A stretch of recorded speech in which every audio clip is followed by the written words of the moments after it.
In the realm of immortals, the celestial sovereigns are the masters of the grand principles, with the 9 celestial lords of the 9 domains being the most formidable among them. Yet, few are aware that 10,000 years ago, the unparalleled celestial sovereign Chun Xian emerged, triumphing over the 9 domains sovereigns single-handedly. Subsequently, he chose to reside in the forbidden land of the everlasting green immortal domain, living as a carefree immortal. It was not until millennia later that a young girl, possessing the bloodline of the chaotic titan, found herself pursued and inadvertently trespassed into the forbidden area, where he came to her aid. Chun Xian, however, gave little thought to the matter. Though his body bore a resemblance to the girl's chaotic bloodline, it was not identical. Unexpectedly, shortly after her departure, a celestial maiden appeared at his doorstep, brandishing a sword and declaring her intent to abduct him, insisting that he return to the Holy Land to marry her and fulfill his responsibilities as a father. Chun Xian exclaimed, "Am I to become a father already?" In the everlasting green immortal domain, within the ancient forbidden area of the Void Forest, a modest wooden cabin stood. Before it lay a figure clad in green, languidly reclining in a wrought-tan chair. Beside him rested a small bamboo stool, upon which sat a self-brewed, intoxicating elixir, its rich aroma delightfully captivating. Bathed in the gentle warmth of the afternoon sun, a scene of utter relaxation unfolded. At that moment, a beam of golden light burst forth from the cabin, landing upon the shoulder of the figure in green. Upon closer inspection, it was revealed to be a diminutive 5-clawed golden dragon, shrunk to a fraction of its original size. The dragon's golden whiskers swayed, and a slightly juvenile voice emerged from its mouth. "Master, it seems someone has trespassed into our territory." The figure in green slowly opened his eyes, his expression betraying no emotion. "A group of adults pursuing a child is indeed shameless. Little Gold, go and investigate. If they dare approach within a mile of the Void Forest, eliminate everyone but the child, lest they harm my precious spiritual herbs." "Understood, Master." The little golden dragon, tinged with excitement, unleashed a mighty roar, transforming into a magnificent dragon form, its golden scales radiating an infinite brilliance, akin to the blazing sun. After circling above the wooden cabin for a moment, it surged forth towards the outskirts of the Void Forest. "Perhaps I have suppressed the Void Forest for too long, leading many to forget the terrors of this forbidden land." The figure in green mused, taking a sip of his elixir as he gazed in the direction of the departing dragon. Since Chun Xian vanquished the 9 celestial sovereigns and secluded himself in this Void Forest 10,000 years ago, what was once a life-threatening zone and a source of turmoil within the immortal domain had, to the outside world, become eerily tranquil. Over the past millennia, individuals have begun to venture into the fringes of the Void Forest and emerge alive. Consequently, many speculated that perhaps several of the 9 celestial sovereigns had joined forces to suppress the terrifying entities within the Void Forest. Thus, in recent years, disturbances had repeatedly interrupted Chun Xian's secluded existence. However, he remained unfazed. As long as he wished to remain hidden, no one could uncover his presence. It was not that he was unwilling to delve deeper into the Void Forest. Rather, he found little interest in engaging with those old geezers. Although they were no match for him, exterminating them would inevitably come at a considerable cost. Thus, he lingered on the periphery.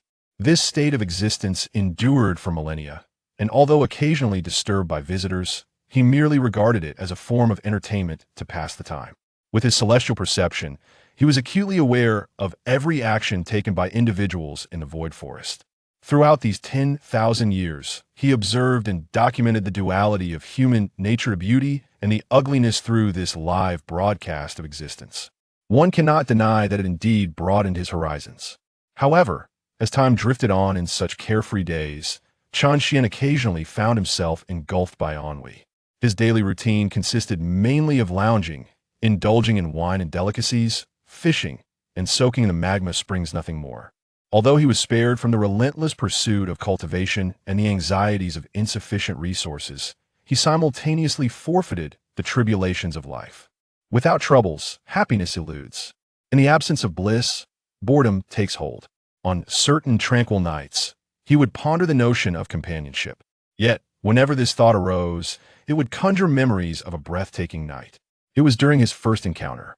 Having just engaged in a brawl with the ancient beings of the Forbidden Zone, he unexpectedly faced the arrival of divine tribulation, which left him injured and unconscious.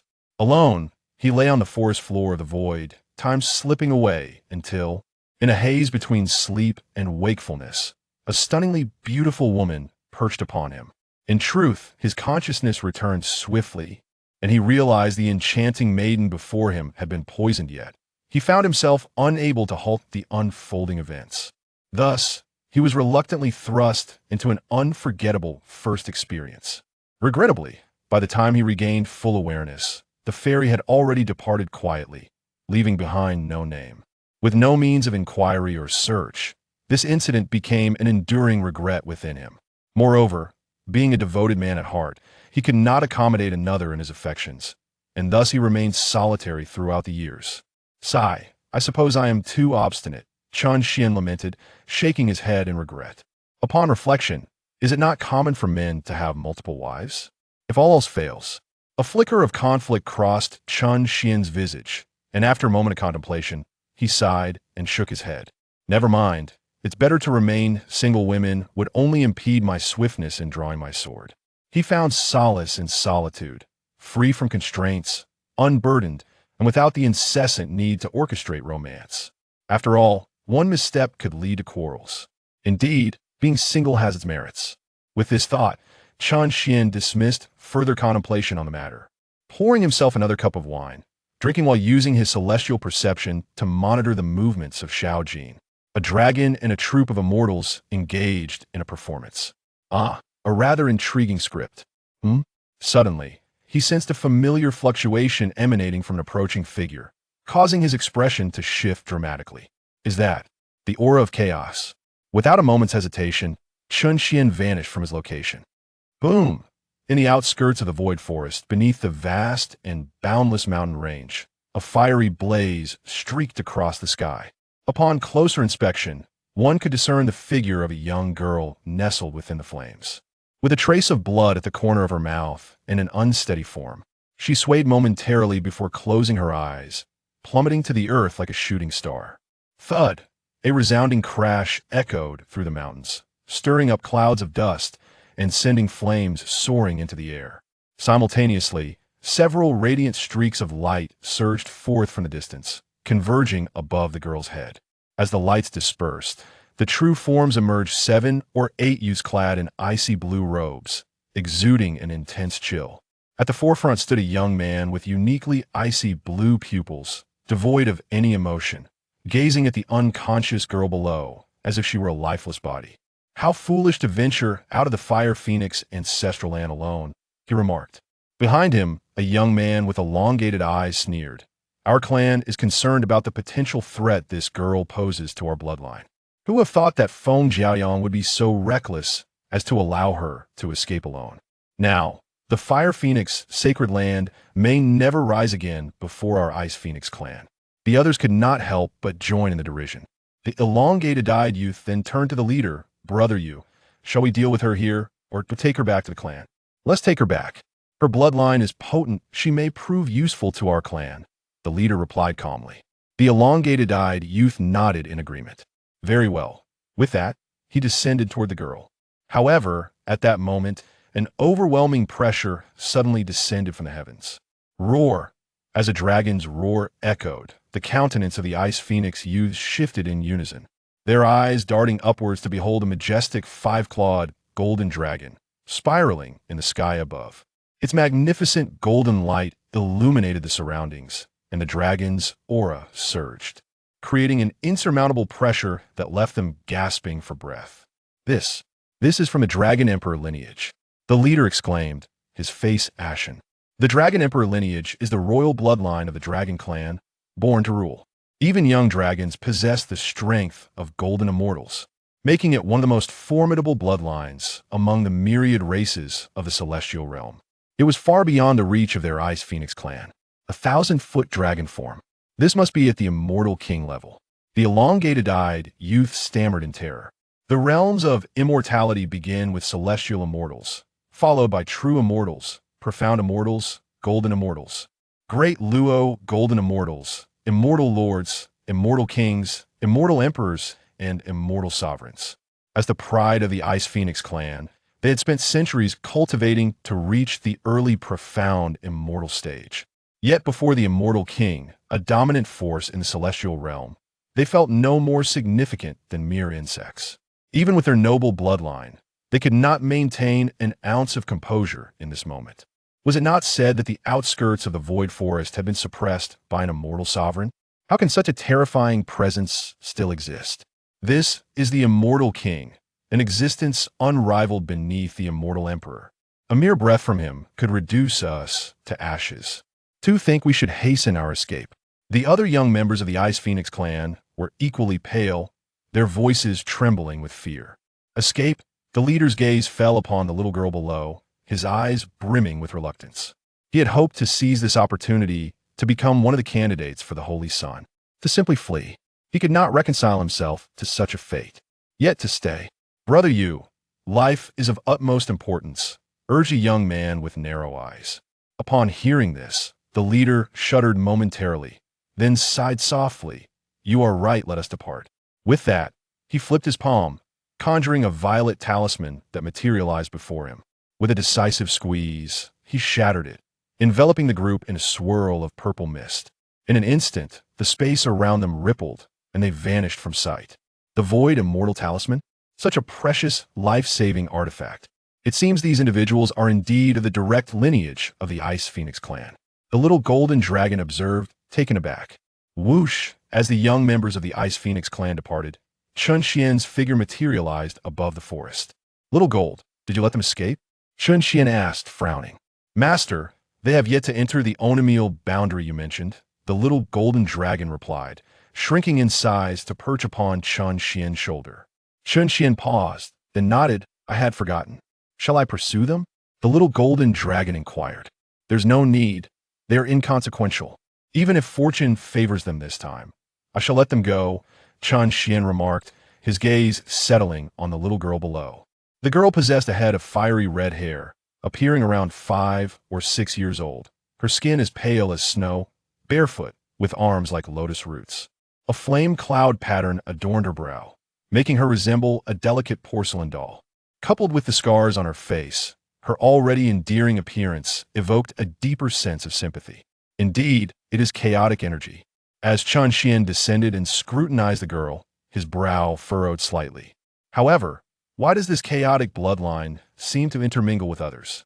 It is not a pure, chaotic divine body, which is quite unfortunate. Master, this little girl feels somewhat similar to you, the little golden dragon suddenly remarked. Chun Xian nodded. Your perception is accurate. Her bloodline shares certain similarities with mine. Yet, if there are no unforeseen circumstances, this girl is likely destined for a short life. Why is that? The little golden dragon asked, perplexed. The Chaos bloodline is a body cursed by the heavens, and few are aware of the terrifying tribulations faced by those with such a lineage. If the bloodline is pure, one can harness the primordial chaos energy of the celestial realm for protection during the tribulation. However, if the bloodline is tainted, one cannot summon this primordial energy for aid, and under the celestial tribulation, death is inevitable. As the possessor of the chaos divine body, no one understands the intricacies of the chaos bloodline better than Chun Xian. Indeed, it seems this young girl is rather unfortunate, the little golden dragon remarked with a sense of sympathy. Chun Xian, however, remained silent. He possessed a means to save the girl, but the method was exceedingly troublesome. It would likely require scouring the entire celestial realm. He had no familial ties to the girl, so the prospect of rescuing her was out of the question. After all, he was an immortal, not a saint. What shall we do with this girl now? The little golden dragon inquired again. Chun Xian pondered for a moment. Let us first take her back to heal her wounds, and once she awakens, we shall send her away from here. He had no intention of saving her, nor did he desire excessive disturbances to his secluded life. Thus he preferred not to have the young girl linger on his territory for too long. He could discern that her identity was far from ordinary at such a tender age. She had already attained the pinnacle of true immortality, likely backed by a sacred ground or a prominent clan from the celestial realm. Chapter 2. Feng Jiayang Mother. A sudden cry erupted from the little girl as she abruptly sat up in bed. Glancing around, a hint of bewilderment crossed her delicate features. Where am I? Dressed in azure robes, Chen Xian entered the room, holding a white porcelain vial. This is the outskirts of the Void Forest, my secluded abode, he replied. The little girl stared at him, her face reflecting confusion. Who are you? With a gentle smile, Chen Xian answered. I am a wandering immortal residing at the periphery of the Void Forest. My name is Chen Xian. And what is yours, little one? How did you come to such a perilous place alone? Seeing that Chen Xian did not appear threatening, the girl relaxed, blinking her large eyes. I am Feng Wanyu, and I am here to find my father. Looking for your father? Chen Xian was taken aback. Aside from himself and the little golden dragon, no one else frequented this area. Could it be that one of those old fellows from the depths of the Forbidden Zone has ventured out and left a descendant behind? But I recall those old geezers have no easy means of escaping the Void Forest. Uncle, what about those bad people who were chasing me? Feng Wanyu suddenly inquired with curiosity. Snapping back to reality, Chen Xian chuckled softly. I cannot say. When I found you, you were unconscious on the ground, and there were no signs of anyone else around. Feng Wanyu scratched her head, looking perplexed. Didn't those bad people say they wanted to take my life? Why did they just leave me lying here? That is beyond my knowledge. Here, take this. Chen Xian poured a red pill from the porcelain vial and handed it to her. What is this? Feng Wanyu's large eyes sparkled with curiosity. It is a medicinal pill I concocted. It will aid in your recovery, Chen Xian explained with a smile. Skeptical yet intrigued, Feng Wanyu accepted the pill, examined it, and swallowed it whole. Soon, the effects of the medicine began to take hold. She felt a warm sensation enveloping her body, and the pain from her injuries vanished in an instant. Wow! Feng Wanyu exclaimed in astonishment. This pill is amazing. I feel no pain at all. Uncle, are you a pill master? My mother said only pill masters possess such miraculous elixirs. Her face radiated excitement. Chen Xian smiled. I suppose you could say that. Wow, uncle. You are truly remarkable. I didn't expect you to have such an extraordinary identity, despite your lower cultivation level than mine. Feng Wanyu gazed at him with admiration in her large eyes. Having already attained mastery over the principles of the Tao, Chen Xian's cultivation was not immediately apparent. To those in the celestial realm, he appeared as a mere wisp of celestial energy, embodying the essence of Tao, exuding no threat, and seemingly possessing only the cultivation level of a heavenly immortal. Scratching his nose, Chen Xian felt a bit odd being praised by a young girl. Is being a pill master truly such a prestigious status? Indeed, whenever Mother requires medicinal elixirs, she must beseech the alchemist masters of our clan. If the alchemist masters are in good spirits, they assist Mother most obligingly. But should their moods be foul, they refuse without hesitation, said Feng Wanyu, her luminous eyes blinking with innocence. Chen Xian found himself rather taken aback. He had been unaware that alchemists held such esteemed status in the immortal realm. In his perception, the art of alchemy simply involved following prescribed formulas. Shouldn't it be as straightforward as that? Could his understanding have been mistaken all along? Upon reflection, ever since arriving in this world, I've been in seclusion, cultivating diligently until reaching the realm of immortal venerable before emerging.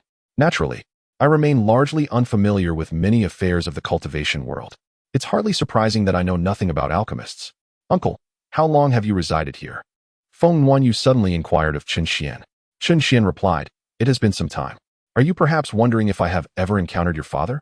Warm Jade nodded eagerly, her eyes brimming with anticipation as she gazed at Chen Xian. Chen Xian chuckled softly and replied, How would I know whether I've met your father when I don't even know what he looks like?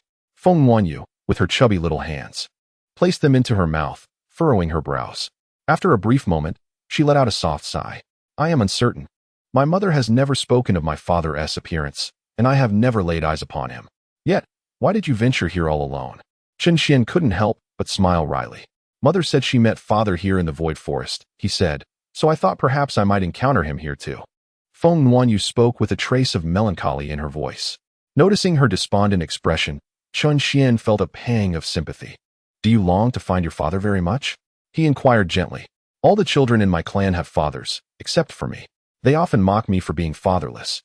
Feng Wanyu's expression darkened as she spoke these words. Chen Xian sighed inwardly, thinking what a pitiful child she was, most likely abandoned by some irresponsible scoundrel of a father. Little one, do you know any distinguishing features of your father? Perhaps I've seen him before, Chun Xian offered with sympathy, wishing to assist Feng Nuanyu. Saving a stranger of chaotic bloodline was beyond his power, but helping a young girl find her father was no great trouble. Feng Nuanyu cupped her small face in her hands and shook her head. I don't know anything about him. Chun Xian frowned. Without even the slightest clue. How could he possibly help? It was like expecting a skilled cook to prepare a meal without ingredients. Utterly impossible. Never mind. I should go home. It's too dangerous outside.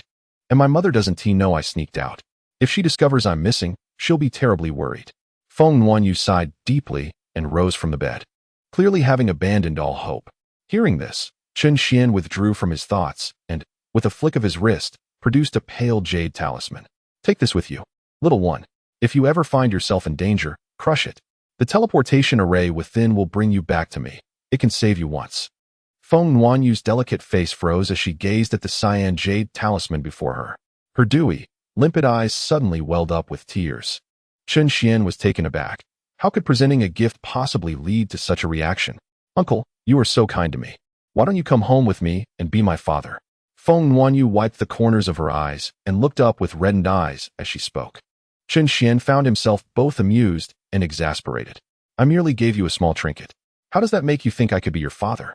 Feng Nuanyu pouted and said, in the clan, no one has ever treated me as kindly as my mother.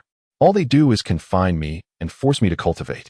Even when I bleed, they insist I keep going. Chun Xian felt a slight stir in his heart. He hadn't expected this little girl to bear such a heavy burden at such a young age. No wonder she was so moved by his small acts of kindness. She even offered up her own mother. Uncle, why don't you come home with me? Feng Nuanyu tugged at the hem of Chun Xian's robe with her small hand, her large eyes brimming with expectation. Mother said this place is actually quite dangerous. Your cultivation level is so low. What if you get hurt?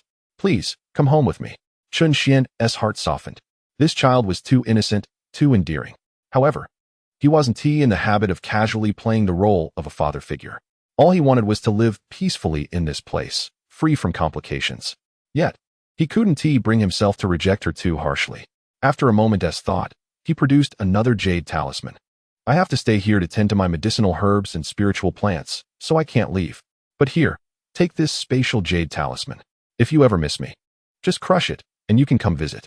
Feng Nuanyu's face fell briefly at his refusal, but the promise of future visits quickly brightened her spirits. She nodded solemnly. I will. Goodbye, uncle.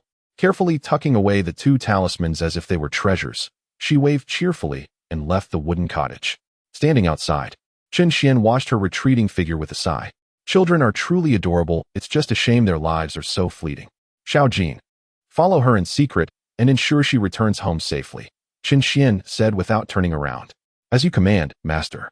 The little golden dragon immediately soared from behind him, transforming into a streak of golden light that concealed itself in Feng Nuanyu's shadow, guarding her unseen. Phoenix Holy Land, Ancestral Land, Mount Fengwu. Though called a mountain, its interior defied logic. From the outside, it appeared as nothing more than a towering peak, yet within its bounds lay an entire realm, expanded by spatial formations. A world unto itself. Punishment Pavilion.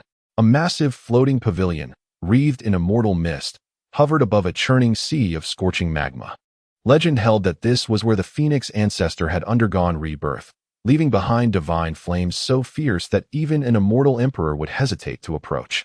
At this moment, inside the Punishment Pavilion, several elders sat in solemn silence on either side, while the Grand Elder, clad in flowing white robes, stood at the center. Hands clasped behind his back as he gazed at the tightly shut doors, as if awaiting something. After a brief moment, footsteps were heard outside the door, causing a subtle stir among the gathered individuals. The door to the pavilion opened, and a woman adorned with a phoenix crown and draped in a cloud-patterned flame cloak entered.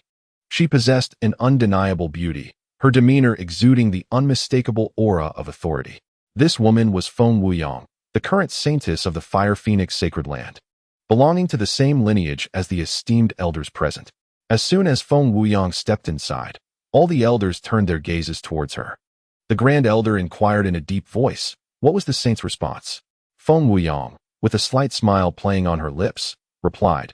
The saint neither agreed nor denied. The elders exchanged glances, momentarily taken aback, before looking towards the Grand Elder. After a moment of contemplation, the Grand Elder stroked his beard and chuckled. This matter is indeed feasible. Feng Wuyang nodded, expressing her concurrence. In light of the recent demise of the Nine Kings amidst the tribulations of the Heavenly Five Declines, and with the absence of other celestial monarchs, the only threat remaining was a young girl from the Nine Kings lineage against her own. This presented a perfect opportunity to eliminate her by exploiting her unauthorized departure from the sacred land, thereby seizing her chaotic bone and forging a new chaotic dominant bloodline. This was reminiscent of the past when Feng Jiaoyang allied with an external tribe and relinquished her status as saintess. However, this time the intention was to ensure the Nine Kings lineage could never rise again. The Grand Elder nodded, acknowledging her insight. You are correct. In that case, let us proceed as we have discussed.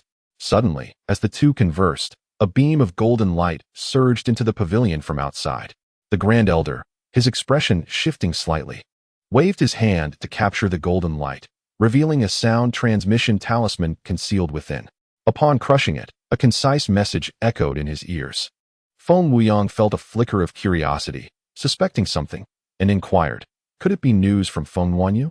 Upon hearing her words, the Grand Elder smiled and nodded, indeed. That girl has just returned from outside and is currently in her mother's courtyard. In a vibrant garden adorned with flowers, Feng Wanyu, with her innocent large eyes, clung pitifully to the hem of a woman's red garment.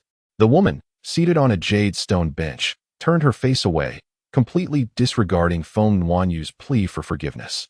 This woman was Feng Wanyu's mother, the former saintess of the Fire Phoenix, now an elder of the sacred land, Feng Jiayang. Seeing her mother's indifference, Feng Wanyu, in a state of panic, scrambled into Feng Jiayang's embrace, exclaiming urgently, Mother, I truly understand my mistake. Please don't ignore me. I promise I will never sneak out again. If I fail to keep this promise, you can spank me as hard as you wish. Feng Wanyu had intended to act coy, but upon receiving no response from Feng Jiaoyang, she became utterly distressed, her face paling as tears streamed down her cheeks. Mother, do you no longer want Wan? Mother, please don't ignore me. With tears streaming down her face, Feng Wanyu clung desperately to Feng Jiaoyang, as if releasing her grasp would mean losing her mother forever. Hearing the cries of Feng Wanyu, Feng Jiaoyang's body trembled involuntarily. Slowly turning her head, her exquisite beauty was marred by tears, and her autumn-like eyes gleamed with sorrow, resembling a divine maiden weeping blood, their redness striking and heart-wrenching. I am angry, but not because you ran away without permission. I am angry at myself for having a daughter devoid of conscience. Feng Wanyu lifted her head, her swollen eyes widening in disbelief. Mother, are you saying that Wan lacks conscience? You little ungrateful child. Feng Jiaoyang extended her slender, jade-like finger and poked Feng Wanyu's forehead sharply. Tears streaming down her cheeks, she exclaimed in indignation. I carried you for over 9,000 years and painstakingly nurtured you for many more. Yet, you think of your father, whom you have never met. Tell me, what is it about him that I lack? What have I done to deserve your abandonment in pursuit of him? Do you still possess any sense of conscience? Feng Wanyu lowered her head, overwhelmed by shame from her mother's words, and tears fell like raindrops onto the ground. Mother, I'm sorry. Wan understands her mistake. From now on, I won't seek father anymore. She nestled into Feng Jiaoyang's embrace, feeling wronged, and could not help but cry once more. Watching her daughter in distress, Feng Jiaoyang felt a pang of regret. However, recalling the little ungrateful one who had left her to seek out her father ignited a flicker of anger within her. The more she thought about it, the more furious she became. She seized Feng Wanyu, positioning her over her lap, and delivered a firm slap to her bottom. This is for abandoning your mother. Let us see if you dare do it again. Feng Wanyu, already feeling wronged, cried even harder. Yet, as time passed, Feng Jiaoyang suddenly noticed the absence of sound and found it peculiar. She turned the little girl over. To her astonishment, Feng Wanyu had fallen asleep. Feng Wanyu! Feng Jiaoyang exclaimed in anger. Upon hearing her full name, Feng Wanyu's expression changed, and her eyes flew open as she hurriedly explained, Mother, please don't misunderstand. I didn't mean to. I was just a bit injured and exhausted from using too much celestial power. Injured? Feng Jiaoyang's expression shifted instantly, and she anxiously picked up Feng Wanyu, questioning with intense concern, Where are you hurt? Does it hurt? Do you know who harmed you? Initially, Feng Wanyu did not think much of her injury, but upon being asked by Feng Jiaoyang, she felt a surge of grievance. Pouting, she replied, It was the bad people from the Ice Phoenix clan. They injured me on my way to the Void Forest, but it's not serious, just some superficial wounds. The Ice Phoenix clan. Feng Jiao Yang's brows furrowed with fury, her silver teeth clenched tightly, and an involuntary flame ignited around her. How dare they harm my daughter? They must be courting death. Placing Feng Wanyu upon the stone bench, the moment Feng Jiaoyang rose, her raven locks transformed into a fiery crimson. Reminiscent of a crown of wrath, with an overwhelming aura of murderous intent surging through her being. With a swift motion, her hand clenched, summoning a sword with a blade of deep scarlet and a hilt that shimmered with golden light. Nuanu, remain at home and await your mother. I shall seek justice on your behalf. Feng Wan's delicate features shifted in concern. Upon hearing her mother's intent to confront the Ice Phoenix ancestral land, she instinctively grasped the hem of her garment. Mother, I am fine. There is no need. Before she could finish, the sky above the courtyard was suddenly shrouded in crimson clouds, and a formidable presence surged forth from the distance. Feng Jiayang paused, her brow furrowing as she gazed upward at the multitude appearing above the crimson haze. Elder? Feng Wuyang, along with the third elder, the fifth elder, the punishment elder, and the guardian elder, all of whom belonged to the lineage of the Holy Lord. What brought them here? Seeing the imposing approach of the assembly, akin to ominous clouds descending upon a city, a sense of foreboding crept into Feng Jiayang's heart. Stepping forward quietly, she shielded Feng Wanyu behind her. As the elders halted in the air above the courtyard, Feng Jiayang maintained her composure and coldly inquired, Might I ask, elder, what brings you to my Jiayang courtyard in such a grand display? Feng Wanyu's unauthorized departure from the Holy Land has violated clan regulations. I have come today to escort her to the punishment hall for adjudication, the elder replied, his demeanor imperiously detached. Feng Jiayang's expression darkened. However, she refrained from lashing out, aware that the situation was far more complex than the elder's words suggested. While it is true that Nuanu has breached clan rules, must you come with the Holy Maiden and several elders to retrieve her? She asked in a subdued tone. Indeed, if it were an ordinary clansman or disciple of the Holy Land, it would not warrant such an assembly.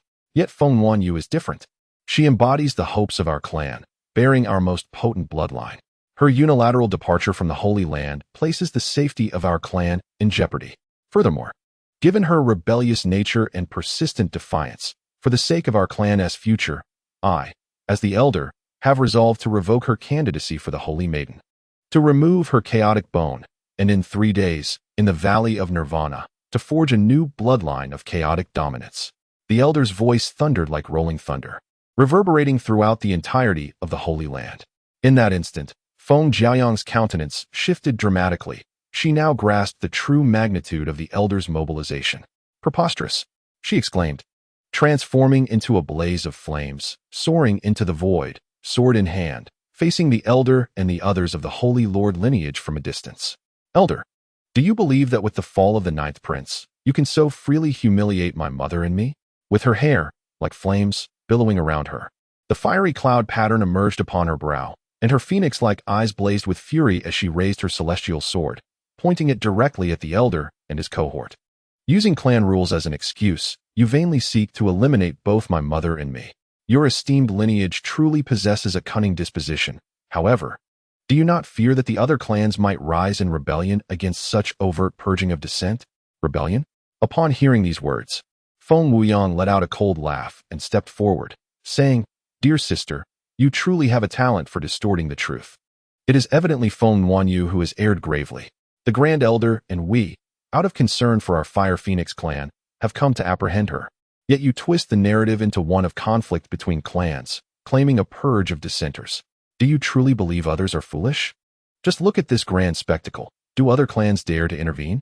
Allow me to enlighten you. The clans of the Sacred Land are composed of rational individuals. Thus there is no need for your divisive rhetoric, for a decision has already been reached. That is, Feng Wanyu's chaotic bone must be extracted today. If you possess any wisdom, you would step aside quietly to avoid an unpleasant disturbance. Moreover, removing a chaotic bone is hardly a life-threatening affair. Why must we resort to infighting? Silence. Feng Jiayang bellowed, flames erupting around her as she chastised. Feng Wuyang, your esteemed lineage is so tyrannical.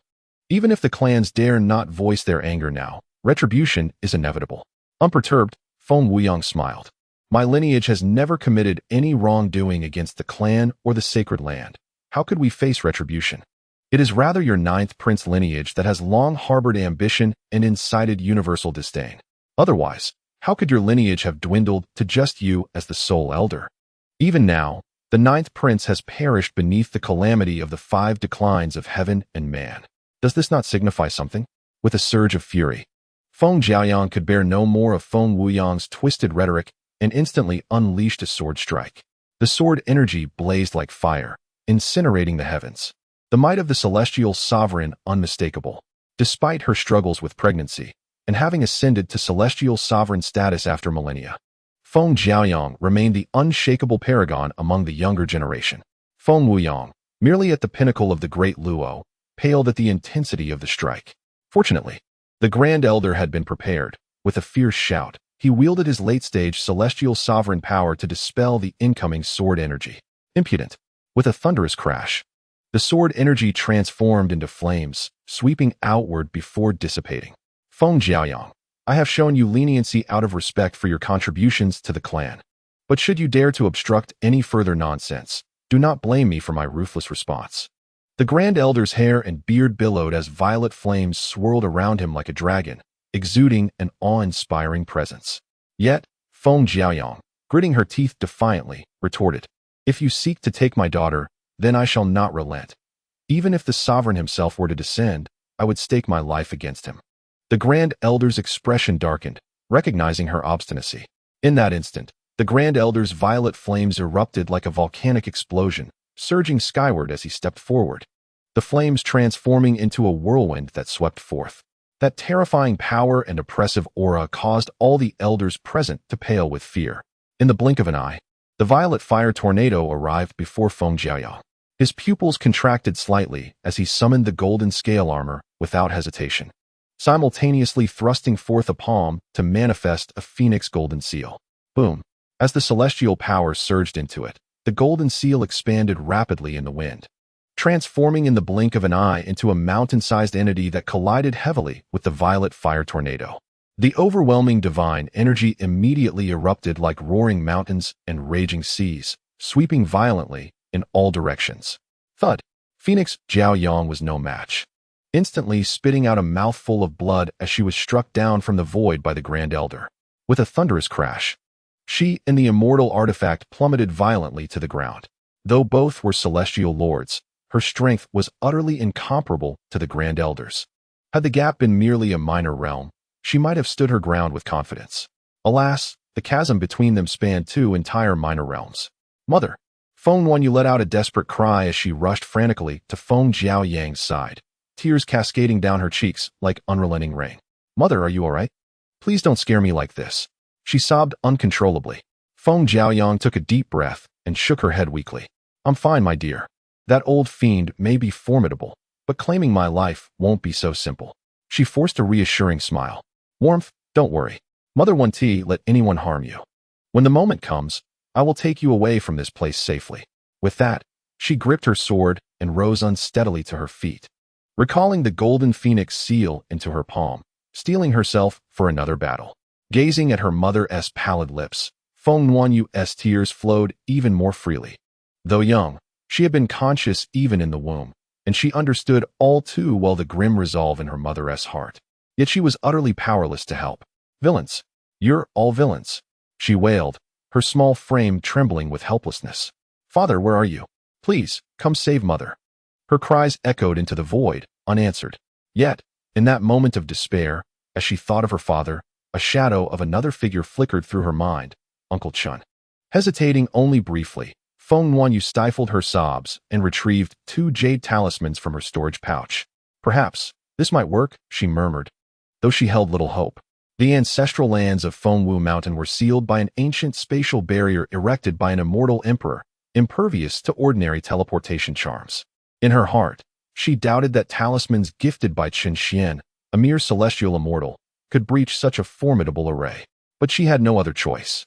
Resolute, she clutched the talismans tightly before darting forward in a flash, appearing before Feng Jiaoyang in an instant. Warmth, don't be reckless. Get back! Feng Jiaoyang scolded in alarm, but her words froze mid-sentence as Feng Wanyu's voice resonated in her mind. Stunned, she stood motionless. Elder Grandmaster.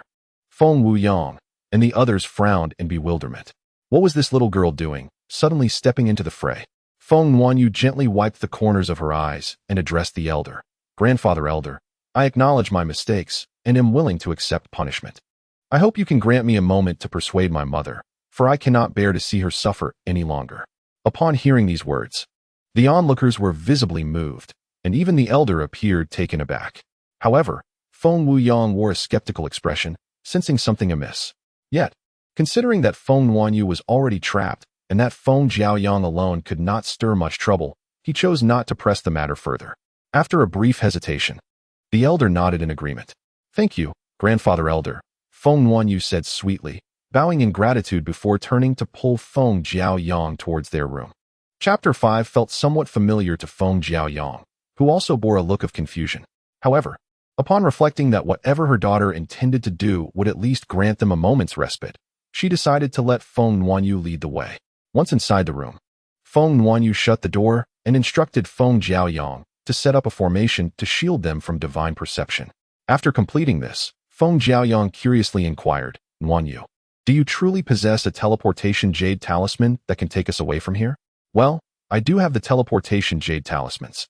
Yet I am uncertain if they will allow us to escape, Feng Wanyu replied hesitantly, extending her small hand to reveal the 2 talismans sent by Chen Xian.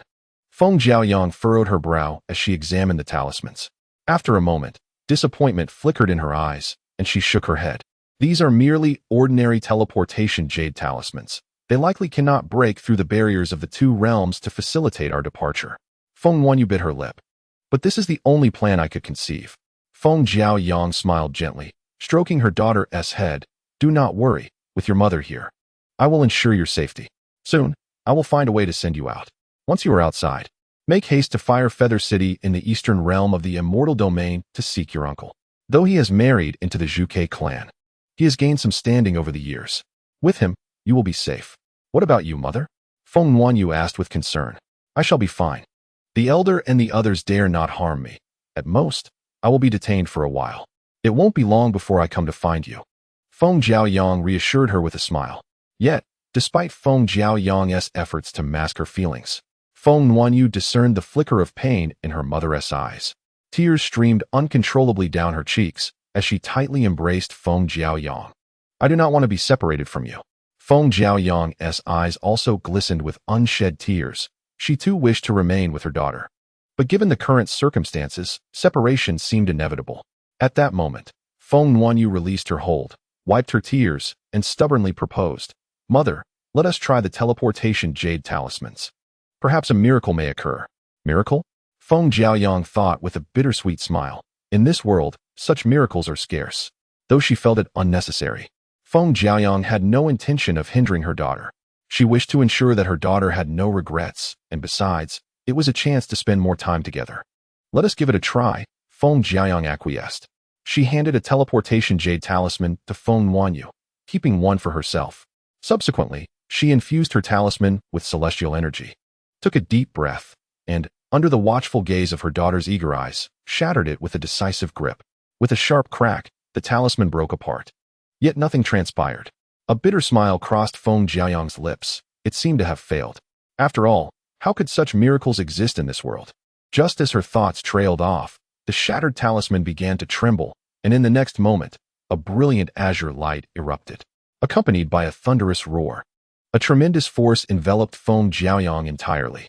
In her astonished gaze, a deafening crash resounded as the space before her was forcefully shattered, and in an instant, she vanished into the void. Feng Wanyu's eyes widened, her mouth agape, her small face alight with disbelief. Mother, where have you gone? Could it be that a miracle has truly occurred? After a moment of shock, excitement surged through Feng Wanyu, her cheeks flushed with exhilaration. I knew Uncle Chun was not deceiving me. Wait for me, Mother, I shall follow.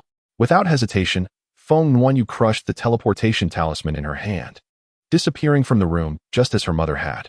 Outside, a group of figures awaited. Reassured by the 2 realms formation that there was little chance for Feng Jiaoyang and her daughter to escape. However, as they waited, uncertainty began to creep in. Why has there been no movement for so long? Feng Wuyang furrowed her brow. After watching the door for a moment, she turned to the Grand Elder and asked, Do you think Feng Jiaoyang might deliberately destroy the Chaos Bone? Would she rather her daughter not have it than allow us to obtain it? The Grand Elder's expression shifted at her words, clearly reminded by Feng Wuyang's suggestion. We must check, he said, as if fearing her words might hold truth. He waved his hand, flinging open the door and darting into the room like a streak of light. The next moment, a resounding explosion echoed as a burst of violet flames obliterated the entire room along with the courtyard. The Grand Elder emerged in a fury. The crowd gasped in shock. Feng Wuyang's heart sank as she hurried forward to inquire, "Where are they?" "They have escaped." The Grand Elder seethed, forcing the words through clenched teeth. Escaped? The crowd was taken aback. They had been watching from outside. How could this be possible? I cannot believe I was deceived by a mere child. This is an utter disgrace. The Grand Elder's eyes blazed with fury as he clenched his fists, surrounded by a surging aura of purple celestial flames, reminiscent of tumultuous waves. At that moment, Feng Wuyang felt urgency. The chaotic bone was intended for her nephew. With its absence, her carefully laid plans were now in jeopardy. More critically, they had irreparably severed ties with Feng Jiaoyang and her mother. Should they allow a tiger to return to the mountain, the future growth of the chaotic hegemonic body would undoubtedly become a nightmare for them all.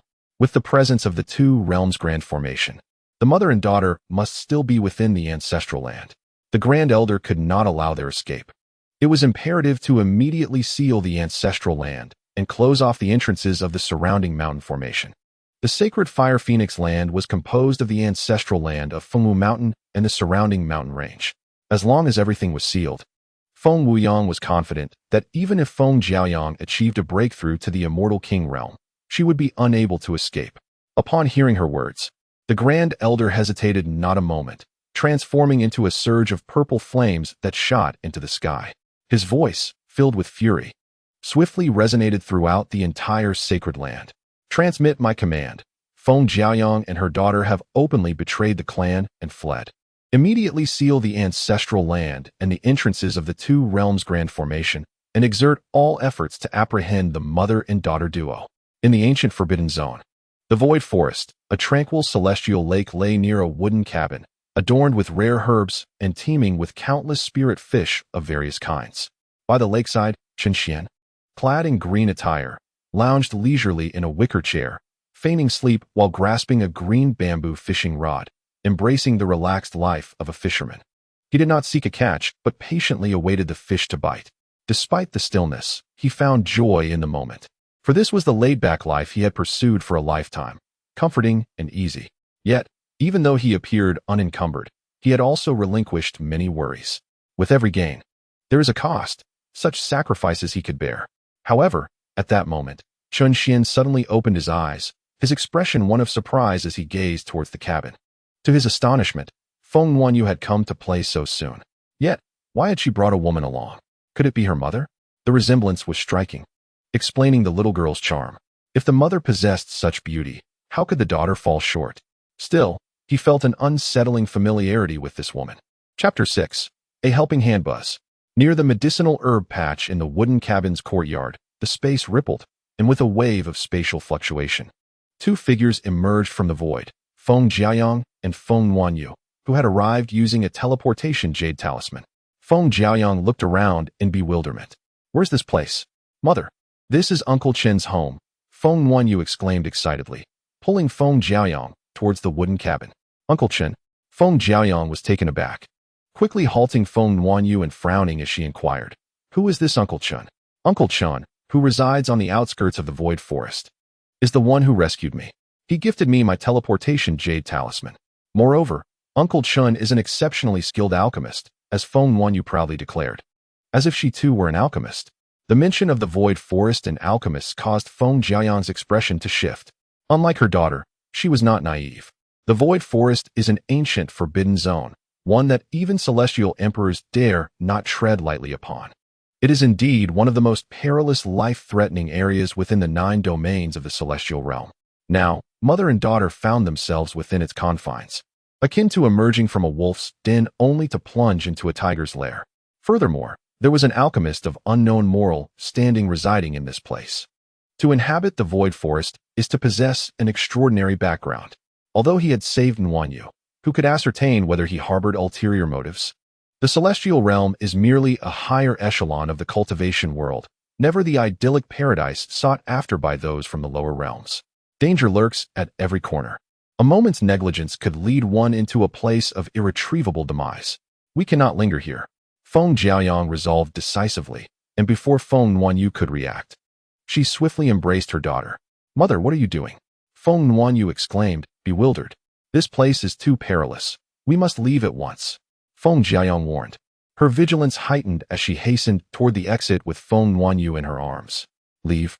But I have yet to meet Uncle Chun," Feng Nuanyu protested anxiously, reluctant to depart so soon. "No, this place is far too dangerous. If you truly wish to return, you must first cultivate to the realm of Celestial Emperor," Feng Jiaoyang insisted, offering no room for negotiation.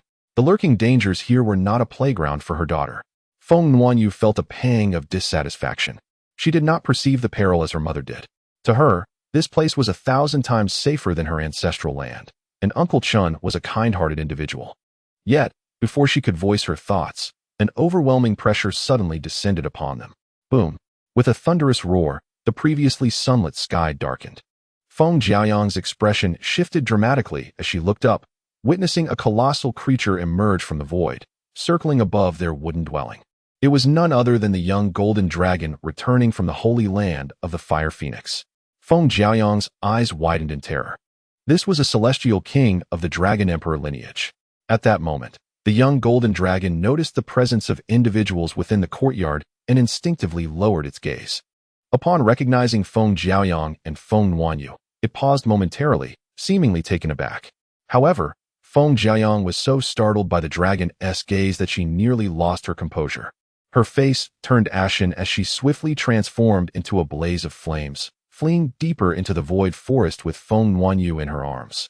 "This is not good," the young golden dragon thought to itself, fully aware of the perils that direction held. Without hesitation, it transformed into a beam of golden light and instantaneously appeared before Feng Jiaoyang. Boom!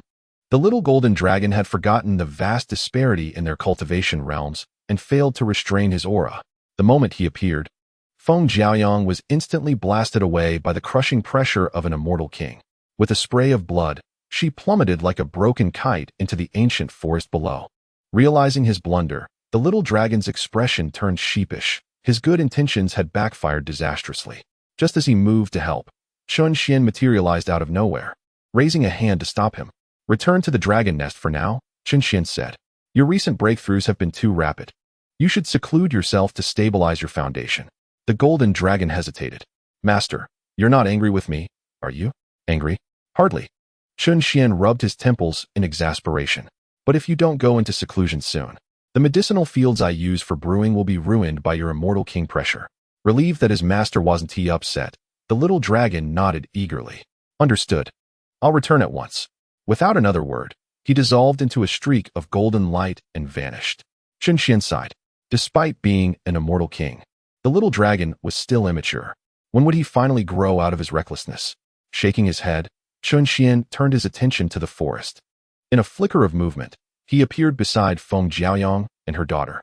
Feng Jiaoyang lay unconscious on the ground, while Feng Nuanyu knelt beside her, sobbing uncontrollably, tiny hands clutching her mother's sleeve.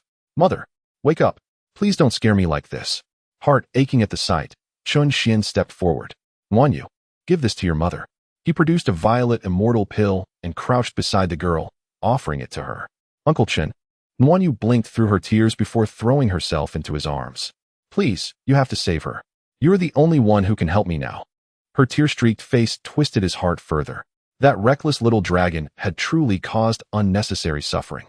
"Don't worry. Your mother will be fine once she takes this," Chun Xian reassured, patting her back gently. Nuanyu trusted him implicitly. Wiping her tears, she took the pill and carefully fed it to Feng Jiaoyang. Over the millennia, Chun Xian had refined his alchemy into an art. His pills were now among the rarest and most potent in the immortal realm. True to their reputation, Feng Jiaoyang's pallor improved almost instantly. Though still unconscious, Nuanyu visibly relaxed. "She'll recover soon. Carry her to my residence. She should awaken shortly," Chun Xian said, rising to his feet. However, upon hearing this, Feng Nuanyu suddenly turned her large eyes and, adopting a pitiful demeanor, implored, "Uncle Chun, could you please hold my mother for me?" Wan has also been hurt and lacks strength now. Chapter 7. Your daughter Qin Xian was taken aback for a moment, then chuckled with a hint of exasperation. You still expect me to play the role of your father? As an alchemist? Do you think I cannot discern whether you are injured or not? Hold her yourself. If you continue to play tricks, I shall certainly ensure your mother disciplines you when she awakens. He jested, for Qin Xian had long since given his heart to another. How could he entertain such distractions? Though her mother was indeed beautiful, Qin Xian was not a man of superficiality. To suggest he take on the role of a father? Apologies. But that is simply not feasible. Yet, he could not shake the feeling that he had seen her mother somewhere before. Where could it be? Watching Qin Xian's retreating figure, Feng Nuanyu pouted, her small face radiating displeasure. Stupid uncle, if you don't want to, then don't. How dare you threaten me? Humph. Nuan doesn't need you as her father. Having my mother is enough. The little girl made a face at Qin Xian's back, snorted softly, and then lifted Feng Jiaoyang, following closely behind Qin Xian. The trio of 2 adults and 1 child soon vanished into the ancient forest. No. Suddenly, Feng Jiaoyang awoke with a start, sitting upright in bed. Mother, you're awake. Feng Nuanyu, propping her chin in her hands, exclaimed with joy. Nuan. Feng Jiaoyang was momentarily stunned, then embraced Feng Nuanyu tightly, choking back tears. It's a relief that you are safe, just safe. Mother, I'm fine. It was Uncle Chun who saved us, Feng Nuanyu replied, her small hands clinging tightly to Feng Jiaoyang. Uncle Chen. Feng Jiaoyang's expression changed instantly, as if a thought struck her, and she turned sharply to gaze out the window. There, in the courtyard, a figure in green lay leisurely in a rattan chair, engrossed in a book, occasionally making remarks. Ah, what a splendid pose. Is he the Uncle Chen you mentioned? The alchemist? Feng Jiaoyang was momentarily stunned. To her, he resembled a celestial being. How could someone of such caliber reside in the void forest? Moreover, how did he manage to rescue them from the hands of the celestial king? Indeed, he is Uncle Chun. After that wicked dragon departed. If Uncle Chun hadn't appeared to administer healing elixirs to you, Mother, I truly wouldn't know what we would have done. Feng Nuanyu excitedly recounted Qin Xian's heroic deeds, seemingly intent on establishing a favorable impression of him in Feng Jiaoyang's heart. Departed? Upon hearing this, Feng Jiaoyang felt a sudden clarity. So, the celestial king had chosen not to pursue them. No wonder a celestial could rescue them. Yet, a lingering question remained in her mind. How could a celestial alchemist live in such a place as the void forest? Was there some form of protection? Wait a moment. Since he appeared after the departure of that celestial king, could it be that he is a servant of that celestial king? Upon contemplating this, Feng Jiaoyang found everything to be reasonable. However, despite the fact that he had saved both her and her mother, Feng Jiaoyang still felt that it was unwise to linger in this place. After all, the hearts of men are as inscrutable as the depths of their bellies. One must always be on guard, especially in the perilous realm of the void forest. Nuan, let us go and express our gratitude to Uncle Chun, and then we shall depart from here, Feng Jiaoyang said as she rose from the bed. However, Feng Nuanyu's little face immediately fell. Are we leaving again? Yes. As you can see, the void forest is fraught with danger. If you wish to witness your mother's demise here, then by all means, stay, Feng Jiaoyang replied, holding Feng Nuanyu's small hand and looking down at her. Do you still wish to remain here? Feng Nuanyu pouted her lips, reluctantly saying, I don't want to stay anymore. What a good child, Feng Jiaoyang smiled, her eyes crescent-shaped as she gently patted her head, then led Feng Nuanyu towards the courtyard. At that moment, Qin Xian was engrossed in a captivating passage when he suddenly heard footsteps approaching from behind. His expression changed instantly, and he quickly stowed his book away into his storage space, replacing it with a volume on alchemy. As the footsteps drew closer, Qin Xian set the alchemy book down and looked up to see Feng Jiaoyang standing before him. At this moment, Feng Jiaoyang finally discerned Qin Xian's appearance. Yet that single glance left her heart in turmoil. The words of gratitude that had been on her lips were abruptly silenced as a long-lost memory surged into her mind, causing her to exclaim, How can it be you? Qin Xian was taken aback. What did this mean? It seemed as though they had met before. Wait a moment. He felt that she looked familiar. Miss, have we met before? He inquired tentatively. To his surprise, Feng Jiaoyang's expression darkened, and she retorted angrily. You don't remember me? Should I? Qin Xian responded, somewhat perplexed. Feng Jiaoyang's cheeks flushed red, and she managed to squeeze out 2 words through clenched teeth. Scum. Scum? Qin Xian was bewildered. How had he become scum? What had he done? Miss, you must clarify your words. When have I ever wronged you? Chen Xian was agitated. He was an innocent man, and he could not abide such slander. Feng Jiaoyang was seething with rage. Seeing that Chen Xian had truly forgotten her, her anger surged, and she summoned her celestial sword, pointing it threateningly at him. Feng Nuanyu was dumbfounded, completely unaware of what was transpiring. Chen Xian was equally confused. He genuinely did not understand what crime he had committed that warranted such hostility. Miss, have you mistaken me for someone else? While I may possess a handsome appearance, it does not preclude the existence of others who may resemble me. Perhaps you are mistaken?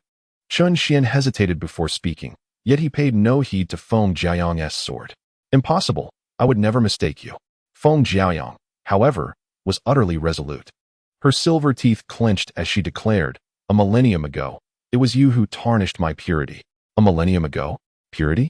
The moment those words escaped her lips, Chen Xian's mind erupted in a cacophony of memories long buried.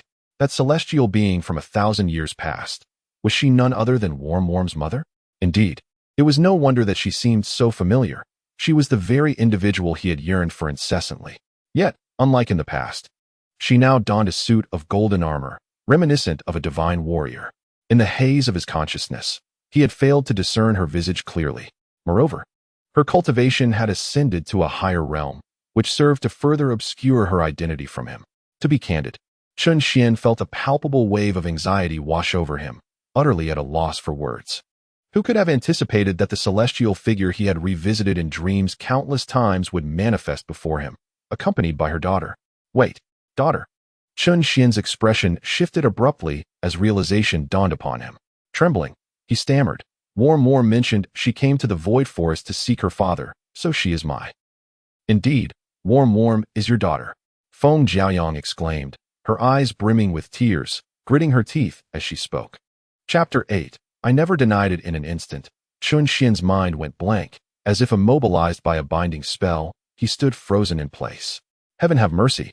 That night, he had merely indulged once, perhaps twice or thrice. Yet regardless of the number, one would think that the higher one's cultivation, the lesser the likelihood of procreation. How could it be that in a single night, he had become a father? Just prior, he had vehemently asserted that he could never fulfill the role of a father to Worm. And now, unexpectedly, he had indeed become her biological father?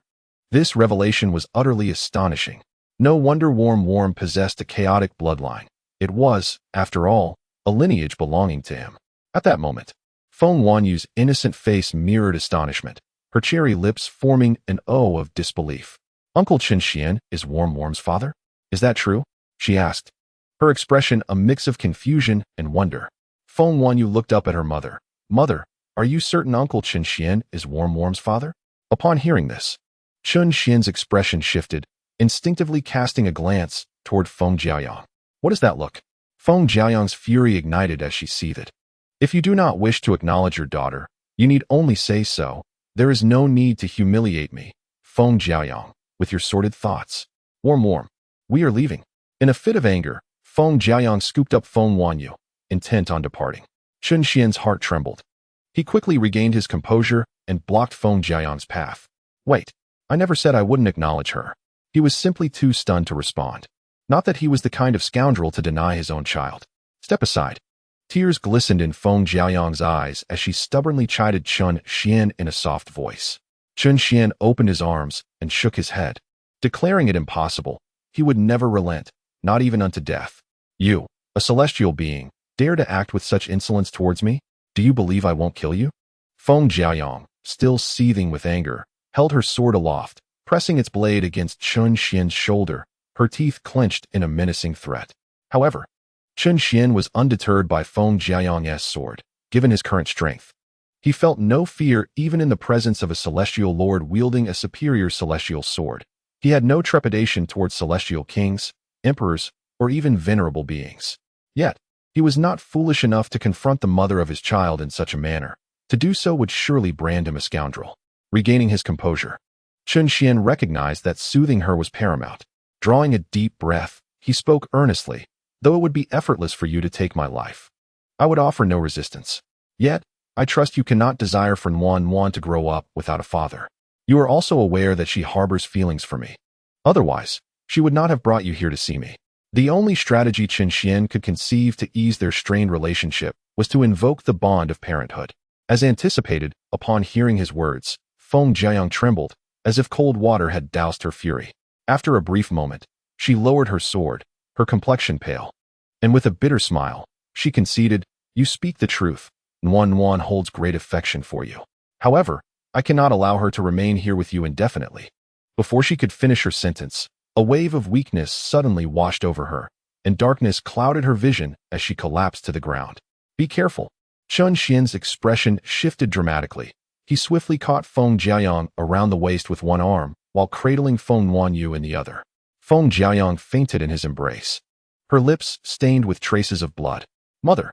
Mother!" Feng Nuanyu cried out in distress, her small hands grasping wildly. "Do not fear, dear, father is here." Chen Xian hastily reassured the little one, gently placing her on the ground before carrying Feng Jiayang into the wooden cabin.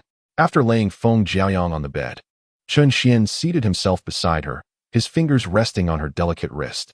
Streams of celestial energy transformed into warm currents, swiftly enveloping her body, while he employed his celestial awareness to examine her condition. It wasn't he until now, having previously been unaware of Feng Jiayang's true identity, that he meticulously scrutinized her state, fearing the possibility of overlooking any detail. "Daddy, how is mother?" Feng Nuanyu asked anxiously, clutching the bed's edge.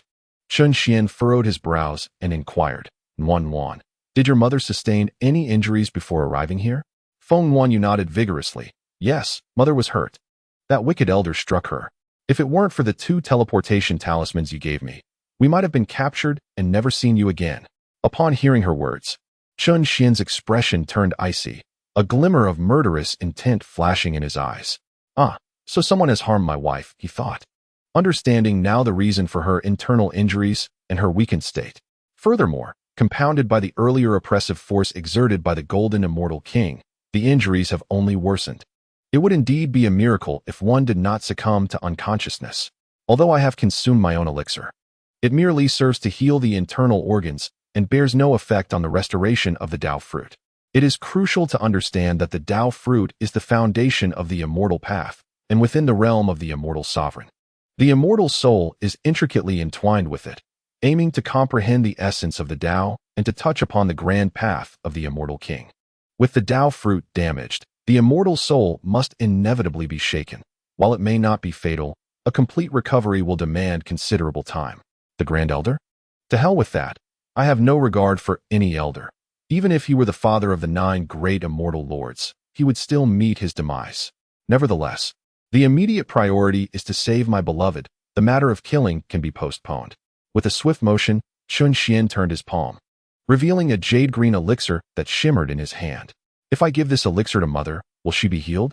inquired Feng Nuanyu with curiosity. "Indeed. But this Qingdi pill addresses only the symptoms, not the root cause. To fully restore your mother, I must retrieve a rare immortal herb from a specific location." Chen Xian explained as he prepared to administer the Qingdi pill to Feng Jiayang. "You stay here and do not wander off. I shall return within half an hour." The Qingdi pill, being a 7th-grade elixir, is already quite potent, capable of healing even the wounds of an immortal king. However, Chen Xian found its effects to be too slow and intended to procure something even more exceptional. In his eyes, when it comes to treating his beloved, only the finest remedies would suffice. "Understood, warm," replied Feng Nuanyu, her unwavering trust in Chen Xian reflected in her obedient nod. Chen Xian affectionately ruffled his daughter's hair, feeling a sense of gratitude for not having remained idle earlier, allowing the golden immortal to assist his daughter. Otherwise, he would never forgive himself for such negligence. "Father." At that moment, Feng Nuanyu hesitated, calling out to Chen Xian. "What is it?" Chen Xian paused in his movements, then seated himself once more, smiling gently at Feng Nuanyu. "From now on, Warm will no longer be a child without a father, right?" Feng Nuanyu asked, uncertainty flickering in her eyes, as if fearing that Chen Xian's presence was merely a fleeting dream. Chapter 9. Retrieving the herb, a pang of pain flickered in Chen Xian's heart, but he inhaled deeply and solemnly assured her, "Father promises you, from now on, I shall always be by your side and will never leave you." Upon hearing this, Feng Nuanyu's bright, watery eyes crinkled into crescent shapes, as she vigorously nodded her head. Yes, Warm believes in Father, and Warm will never leave Father. Chun Xian beamed with a paternal smile, gently stroking the little one's head, as a complex wave of emotions washed over him. To be honest, at that very moment, he finally felt the profound reality of being a father. He had come to accept the truth of having a daughter. Earlier, when he received Feng Jiaoyang's unequivocal confirmation, his heart was filled with shock, panic, and confusion, far from the tranquil mindset of a father. But now, with the storm subsided, he finally recognized that he had embraced the role of a father. From this point forth, the weight of familial responsibility must be shouldered. It seems the time has come for me to emerge, Chun Xian contemplated with a gaze filled with depth. Shortly thereafter, Chun Xian composed himself and departed from the wooden cabin. However, he did not immediately set off to procure medicine. Instead, he first visited the dragon nest of Xiao Jin. This nest, constructed by Xiao Jin himself, lay not far from the wooden cabin, on the outskirts of the void forest, concealed beneath the ground, specifically beneath the waters of the Immortal Lake. It was a crystal palace, substantial in size, encircled by a protective array that Chun Xian had helped establish, shimmering with golden light. This place was a forbidden ground for the myriad aquatic creatures dwelling below, who dared not trespass. Even in the presence of rare celestial herbs or ethereal minerals, only Chun Xian was free to come and go as he pleased. Inside the crystal palace, a spatial array granted boundless expanse, suffused with rich celestial energy. Upon instantaneously transporting within, he beheld Xiao Jin's colossal dragon form coiled majestically in the air, exuding an overwhelming aura of dominance, yet shrouded in a chilling stillness. This was the essence of the celestial king's path that Xiao Jin had comprehended, the path of annihilation. Master? Upon sensing Chun Xian's arrival, Xiao Jin immediately opened his eyes, golden light flashing as he transformed into a small dragon and descended before him. Xiao Jin, I must venture deep into the void forest for an urgent matter. Please discreetly protect the inhabitants of the wooden cabin, Chun Xian instructed. Understood, Xiao Jin nodded, but soon followed with a puzzled inquiry. But master, did you not express your disdain for dealing with those old geezers in the depths? After a moment's hesitation, Chun Xian replied, the woman you injured is my wife, and Wan is my daughter. Thus, I have no choice but to retrieve the medicine from the depths. What? Xiao Jin's dragon eyes widened in disbelief, his body swaying precariously as if about to collapse to the ground. This is the end. I'm finished, he muttered. An expression of utter despair etched upon his face. Chun Xian felt a surge of frustration and could not help but kick at him. What madness is this? Why are you behaving like this? Master, I have harmed the mistress. You must be planning to punish me. Even if you spare me, the mistress will surely seek retribution. Xiao Jin lamented, his voice filled with tears unshed. Spare me your nonsense. Hurry and go protect her and the child. If anything else goes awry, then I may indeed have to take action against you. Chun Xian glared at him sternly, issuing a warning. Startled by the intensity of Chun Xian's gaze, Xiao Jin sprang to his feet, transforming into a streak of golden light that shot out of the palace. I'm on my way. Chun Xian shook his head, exasperated by Xiao Jin's antics. With a heavy sigh, he turned and unleashed his celestial senses, swiftly encompassing a large portion of the depths of the void forest. Once he pinpointed a specific location, he harnessed the power of the laws to teleport himself there. In the depths of the void forest, darkness prevailed, a profound silence enveloping the ancient towering trees, devoid of the vibrant life that characterized the outskirts. Instead, a desolate forest stretched endlessly, revealing the true visage of the primordial forbidden zone, a realm that had existed since epochs long past in the celestial realm, a zone devoid of life. Moreover, within the void forest, the most perilous threats arise not only from the origins of dark turmoil, but also from the unpredictable and chaotic void currents, spatial rifts, and domain fragments that manifest without warning. Once ensnared or touched, even the mightiest of celestial emperors face the peril of demise. In this realm, the spatial laws of the celestial realm hold no sway, and the past events remain shrouded in mystery. The undeniable truth is that this place is unconstrained by the celestial realm's spatial regulations. Only those celestial lords who have mastered the path of space, embodying it themselves, can navigate these treacherous grounds with assurance, provided, of course, that the ancient beings responsible for the dark turmoil, who have existed for countless epochs, remain indifferent. Deep within the void forest, to the east, atop a pitch-black mountain range shrouded in thick fog, dense with spatial rifts, and crackling with purple lightning, lay a desolate expanse. Suddenly, a figure clothed in green materialized, with eyes shimmering like gold, gazing forward as if piercing through the ages. It was none other than Chen Xian, who had teleported into this realm. At the very moment he appeared, an ancient, weathered voice resonated from the depths of the mountains. "It has been a millennium, young one. What brings you here again?" Standing with his hands clasped behind his back, Chen Xian replied coldly, "I seek the 9-petal heart lotus blood flame flower from your mountains." The ancient voice fell silent for a moment, and soon a mocking laugh echoed from within. "Do you truly believe that is attainable? The 9-petal heart lotus blood flame flower matures only once every million years. Which celestial lord would not covet it? Why should I give it to you for free? Not willing to part with it?" Chen Xian raised an eyebrow in inquiry. "Absolutely not," came the firm reply. "In that case, I shall see whether you, this ancient relic, have made any progress over the millennia." With a single stride, Chen Xian plunged into the thick fog, undeterred by the chaotic currents and domain fragments that encroached upon him. Yet, he did not lift a finger. The golden light surrounding him shattered them effortlessly. Such arrogance. The ancient voice from the mountains clearly seethed with fury. Suddenly, a terrifying pressure erupted, dispersing the fog entirely, as a colossal hand emerged from the depths of the mountains, cloaked in a breath of annihilation. It exuded an aura of profound desolation, as if buried under the weight of countless ages. The void purple lightning, capable of obliterating celestial emperors, descended upon it, leaving not even a trace in its wake. Standing resolutely above the mountain range, radiating golden light, Chen Xian observed the descending hand with no hint of trepidation, a smirk curling at the corners of his lips. Still the same old tricks. Alas, they have long since become outdated. With a deft flick of his finger, he unleashed a surge of power that resonated across the skies of the eternal green celestial domain, as if an otherworldly deity had descended to stir the winds and clouds. Freezing time itself, enveloped in boundless chaotic energy, his finger, illuminated by divine purple radiance, struck straight down towards the colossal hand that sought to overshadow him. Chapter 10. The Return. A million miles away, in the great wilderness Immortal City, the nearest celestial city to the void forest, and the only one in the vicinity, stood majestically, constructed entirely of obsidian gold. Ancient and weathered, it gathered countless immortals and mortals alike, with towering pavilions and the renowned star-extracting tower at its heart, where it was said an immortal king resided. Established 10,000 years ago, the city was equipped with a cross-domain teleportation array, serving as a transit point on the outskirts of the void forest.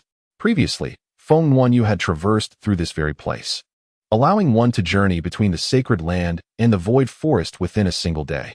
For millennia, the void forest had remained tranquil, but today, a sudden violet divine light illuminated the sky above the immortal realm, accompanied by a rumbling sound akin to thunder. Following this, the once stable great wilderness Immortal City began to tremble astonishingly, as if the earth were collapsing beneath it. A vague yet overwhelming sense of destruction emanating from the depths of the void forest. Boom. As the commotion intensified, innumerable beams of rainbow light shot up into the sky from within the city, resembling a cosmic expanse. Countless scattered immortals and cultivators were stirred, gazing in astonishment towards the depths of the void forest. What a terrifying pressure! What could be happening deep within the Forbidden Zone? Is it the eve of turmoil? Nonsense. Turmoil belongs to a bygone era. It has not resurfaced in ages, thus it is evidently impossible. It was said that an immortal sovereign once suppressed the Forbidden Zone. Perhaps today, another immortal sovereign has descended upon it. Within the Immortal City, voices were rife with speculation. At the center, atop the star-extracting tower, a towering figure cloaked in white slowly materialized. An elderly man, with hair and beard as white as snow, surrounded by shimmering silver points of light, seemed to resonate with the stars above, exuding an aura of vastness and ethereality that bestowed a sense of sanctity upon those who beheld him. Upon the elder's appearance, all figures in the sky above the city were taken aback, bowing respectfully. Immortal King of the Void. The Immortal King's gaze was profound, and after a moment, a complex expression appeared on his aged face as he sighed softly. I never expected that as a mere immortal king, I would have the opportunity to witness an immortal sovereign's intervention. Even if I were to fall tomorrow amid the calamity of the 5 decays of heaven and man, I would have no regrets. Fear not, people of the immortal city. Just as an immortal sovereign once quelled the forbidden zone 10,000 years ago, and darkness and demons no longer wreak havoc, it is likely that today will be no exception. With that, the figure of the immortal king dissipated into countless points of starlight, retreating once more into the star-extracting tower. The crowd was profoundly moved. The immortal king's words had clarified their doubts, confirming the arrival of an immortal sovereign in the forbidden zone. To suppress such a place, it could only be one of the 9 immortal sovereigns, though which one had descended remained a mystery that piqued their curiosity. The 9 immortal sovereigns are not entities that mere mortals like us can fathom. One might wish for such an encounter. But does anyone truly believe that the being who has arrived in the forbidden zone is among them? After all, the 9 immortal sovereigns have never spoken of suppressing the forbidden zone. With these thoughts, the assembled crowd was shaken. Could there truly be another presence comparable to the 9 immortal sovereigns? Indeed, it is so, and this is rather terrifying. It must be noted that the 9 great immortal sovereigns are primordial beings born alongside the immortal realm. They have traversed an unfathomable distance along the path of the immortal sovereigns, and had it not been for certain circumstances, they would likely have ascended to eternal divinity long ago. If there truly exists a being comparable to the 9 great immortal sovereigns, then the delicate balance of the 9 domains within the immortal realm would undoubtedly be disrupted. In such a realm, how much tranquility could remain? Contemplating this, many present felt a chill run down their spines, their mouths dry, and even the thought of experiencing the might of the immortal sovereigns began to wane. Boom! Deep within the void forest, above the mountain range, a colossal hand was shattered by a mere gesture from Chen Xian, unleashing a terrifying energy that fragmented the very fabric of space, with turbulent currents swirling like a tempest, seemingly intent on devouring all. Even the void thunder being reduced to mere fragments. Yet at that moment, Chen Xian waved his hand gently, and the chaotic purple energy enveloped the shattered space, restoring tranquility to the mountains in an instant. You old relic, it seems you are quite alone. Perhaps you should call for a couple of allies. Chen Xian remarked with a disdainful smile. From the depths of the mountains, an ancient and weathered voice echoed like thunder. You insolent brat. Do you truly believe the old man fears you? What? Do you wish to continue? Are you not afraid of straining your old back? Chen Xian taunted. The old man may kill, but he cannot be humiliated. Today, even if it costs me my life, I shall, before he could finish. A flicker of purple flame erupted from Chen Xian's fingertip, seemingly imbued with a will of its own, dancing animatedly. At that precise moment, time and space within the void forest came to an abrupt halt, enveloped in a profound silence. The ancient voice from the depths of the mountains fell silent, succumbing to an eerie stillness. After a brief moment, a long sigh resonated from another direction within the void forest, echoing through the ages, reverberating above the mountain range. Give it to him. A millennium ago, one could fight without fear of death. But now, to engage in battle, one truly risks death. The chaotic divine fire, alas. Chen Xian chuckled coldly. It appears some possess the wisdom to recognize the times. Not all are fools. My millennia have not been spent idly, unlike you. Deep within the mountains, the ancient voice remained silent, but soon, a glimmer of light flickered in the depths, slowly ascending until it hovered before Chen Xian. As it drew near, the luminous object revealed its true form, a 9-petaled lotus, resplendent in a deep crimson hue, reminiscent of blood, its radiance akin to flames. Although it thrived in the desolation of the void forest, it exuded a vibrant life force, manifesting signs of withered trees rejuvenating and rare herbs blossoming. 9-tiered heart lotus blood flame flower. Indeed, it has been well nurtured, Chen Xian remarked, a satisfied glimmer in his eyes, before storing the elixir in his celestial abode. With his purpose fulfilled, Chen Xian chose not to linger, offering a smile of gratitude to the ancient voice from the depths of the mountains before instantly teleporting away. Not long after his departure, a roar of humiliation and resentment suddenly echoed from deep within the mountains, reverberating through the dense forest for an extended period, evoking sympathy and sighs from countless hidden observers.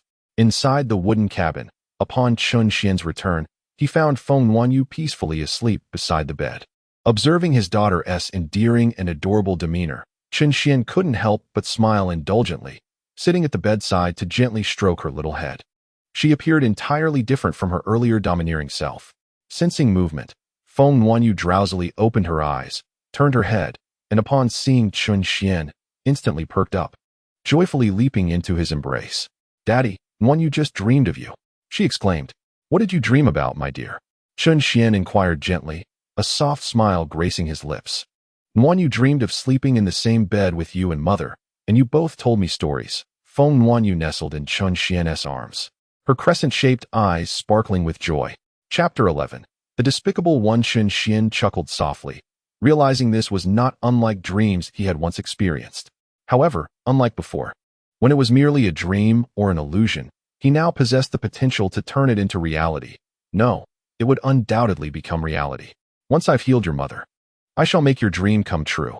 What do you think, my dear?" he asked the little girl with a smile. "All right, Wanyu believes in Daddy," she responded, her face radiating a smile so bright that her eyes nearly disappeared. Seeing his daughter's happiness lifted Chun Xian's spirits significantly. He then produced the 9-petal heart lotus blood flame flower. "Daddy, is this the elixir you picked for mother?" Feng Wanyu asked with wide, curious eyes. "Yes, but your mother currently doesn't require much. Just a small amount will suffice."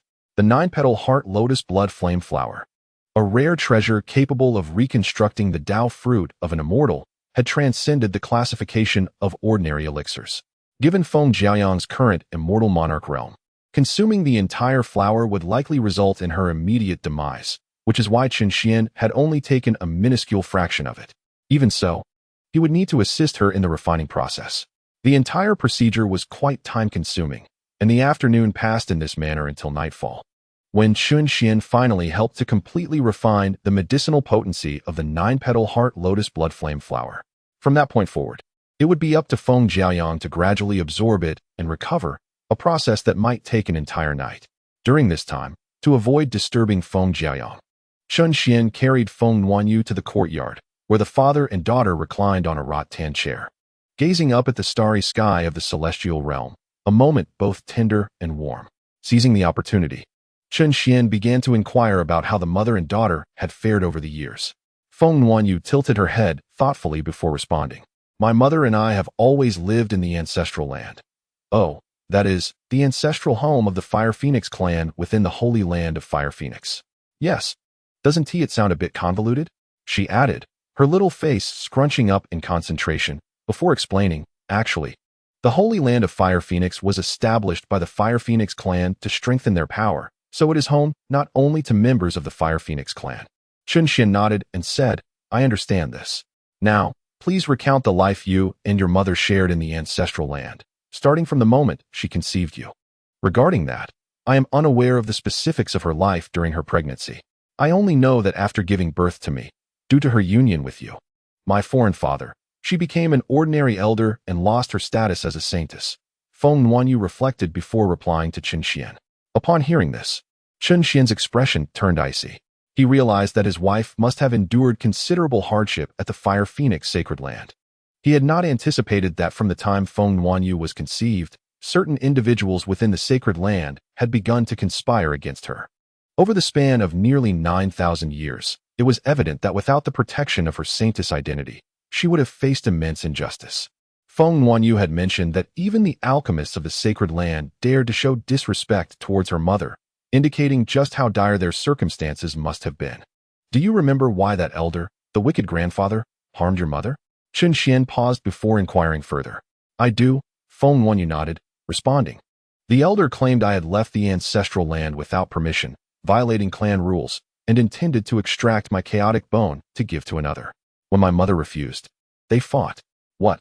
Chun Xian's complexion changed drastically as he sat up abruptly, his eyes brimming with a murderous intent.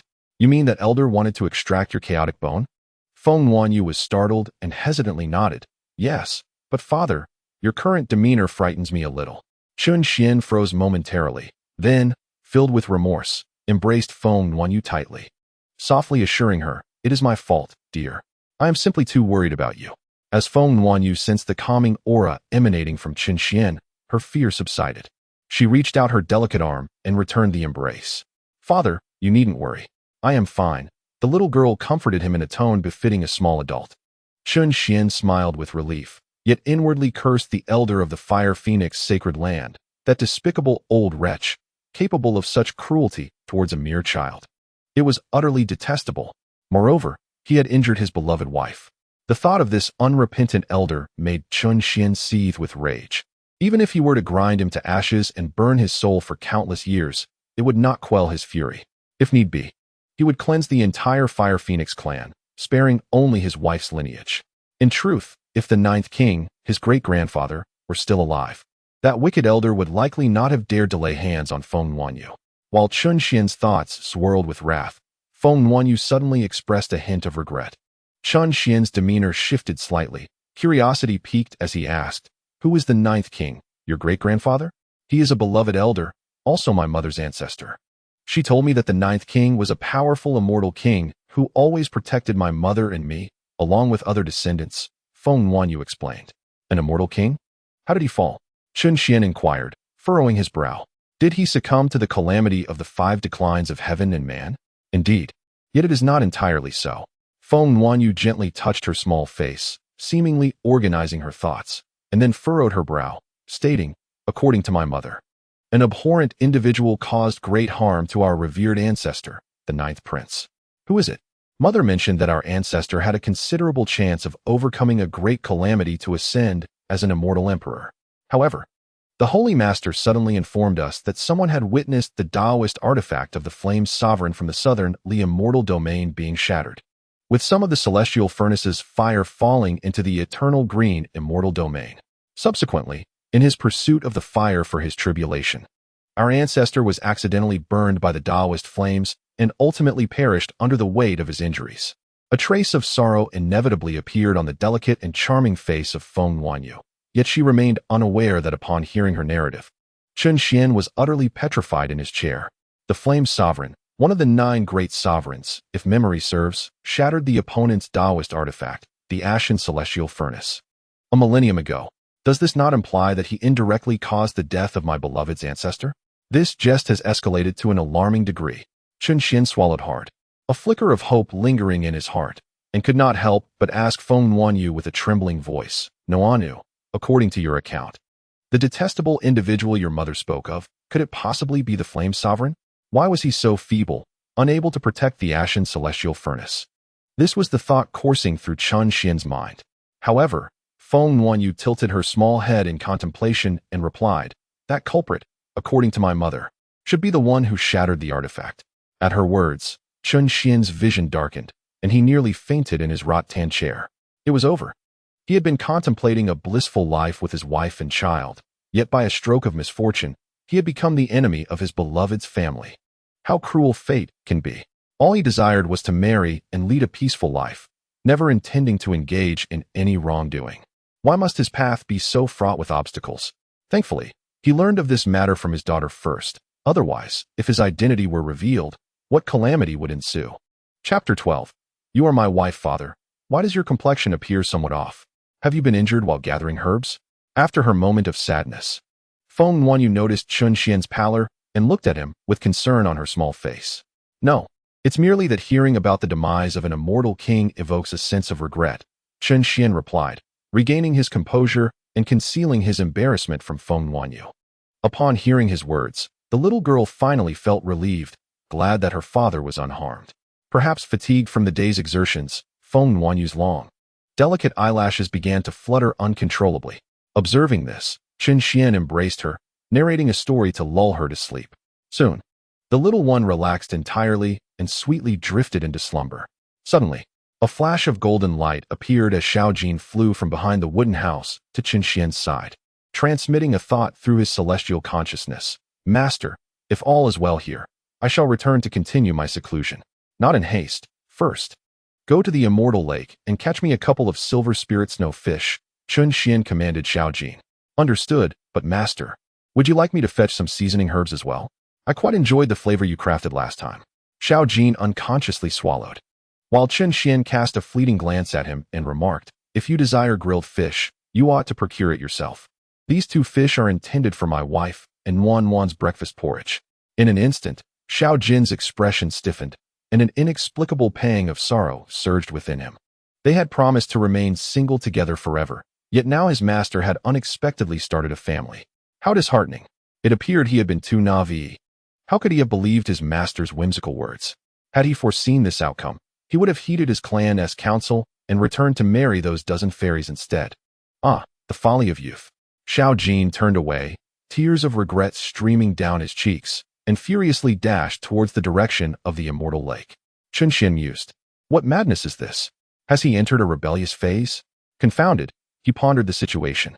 The following morning, as dawn broke, Feng Nuanyu was still nestled in slumber upon a rattan chair, draped in Chun Xian's azure robe. Noticing that the young girl showed no signs of waking, Chun Xian quietly rose to prepare porridge for the mother and daughter. The silver spirit snowfish, one of the rare treasures of the celestial realm, infused with ancient bloodlines, was typically utilized for concocting 4th and 5th grade elixirs and held considerable value. Yet, for Chun Xian, it was predominantly used for culinary delight. After he completed the porridge, Feng Jiaoyang, who had absorbed the medicinal essence throughout the night, gradually opened her eyes. You are awake? Chun Xian entered, carrying the porridge. Where's Nuan? Feng Jiaoyang propped herself up on her bed, her first thought upon waking being the search for her daughter's presence. She is asleep outside, Chun Xian replied, settling beside her and offering a spoonful of porridge to her lips. Here, it's time for breakfast. Feng Jiaoyang was momentarily taken aback, then frowned and inquired. What do you mean by this? Chun Xian smiled and said, This is the snowfish porridge I specially prepared for you, my wife. It will replenish your vitality and taste delightful. Mother, wife? Feng Jiaoyang's face flushed crimson, her cheeks blooming with color, and she could not help but retort, Pa. How shameless. Who is your wife?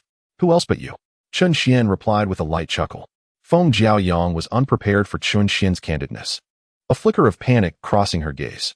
Although they had once shared the bond of husband and wife in matters of the heart, she was but a blank slate, perhaps with a small tear, yet fundamentally untouched. Faced with Chun Xian's forthright demeanor, she found herself momentarily at a loss. Finally, she bit her lip and, slightly vexed, declared, You mustn't call me wife. Chun Xian laughed. We have engaged in all that a married couple ought to. So if I do not call you wife, what else should I call you? Of course, I understand that you may need time to acclimate, but I am confident you will gradually grow accustomed to it. To foster intimacy, one must embrace affectionate terms. Otherwise, calling you fairy every day may lead to increasing distance. Do you still dream of a warm hearth with a wife and children? Such fantasies are futile. Chun Xian was not foolish, so he promptly disregarded Feng Jiaoyang's words. Come, my dear, allow me to feed you some congee. Chun Xian brought the spoon closer. Feng Jiaoyang's cheeks flushed deeper as she felt Chun Xian's breath so near. Her heart inexplicably racing, her mind a flurry of confusion. Instinctively, her gaze fell upon the snow-fish congee before her. In that moment, Feng Jiaoyang's heart jolted, and she grasped Chun Xian's wrist with urgency. Chun Xian was taken aback, perplexed by her reaction. Did she become upset and intend to strike? Just as he was engulfed in doubt, Feng Jiaoyang looked up at him with a serious expression. What did you use to make this congee? Silver spirit snowfish. Why do you ask? Chun Xian replied, bewildered. Indeed, where did you acquire such a precious silver spirit snowfish? You are but a celestial being. How could you possibly wait? As her words trailed off, Feng Jiaoyang's expression shifted slightly, as if she had made a sudden realization. She immediately inquired, Is this fish perhaps a gift from your master, the Celestial King? See Celestial King? Chun Xian was momentarily stunned. Where would he have encountered a Celestial King? No, wait. Are you referring to Xiao Jin? This was truly absurd. Chun Xian couldn't help but chuckle at the situation, hastily denying, I do not know any Celestial King. You must be mistaken. Unacquainted with the Celestial King? Feng Jiaoyang paused, her brows knitting together. Then what about the Celestial King of the Dragon Emperor clan I saw earlier? The Void Forest is an ancient forbidden zone. Isn't it normal for there to be a Celestial King present? And the Silver Spirit Snowfish? Was it caught from the Celestial Lake? Caught. The Silver Spirit Snowfish is an otherworldly species from the Celestial Realm. Although difficult to cultivate, surely you, a mere celestial being, cannot handle it alone?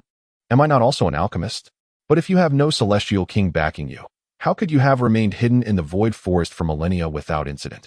That's simple. I set up a vigilant formation and fled at the first sign of trouble. What danger could I possibly encounter? Upon hearing this, Feng Jiaoyang's expression grew peculiar. Though everything she heard seemed reasonable, something felt amiss. A celestial being who appeared utterly unconcerned by the ancient forbidden zone of the Void Forest. Was that truly normal? Very well. If you wish to show concern for me, it would be better to wait until after the kanji is finished, otherwise it will grow cold. Chen Xian once again brought the spoon to Feng Jiayang's lips. As the saying goes, to capture a woman's heart, one must first win her stomach. Chen Xian was counting on this culinary skill to bridge the emotional gap between them. Concern?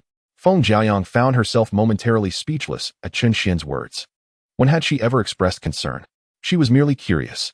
Nevertheless, recognizing the value of the silver spirit snowfish kanji, she decided not to waste it. After a brief hesitation, she drank it down. Mother.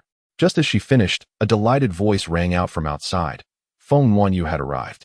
In an instant, the air within the wooden cabin became utterly still. Chapter 13. Overindulgence. The spoon in Chen Xian's hand remained poised at Feng Jiayang's lips, both of them frozen in their positions. Feng Wanyu, with her little legs, dashed over with quick strides.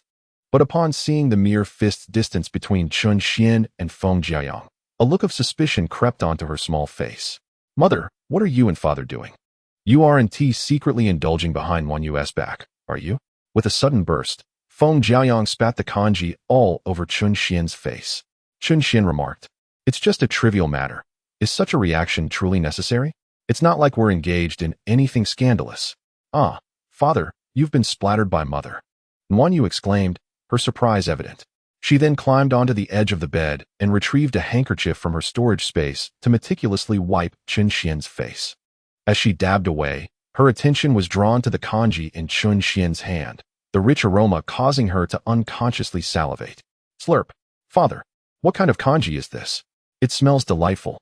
Chen Xian chuckled softly, wiping her mouth's corner, and reassured her, "Don't worry, your portion has already been prepared. It's on the stove to the left of the courtyard gate. You can fetch it yourself." "Yay, Wanyu gets to enjoy fragrant kanji," the little girl exclaimed, bursting with excitement as she leapt off the bed and scampered out of the wooden cabin. Feng Wanyu's lips twitched slightly, and she huffed in exasperation. What an ungrateful little thing. The moment she hears about kanji, she forgets all about her mother. Our precious girl is clever, seeing how forcefully she spat. She knows her mother is fine, Chen Xian teased Feng Jiayang.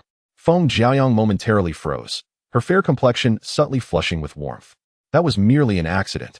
I didn't mean to do it, so don't take it to heart, she stammered. It's nothing. I'm not bothered by my wife's saliva. Chen Xian grinned. Upon hearing this, Feng Jiayang's stunningly beautiful face blushed like the fiery clouds at sunset. Unable to suppress her embarrassment and annoyance, she retorted, "Stop talking nonsense. Give me the kanji, I'll eat it myself. You go watch over Wanyu." Feng Jiayang snatched the kanji bowl away, and Chen Xian felt no offense, instead finding his wife's adorableness quite endearing. Moreover, he sensed that Feng Jiayang harbored far less resentment towards him than the day before. Seeing that the timing was right, Chen Xian decided not to press further, nodding in acknowledgement as he prepared to leave. Before departing, he reminded Feng Jiayang, "Last night, I discovered that your Dao fruit was damaged, so I gave you a medicinal herb to help with your recovery. Pay close attention to any changes in your body overnight." After saying this, he stood and exited the wooden cabin. Upon hearing his words, Feng Jiayang's hand holding the kanji bowl trembled slightly. In truth, she had already sensed the changes in her body upon waking. Yet, she did not ponder deeply, assuming it was merely the result of her phoenix fire body bloodline that not only restored her Dao fruit, but also fortuitously enhanced the fusion of her celestial soul and Dao fruit, allowing her to attain the mid-stage of celestial sovereign. However, upon hearing Chen Xian's words, she realized that he had indeed lent a hand. Reflecting on it, had there not been external assistance, even with her formidable bloodline, it would have been impossible for her to achieve so much in a single night. Yet, how could a celestial being be willing to part with such a precious celestial herb? That herb was capable of healing injuries to the Dao fruit and facilitating a breakthrough for a celestial sovereign. It was highly likely that he had risked his life to obtain it from the void forest, perhaps intending to reserve it for a crucial moment in the future. Yet, he so readily bestowed it upon her, speaking of it so casually. Would he truly not regret this? Gazing through the window at Chen Xian in the courtyard, Feng Jiayang lightly bit her crimson lips, her expression becoming increasingly complex. In the courtyard, Feng Wanyu had consumed the entire bowl of snowfish porridge from the stove in one go. When Chen Xian emerged from the room and witnessed this scene, he couldn't help but chuckle, remarking on her gluttony. Such a little glutton. Drinking so much. Are you not afraid of overindulging? Hee hee. One, you will not overindulge. In the ancestral land, there was always delicious food, and I could never get enough. Feng Nuanyu proudly asserted, placing her hands on her hips. However, before she could finish her sentence, her stomach suddenly ached, silencing her, and her small face turned pale in an instant. Ah, little glutton, now you know the discomfort. Don't you?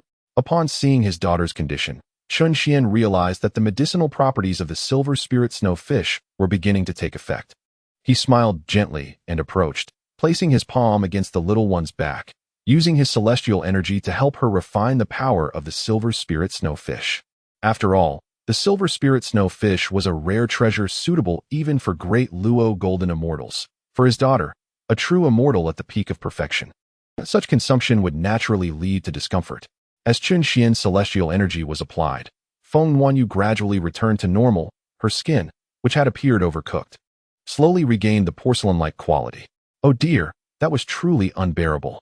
In that moment, I felt as if I might faint, Feng Nuanyu exclaimed, collapsing to the ground. Gasping for breath, Chun Xian lifted her up, pinching her nose gently as he admonished. Now you understand the dangers of indiscriminate eating, right? In the future, without your father and mother's permission, you must not eat recklessly. Remember that? Nuanyu remembers. The little one nodded earnestly. At that moment, Feng Jiaoyang emerged from the wooden house, donned in a new attire, a pale purple long dress. Yesterday, she had been injured and preoccupied with concerns for Nuanyu's safety. Thus, she had scarcely noticed the state of the medicinal fields on either side of the courtyard. Now, upon stepping out and surveying the surroundings, she was astonished to discover that both sides of the medicinal fields were cultivated with numerous 4th and 5th grade celestial herbs. You are not only an alchemist, but also possess such an abundance of celestial herbs. How is it that you are still merely a scattered immortal at the celestial realm? Feng Jiaoyang inquired of Chun Xian, her expression laced with curiosity. There is nothing peculiar about it. Chun Xian chuckled and explained to Feng Jiaoyang. I am a person who enjoys alchemy and the cultivation of celestial herbs. Yet I am averse to relying on these external substances for my cultivation. I believe that the strength garnered from personal endeavor far surpasses that derived from external aids in terms of solidity and reliability. What kind of fallacy is that?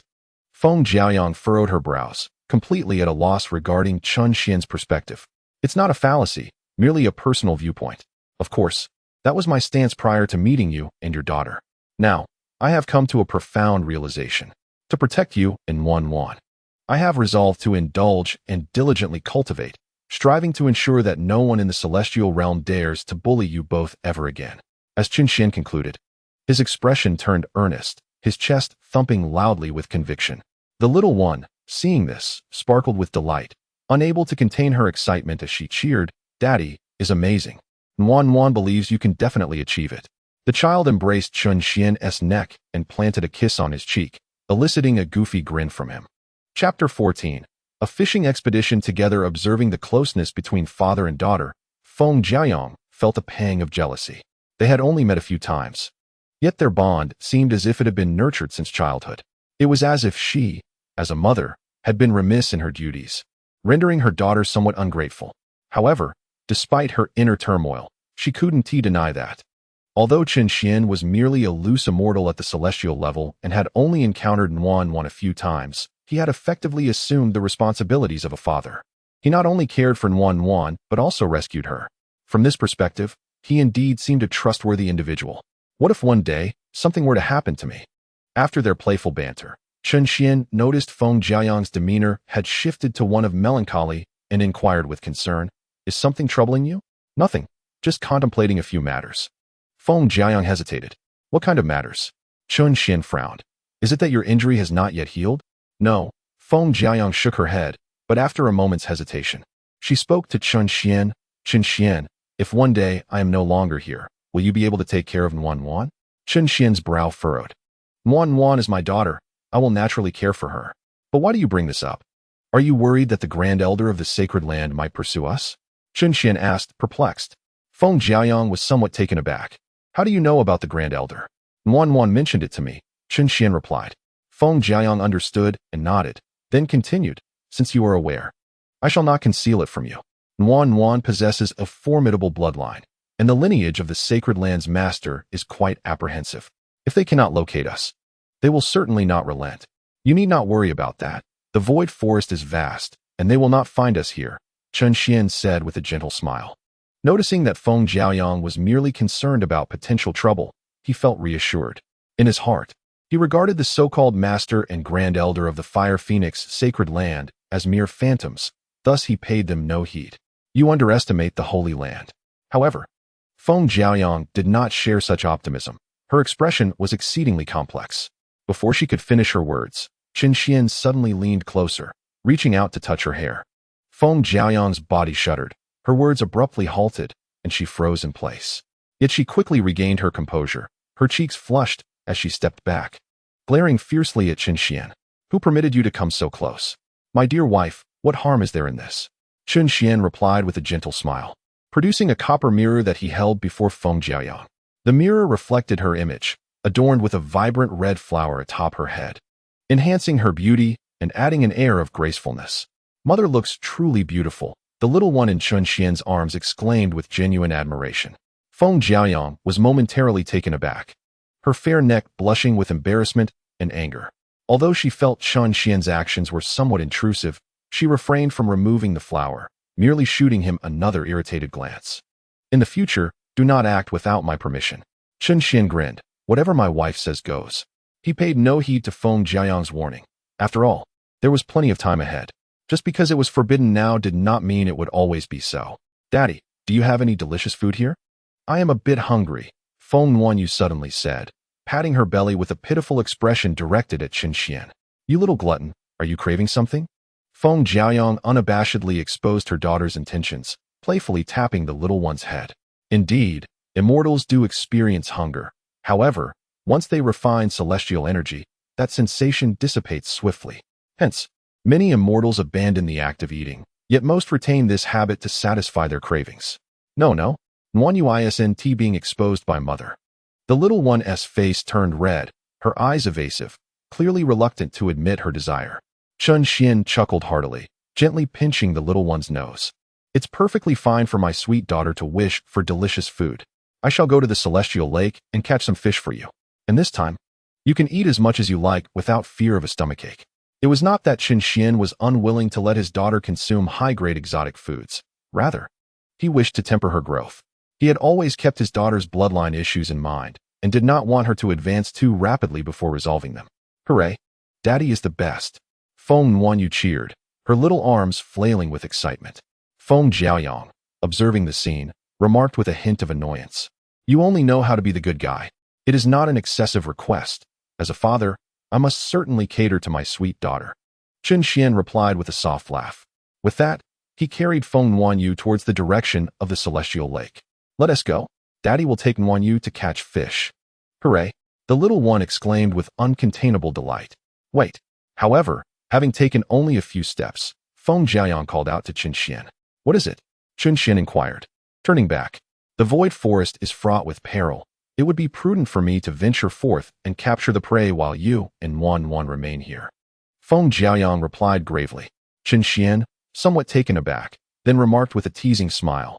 Is my dear wife expressing concern for her husband? Feng Jiaoyang's cheeks flushed with embarrassment as she retorted. Who is concerned about you? I am merely worried about our daughter. Is that so? Chen Xian said with a knowing smile. Believe it or not. Feng Jiaoyang responded, feeling exposed and irritated, turning away to leave the courtyard, unwilling to engage in further banter with Chen Xian. Such a hard-hearted yet tender woman, Chen Xian mused, a spark of pride flickering in his eyes. Since his wife's awakening, her every action had demonstrated her deep appreciation for his meticulous care, evidently moving her heart. Indeed, sincerity is a formidable weapon, he thought. Just observe this approach, and you will see its effect. Daddy, are we to wait here for mother? Feng Wanyu hesitated, clearly reluctant to abandon her desire to catch fish. Certainly not. Without your father to guide her, your mother would struggle to locate the immortal lake, he jested. Chen Xian was not the type to hide behind a woman. He would not allow her to forage while he remained at home awaiting the fruits of her labor. With that, he shouted, scooping up Feng Wanyu as he followed. My dear, you are going the wrong way. The immortal lake lies in the opposite direction. Chapter 15. Feng Jiaoyang's anxiety as they traversed the towering ancient forest. Feng Jiaoyang extended her celestial senses, remaining vigilant while enveloping Chen Xian and their precious daughter in a protective aura, concerned that excessive noise might attract unwanted trouble. She moved at a leisurely pace, akin to a stroll. Chen Xian found no fault in this. Rather, he relished the opportunity to enjoy a peaceful outing amidst nature with his wife. How could such moments be anything less than a small blessing in life? Before long, Chen Xian led Feng Jiaoyang to the vicinity of the medicinal herb field he had cultivated for brewing. The rich aroma of herbs wafted through the air. "Did you plant all of this?" Feng Jiaoyang asked, astonished. "Indeed, but unlike the garden, this is primarily for brewing," Chen Xian explained. "Brewing? Did you not say that external substances are unnecessary for cultivation? Why then use divine herbs and spiritual fruits for brewing?" Feng Jiaoyang questioned, her brow furrowing in confusion. "I brew solely for enjoyment. Thus, I prioritize flavor over any effects on cultivation," Chen Xian noted, gesturing towards several spiritual fruit trees in the field. "For instance, these millennium red fruit trees, though classified as third-tier divine fruits, I allow the divine and spiritual energies to dissipate before brewing to enhance the fermentation process." Feng Jiaoyang was momentarily stunned. A celestial being was indeed utilizing third-tier millennium red fruits in such a seemingly wasteful manner for brewing? Is this widely accepted? "Dearest, what troubles you?" Chen Xian inquired with curiosity as Feng Jiaoyang fell silent. Coming back to her senses, Feng Jiaoyang regarded Chen Xian with a gaze filled with complexity. "I have encountered many peculiar individuals, yet one like you is truly unprecedented. It is baffling that you would squander precious elixirs and spiritual herbs on brewing rather than cultivation. No wonder you have not attained the true immortal realm in these 10 millennia. If you continue in this manner, even with another 10,000 years, with your unremarkable talent, you would still be unable to break through to the true immortal level." "Unremarkable talent?" Chen Xian touched his nose, his expression slightly peculiar. "I doubt that. I feel my cultivation is progressing quite rapidly." Feng Jiaoyang couldn't help but chuckle. "Rapid? I have never seen anyone slower than you." Chen Xian's expression grew increasingly odd at her words. "Dearest, are you by any chance finding creative ways to flatter your husband?" Feng Jiaoyang was taken aback and then blushed, playfully pinching the soft flesh of Chen Xian's waist. "Stop joking. Can't you be serious in front of the child?" "Ah." Chen Xian gasped in surprise, then pleaded, "My dear, I recognize my mistake. Please retract your powers." In truth, Chen Xian felt little from her playful gesture, but he exaggerated his reaction to placate Feng Jiaoyang. "Humph. Should there be a next time, I shall show you how I will deal with you," Feng Jiaoyang warned, her cheeks flushed. Chen Xian forced a smile. "Understood. I shall not dare again." Hearing Chen Xian refer to himself as husband repeatedly made Feng Jiaoyang feel a mix of embarrassment and irritation. However, she chose not to dwell on it further. With a fierce glare, she withdrew her hand and continued towards the immortal lake. Feng Nuanyu, with wide eyes filled with curiosity, looked at the two and asked Chen Xian, "Daddy, why was Mommy angry just now?" Chen Xian's face flushed, and he cleared his throat. "It's nothing. It's an adult matter. Children shouldn't pry." "Oh." The little one pouted in disappointment, clearly unsatisfied with Chen Xian's response. Yet, no matter how dissatisfied she was, Chen Xian could not divulge more, as it was indeed an adult affair. After more than half an hour of walking, Chen Xian finally brought Feng Jiaoyang and Feng Nuanyu to the immortal lake. The lake shimmered with sparkling waves, enveloped in ethereal mist, and the surrounding scenery was breathtaking, filling the little one with excitement as she squirmed in Chen Xian's embrace. "Daddy, Nuanyu wants to play in the water. Please put me down." "All right, but do not wander too far, or your mother will become upset," Chen Xian cautioned, mindful of Feng Jiaoyang's potential worries. Nuanyu understands." The little one nodded earnestly. So obedient, Chen Xian smiled gently before setting her down. As soon as she touched the ground, Feng Nuanyu eagerly dashed towards the immortal lake, her small legs moving swiftly, just as she had taken only a few steps. Feng Jiaoyang swiftly seized her, exclaiming with irritation, "This immortal lake is teeming with otherworldly creatures. A moment's carelessness could result in injury. I command you to remain here on the shore and observe. Should you dare to venture into the water, beware of dire consequences." "But mother, I wish to play in the water," the little one pouted, her face a picture of innocent grievance. "Your pleas are futile. No amount of coaxing will sway me. However, I can promise that when we reach a safe area, you may play to your heart's content. For now, you shall wait and enjoy delicious treats at home instead of entering the water," Feng Jiayang declared, leaving no room for negotiation. Seeing her mother's resolute stance, the little one felt a sense of dissatisfaction but resigned herself to comply. Very well then. Chun Xian understood Feng Jiayang's concerns. Yet he could not bear to witness his daughter's disappointment. He stepped forward to offer comfort. It matters not if you cannot play in the water. Later, I shall prepare a feast for you, my beloved Wan, ensuring you eat your fill. All right? Upon hearing of the forthcoming delicacies, the little one's eyes sparkled, and she eagerly nodded. Yes, yes. Wan wants to eat a lot of delicious food, until I cannot eat another bite. Rest assured, I will ensure my precious Wan is satisfied. Chun Xian's spirits lifted at his daughter's joy, and he felt invigorated. He then turned to Feng Jiayang. My dear, you stay here with Wan. I shall dive down to catch some fish. Can you manage alone? Feng Jiayang frowned. Absolutely. Let us not forget. It was I who caught the fish this morning. Moreover, I am well acquainted with this immortal lake, knowing which fish are delectable and which are not. Though you possess vast knowledge, I am certainly more proficient in matters of cuisine, Chun Xian replied with a charming smile, which for some inexplicable reason caused Feng Jiayang to momentarily lose her composure. After a fleeting moment, her cheeks flushed, she averted her gaze and nodded. Very well. But do exercise caution. Fear not, my dear. Chun Xian chuckled lightly, then gracefully leaped into the depths of the immortal lake. As she watched his figure recede into the water, Feng Jiayang felt an involuntary tightening of her heart, a twinge of worry arising within her.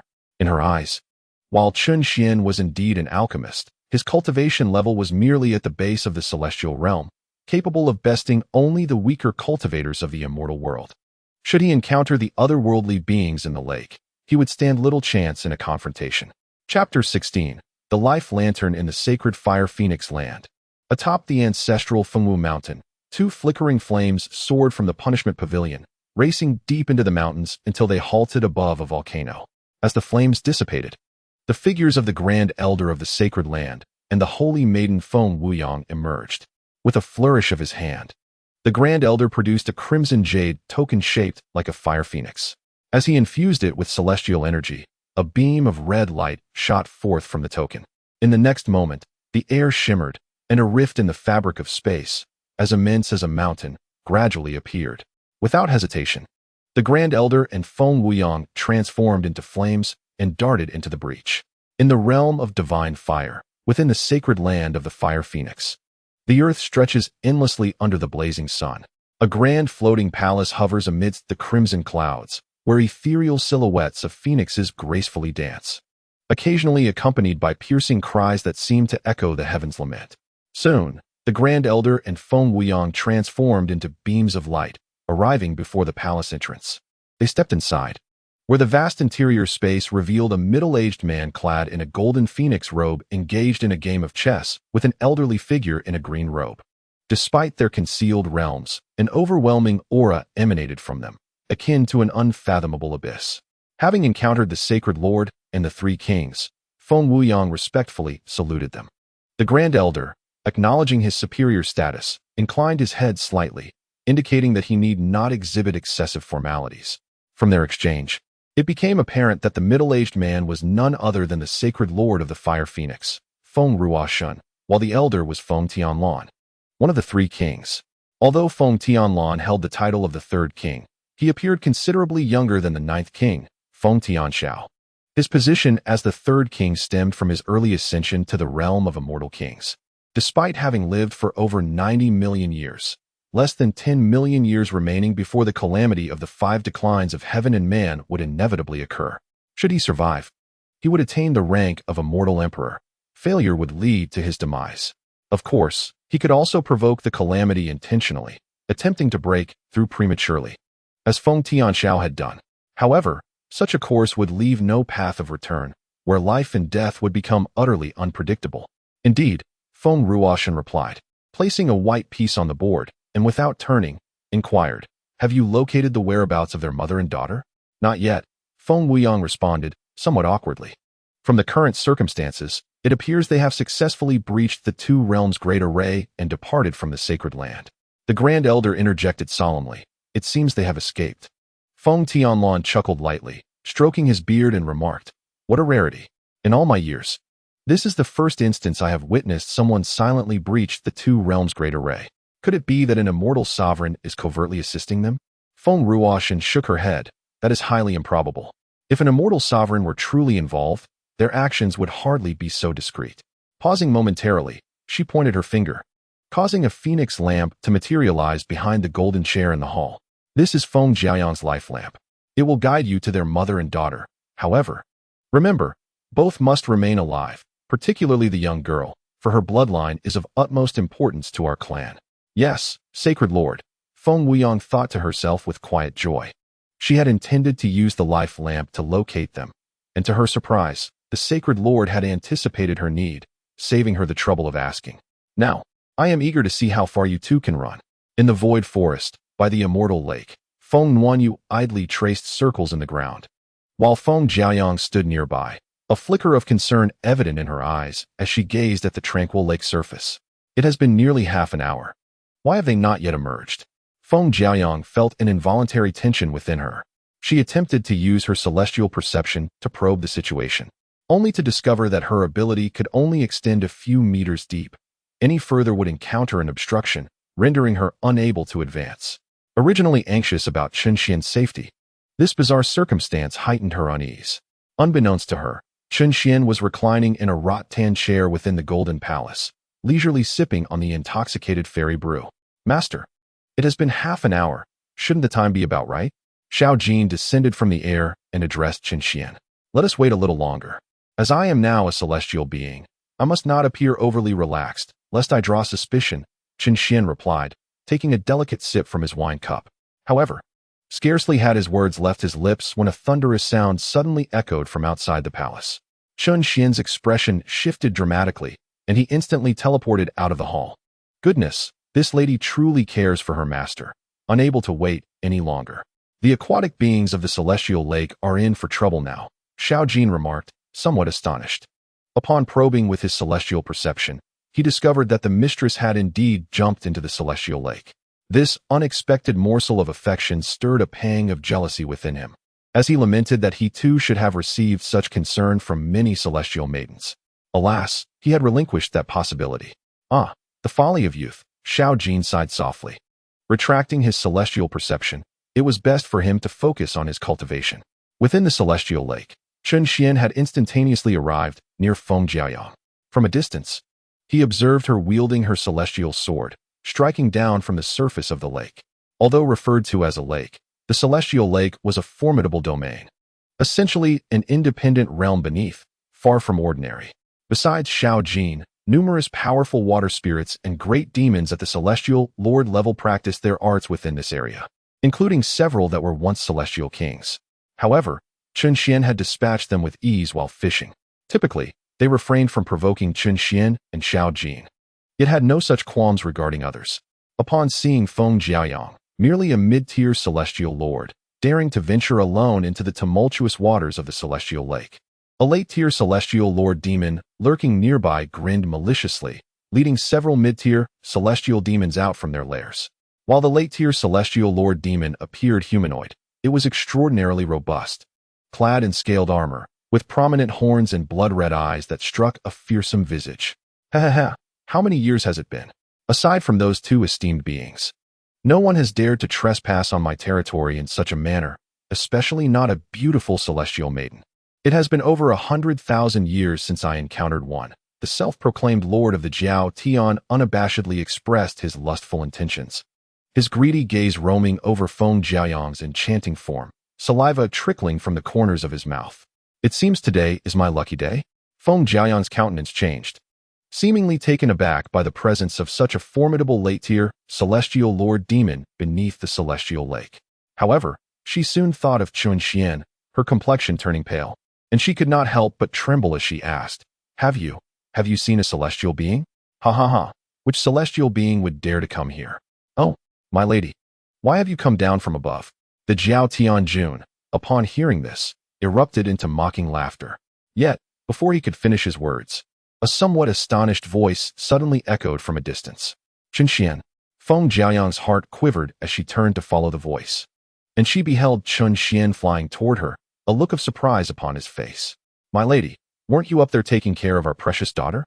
Why did you suddenly come down alone? Chun Xian inquired with a curious expression. Why, you are all right? Feng Jiaoyang gazed at Chun Xian in disbelief. Of course, I am fine. Wait, that is odd. Why do you ask such a question? Could it be that you were so worried about me that you came down? Chun Xian's eyes brightened as he seemed to realize something, and he joyfully asked Feng Jiaoyang. Feng Jiaoyang's fair face instantly flushed crimson, and she stammered. Who is worried about you? You. But before Feng Jiaoyang could finish her thought, her expression suddenly changed, and she quickly grasped Chun Xian's arm. Hurry. Let South leave this place at once. However, it seemed as if Chun Xian did not hear her. Suddenly, he exclaimed in surprise and turned his attention to the Jiao Tianjun with a mischievous glint in his eyes. Isn't this Brother Jiao? It's been a while since we last met. The elixirs I gave you, I trust they have proven effective? Upon seeing the exceedingly familiar visage of Chun Xian, Jiao Tianjun's face paled instantly, his eyes wide with terror, his body trembling like a leaf. The previous arrogance had vanished entirely. It's over. I actually claimed I would devour that manus lady. I am doomed. Even the demon emperor cannot save me now. With a thud, Jiao Tianjun's legs gave way, and he collapsed to the ground. Feng Jiaoyang was taken aback. What is happening? Brother Jiao, it was merely a few elixirs. There is no need for such grand gestures. You are being overly formal, Chun Xian remarked with a cold smirk inwardly, though he maintained a facade of surprise and flattery. Flying before Jiao Tianjun and hastily helping him up. Little did he know that with just this assistance, the already terrified Jiao Tianjun widened his eyes in shock, then rolled his eyes back and fainted. Chun Xian's lips twitched in irritation, silently cursing Jiao Tianjun for being such a coward. Nevertheless, he remained composed, and then turned his gaze to Jiao Tianjun's subordinates. This time, he was prepared, fearing they might also faint from fright. He had already conveyed a message to them beforehand. Upon hearing his words, the several celestial subordinates, who had been trembling almost to the point of collapse, instantly straightened themselves. One of them suddenly cried out in alarm. Oh no, the Heavenly Lord's inner demons have descended. Quickly, we must carry the Lord back to the cave and protect him. With that, the subordinates, who had long desired to flee, wasted no time and hastily lifted Jiao Tianjun, making their escape from the scene. Chun Xian let out a sigh and then communicated with Xiao Jin. Xiao Jin, I crave the flesh of a Jiaolong. Absolutely, Xiao Jin replied enthusiastically. Immediately afterward, Chun Xian turned to the bewildered Feng Jiaoyang, chuckling lightly. I have been friends with the Jiaolong Lord for a long time. I have crafted elixirs for him on several occasions. Old friends? Crafting elixirs? Feng Jiaoyang was taken aback, seemingly unable to fathom how Chun Xian could have any connection with a formidable demon of the late Immortal Sovereign stage. Of course, you might wonder why I dared to come to the Immortal Lake to catch fish. It is precisely due to my extensive connections, Chun Xian replied with a light smile. Feng Jiaoyang regarded him with skepticism. The circumstances sounded rather peculiar. An immortal crafting elixirs for a late-stage demon? Is that reasonable? Cough, my dear. I have just finished catching the fish, and I believe it would be prudent for us to ascend now, especially since our precious daughter is still waiting above. Chun Xian, feeling a twinge of guilt under Feng Jiaoyang's doubtful gaze, couldn't help but divert the topic, hoping to redirect her attention. Indeed, upon hearing that their daughter was still above, Feng Jiaoyang's expression shifted instantly. She grasped Chun Xian's arm and exclaimed, I nearly forgot about that. I shall take you up immediately. Before Chun Xian could respond, Feng Jiaoyang enveloped him with her celestial energy, and the two transformed into a beam of light, soaring directly out of the Immortal Lake. Splash! As they emerged from the water, Feng Wanyu, who had been idly drawing circles on the shore, was startled. However, upon recognizing it was Feng Jiaoyang and Chun Xian, the little one joyfully rushed over. Mother, father, did you catch any fish? Having successfully exited the depths of the Immortal Lake, Feng Jiaoyang finally breathed a sigh of relief. Yet, just as she was about to speak, she suddenly felt an uncomfortable tightening around her waist, accompanied by a warm breath against her ear. Startled, she turned to her left and found Chun Xian with his eyes shut tight, his expression slightly tense, resting his head on her shoulder. Looking down, she noticed his hands were firmly clasped around her waist, showing no sign of letting go. Feng Jiaoyang's pale cheeks flushed instantly, her ears turning as red as ripe fruit. And she chided, Let go already, we are out now. Out. Chun Xian was momentarily stunned, as if just realizing the situation, and slowly opened his tightly shut eyes. Upon seeing Feng Nuanyu's puzzled expression as she tilted her head, he sighed in relief and smiled at Feng Jiayang. Indeed, my dear, you are remarkable. In the blink of an eye, we have reached the shore. I am far inferior. Feeling the warmth so close, Feng Jiayang's face grew even warmer, her heart inexplicably quickening, and her body felt faintly weak. She forgot to use her celestial power to break free, merely biting her lip and softly admonishing, "Stop fooling around. Let go. The child is watching." Chun Xian appeared oblivious, initially taken aback, instinctively touching the flesh at his waist, and then, as if jolted, he released her. His face flushed with embarrassment. "I sincerely apologize. I was merely too anxious and acted foolishly. I hope my dear does not take offense." Feng Jiayang was caught twice by Chun Xian, and her delicate face flushed with heat, her breath quickening. Anger flickered in her gaze as she glared at him, declaring, "If there is a next time, this fairy will not show mercy." Chun Xian rubbed his nose, bemused by the familiarity of her words. It seemed he had heard them before. "Daddy, why did you hide behind Mommy just now?" Feng Nuanyu inquired, tilting her head, her little face adorned with curiosity. Chun Xian chuckled awkwardly. "Well, Daddy's cultivation level is rather low, so when danger approached, I had no choice but to seek refuge behind her." "Oh," Feng Nuanyu responded thoughtfully. Then, hands on her hips, she proclaimed proudly, "But Nuanyu is higher in cultivation than Daddy. From now on, Daddy can hide behind me, and I will protect you." Chun Xian smiled in disbelief and lifted Feng Nuanyu into his arms, playfully pinching her little nose. "That won't do. How can I allow my precious daughter to protect me? In times of danger, you shall stand behind me, and I will be the one to safeguard you." "But Daddy's cultivation is low," Feng Nuanyu frowned. "You are correct. So in that case, I will stand behind your mother and let her protect us both. That way, there is no issue," Chun Xian replied with a mischievous smile. Chapter 18. A bet. Upon hearing Chun Xian's earlier remarks, Feng Jiayang felt a tumult of emotions within her. Though he possessed a lower cultivation level and could sometimes be rather unserious, she recognized that he would make a wonderful father. However, when she heard him state that he would hide behind her, her expression turned to one of shock, and anger flared within her, causing her teeth to grind. "You are quite clever, aren't you?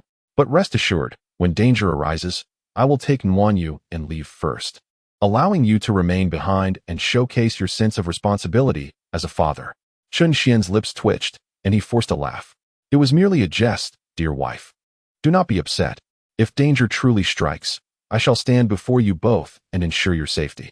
Feng Jiayang was not genuinely angered, understanding that Chun Xian's cultivation was indeed lacking. Yet, why must he express such thoughts in her presence? Did he perceive her merely as a shield? Nevertheless, upon witnessing his prompt retraction of words, her irritation dissipated, although she still felt a twinge of annoyance. "Perhaps it is best to forget it, given your cultivation and talent. You seem destined to spend your life hiding behind me." In truth, Feng Jiayang had initially intended to provoke Chun Xian. However, upon uttering those words, she realized their implications, and her cheeks flushed crimson. "That is not what I meant. Do not misconstrue my words," she explained, her face ablaze. Chun Xian had not anticipated her sudden statement, and a flicker of unexpected delight surged within him. Ignoring her subsequent remarks, he swiftly set the little one down and grasped Feng Jiayang's hands. "My beloved, you truly move me beyond words. I never anticipated you would utter such sentiments of wanting to protect me for a lifetime. It leaves me utterly humbled. Your hands are remarkably tender and smooth." As Chun Xian felt a surge of emotion, he reveled in the softness of Feng Jiayang's delicate hand. Feng Jiayang's cheeks flushed a deep crimson, entirely taken aback by Chun Xian's sudden boldness. In a moment of bewilderment, she quickly extricated herself and took a couple of steps back. "Weren't you going to prepare a meal for Nuan? We should return promptly," she stammered, cradling Feng Nuanyu in her arms. In the face of the child's astonished gaze, she transformed into a radiant streak of light, swiftly making her way back to the wooden cottage. Chun Xian stood there, momentarily stunned, pondering the oddity of her actions. Hadn't she expressed concern about making too much noise during her flight and attracting unwanted attention? Why was she unperturbed now? Although he was somewhat perplexed, he dismissed the thought, content that his beloved was happy. Whatever she wished to do was of no consequence to him. Upon returning to the courtyard, Chun Xian retrieved a sizable catch of fish from his storage space. Dozens of them, each quite substantial, the smallest measuring several meters in length, albeit of a slightly lower grade. Around the second tier, this selection was intentional, aimed at preventing the little one from overeating. Swiftly, he used his celestial powers to prepare the fish. Heating oil in a pan, Feng Nuanyu chased butterflies in the courtyard, while Feng Jiaoyang sat on a chair, watching with keen interest as Chun Xian skillfully cooked. She had not expected a celestial being to be so adept in culinary arts. Yet, upon reflection, it was hardly surprising that he remained a mere celestial being. He seemed disinterested in cultivating through external means or diligent practice, instead squandering his time on indulgence. How could such a person hope to become a formidable entity in the celestial realm? Nevertheless, he certainly looked quite charming while cooking. Feng Jiaoyang rested her chin on her hands, her gaze fixed on Chun Xian. Gradually, all her attention was captivated by him. "Mother, look at the butterflies I've caught. Aren't they beautiful?" At that moment, Feng Nuanyu dashed over, excitedly clutching 2 colorful butterflies. However, when she reached her mother, Feng Jiaoyang remained unresponsive. The little girl furrowed her brow, stepping in front of her mother. "Mother, don't look at father right now. Look at the butterflies I caught. I want to keep them as my spirit pets." Feng Jiaoyang was momentarily startled by her daughter's words, her cheeks flushing with embarrassment. Stealing a glance at Chun Xian, she saw that he seemed oblivious to the exchange, and she breathed a sigh of relief. With a hint of exasperation, she replied to Feng Nuanyu, "You can't even take care of yourself, and you wish to raise spirit pets? We'll discuss it when you're older. Is that not allowed?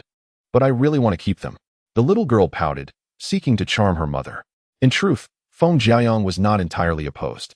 She had simply been startled by her daughter's unexpected declaration and felt a tinge of annoyance. Yet, upon witnessing her daughter's disappointed expression, her heart softened immediately. With a gentle sigh, she shook her head and remarked, "There is truly no reasoning with you. Very well, I shall care for them. However, let it be known that I lack the time for such duties, and you must tend to them alone. This is a low-grade beast pouch. It should suffice for your needs." Feng Jiaoyang flipped her palm and produced a storage artifact capable of holding living creatures from her spatial compartment. "Yay! I knew mother was the best," exclaimed Nuan Nuan, her excitement evident. "Rest assured, mother, I will take excellent care of these little ones." Upon receiving Feng Jiaoyang's consent, she immediately showered her with a kiss and eagerly placed the 2 butterflies into the beast pouch. Feng Jiaoyang found herself both amused and exasperated. When she catered to her whims, she was a good mother. When she did not, she was a bad one. Truly, such a little ingrate. One could only wonder whom she took after. The meal was prepared and ready to be served. At that moment, Chun Xian had also arranged the dishes, and he approached with a wooden bucket filled with rice he had cultivated himself, dragon crystal rice, a specialty from Little Jin's homeland. "Already done?" Feng Jiaoyang was taken aback, having assumed that preparing a dozen fish would take Chun Xian quite some time. With a slight smile and an air of pride, he replied, "Nothing to it. Just a matter of practice." Feng Jiaoyang's lips twitched. Was there truly any merit in being quick at cooking? Just because one could prepare a meal quickly did not necessarily mean it would be delectable. "Ah, my dear, based on your expression, it appears you harbor doubts regarding my culinary skills," Chun Xian deduced, noticing her demeanor. Feng Jiaoyang chuckled softly and countered, "Haste makes waste. Just because you cook swiftly, how can we be certain you are not simply trying to deceive us?" Chun Xian laughed, knowing that while he could not claim to be a master chef, in this culinary wasteland of the immortal realm, having someone from his background as a gourmet was quite fortunate. "My dear, shall we place a wager?" he suggested, a glint of mischief dancing in his eyes. "A wager? What sort of wager?" Feng Jiaoyang asked, perplexed. "Let us bet on the taste. Our precious daughter shall act as the judge. If she declares it delicious, I win. If not, you win. As for the stakes, should I emerge victorious, you will grant me a kiss. If you win, I shall kiss you. How does that sound?" Chun Xian inquired with a beaming smile. Feng Jiaoyang responded with a cool smile. "And what do you think?" "I, of course, believe." My dear, may we sheath our swords first?" Chun Xian's words were cut short as a long sword, entirely crimson, materialized on his shoulder, leaving him momentarily speechless and awkwardly addressing Feng Jiaoyang. "I offer you a chance to rephrase your words," she retorted with a cold smirk. Internally, Chun Xian felt a sense of helplessness. Was this not a fair arrangement? Could it be that she was shy?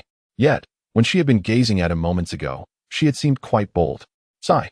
"It seems that our time together has been rather brief, making it difficult to let go. In light of this, let us change the stakes. With a gentle sigh, Chun Xian turned to Feng Jiaoyang and proposed, "How about this? Whoever loses must fulfill a wish of our beloved daughter. What do you think, my dear?" Feng Jiaoyang pondered for a moment before she sheathed her sword and nodded in agreement. "Very well. Let us proceed, as you suggest." It was somewhat inequitable, considering she was a celestial monarch while Chun Xian was merely a heavenly immortal.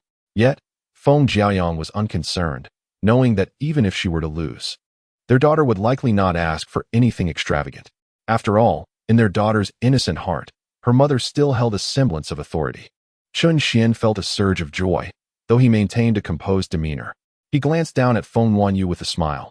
"Are you pleased with this wager, my precious daughter?" "Yes, father is the best," the little one exclaimed eagerly.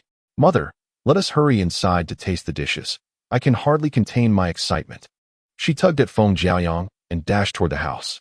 Once inside, they were greeted by a long table adorned with dozens of delectable dishes, the aroma wafting through the air. Although all the dishes were fish-based, each one was distinct, spicy, fried, tender, each with its unique flair, presenting a feast for the senses. Throughout their long years in the celestial realm, Chun Xian had devoted considerable effort to his culinary skills to satisfy his own cravings.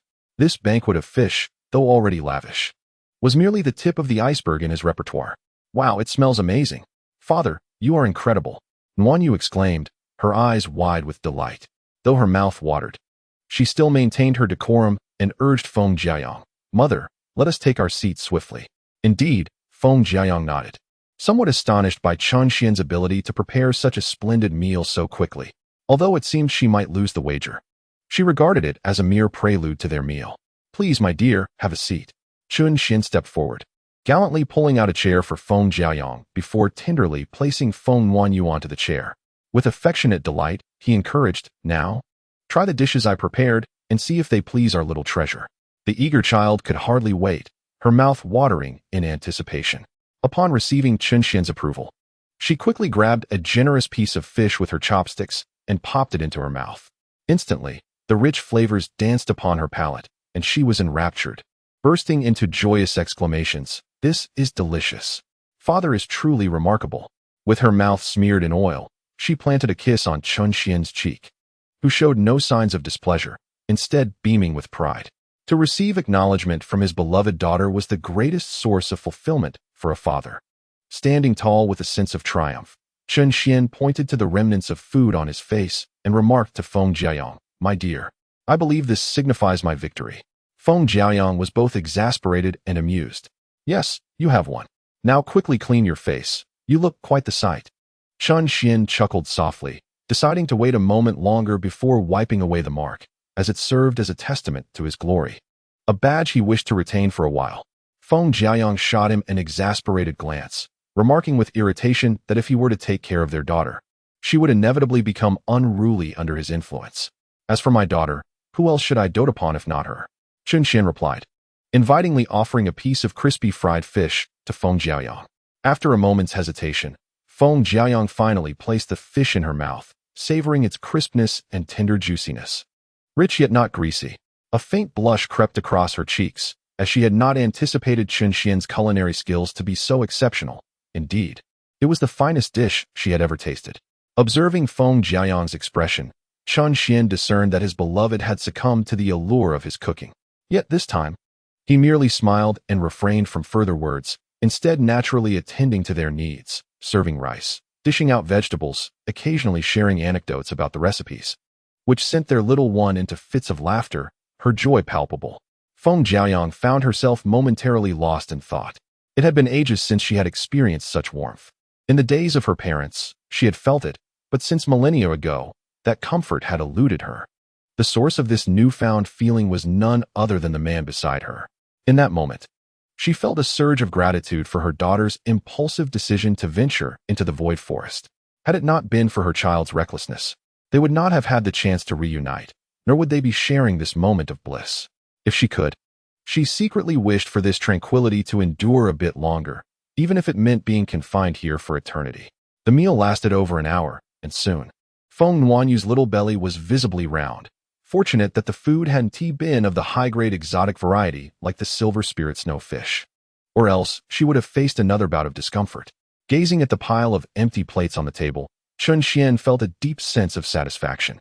He then turned to Feng Wanyu with a gentle smile, saying, "My dear, you can now make a wish to your mother." Feng Jiaoyang, upon hearing this, looked at Feng Wanyu with a smile, asking what her daughter desired. Did she wish for a celestial artifact? Or perhaps for her mother to catch more fish for her father to prepare? Feng Wanyu tilted her head in contemplation, seemingly undecided. Just then, Chun Xian interjected. "What was it that you dreamt about last time, dear Wanyu?" At the mention, Feng Wanyu immediately recalled the dream from the previous night. Clapping her little hands, she exclaimed to Feng Jiaoyang, "Mother, I have thought of my wish." "What is it?" Feng Jiaoyang inquired with curiosity. In an innocent and cheerful tone, Feng Wanyu replied, "I wish for mother and father to sleep in the same bed as me, and for you both to tell me stories until I fall asleep." Her eyes sparkled with delight, resembling crescent moons. In an instant, Feng Jiaoyang's smile froze, and she sat motionless in her chair, as if paralyzed by the weight of her daughter's innocent request. In his heart, Chun Xian silently bestowed a grand commendation upon his daughter. Truly a remarkable girl deserving of his efforts in preparing such delectable dishes. It is often said that daughters are a father's little warm coats, and he has now come to a profound understanding of this saying. However, in order to avoid being perceived as a mere opportunist, Chun Xian restrained his excitement and, clearing his throat, comforted Feng Jiaoyang, suggesting that if she felt uncomfortable, perhaps they should abandon this wish. With that, he gathered Feng Wanyu onto his lap and gently whispered, "If mother finds this inconvenient, why don't we choose another wish? Or perhaps you could catch some fish for your mother." Feng Wanyu pouted, reluctant, and softly murmured without looking up, "I don't want fish right now. I just want to be with Daddy and Mommy. The other children in the clan have all been coaxed to sleep by both parents, but I haven tea." Upon hearing this, Chun Xian felt a twinge of guilt. Initially, he thought that if his wife was unwilling, changing the wish would not be a problem, but upon hearing his daughter's words, he felt it inappropriate to persuade her further. After a moment of guilt, he awkwardly looked at Feng Jiaoyang and asked, "My dear, given this situation, what do you think we should do?" With her delicate lips nibbling at her red lip, Feng Jiaoyang hesitated, glancing instinctively at their daughter's slightly disappointed face. The words of refusal were on the tip of her tongue, but at that moment, she found herself unable to utter them. Ultimately, with a resigned sigh, she acquiesced, "All right. I agree." Chun Xian was somewhat taken aback. "My dear, are you truly willing? Don't misunderstand. I simply do not wish to be an untrustworthy mother," Feng Jiaoyang explained hurriedly. Her cheeks flushed. Chun Xian immediately understood and gave her a thumbs up, saying, "My dear, you are truly my role model. It seems I must learn from you in guiding our child." Although it was a compliment, Feng Jiaoyang felt a hint of sarcasm in his words, as if her explanation was insincere, causing her cheeks to burn with embarrassment and an inexplicable desire to find a hole to hide in. "Yay! Mommy and Daddy are going to sleep with Wanyu. Wanyu is the happiest. I want to hear lots of stories." The little one waved her chubby arms, exuberantly cheering. Chun Xian felt a flicker of excitement, but concealed it well, smiling happily as he held Feng Wanyu. As evening arrived, after Feng Wanyu finished her bath and changed into her clothes, she eagerly laid down on the bed. The wooden bed was spacious enough to accommodate three without issue. Under the expectant gaze of their daughter, Feng Jiaoyang, her cheeks tinged with a rosy hue, shyly removed her long skirt, revealing the delicate, sheer undergarment beneath. Her graceful figure was now fully visible, evoking a sense of ethereal beauty that sparked boundless imagination. Chun Xian entered the room with soothing incense, only to be met with the enchanting silhouette of Feng Jiaoyang illuminated by candlelight, causing his breath to catch and an involuntary movement in his throat. Immediately, Chun Xian reached up to touch his nose and thought, "Well, it's fine. Nothing embarrassing has slipped out." "Father, what is that in your hand? Is it an alchemy furnace?" Feng Wanyu, sitting up from the bed, inquired curiously. Chun Xian quickly regained his composure, cleared his throat to mask his embarrassment, and replied, "It is a tranquil incense I made, meant to soothe the spirit and help you sleep more soundly, Wanyu." Feng Jiaoyang had noticed Chun Xian's momentary daze, but, feeling shy, chose to remain silent. She tightened her sheer undergarment and sat at the edge of the bed. As she watched Chun Xian ignite the incense and then turn towards her, her cheeks flushed instantly, and she softly stammered, "In the evening, Wanyu will sleep in the middle, so please, do not overstep your boundaries, and also, do not look around indiscriminately." Seeing his wife in such a bashful state made Chun Xian's heart race uncontrollably. Suppressing his surging emotions, he nodded in acknowledgement, saying, "Yes, I understand." With that, Chun Xian approached the bed, removed his outer green robe, and his hand instinctively grazed his jade belt. Feng Jiaoyang, watching him, seemed to recall something, and her fair neck turned crimson. Unable to contain herself, she remarked, "Is it really necessary to remove more?" Chun Xian paused for a moment before chuckling. "I still have a white undergarment underneath. There's no need for you to overthink it. Of course, if you feel I am overdressed, I could remove it." "Enough." Feng Jiaoyang, feeling annoyed, retorted, "What nonsense are you spouting? The child is still here. If you continue, I may just throw you out right now." "Dearest, please do not be angry. I was merely jesting." "Just a jest," Chun Xian replied awkwardly, seeing Feng Jiaoyang's flustered expression and hastily clarifying. "From now on, refrain from such jokes in front of the child." Feng Jiaoyang shot a disapproving glance at him. Chun Xian, feeling embarrassed, nodded, "Yes, I shall remember your words." "Mother, I'm feeling a bit sleepy. Who will tell me a story first, you or father?" At that moment, Feng Nuanyu yawned, rubbing her eyes as she addressed Feng Jiaoyang. Feng Jiaoyang hesitated for a moment before turning to Chun Xian. "I am not prepared yet. Perhaps you should start."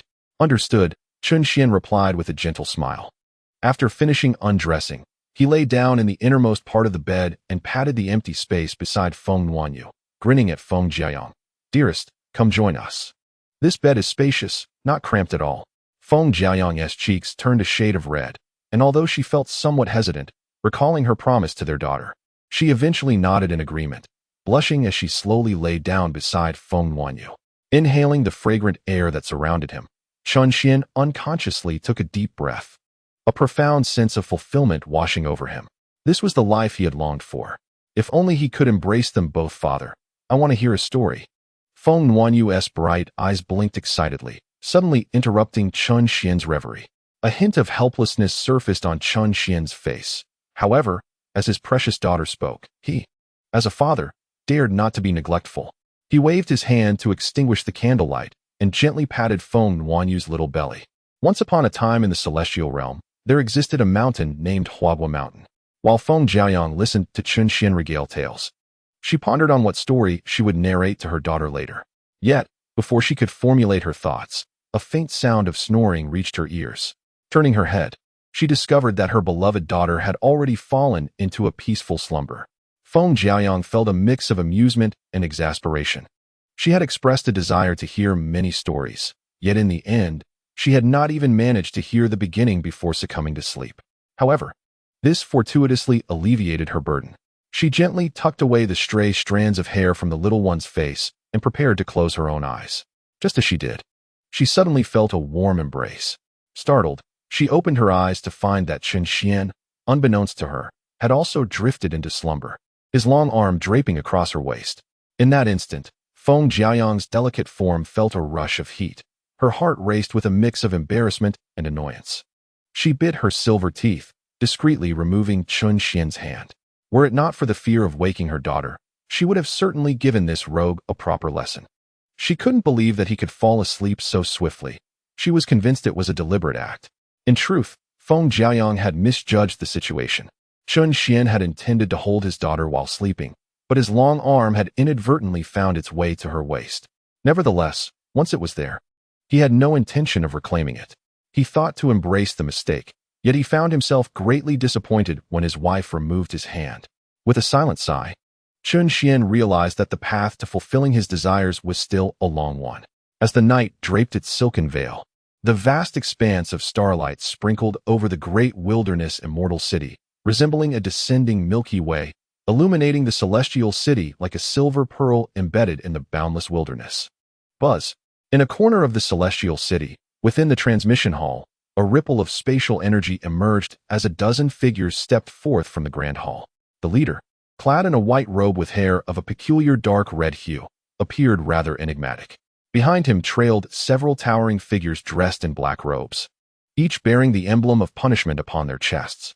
The group concealed their auras. However, upon sighting them, the guards stationed outside the hall, who were golden immortals, exhibited expressions of astonishment. A dozen immortal lords? What formidable force was this? The attire suggested they were the enforcement immortal lords of the Punishment Hall of the Fire Phoenix Sacred Land. The Punishment Hall. Could it be they had come to apprehend traitors of the Sacred Land?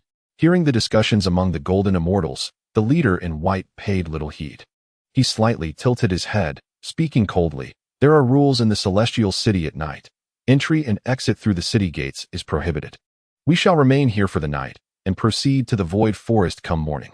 The enforcement immortal lords nodded in agreement, and with a wave of his grand sleeve, the leader led the group to swiftly soar towards the inner city in a blaze of fire. The following day, dawn broke. Within the wooden cabin, sunlight streamed in, and Feng Jiaoyang's eyes fluttered slightly before she gradually awoke. As she basked in the warmth enveloping her, she was momentarily lost in thought, surprised by the depth and tranquility of her slumber. Remarkably, she had not stirred throughout the entire night, not even once. Could it be due to him? She pondered silently, then turned her gaze to the other side. However, that glance caused her complexion to darken instantly. There lay Chen Xian, his hand positioned beneath her waist, his leg draped over hers, wholly immersed in sleep, showing no signs of awakening. What was more alarming was that she had remained blissfully unaware of it, even upon waking. Embarrassment and irritation bubbled within her. How could she have let her guard down so completely? If this continued, she feared her thoughts might wander to certain possibilities. Her cheeks flushed hotter, and with a determined bite of her lip, she kicked Chen Xian sharply. With a loud thud, Chen Xian jolted awake, bewildered. What happened? An earthquake? He exclaimed. Ignoring his astonishment, Feng Jiaoyang got out of bed and began to dress, stating without looking back, You need to pack your things. Today we are leaving with Nuan. Leaving? Why? Chen Xian was taken aback. This void forest was an ancient forbidden zone, fraught with dangers. An unsuitable place for prolonged stay. But I have been here for 10,000 years. Feng Jiaoyang furrowed her brow, turning to face him with utmost seriousness. You have two choices. Either accompany me and Nuan to Huiyu City to see my brother, or remain here alone. The choice is yours. No need to choose. My lady, I will pack my things immediately, Chen Xian replied without hesitation, rising to dress. What a preposterous thought, compared to his wife and precious daughter. This void forest was nothing. My lady, I will go outside to gather the crops and catch some fish for Nuan. You and she wait here for me. I'll return shortly. Dressed, Chen Xian instructed Feng Jiaoyang. Feng Jiaoyang frowned, initially intending to dissuade him from the risky venture of fishing. However, recalling Chen Xian's camaraderie with the demon lord of the immortal lake, she refrained from further protest, merely advising him to return swiftly. Understood. Chen Xian replied with a smile before departing the wooden cabin. He certainly needed to collect the medicinal herbs, as they were essential for his brewing. The fish were for his daughter, but also to bring little Jean along. Upon leaving the courtyard, Chen Xian swiftly gathered the herbs into his cave dwelling, which was a world unto itself, accommodating the vast array of herbs without occupying much space. After collecting the herbs, he instantly teleported to Little Jin's palace. Master? Little Jin, who had been in seclusion, immediately flew down from midair upon seeing Chen Xian. Are you here to catch fish again today? She inquired with curiosity. Indeed, and I must inform you that you will likely need to move into my cave dwelling. Chen Xian nodded and conveyed to Xiao Jin that Feng Jiaoyang intended to take him away from the void forest. Upon hearing this, Xiao Jin nodded in agreement, expressing no objections. Very well, master, you may now take the crystal immortal palace into your realm along with me. In truth, this was not Xiao Jin's first venture into Chen Xian's cave abode. The space was boundless and suffused with rich immortal energy. It was a world created by Chen Xian after attaining the immortal sovereign realm, drawing from his own understanding of the great Tao. For Xiao Jin, the distinction between being within the cave space or beneath the immortal lake was negligible. Noting Xiao Jin's lack of dissent, Chen Xian nodded, refraining from further conversation. He promptly teleported outside the immortal palace, waved his hand to open the entrance to his cave world, and enveloped the palace in immortal energy. In an instant, he drew both the palace and Xiao Jin inside. Moreover, he seized a considerable number of fish and included them in his domain. After completing these tasks, Chen Xian intended to depart from the immortal lake. However, just as he was about to teleport back to the vicinity of the wooden cottage, a sudden shift in his expression revealed that he had detected something, prompting him to furrow his brow and glance in a particular direction. The aura was reminiscent of his beloved wife's. Could it be that individuals from the Fire Phoenix Sacred Land were approaching? During the expansion of his divine consciousness, Chun Xian had unexpectedly discovered that over a dozen immortal lords were soaring towards his location from the direction of the great wilderness Immortal City. Judging by the unique bloodline aura of the Fire Phoenix clan emanating from these individuals, if his conjecture was accurate, they must be sent by the Fire Phoenix sacred land to capture his wife and precious daughter. Chapter 22. Do you think you are worthy? How intriguing. A faint smile graced Chun Xian's lips, while a glint of coldness flashed in his eyes. He had initially intended to allow those from the Fire Phoenix sacred land to linger a while longer, yet he never anticipated that some would come seeking him so readily. Very well, since they have arrived, there is no need for them to leave. Anyone daring to target his wife and beloved daughter, regardless of their status as immortal sovereigns, would meet their demise. With a swift thought, Chun Xian vanished from his location, reappearing at the entrance of his courtyard. With his strength, he had no need to worry that Feng Jiaoyang's divine sense could detect his movements. Daddy? Feng Wanyu, feeling bored while reclining on a rattan chair, leaped up joyfully upon seeing Chun Xian enter from outside. She scampered over on her short little legs. Chun Xian, wearing a fatherly smile, lifted Feng Wanyu from the ground and playfully pinched her nose, asking, "When did you wake up? Didn't you want to sleep a bit longer?" "It was Mommy who woke me up. She said we are leaving, Daddy." "But, actually, I don't want to leave here," Feng Wanyu replied, her mood slightly downcast. "Is that so? Do you really like it here?" Chun Xian inquired with a smile. He too felt a pang of reluctance towards the void forest, having resided there for quite some time. However, since his wife wished to depart, he would naturally follow suit. "Yes, it's very peaceful and beautiful here. And there are so many fish to eat," Feng Wanyu lamented wistfully. Chun Xian found himself momentarily speechless, then chuckled helplessly. He had thought his precious daughter truly cherished their little courtyard, yet it turned out she was merely reluctant to part with the delicacies of the immortal lake. "Is everything packed?" Feng Jiaoyang stepped out of the house. "I see you have cultivated quite a few celestial herbs. If your storage space is insufficient, you may use mine. It's enough, but..." Chun Xian turned slightly, gazing toward a certain direction in the void forest. "I fear we cannot leave just yet." "Why?" Feng Jiaoyang furrowed her brows, perplexed by Chun Xian's sudden statement. "Do you remember when I mentioned that I had set up a warning formation in the void forest? Just now, the formation was triggered, and I discovered that several celestial lords are approaching us. If my intuition serves me correctly, they are likely sent by the sacred Fire Phoenix." Chun Xian withdrew his gaze and informed Feng Jiaoyang. "What?" Feng Jiaoyang's expression shifted dramatically, and she immediately sought confirmation from Chun Xian. "Are you certain they are celestial lords?" "Yes, without a doubt," Chun Xian nodded. "This is bad. The sacred lord must have given my life lamp to the enforcement celestial lords, and now they are here searching for it." With her understanding of the sacred ground, Feng Jiaoyang quickly deduced the identity of the intruders, her expression growing somber. The enforcement celestial lords from the punishment pavilion are the pillars of the sacred ground. All of them are prodigies, and while they may not possess talents equal to hers, facing 10 of them simultaneously, even at her mid-celestial lord stage, would be insurmountable. "We cannot sit idle."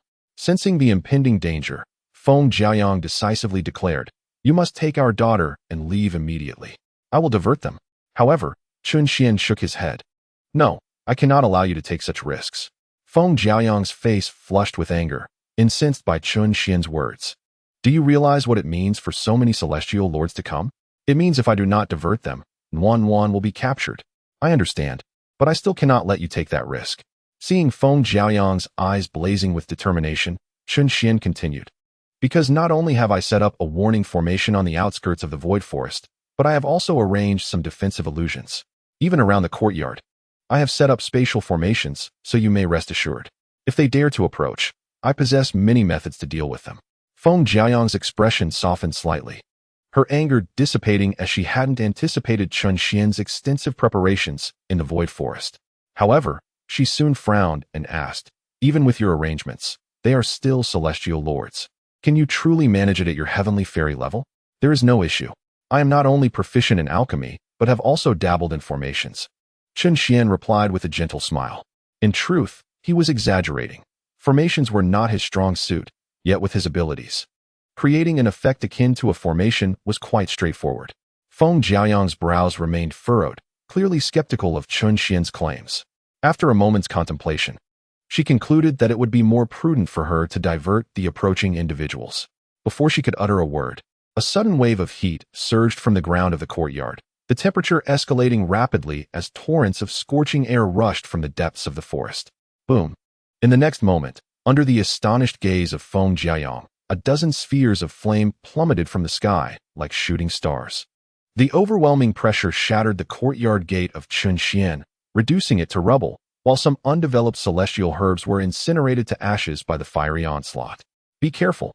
Feng Jiayang's complexion changed drastically as she immediately positioned herself in front of Chunxian and Feng Wanyu. With a piercing cry of a phoenix, a formidable celestial fire erupted from her being, transforming into a barrier that successfully absorbed the sudden impact. Indeed, they are here.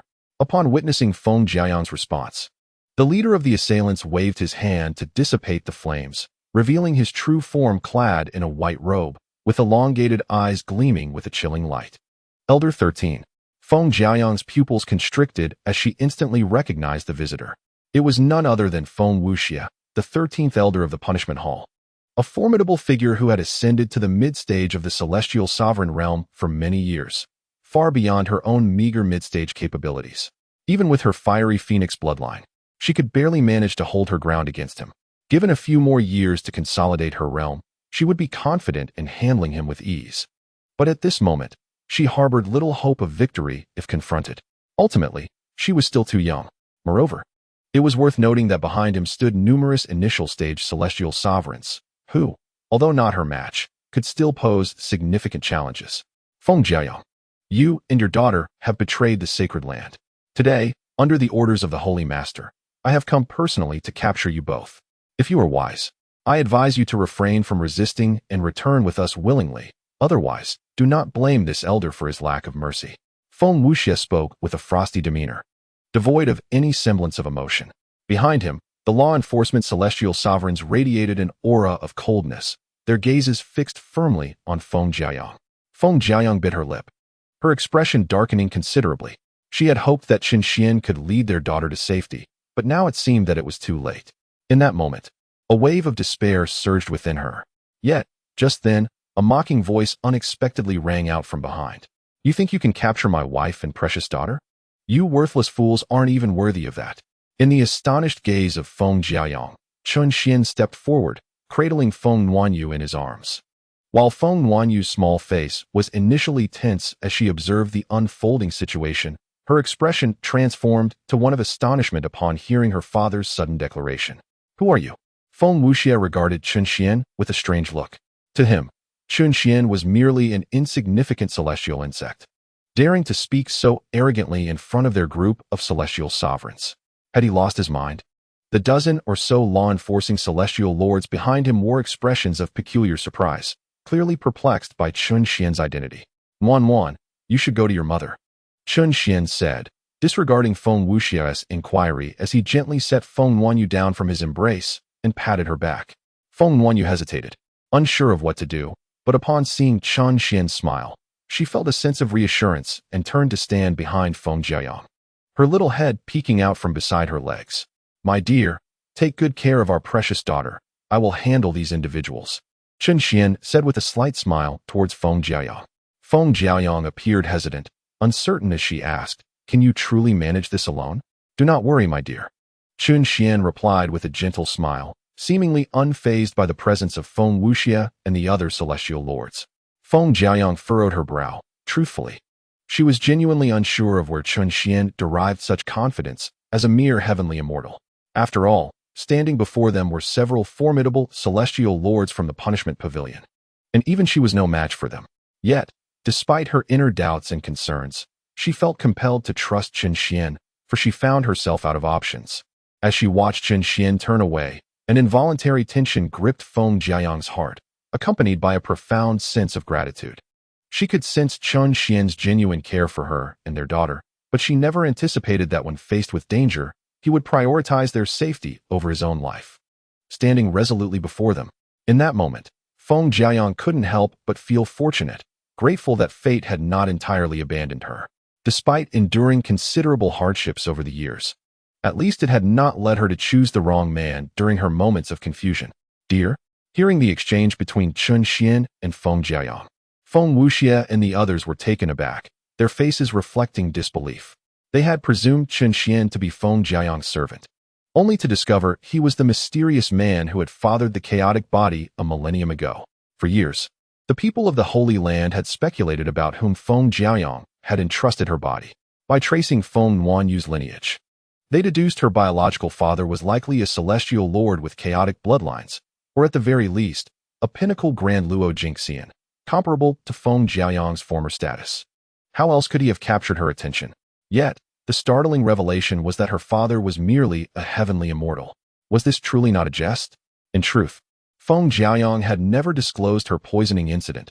Otherwise, their astonishment would have likely been mitigated.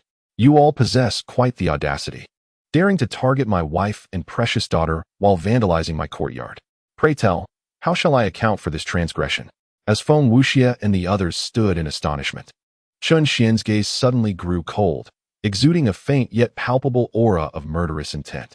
Witnessing this, Feng Wuxia and his companions couldn't help but twitch their lips in disbelief. How could a mere celestial ant dare to threaten them, a group of over 10 celestial lords, and display such hostility? Was this person truly mad? Feng Wuxia chuckled with a mix of anger and amusement, remarking, ordinary celestial beings, upon encountering us, would be fortunate to keep their heads raised while kneeling. Yet here you are, possessing the audacity to speak to us in such a tone. No wonder you caught the eye of our former saintess, Feng Jiayang. If we are to measure madness, you might even surpass her.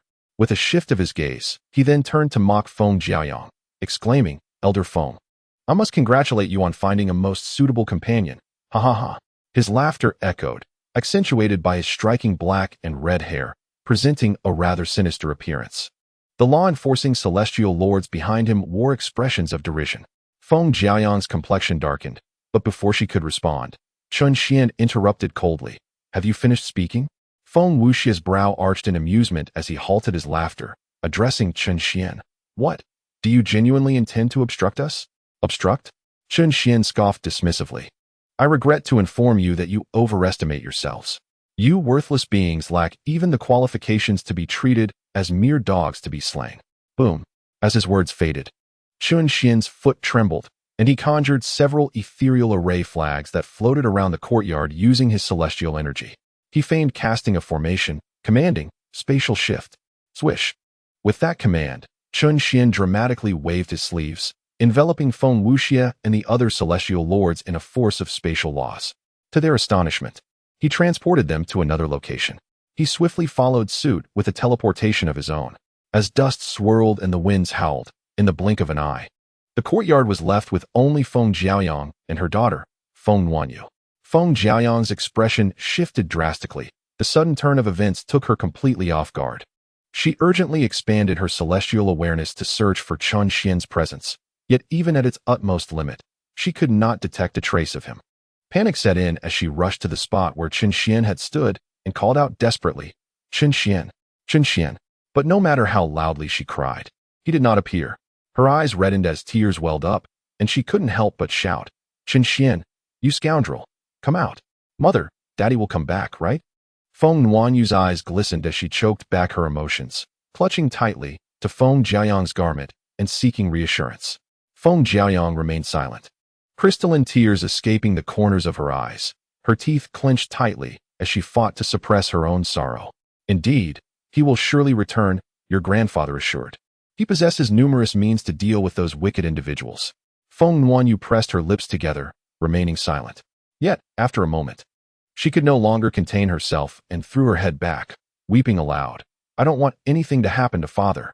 I want Father. Father, please come back. Feng Jiayang turned her head away, unable to stop the tears from flowing in response to her daughter's cries. However, she quickly inhaled deeply, calming her emotions before lifting Feng Nuanyu into her arms. Come, my dear. Mother will take you to find your uncle. I will leave a letter for your father, instructing him to come to Huiyu City upon his return. Feng Nuanyu pouted, her face a picture of reluctance. Nonetheless, Feng Jiayang had no intention of consulting her daughter. To her, this was an opportunity created by Chen Xian's sacrifice for the two of them, and she could not afford to squander it. Resolute, Feng Jiayang turned and entered the house, leaving a communication jade slip for Chen Xian. Upon exiting, she transformed into a blaze, soaring towards the direction of the great wilderness Immortal City, holding Feng Wanyu tightly. Chapter 24. Directly approaching the sacred land deep within the void forest in a certain valley. The sound of divine thunder echoed ominously, the ground charred and desolate, an ancient aura of extinction pervading the air, rich with the marks of time. With a resounding boom, the space above the valley was violently torn open, and a swirl of purple mist suddenly emerged. Soon after, Chun Xian stepped forth from the void, dispersing the chaotic purple aura with a wave of his hand, revealing the figures of Feng Wuxia and several others. Suspended in the void, Feng Wuxia and the others wore expressions of astonishment and wariness, scanning their surroundings.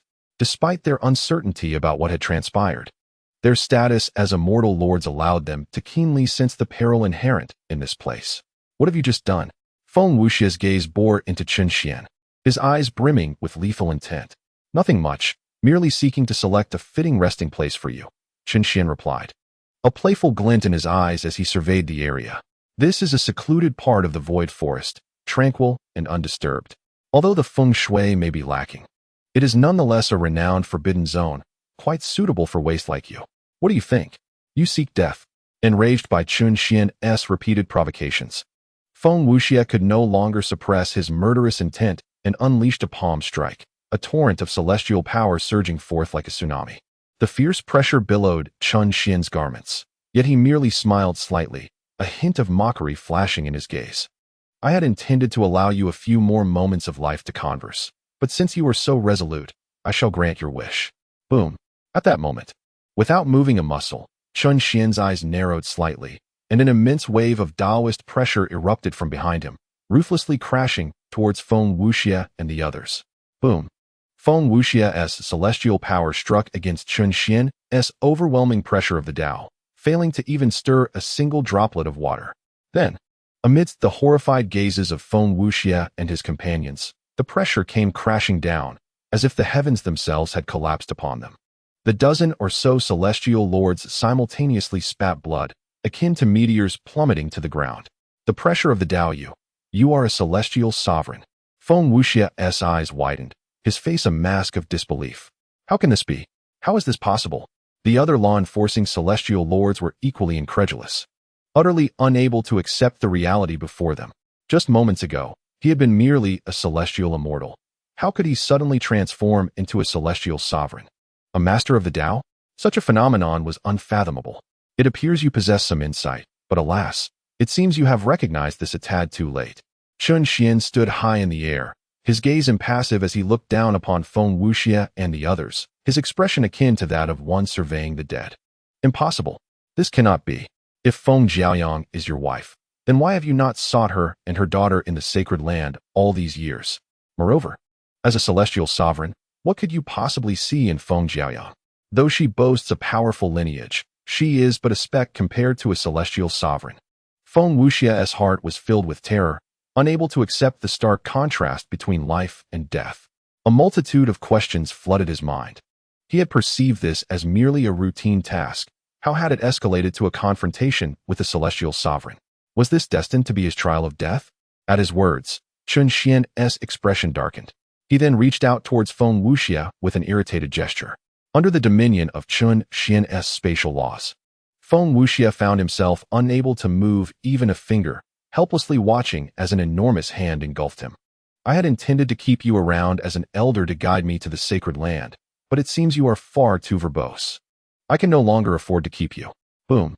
A glint of murderous intent flashed in Chun Xian's eyes as he crushed Feng Wuxia, leaving no space for his Tao fruit or celestial soul to escape, casting them into the void's divine thunder. He had not anticipated resolving this matter so swiftly. Who would have thought this individual would dare to speak such heart-wrenching words and defame his wife? Was he courting death? With a piercing scream, the void's divine thunder obliterated the Tao fruit and celestial soul into ashes, and thus, Feng Wuxia completely vanished from this world. The other law-enforcing celestial lords were left in utter terror, trembling as if caught in a storm. Such was the terror of a celestial sovereign. A mid-level celestial lord was rendered insignificant in his presence, merely an ant. A single breath could extinguish their lives. Celestial sovereign, spare us. Celestial sovereign, please show mercy. The group of law-enforcing celestial lords collectively knelt before Chen Xian, crying out desperately for mercy. Their former dignity as celestial lords utterly vanished. Chen Xian smirked coldly. I had thought you esteemed celestial lords of the sacred land were made of sterner stuff. It appears, however, that you are nothing more than this. However, I am inherently benevolent, and thus I do not intend to annihilate you completely. In deference to my beloved wife, I shall grant one of you the chance to survive, provided you lead me to the sacred land. As for who that fortunate individual shall be, it will depend on who among you can endure my immense aura of authority the longest. Buzz. With that declaration, Chen Xian's overwhelming aura enveloped the kneeling enforcement celestial lords before him. This time, however, he refrained from unleashing his full power, lest he eliminate them all in an instant. For such a swift end would render this game utterly meaningless. Puff, puff, puff. In that very moment, as the aura enveloped the crowd, most of them were unable to withstand its pressure and began to cough up blood.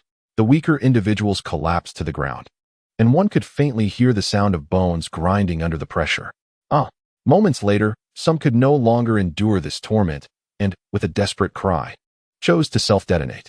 Regrettably, such power was utterly inconsequential before Chen Xian, dissipating into nothingness under his overwhelming aura. Yet, this was merely the beginning. As the pressure gradually intensified, more and more celestial lords succumbed to the agony and opted for self-destruction. Boom, boom, boom. The cacophony of explosions rang out incessantly, until at last, only one individual remained.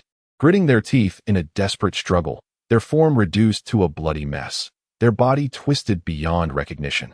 Indeed, a glimmer of appreciation flickered in Chen Xian's eyes as he waved his hand to disperse the oppressive aura and slowly descended before the solitary survivor. Thank you, Immortal Sovereign, for sparing my life. The individual gasped, their face pale, teetering on the brink of unconsciousness, yet still managing to kneel before Chen Xian. Consume this. Chen Xian produced a healing elixir and tossed it beside the individual. Feng Sanjiu, thank you for the gift of medicine, Immortal Sovereign. The individual uttered their name, weakly picking up the elixir with their mouth and swallowing it down. With a sigh of relief, as the medicinal properties began to take effect, Feng Sanjiu, lying on the ground, felt a wave of comfort wash over them.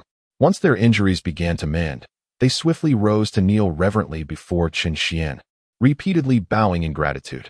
Thank you, Immortal Sovereign, for saving my life. Thank you, Immortal Sovereign, for saving my life. Chapter 25. The Arrival. Enough. Rise. You must understand that I have spared you for a reason. Let us dispense with the pleasantries, while my wife and I are apart. Lead me to the sacred land at once. Unbeknownst to Chen Xian, Feng Jiayang had already taken their daughter to Huoyu City.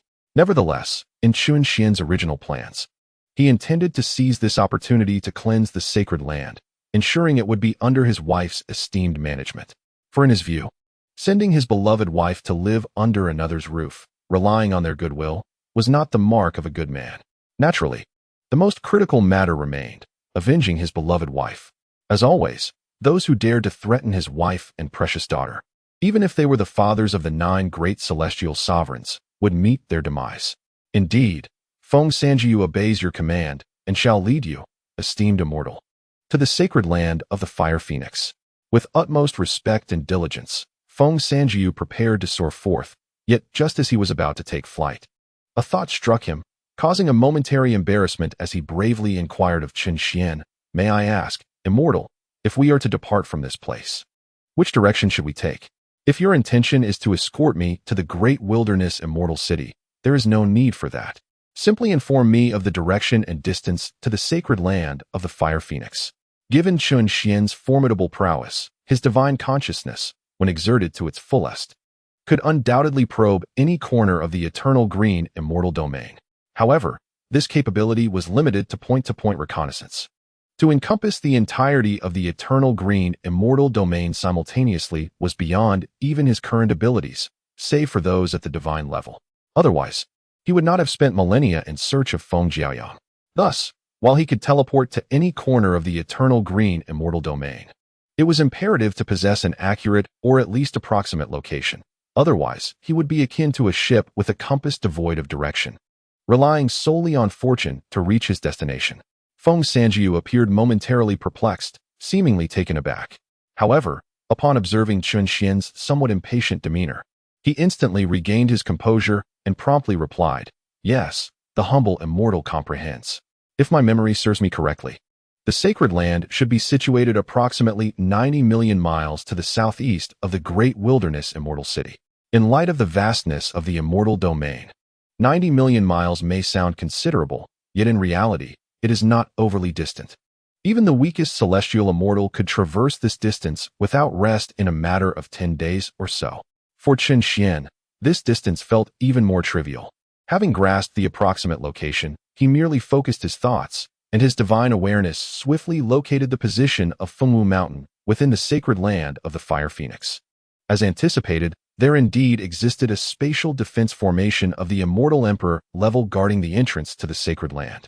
Generally speaking, both sacred lands and sects are fortified with grand formations, and formidable arrays can be quite challenging for even seasoned immortals to breach. However, for Chun Xian, there were virtually no formations he could not shatter. Yet, this time, his purpose was to clear the way for his beloved wife, and he had no intention of causing destruction. Thus, he resolved to teleport directly inside. "Steady yourself," he advised Feng Sanjiu, then grasped the latter's shoulder. With a sweeping motion of his robe, he tore open a rift in the void, and amidst Feng Sanjiu's astonished gaze, enveloped in chaotic purple energy, he soared into the breach.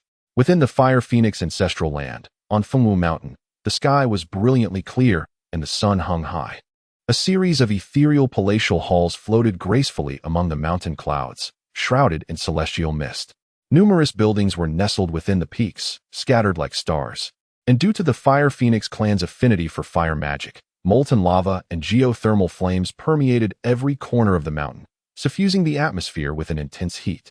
Despite this, the mountains thrived with vibrant life, embodying the essence of the Phoenix's rebirth, an existence that intertwines destruction with the path to life. At that very moment, high above the mountains, the fabric of space was suddenly torn asunder, creating a gaping chasm through which the terrifying thunder of the void reverberated. Turbulence swept through. An overwhelming sense of oppression descended abruptly, disrupting the clouds and shattering the ethereal mists. What transpired? With a whoosh, whoosh, whoosh, this unforeseen spectacle stirred the entire sacred ground. As countless divine lights soared into the heavens, comprising members of the Fire Phoenix clan, as well as elders and disciples of the Fire Phoenix sacred land. There were thousands of figures, swiftly obscuring a portion of the sky above the mountains. Among them, not a single celestial immortal could be found. The weakest were all profound immortals, while the stronger ones had reached the early to mid stages of the celestial monarch realm. From the punishment hall, fiery lights surged forth, rising above the mountains to reveal their forms, led by the Grand Elder and the Holy Maiden, Feng Wuyang. However, the Grand Elder was not the mightiest among them. Behind him stood two others, the Second Elder, Feng Wui, and the Third Elder, Feng Wuxiao. Though their hair was gray, they appeared considerably younger than the Grand Elder, their cultivation surpassing his, both having attained the pinnacle of the celestial monarch realm. Ordinarily, the position of Grand Elder in the sacred land is held by the strongest, but due to the Grand Elder's backing from the sovereign, the Second Elder and others at the peak of the celestial monarch realm were barred from managing the affairs of the sacred land. What was happening? How could a void manifest out of thin air? Gazing upward at the spatial rift, the Grand Elder's face was etched with astonishment and suspicion. Could it be that a celestial emperor had descended? The Second Elder, Feng Wui, also bore a grave expression, fixated intently on the void. He was the most powerful present, thus possessing the keenest perception of the rift, sensing an exceedingly terrifying power brewing within. Should this power be unleashed, it would likely reduce everyone present to mere dust. A celestial emperor? Upon uttering those words, the countenance of everyone present changed dramatically. Although the Fire Phoenix sacred land once boasted a formidable reputation within the celestial domain, producing numerous celestial emperors, and even possessing a celestial sovereign in the distant past, those days were now but ancient history. The current Fire Phoenix sacred land was merely a third-rate power within the celestial domain. If a celestial emperor truly descended, it would undoubtedly spell utter catastrophe for the Fire Phoenix sacred land. What to do? Should we notify the sovereign and the ancestral kings? Feng Wuyang's face slightly paled. Her eyes filled with anxiety as she inquired of the Grand Elder. The commotion here was so significant that the sovereign would surely sense it. The immediate priority was to activate the great formation of the two realms. Third Elder, you must hasten to the sovereign's hall at once. The Grand Elder, now increasingly uneasy, gravely instructed the Third Elder, Feng Wuxiao. The great formation of the two realms not only shields against spatial transmissions and stabilizes the space within the sacred land, but also possesses formidable offensive capabilities, serving as one of the vital foundations that has allowed the Fire Phoenix sacred land to endure through the ages. Upon hearing this, the Third Elder Feng Wuxiao, without a moment's delay, nodded in agreement. However, just as he was about to depart, a figure unexpectedly stepped forth from the void. Is there someone? Upon witnessing this spectacle, the inhabitants of the Holy Land were struck with astonishment. Generally speaking, only those celestial emperors who have mastered the laws of space can traverse the void. Could it truly be that a celestial emperor has descended upon the Holy Land? Chapter 26. Do not blame me for the lack of warning under the watchful gaze of the multitude. The figure emerging from the rift in the void gradually shifted from darkness to light, and before long, his true visage was unveiled. As they discerned his appearance, a wave of shock swept through those in the skies above the mountains. Could it be that this was the enforcer celestial monarch of the punishment pavilion? Everyone stood in stunned silence. While they might not recognize others, the attire of the enforcer celestial monarch was unmistakable. Feng Sanjiu, the Grand Elder, too, bore a countenance of disbelief. If his memory served him correctly, Feng Sanjiu had accompanied Feng Wuxia and others to seek out Feng Jiaoyang and her daughter. How could he emerge from a rift in the void? At that moment, as Feng Sanjiu gazed down at the throng of people in the Holy Land, his eyes brimmed with unshed tears. He had now irrevocably become a traitor to the Holy Land, falling into a quagmire. One cannot help but feel the weight of their predicament. Now, he could only pray that Chun Xian would either obliterate the Holy Land or take him along. Otherwise, he feared his days were numbered. Is this the ancestral ground of the Fire Phoenix? It appears far weaker than I had envisioned. Just as Feng Sanjiu wrestled with his anxious thoughts, Chun Xian, having transformed his appearance, stepped forth from the void. He could have discreetly brought Feng Sanjiu along, yet he deemed such an approach a waste of time. After all, a commotion was inevitable. Thus, he opted for a decisive entrance, saving himself the effort of a second attempt. Weaker? Hearing Chun Xian's words, Feng Sanjiu could not help but smile wryly to himself. In the presence of a celestial sovereign, the Fire Phoenix Holy Land, even when combined with the Ice Phoenix clan, would likely pale in comparison. Another one? Upon Chun Xian's emergence, the crowd in the Holy Land felt their hearts tighten once more, but as they recognized him, expressions of bewilderment returned to their faces. Why is he a celestial being? What on earth is happening? Could it be that this rift in the void appeared by mere happenstance? The scene before them left all the inhabitants of the Holy Land utterly perplexed, entirely unaware of the unfolding circumstances. The Grand Elder furrowed his brow and then inquired, Feng Sanjiu, how did you emerge from the rift in the void? Who is the person beside you? And where are Feng Wuxia and the others? Feng Sanjiu felt a pang of anxiety and, with a gulp, turned to glance at Chun Xian. Yet, Chun Xian showed no fury. Instead, a playful smile graced his lips as he said, do not rush to respond. First, introduce me to the Grand Elder and the Holy Maiden. Understanding that Chun Xian was likely preparing to settle matters concerning Feng Jiaoyang, Feng Sanjiu swallowed hard, not daring to delay. He tremulously pointed to the Grand Elder, indicating, he is the Grand Elder. Then, hesitating for a moment, his gaze shifted to the woman clad in red. And this is the current Holy Maiden of the Holy Land. As Feng Sanjiu pointed at himself and the Great Elder, Feng Wuyang's expression shifted slightly, and a sense of unease began to swell within him. He discreetly conveyed a message to the Third Elder, Feng Wuxiao, urging him to activate the grand formation between the two realms swiftly. For he harbored suspicions that Feng Sanjiu had fallen under someone else's control, with a sinister plot brewing against their sacred land.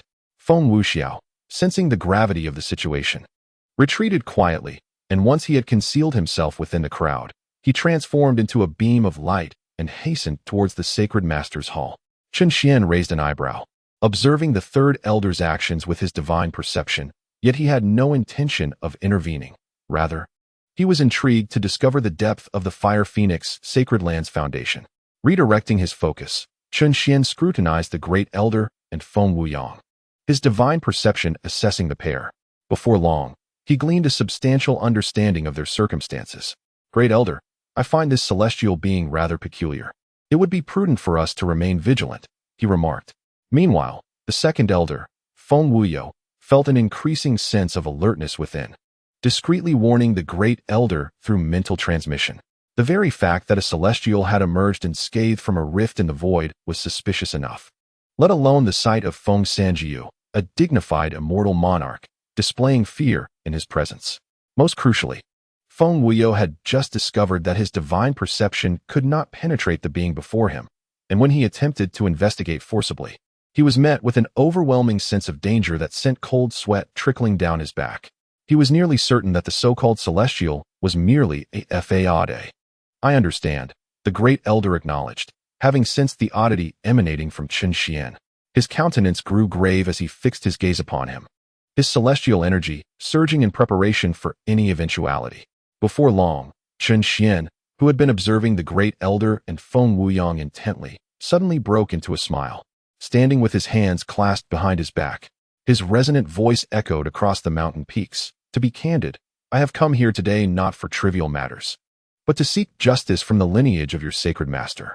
Thus, those present who are not of the sacred master's lineage may depart at once. Otherwise, should you lose your lives, do not blame me for my forewarnings." What?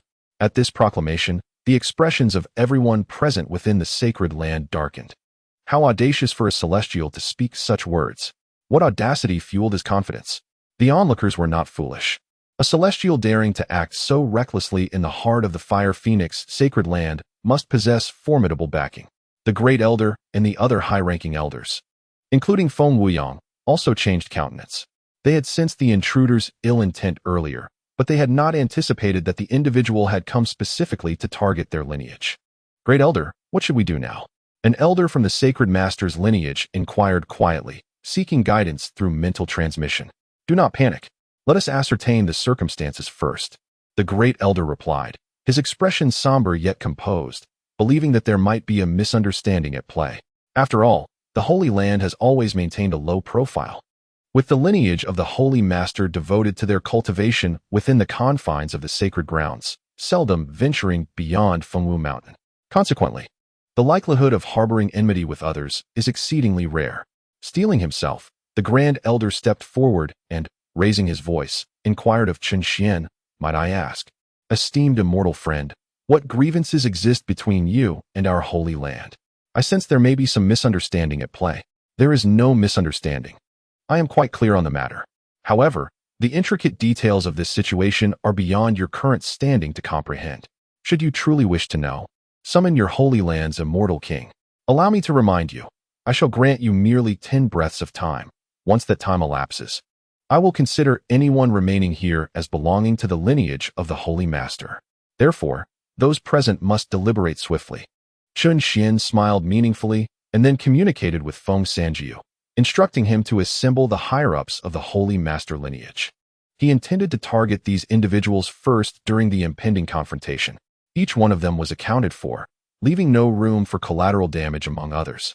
To avoid mistakenly harming the innocent due to a well-intentioned yet misguided action, Chen Xian planned to subdue them initially. He would leave the subsequent handling to his wife once she assumed control of the Holy Land. Upon hearing Chen Xian's words, the expressions of the Holy Land's members shifted to one of surprise and suspicion. They understood that a celestial immortal, without substantial backing, would not dare to act so audaciously. Thus, witnessing Chen Xian's formidable demeanor, even the kin and disciples of the Holy Master lineage felt their resolve waver. Several disciples and kin, with slightly lesser cultivation levels, began to retreat instinctively, overcome by trepidation. However, the majority remained hesitant, caught in a state of indecision. The Grand Elder's countenance darkened considerably. He had merely sought to gauge his opponent's origins, but found himself subjected to such disdainful mockery. Realizing Chen Xian's unyielding stance, he recognized the necessity of action, lest the prestige of the Holy Land be compromised. Furthermore, from Chen Xian's earlier remarks, the Grand Elder deduced that since he only acknowledged the immortal kings, it implied that his backing could not disregard the immortal kings. Thus, it was highly probable that his supporter was not an immortal emperor. With this thought, the long-suppressed murderous intent surged forth in the Grand Elder's eyes, and he slowly clenched his fists. As he prepared to strike, a sudden crimson divine light erupted skyward from within a magnificent gilded palace nestled in the depths of Fengwu Mountain. Instantly, it captivated everyone's attention. The Grand Elder's eyes sparkled with excitement, followed by a sigh of relief as the dual realm formation was activated. Now, even if an immortal emperor were to arrive, the Holy Land would be capable of withstanding the onslaught.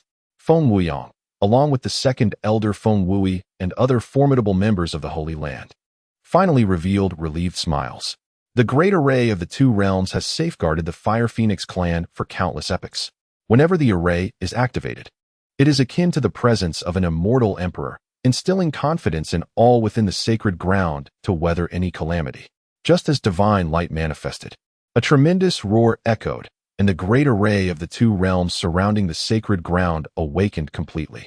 The latent celestial energy, concealed for an unknown number of years, transformed into a colossal illusion of a nine-headed fire phoenix, soaring towards the heavens. Ultimately, it erupted with a thunderous sound, cascading into a torrent of flames that sealed off this realm of the sacred ground. As the rift in the fabric of space, torn by Chen Xian, trembled with the full awakening of the array, it soon vanished, restoring tranquility to the space above the mountains. Observing this scene, the Grand Elder's smile deepened, as he was finally able to ascertain that it was not the immortal emperor who had opened the rift, but rather an immortal king. Otherwise, even with the activation of the great array, if the immortal emperor were to intervene, the rift could not have been so easily closed. You insolent one, having repeatedly spoken disrespectfully towards my sacred ground, though I know not the power that stands behind you, now that you have entered the Fire Phoenix sacred ground, you shall not escape.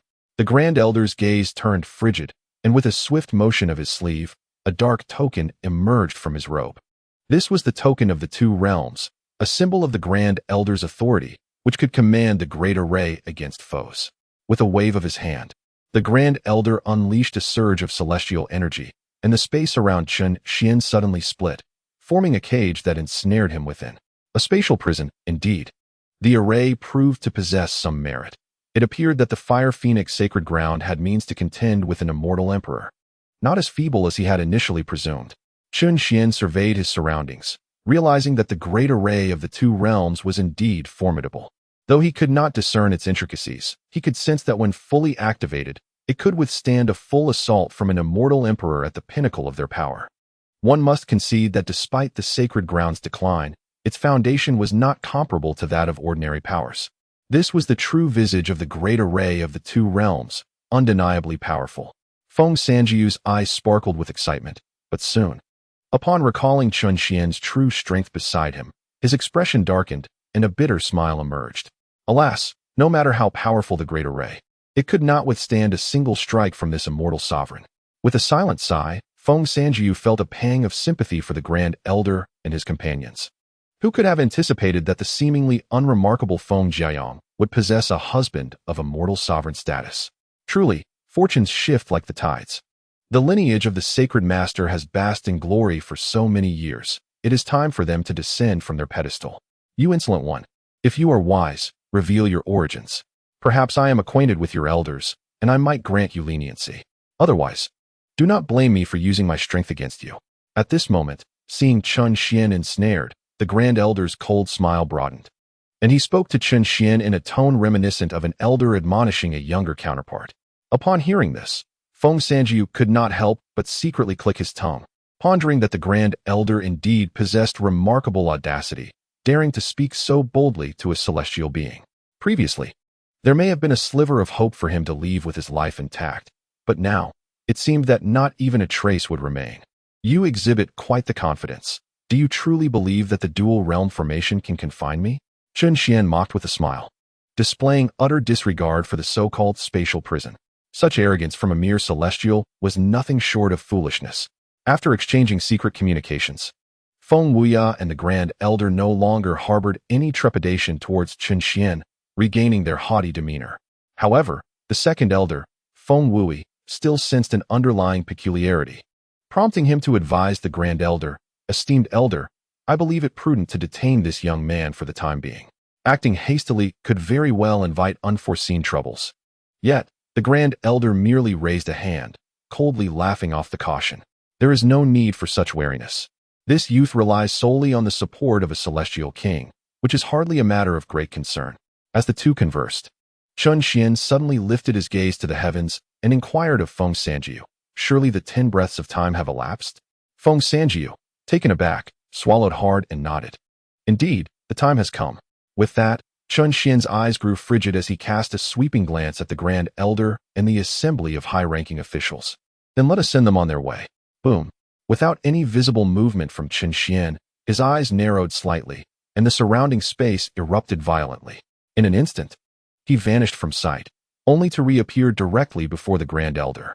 The wind rustled his garments, the azure robe billowing dramatically, as Chun Xian regarded the Grand Elder with an indifferent gaze, as if observing a corpse. "Speak, how do you wish to meet your end?" His words resonated throughout the skies of the sacred ground, plunging the atmosphere into a profound silence. All present widened their eyes in astonishment, their faces etched with disbelief. The spatial laws, were they truly shattered? Chapter 28. The Grand Elder's demise above the sacred mountain range. Everyone stared in incredulity at the unfolding scene. The spatial prison of the dual realm formation had been effortlessly breached by a mere celestial? How could this be possible? Were they perhaps hallucinating? You. The Grand Elder, gazing at Chun Xian who stood mere steps away, was left speechless, his mouth agape in shock. He could hardly fathom the reality before him. The spatial prison of the dual realm formation, so easily dismantled by a celestial? No, that was incorrect. He was not a celestial. A jolt coursed through the Grand Elder's heart as he seemed to grasp a terrifying realization, his face contorted in horror. You are an emperor of the Celestials? An emperor? Feng Wuya and the second elder, equally astounded, paled in response. However, Chun Xian merely smiled wryly, sending a message to the assembly of high-ranking officials.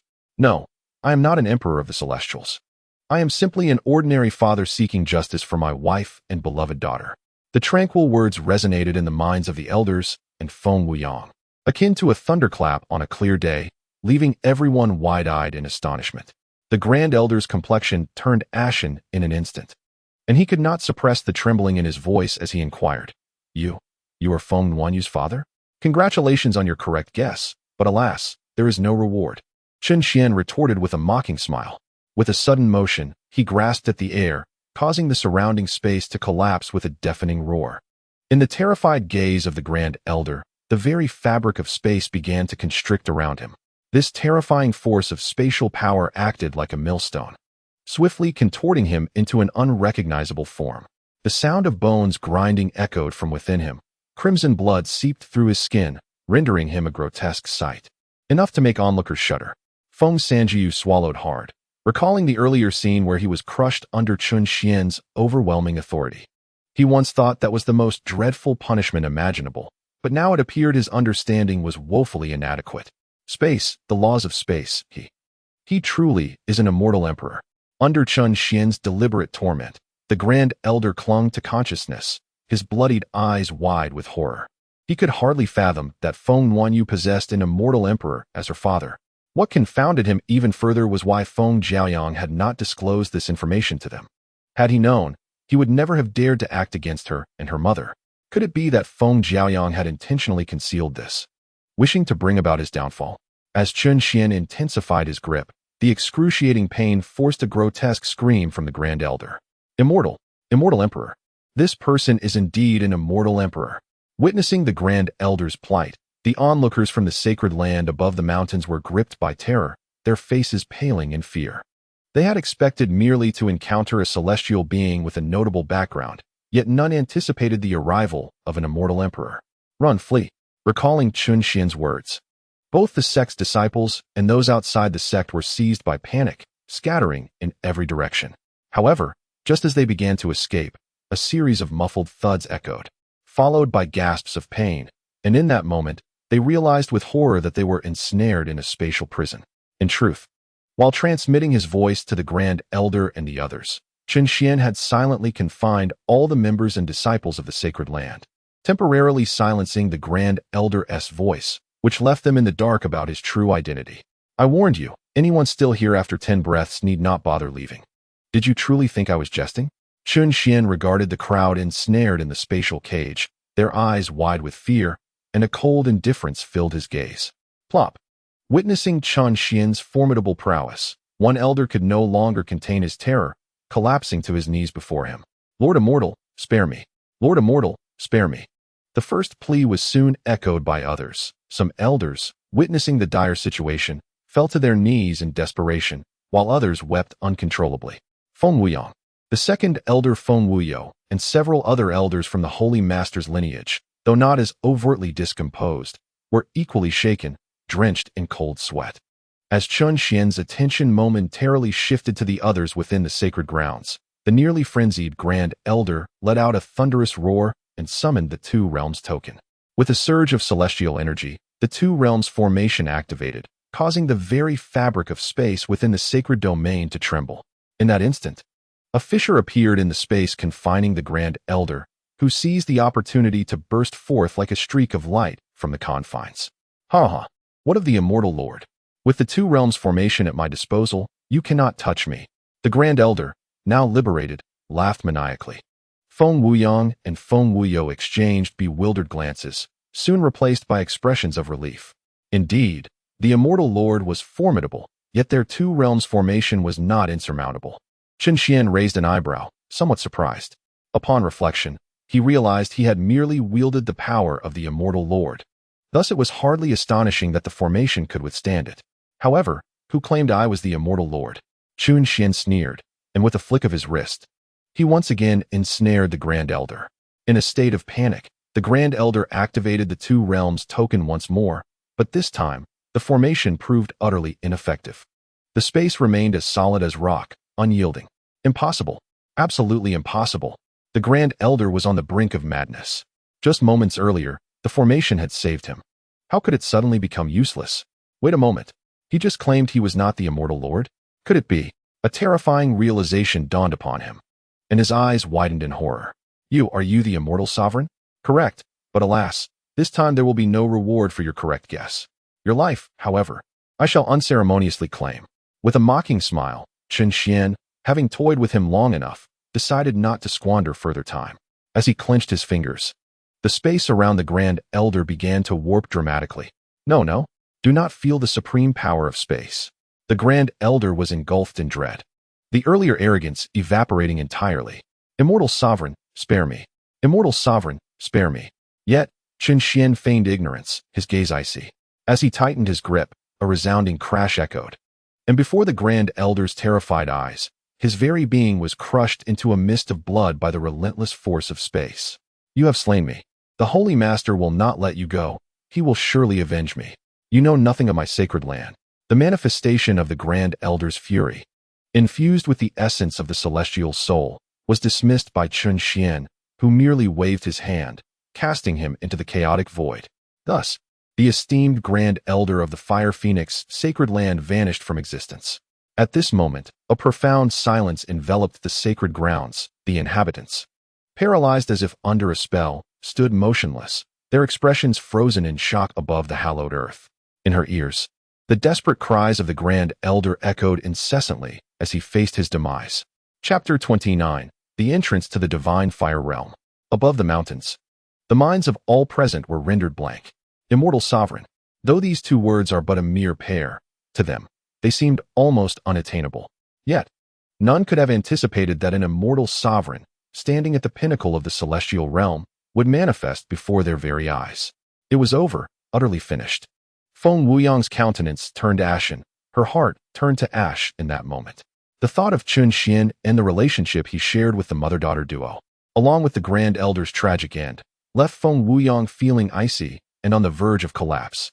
Darkness clouded her vision, and she was about to plummet to the ground. However, an unseen force suddenly ensnared her, rendering her utterly motionless. Stiffening, Feng Wuyong opened her eyes to find Chun Xian gazing at her with a playful yet cold demeanor. What?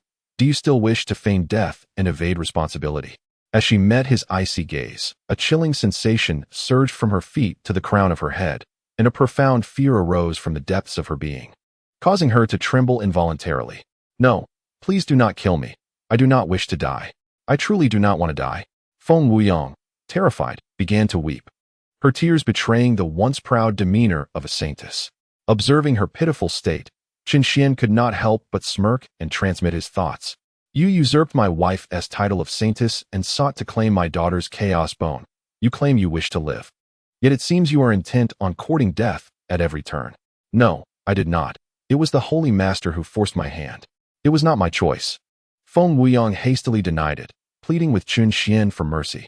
As long as you spare me, I am willing to do anything for you, esteemed immortal sovereign. I beg for your mercy. Huh?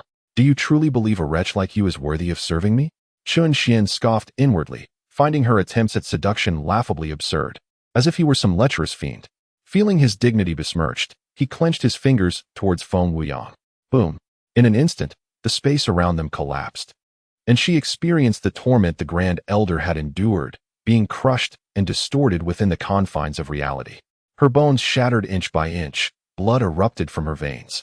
In a mere heartbeat, the once pitiful saintess was reduced to a grotesque mass of flesh. A piercing scream escaped Feng Wuyang's lips, sharp and heart-wrenching. Her plight sent shivers down the spines of everyone present. Even Feng Sanjiu felt a chill creep over him.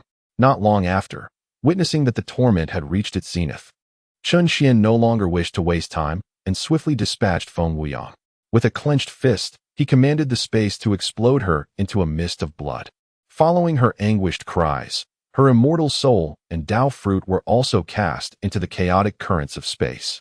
Under the destructive force of the void divine thunder, her fate was sealed. There would be no resurrection. To the people of the sacred land, the demise of the Grand Elder and Feng Wuyang may have been a significant event. Yet to Chen Xian, it bore no more consequence than the crushing of two ants. His heart remained devoid of any tumultuous emotions as he shifted his gaze towards the remaining elders of the sacred master's lineage. Please, no? Immortal Lord, spare us. The crowd, gripped by terror, fell to their knees, pleading for mercy. Some wept profusely, entirely bereft of their dignified demeanor, resembling mere mortals, and even less than that. A glimmer of murderous intent flickered in Chen Xian's eyes, yet he showed no inclination to relent. With a fierce grip, he obliterated dozens of immortal lords, reducing them to mere crimson mist. In an instant, despair swept through the remaining inhabitants of the sacred land, their faces paling as they relinquished all hope of survival. However, after dispatching most of the higher-ups of the sacred master's lineage, Chen Xian refrained from further violence and turned his attention to Feng Sanjiu. Is this place relevant to the sacred land? Feng Sanjiu hesitated momentarily before nodding, unwilling to conceal anything from the immortal lord. Within the punishment pavilion, there exists an immortal prison capable of holding tens of thousands. Tens of thousands, that should suffice, Chen Xian mused, then shifted his gaze to the second elder, Feng Waya. He conveyed a message to him and the other senior elders, stating, "The events of today are a consequence of the other immortal kings cleansing their ranks within your sacred land. This bears no relation to me. I wish for my wife to remain unaware of my presence here. Do you comprehend?" Feng Waya and the others, having long abandoned hope for survival, felt their hearts turn to ash. They were taken aback by Chen Xian's sudden transmission, their expressions shifting to one of astonishment as they nodded fervently, as if in a rhythmic dance. "Indeed, we shall adhere to the immortal lord's command," Feng Waya proclaimed, suppressing his excitement as he bowed once more to Chen Xian. The relief of surviving this ordeal felt surreal to them, yet they maintained their composure, careful not to provoke Chen Xian further. "Very well, then. Proceed to confine the remaining members of the sacred master's lineage. Should there be any resistance, eliminate them. If they submit, await my wife's return to the sacred land, so she may handle them personally. Lastly, I reiterate, I do not wish for my wife to learn of my visit. You should be well aware of how to manage matters concerning the sacred master's faction. As the highest-ranking individual present, and not a member of the sacred master's lineage, Feng Waya naturally assumed responsibility for the remaining tasks. Yes, the humble immortal understands. We shall ensure everything is arranged appropriately, he replied, internally elated, bowing once more to Chen Xian. At this moment, he had never been more grateful for his non-affiliation with the sacred master's lineage. Had he harbored any ill intentions towards Feng Jiaoyang and her daughter, he likely would not have escaped this calamity unscathed. Chen Xian nodded, then paused before inquiring. Do you know the whereabouts of the sacred master and the various immortal kings? This must be the realm of divine fire. However, the commotion here is so great that the holy master and the various kings have yet to appear. The little immortal suspects that they may have already sensed the situation and discreetly departed. Feng Wui hesitated before speaking. Departed? Chen Xian furrowed his brow. He still needed the assistance of those immortal kings from the Holy Land to perform a ruse. If they had indeed fled, it would pose quite a dilemma for him. He hadn't even established a rapport with them yet. Should he encounter his wife later and inadvertently reveal himself, it would spell disaster. Feng Sanjiu, do you know where the entrance to the realm of divine fire is? After a moment's contemplation, Chen Xian turned to Feng Sanjiu and inquired. As it stands, he must venture into the realm of divine fire, regardless of whether the immortal kings from the Holy Land have retreated. He must ascertain how they escaped to determine a direction for pursuit. Feng Sanjiu did not dare to be negligent and promptly replied respectfully. The realm of divine fire is the sacred training ground of the Holy Master and the various kings, unless permitted by the Holy Master. Even the kings themselves cannot bring others inside. Thus, only the elders of the Holy Master's lineage are aware of the entrance to the realm of divine fire. Chen Xian's brow furrowed slightly as he turned his gaze to Feng Wui. Are there still elders of the Holy Master's lineage alive? Yes, Feng Wui nodded, responding respectfully. Previously, Elder Feng Wuxiao went to the Holy Master's Great Hall to activate the Great Formation between the two realms. Unless something unexpected has occurred, he should still be there now. Chapter 30. Entering the realm deep within the Fengwu mountain range, in the Holy Master's Great Hall floating atop the peaks. A bronze cauldron stood majestically at the center of the hall, exuding an aura of weightiness, antiquity, and a sense of time long past. Beneath the cauldron, celestial flames erupted from an unknown source, burning fiercely. Feng Wuxiao and several celestial lords sat cross-legged around the bronze cauldron, continuously channeling their celestial power into it. As they gazed into the cauldron, intricate and profound patterns began to illuminate, drawing in the celestial flames and power, transforming into phantoms of fire phoenixes that screeched and soared within the cauldron. Above the hall, a crimson feather floated, resonating with the phoenix phantoms.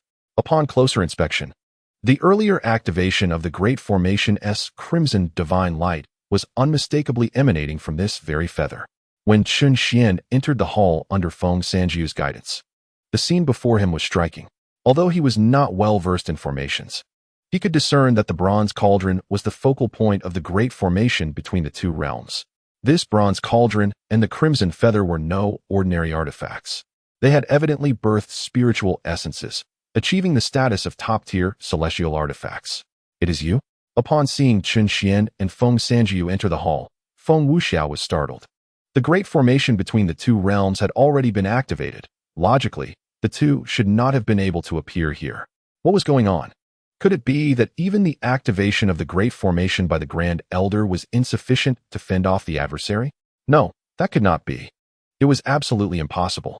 A flicker of panic crossed Feng Wuxiao's eyes as he dismissed his audacious thoughts. Even if the opponent had an immortal emperor backing them, with the great formation in place, the Grand Elder and the others could not have been defeated so swiftly. There must be another reason. Perhaps the standoff outside persisted, and someone had been sent here to disrupt the focal point of the formation. Feng Wuxiao's eyes flickered with uncertainty as his mind raced, struggling to maintain composure. Feng Sanjiu, you've truly grown increasingly unruly. Just as Feng Wuxiao pondered the commotion outside, an elder at the late-stage immortal monarch realm guarding the Sacred Lord's Hall snorted coldly and reprimanded. This is the Sacred Lord's Hall. No one below the rank of elder or a sacred land immortal monarch is permitted entry. As an enforcer immortal monarch, you knowingly violate the rules by bringing a mere celestial immortal disciple here. This is sheer recklessness. Expel this celestial immortal disciple at once. Should the grand formation be disturbed, do not blame me for showing no mercy. Standing beside Chen Xian, Feng Sanjiu froze momentarily before an odd expression crossed his face. What does that look? Do you take my words as a jest? Noticing Feng Sanjiu's peculiar demeanor, the late-stage immortal monarch elder's eyes flashed with anger, interpreting it as disdain. The other hall guardians also frowned, deeming Feng Sanjiu's behavior insolent.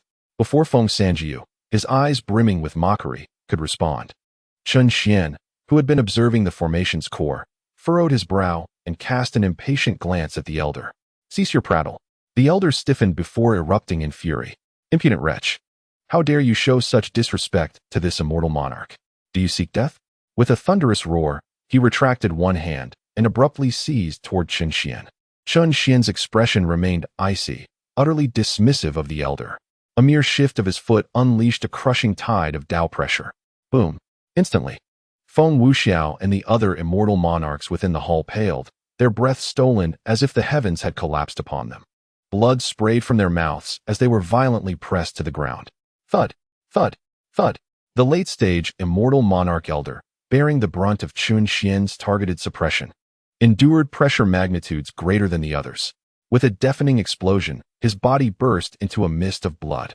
His crimson Dao fruit emerged, his immortal soul manifesting in sheer terror. Dao pressure. Why you? You're an immortal venerable. Too late for realization now. Remember, in your next life, speak less. If you even get the chance. Chen Xian's gaze was frigid. Without another word, he flicked his sleeve, banishing the elder's Dao fruit and immortal soul into the chaotic void. Witnessing this, Feng Sanjiu sneered inwardly. So many in the hall held their tongues. Only you prattled on. Who else but you deserve death? Immortal venerable. Feng Wuxiao spat blood, his face a mask of shock and disbelief. How is this possible? The remaining hall guardians gaped, petrified, their expressions frozen in incredulity. An immortal venerable? In their humble phoenix flame sacred land? This had to be a jest. Ignoring their stunned horror, Chen Xian stepped forward, looming over Feng Wuxiao with detached indifference. Tell me, where is the entrance to the divine flame realm? Feng Wuxiao's expression changed dramatically.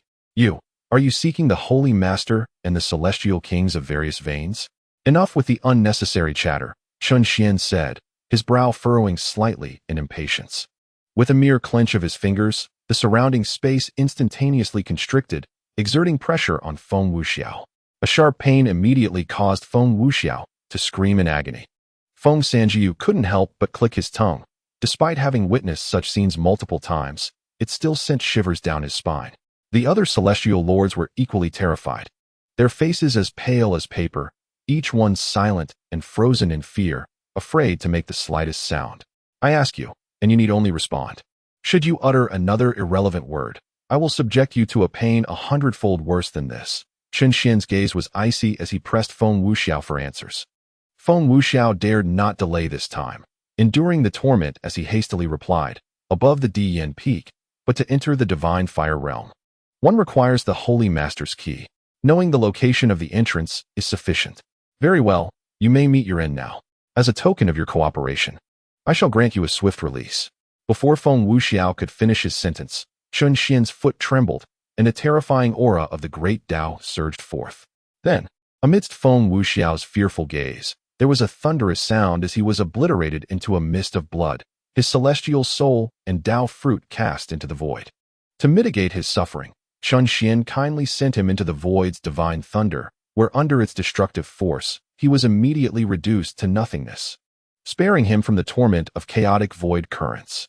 Having concluded this, Chen Xian turned to Feng Sanjiu and instructed, take me to Diyan Peak, and then return alone to confine those within this hall to the punishment pavilion's celestial prison with Feng Wuyo.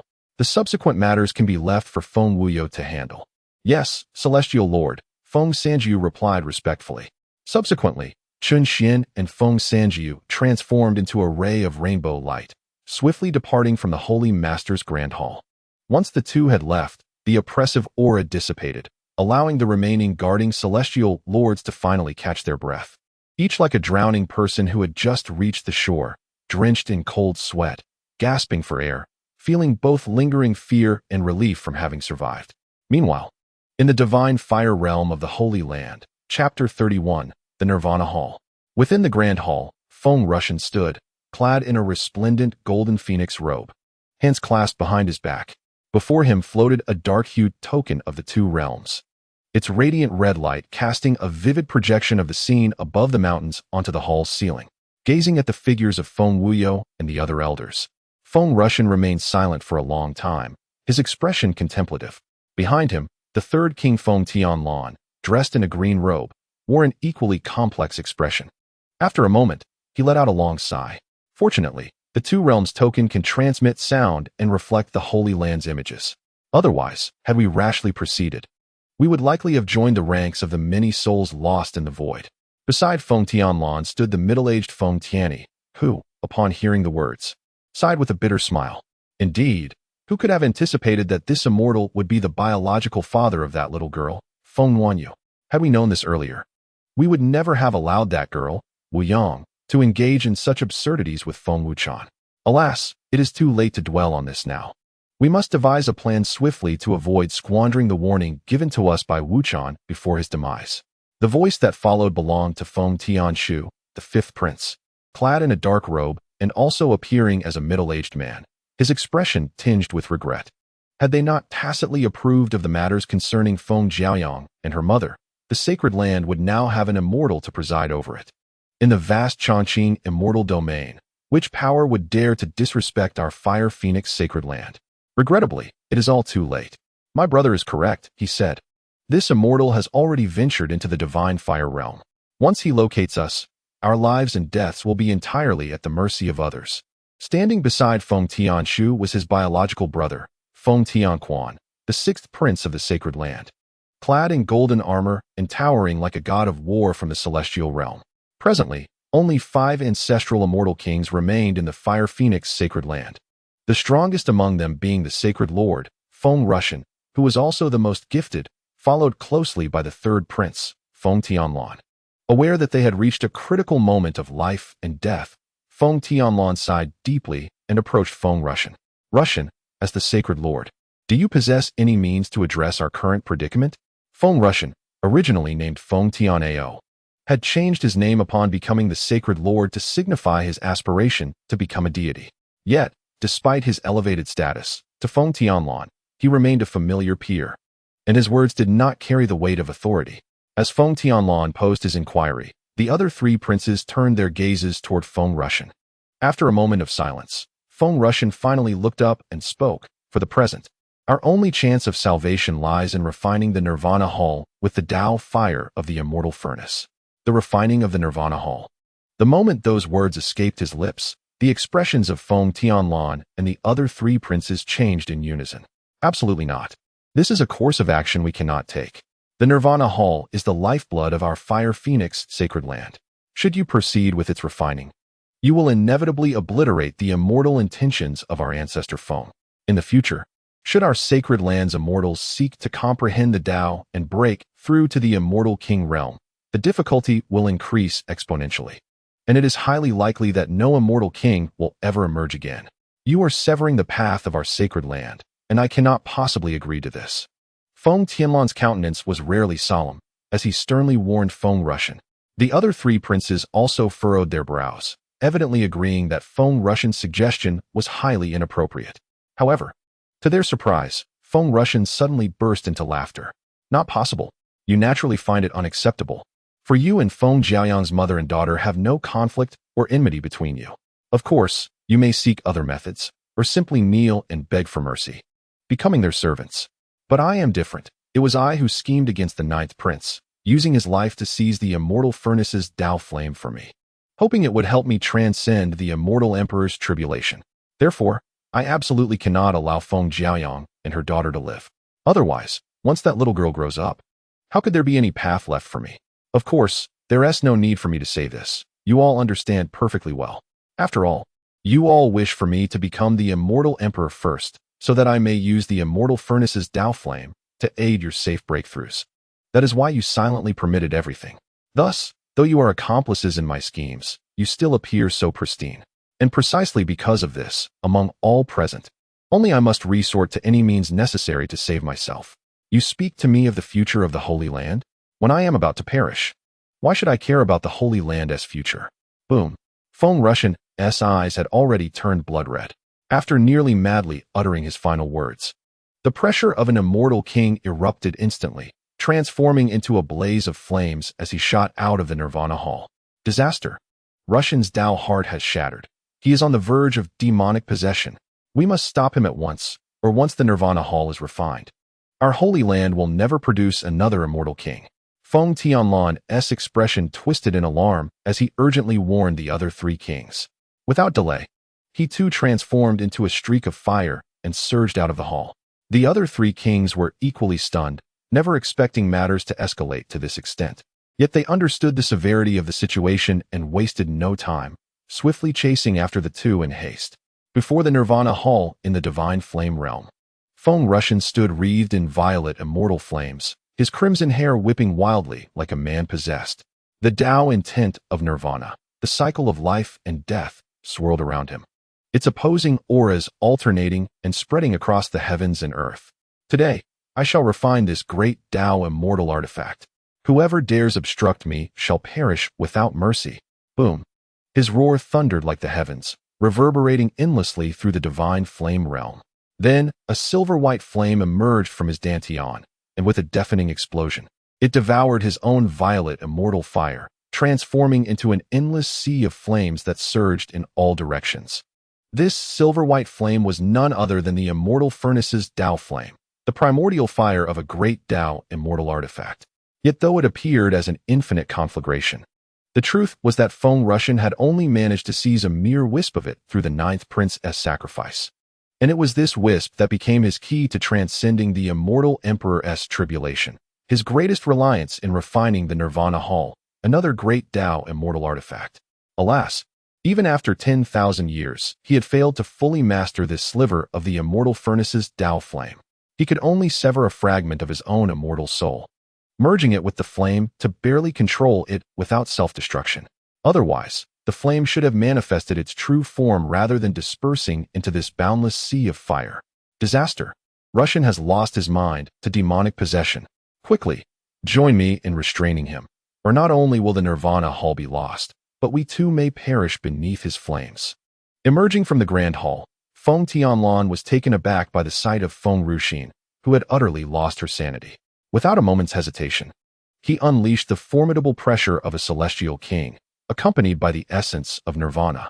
Yet, Feng Tianlan was acutely aware that, within the same realm, he was no match for Feng Ruxin, who wielded the flames of the celestial furnace. Consequently, a piercing cry erupted from within him. Chapter 32. The ritual of refinement is successful. Feng Tianlan revealed his true form as the fire phoenix. Soaring to the heavens with a towering presence that reached thousands of feet, he danced gracefully in the skies above the divine fire realm, undaunted by the sea of flames surrounding him, embodying the essence of a celestial being amidst the inferno, exuding a sense of unrestrained freedom. With the true form of the fire phoenix at his disposal, he could withstand even the formidable power of the immortal cauldron's divine flames. A crucial factor that emboldened the ninth prince, Feng Tianxiao, to pursue the flames in the first place. At the front of the Nirvana Palace, the other three princes emerged in astonishment. Upon witnessing Feng manifest the immortal cauldron's divine fire, they were taken aback and, without a moment's hesitation, transformed into their fire phoenix forms, joining Feng Tianlan in this fierce display.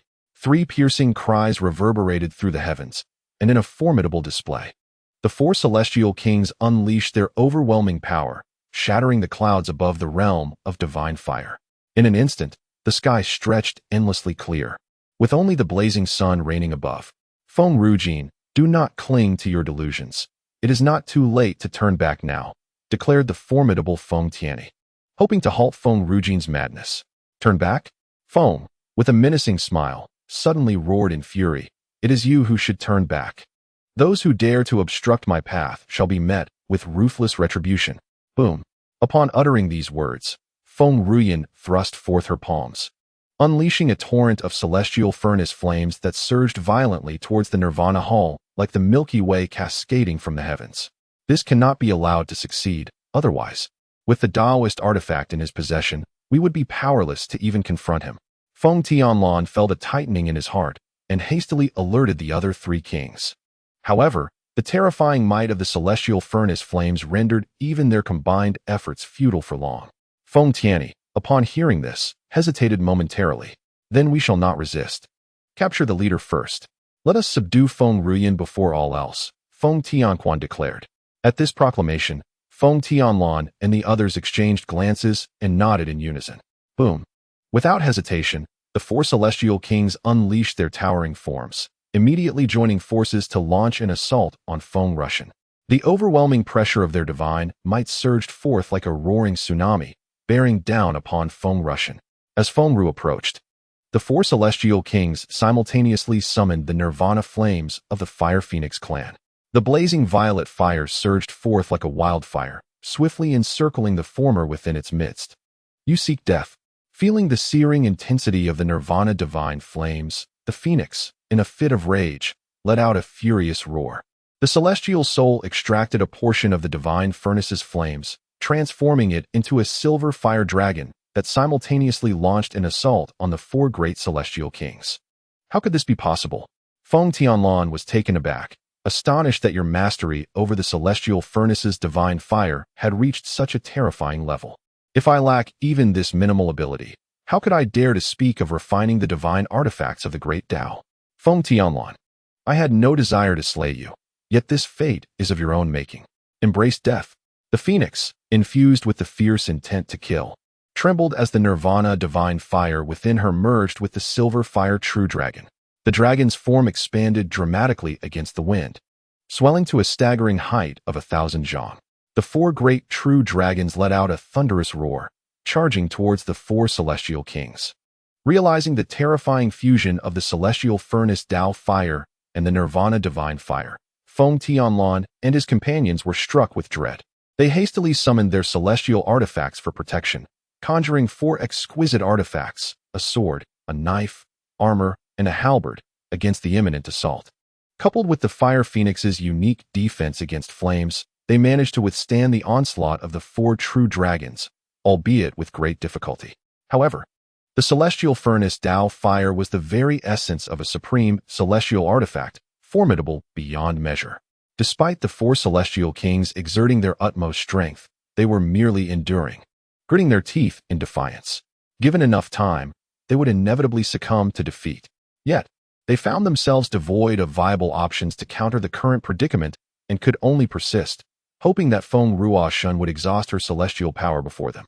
At that moment of stalemate, far to the east, at the summit of a volcano, the space suddenly trembled as if an unseen hand were tearing a massive rift in the fabric of reality.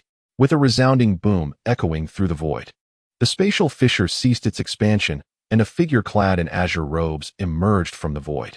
It was none other than Chen Xian, who had forcefully opened the entrance to this small world through the power of the laws. Fortunately, this small world had a fixed location, otherwise, it would have been far more challenging for Chen Xian to enter. As he stepped forth from the void, the rift behind him began to close gradually. Some small worlds remained stationary, like the divine fire realm, while others shifted constantly. Had it been the latter, even someone as formidable as Chen Xian would have faced considerable difficulty in gaining entry. What is that? A silvery flame. Could it be the celestial furnace Tao fire? Upon emerging from the void, Chen Xian's gaze sharpened as he observed the situation at the Nirvana Palace.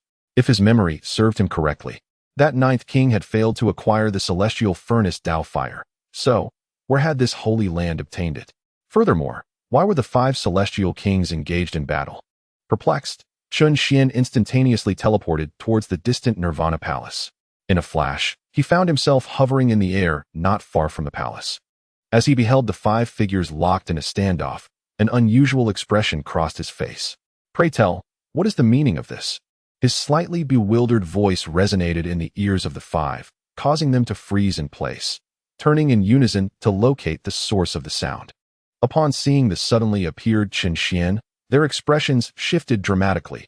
Even Feng Tianlan, who had revealed her fiery phoenix form, could not hide the palpable terror etched upon her features. What gives? Your expressions suggest that you recognize me, Chen Xian remarked, his brow furrowed in slight suspicion. The five, drenched in sweat and gripped by fear of the celestial sovereign, shared a tacit understanding to remain silent. Chen Xian discerned that the five individuals before him were undoubtedly aware of his identity. However, under such circumstances, none of them uttered a word in response, causing his expression to darken instantaneously. Without further ado, he reached out into the void, and the entire space of the sacred fire realm abruptly froze, as if everything had come to a standstill. The faces of the five paled dramatically, and they simultaneously spat blood, their complexions as white as paper, finally comprehending the sheer terror of the celestial sovereign's power. Their lives, as celestial kings, rested entirely within his whims. Subsequently, Chen Xian took a step forward, positioning himself above Feng Ruoshun. From his lofty vantage, he coldly inquired, "Are you the Holy Lord or the ancestral celestial king of this sacred land? From whence did you acquire this furnace fire?" Feng Ruoshun's face turned ashen, beads of cold sweat trickling down his forehead. Chun Xian's sudden appearance felt like a bucket of icy water poured over him, forcing him to regain his composure. In response to the celestial sovereign, he declared, "I am the holy lord of this sacred land, Feng Ruoshun." Just as Feng Ruoshun's heart trembled with trepidation, unable to speak further, Feng Tianlan, who had been saved by Chun Xian, unexpectedly interjected. Chun Xian raised an eyebrow, then waved his hand, lifting the spatial confinement on Feng Tianlan and the others. Instantly, they breathed a sigh of relief and reverted to their human forms, respectfully bowing as they addressed him. "We humbly greet the celestial sovereign." Indeed, Chun Xian acknowledged lightly, standing with his hands clasped behind his back, and inquired of the four, "How did you come to know of my identity?" Daring not to conceal anything from the celestial sovereign, Feng Tianlan replied, "It was Feng Wuchun, the esteemed elder of the sacred land, who communicated with us through the interrealm decree, thus enlightening us to your identity." Upon hearing this, Chun Xian understood, realizing he had mistakenly thought these individuals had previously encountered him. Then what transpired moments ago? Why did conflict arise among your own?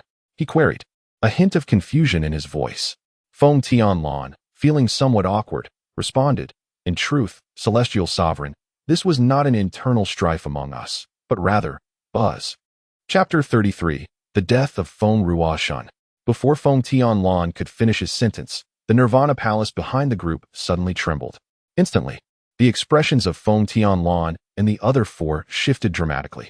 Turning to look, they perceived an awakening presence within the Nirvana Palace, radiating an ancient, profound, and fervent aura. Boom.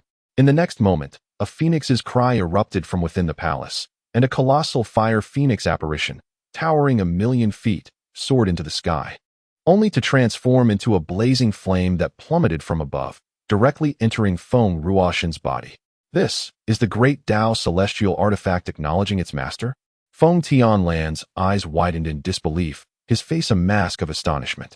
The other three, Feng Tian-yi and the others, also displayed expressions of sheer shock. Feng Ruoshun managed to successfully refine the Nirvana Palace? How could it be so swift? The furnace fire is astonishingly powerful. Could it be that the heavenly Tao seeks to annihilate my Fire Phoenix clan? Ha ha ha. The once fearful Feng Ruoshun was momentarily taken aback, but soon his eyes sparkled with excitement, and he could no longer restrain himself, laughing heartily towards the heavens. Observing Feng Ruoshun's near-delirious state, a peculiar expression surfaced on Chun Xian's face. Merely refining a great Tao immortal artifact, was it truly worth such exhilaration? He had sensed it earlier but dismissed it as inconsequential. Immortal venerable? Just as Chun Xian pondered, Feng Ruoshun suddenly sneered at him, arrogance etched across his features. "Now that I wield a great Tao immortal artifact, once I vanish into the void, what can you, an immortal venerable, possibly do to me?"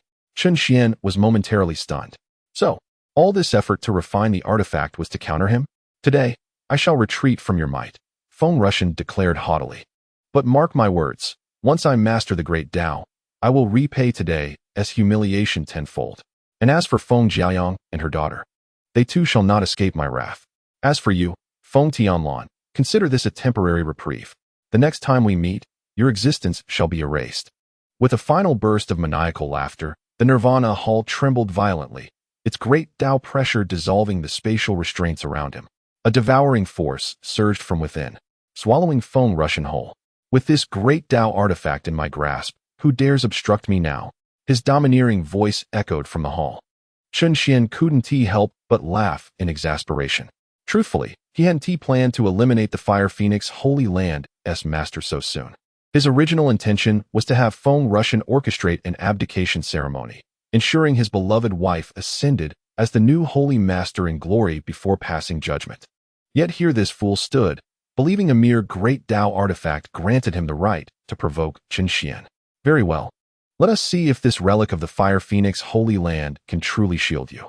Murderous intent flickered in Chun Xian's eyes as he strode forward, traversing 10,000 li in a single step, arriving before the Nirvana Hall. This hall is the Phoenix Ancestor's lifebound artifact. Do you truly believe you can stop me? Feng Ruoshun scoffed, unshaken.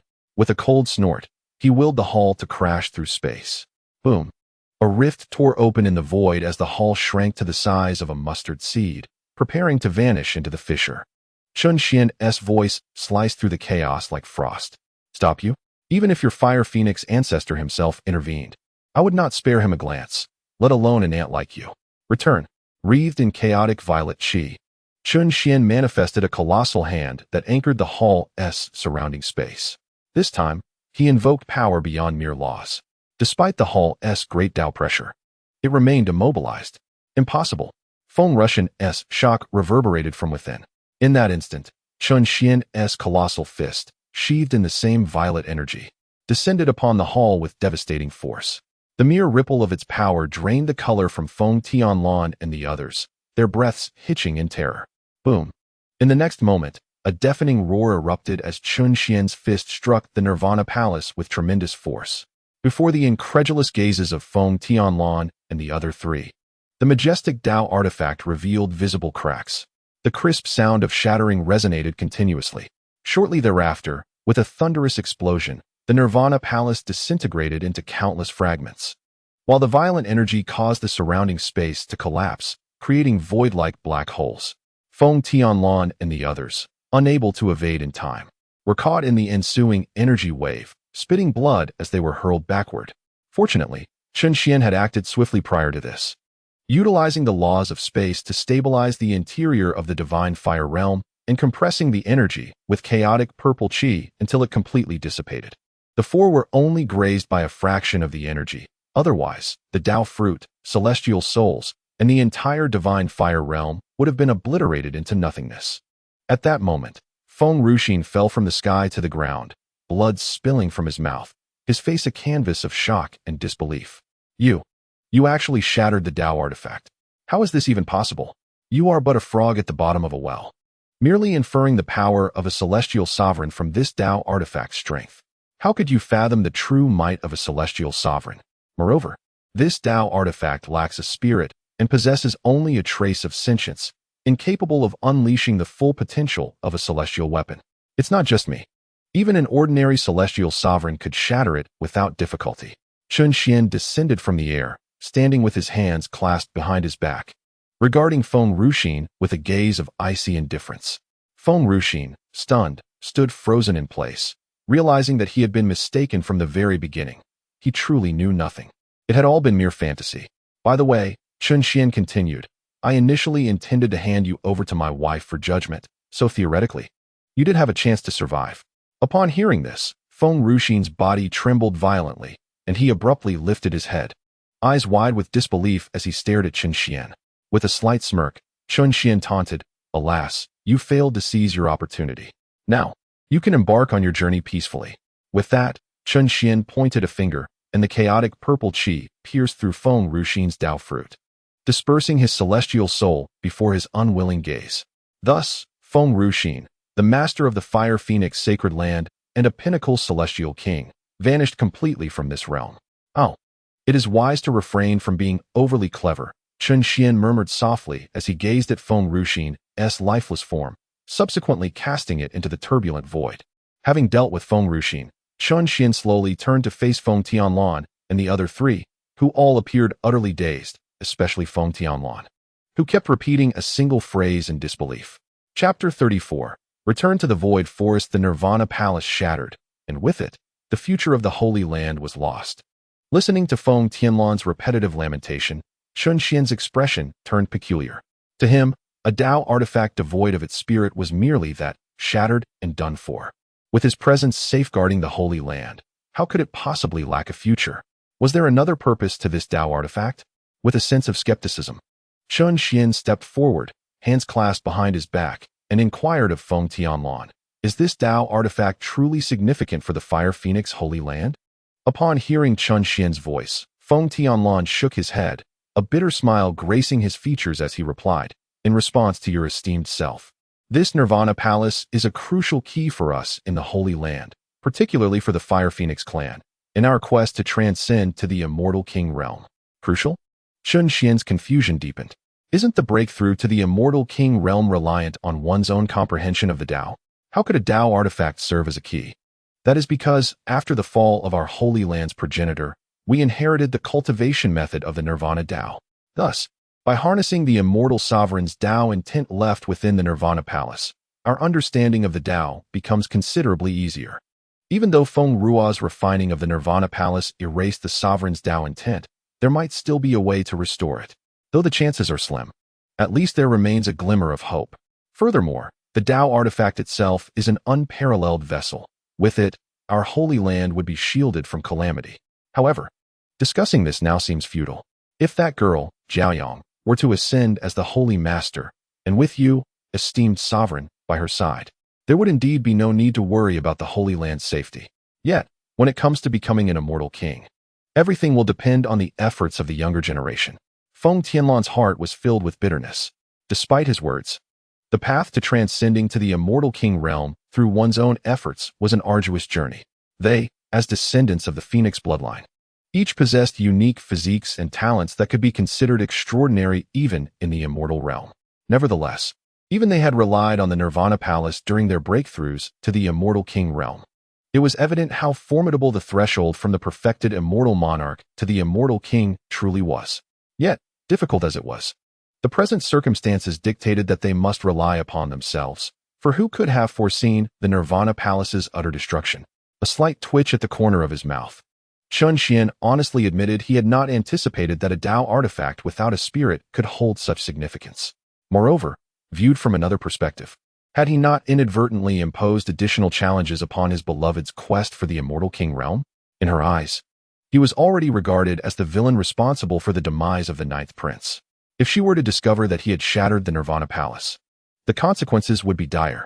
With a sharp intake of breath, Chun Xian hesitated to contemplate further. Observing the change in his countenance, Feng Tianlan instinctively swallowed hard, reflecting on whether he had indeed misspoken. After a moment's thought, Chun Xian concluded that these two matters must remain concealed from his beloved, otherwise, he would find himself in deep trouble. Pausing, he then fixed his gaze upon Feng Tianlan. You mentioned your name is Feng Tianlan. Is that correct? Indeed. I am known as Feng Tianlan, came the reply. Feng Tianlan mustered a faint smile, feeling inexplicably that the temperature around him had dropped significantly. I wish to inquire whether my wife is aware of the existence of the Nirvana Palace? Chun Xian asked, his eyes narrowing as he fixed his gaze intently on Feng Tianlan. Feng Tianlan was taken aback, unsure of the purpose behind Chun Xian's question, and instinctively replied, the Nirvana Palace is the lifeblood of our sacred land, known only to the Holy Master and us. Thus, even the Holy Maiden is not entitled to knowledge of its existence unless she ascends to the position of Holy Master. Are you certain? Chun Xian raised an eyebrow, a hint of surprise in his voice. Absolutely, Feng Tianlan affirmed with a nod. Upon hearing this, Chun Xian visibly relaxed. It is for the best that she remains unaware. If she does not know, there will be no need for any drastic measures. Yet, out of caution, he warned Feng Tianlan with a grave expression. Since my wife is oblivious to the matters of the Nirvana Palace, it is imperative that you ensure she remains uninformed. We must not allow this to affect our marital bond. Furthermore, do not disclose my visit to the sacred land, nor the deaths of Feng Ruoshun, the Grand Elder, and the Holy Maiden. Such decisions to cleanse the ranks were made by your group and have nothing to do with me. Do you comprehend? The four individuals, including Feng Tianlan, were left stunned. How did they suddenly bear the weight of such grave accusations? What? Do you not understand my words? Chun Xian's expression darkened at their silence. In an instant, an invisible aura of menace enveloped them, causing the four to shudder and their expressions to shift. Feng Tianlan hastily responded, we understand, we all comprehend. That is well, Chun Xian replied. Rest assured, although the Nirvana Palace has been lost, I shall provide your sacred land with an even more valuable artifact. In due time, I will deliver it to you. With that item, comprehending the Tao will no longer pose a challenge. As he envisioned a future where he would reside alongside his wife in the Fire Phoenix sacred land, Chun Xian was determined not to be stingy. He would offer whatever he could, for he had never neglected those around him. Initially, the four were filled with trepidation, fearing they might provoke Chun Xian, yet they were taken aback by his unexpected declaration. An artifact that could aid in comprehending the Tao, better than the Nirvana Palace? If such a treasure truly existed, they would no longer need to worry about the future of their sacred land and the emergence of a new immortal king. We are immensely grateful for the esteemed gift, Feng Tianlan and his companions exclaimed with excitement, bowing in reverence to Qin Xian. That is of little consequence. By the way, my name is Qin Xian. From now on, when you see me beside my wife, do not refer to me as esteemed immortal. Is that understood? Qin Xian waved his hand dismissively before offering further instructions. Yes, we understand. Feng Tianlan and the others nodded respectfully. Now that this matter is settled, I shall take my leave. You should prepare well with Feng Waya to personally welcome my wife back from Huiyu City, ensuring a grand celebration for her ascension as the Holy Master. Although we have nearly cleared the sacred land, I am well aware that such a momentous occasion requires ample preparation. Therefore, I will remain in Huiyu City alongside my wife for the time being. Indeed, esteemed Master Qin Xian, you may rest assured that we shall accomplish this task, Feng Tianlan replied respectfully once more. Qin Xian nodded, yet he did not immediately set off. Instead, he directed his gaze towards the half-empty space not far away. With a swift motion, he grasped the air, and a strand of silvery white flame, which he had bound with his formidable power, materialized in the palm of his hand. This was unmistakably the trace of celestial furnace fire that Qin Xian had extracted from Feng Rua's divine essence. Within this flame, how is there a trace of a familiar celestial spirit's aura? Yet the moment Qin Xian grasped the immortal furnace's divine flame in his hand, he abruptly sensed something amiss. Chapter 35. A single husband it seemed to carry the faint aura of Feng Rushan's immortal soul. How peculiar. This mere immortal king. How could he have imprinted his own soul's essence within the sacred flames of the immortal furnace? Qin Xian was somewhat perplexed. Could it be merely an illusion? Qin Xian felt a sense of doubt. He shook his head, struggling to comprehend. Deciding to put aside his thoughts, he turned his gaze towards Feng Tianlan and inquired, "This celestial furnace's flame, from whence did you acquire it?" Upon his initial arrival in the divine flame realm, Qin Xian sensed something amiss. For he distinctly recalled his beloved daughter mentioning that the 9 kings had suffered severe injuries during their attempt to seize the sacred fire, ultimately returning in failure. Under normal circumstances, the Phoenix Holy Land should not possess the celestial furnace's divine flame. Feng Tianlan hesitated briefly before addressing Qin Xian with deference. "Esteemed immortal sovereign, I dare not conceal the truth. This celestial furnace's divine flame was bestowed upon Feng Rushan by the 9th king, Feng Tianxiao." The 9th king? Qin Xian furrowed his brow. For as far as I am aware, he had not succeeded in acquiring the celestial furnace's Dao fire. Indeed, after his failure, Feng Ruashan promptly made an attempt, unexpectedly achieving success. Feng Tianlan spoke with a hint of hesitation. Unexpected success? Qin Xian raised an eyebrow, and then, with a cold smile, remarked, "In my view, all of this is part of his scheme. He is clearly using the 9th prince as a pawn, while he himself sits back and reaps the benefits like a fisherman." I said, "You old rascal, you certainly have a way of exonerating others." Qin Xian regarded Feng Tianlan with a playful expression. Feng Tianlan swallowed hard, feeling a cold sweat trickle down his back, and mustered the courage to reply. In response to the esteemed immortal, "It is not that this humble one seeks to exonerate, but rather that I am unaware of the true circumstances." Qin Xian silently scoffed. "Unaware of the true circumstances? It seems you are reluctant to acknowledge the truth, fearing that you might be perceived as a mere accomplice to Feng Rushi." However, Feng Tianlan's perspective appears somewhat narrow. This individual has never been one to wrongfully accuse anyone without concrete evidence. Furthermore, in his eyes, Feng Tianlan and his companions are merely bystanders at best. They may not be paragons of virtue, but neither do they deserve the harshest of punishments. Ultimately, what matters most is that he currently requires Feng Tianlan and the others to assist in fabricating a benevolent falsehood. Thus, he shall refrain from taking action against them for the time being. There is no need for you to overthink this. I am indifferent to your understanding of the underlying circumstances. You need only to fulfill the tasks I have entrusted to you." Qin Xian spoke to Feng Tianlan with an air of detachment.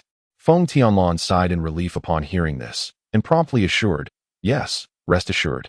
I will make the necessary preparations and head to Huiyu City to welcome the new Holy Master back." Qin Xian acknowledged with a slight nod and chose not to linger any longer. He absorbed the Dao fire of the immortal furnace into his body, then waved his hand to open a spatial rift, stepping through it and instantly transforming into a streak of radiant light that vanished into the void. Once Qin Xian departed, tranquility returned to the divine fire realm. Feng Tianlan and his companions collapsed onto the ground, panting heavily, their burdens lifted. Although Chen Xian had not exerted any overwhelming Dao pressure in their presence, the invisible weight of his formidable power was nearly as formidable as a Dao's might. Upon exiting the divine fire realm, Chen Xian did not seek out Feng Waya or Feng Sanjiu, as Feng Tianlan and the others would manage the subsequent arrangements. Having been away from the void forest for several hours, he feared that his beloved wife and precious daughter might be overly concerned for his safety. Thus, upon leaving the divine fire realm, he intended to teleport back. However, just as he was about to set off, his divine sense suddenly detected the situation at the wooden cottage, causing his expression to change dramatically. Without a moment's hesitation, he instantly teleported back to the void forest. Inside the wooden cottage, remnants of the shattered door lay scattered about, the place in disarray. With a surge of spatial energy, Chen Xian shot forth from the void like an arrow. "Where's my wife? Where's Nuan?" Chen Xian rushed into the house, frantically searching. Having dealt with the intruders from the Holy Land, there were no formidable demon clan powers nearby, aside from the small golden servants of the Immortal Lake. Logically, there should not have been any cause for alarm. Could it be the mischief of those ancient beings deep within the void forest? Just as Chen Xian was on the brink of panic, a jade slip suddenly radiated a crimson light, flying before his eyes. A transmission jade slip? Chen Xian paused, then extended his divine sense into it. Instantly, the familiar voice of Feng Jiayang emanated from the slip, tinged with an air of regret, complexity, and hoarseness. As if she had been weeping. "I'm sorry, I don't know if you can return, so I took Nuan to Huyu City first. The 2 days spent with you were the most relaxed and joyful of my life. I confess, you are a wonderful father. If I could, I would choose to stay here forever, but I know that is merely a fantasy. I cannot place Nuan in danger, so please forgive my abrupt departure. If you see this transmission jade slip, come to Huyu City to find us. If we meet again, I will promise you then. I will let you hear me call you husband." With that, the transmission jade slip slipped from Chen Xian's grasp. He stood there, stunned, his mind a blank slate, while the echo of Feng Jiayang's final 2 words reverberated in his ears. "Husband." Chen Xian smiled, beaming widely, his entire face alight with a foolish grin. Beautiful, infuriatingly beautiful. The call of husband was so enchanting that it rendered him weak and feeble.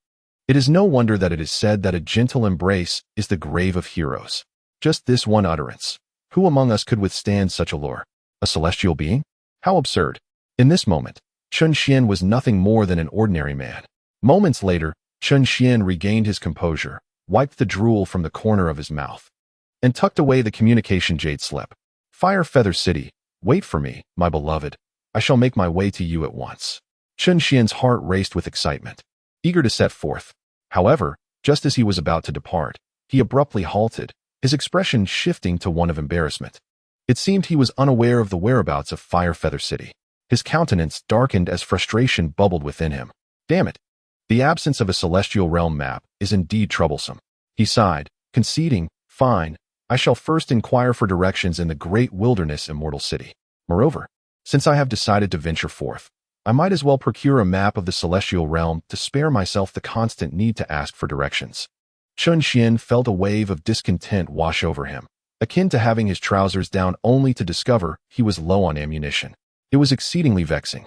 Without further hesitation, Chen Xian instantly teleported to the great wilderness Immortal City. Within the bustling marketplace of that city, he encountered a middle-aged shopkeeper at a sundry store, who regarded him with an odd expression and inquired, "Good sir, you cannot be jesting with me, can you? Is it that you do not possess a map?" Chen Xian raised an eyebrow and asked, "Not only do I lack one, but I dare say the entire celestial realm may be devoid of such a thing. Do you have any inkling of the realm's vastness?" The shopkeeper retorted. Chen Xian pondered for a moment and shook his head, admitting he had never calculated its expanse. The shopkeeper was taken aback. "You have never calculated? What sort of answer is that?" His expression turned peculiar, yet he believed it to be a mere slip of the tongue, so he nodded and said, "That is indeed the case. We all know the celestial realm is almost limitless. Who possesses the ability to create a map of such a vast expanse? Surely, only a celestial being would have the capacity, yet who among them would take the time to sketch a map for leisure?" Chen Xian was slightly taken aback. The shopkeeper had a point. "May I inquire, good sir, what purpose do you have for a map of the celestial realm?" The shopkeeper asked, curiosity piqued. "Naturally, it is for traveling. I intend to explore the various immortal cities, Chen Xian replied. Then why not utilize the teleportation array? The shopkeeper queried, puzzled. While the teleportation array is indeed expedient, it does not allow for the enjoyment of the scenery along the journey, Chen Xian remarked, scratching his nose and speaking casually. The shopkeeper's lips twitched. A celestial being, not focused on cultivation, had the leisure to appreciate the beauty of the celestial realm? He mused that one might become a target for treasure hunters as soon as they left the city. Quite an eccentric fellow indeed. Nevertheless, business must go on. After a moment's contemplation, the shopkeeper's eyes lit up as he turned and retrieved a faintly golden compass from beneath the shelves. Chapter 36. The City of Fire Feather Young Master. This is the Celestial Star Compass, which records the locations of various celestial cities in the Immortal domain. Although it does not provide specific routes, it can guide your direction. If you desire it, a mere 1,000 low-grade immortal stones will suffice. The middle-aged steward explained to Chen Xian while holding the compass. Upon hearing this, Chen Xian's heart stirred. A low-grade immortal artifact that could indicate direction might seem of little use to others, yet for him, it was perfectly suited to his needs. Indeed, I will take it, Chen Xian replied, nodding with satisfaction as he produced 10 medium-grade immortal stones for the steward. After the transaction was completed, Chen Xian did not linger. Once he entered the city, he intended to take the teleportation array to Fire Feather City. Young master, walk slowly, the middle-aged steward said, beaming as he bid farewell to Chen Xian. Once Chen Xian's figure disappeared from sight, the steward returned to his shop, reveling in the profit. Bought for 100. Sold for 2,000. What a delightful transaction. However, just as the steward hummed a tune and contemplated where to enjoy a drink, several figures clad in black robes suddenly entered. The Celestial Star Compass should be in your possession, the leader spoke coldly, her voice surprisingly melodic. The Celestial Star Compass? The steward's heart sank, though he feigned confusion. What compass are you referring to? Feigning ignorance? A burly man in black behind her scoffed, producing a box from his storage space and tossing it at the steward's feet. The box hit the ground and opened, revealing a gruesome sight. A bloodied head rolled out. The rat immortal from the mysterious hand sect? The steward gasped in horror. Without hesitation, he fell to his knees, weeping and pleading, please spare me, esteemed immortals. I truly did not know that item belonged to you. I was merely acquiring immortal artifacts in the usual manner, unaware that the Celestial Star Compass was stolen from you. The rat immortal was a Xian immortal, and he was even weaker by a tier. If the fully realized rat immortal was no match for them, how could he, a late-stage Xian immortal, stand a chance? Thus, he chose to submit. Then you should understand now. Will you not retrieve the item? The leader inquired coldly once more. However, the steward's face turned pale at once, stammering. I. At that moment, he felt utterly helpless. He had already sold the compass and could not possibly produce it now. What? You can't retrieve it? Have you already sold my Celestial Star Compass? The black-robed woman emanated an icy aura as if she had realized something. Please spare me, esteemed immortal. I truly had no idea. Before he could finish, she unleashed her fury, pointing a finger that pierced through him, claiming his immortal soul. Miss, what shall we do now? The burly man asked the woman with a grave tone. We will find a place to interrogate this fellow, compelling him to sketch the buyer's likeness. We must continue searching within this immortal city. The compass records the locations of the immortal emperor's cave, and it must not fall into the hands of others. Understood. In the illustrious Fire Feather City, the ancestral land of the Zhuke clan, lies a prominent force within the eastern realm of the Immortal domain. Steeped in history and teeming with countless beings, both celestial and mortal, far surpassing the great wild immortal city. It is rumored that an immortal emperor resides here. A colossal statue of gold and stone stands proudly in the central square. Although no one has witnessed the immortal emperor in action, there have been accounts of an emperor being thwarted at the city's gates, suggesting that even in the absence of an immortal emperor, Fire Feather City possesses the means to withstand such formidable powers. Emerging from the grand teleportation hall, Chen Xian, clad in a blue robe, stepped into the vibrant marketplace of the city, where throngs of people bustled about, and radiant flying vessels glided through the air. Cultivators and celestial beings coexisted harmoniously, yet it was the patrolling squads of Zhuke guards, donned in fiery armor and commanding bronze chariots, that captured the most attention. Their formidable presence instilled a sense of awe. With even the weakest among them reaching the mid-stage of the Great Luo, while the strongest had attained the late stage of the Immortal Lord. The Zhuge clan appeared significantly more powerful than the Fire Phoenix Sacred Land, leaving Qin Xian to ponder the endeavors of his unfamiliar brother-in-law within Fire Feather City. If his wife deemed this place safe, it was likely that his brother-in-law held a considerable position within the Zhuge clan. Perhaps he had once saved the clan leader's life? As Qin Xian strolled through the bustling streets, he reflected on the comparative strengths of the Zhuge clan and the Fire Phoenix Sacred Land, realizing that the latter seemed slightly weaker. After all, the late-stage Immortal Lord in the Zhuge clan was merely a patrol captain, while in the Fire Phoenix Sacred Land, such a status would denote an elder. However, his primary concern was not the strength of the Zhuge clan, but rather how to cultivate a good relationship with his brother-in-law.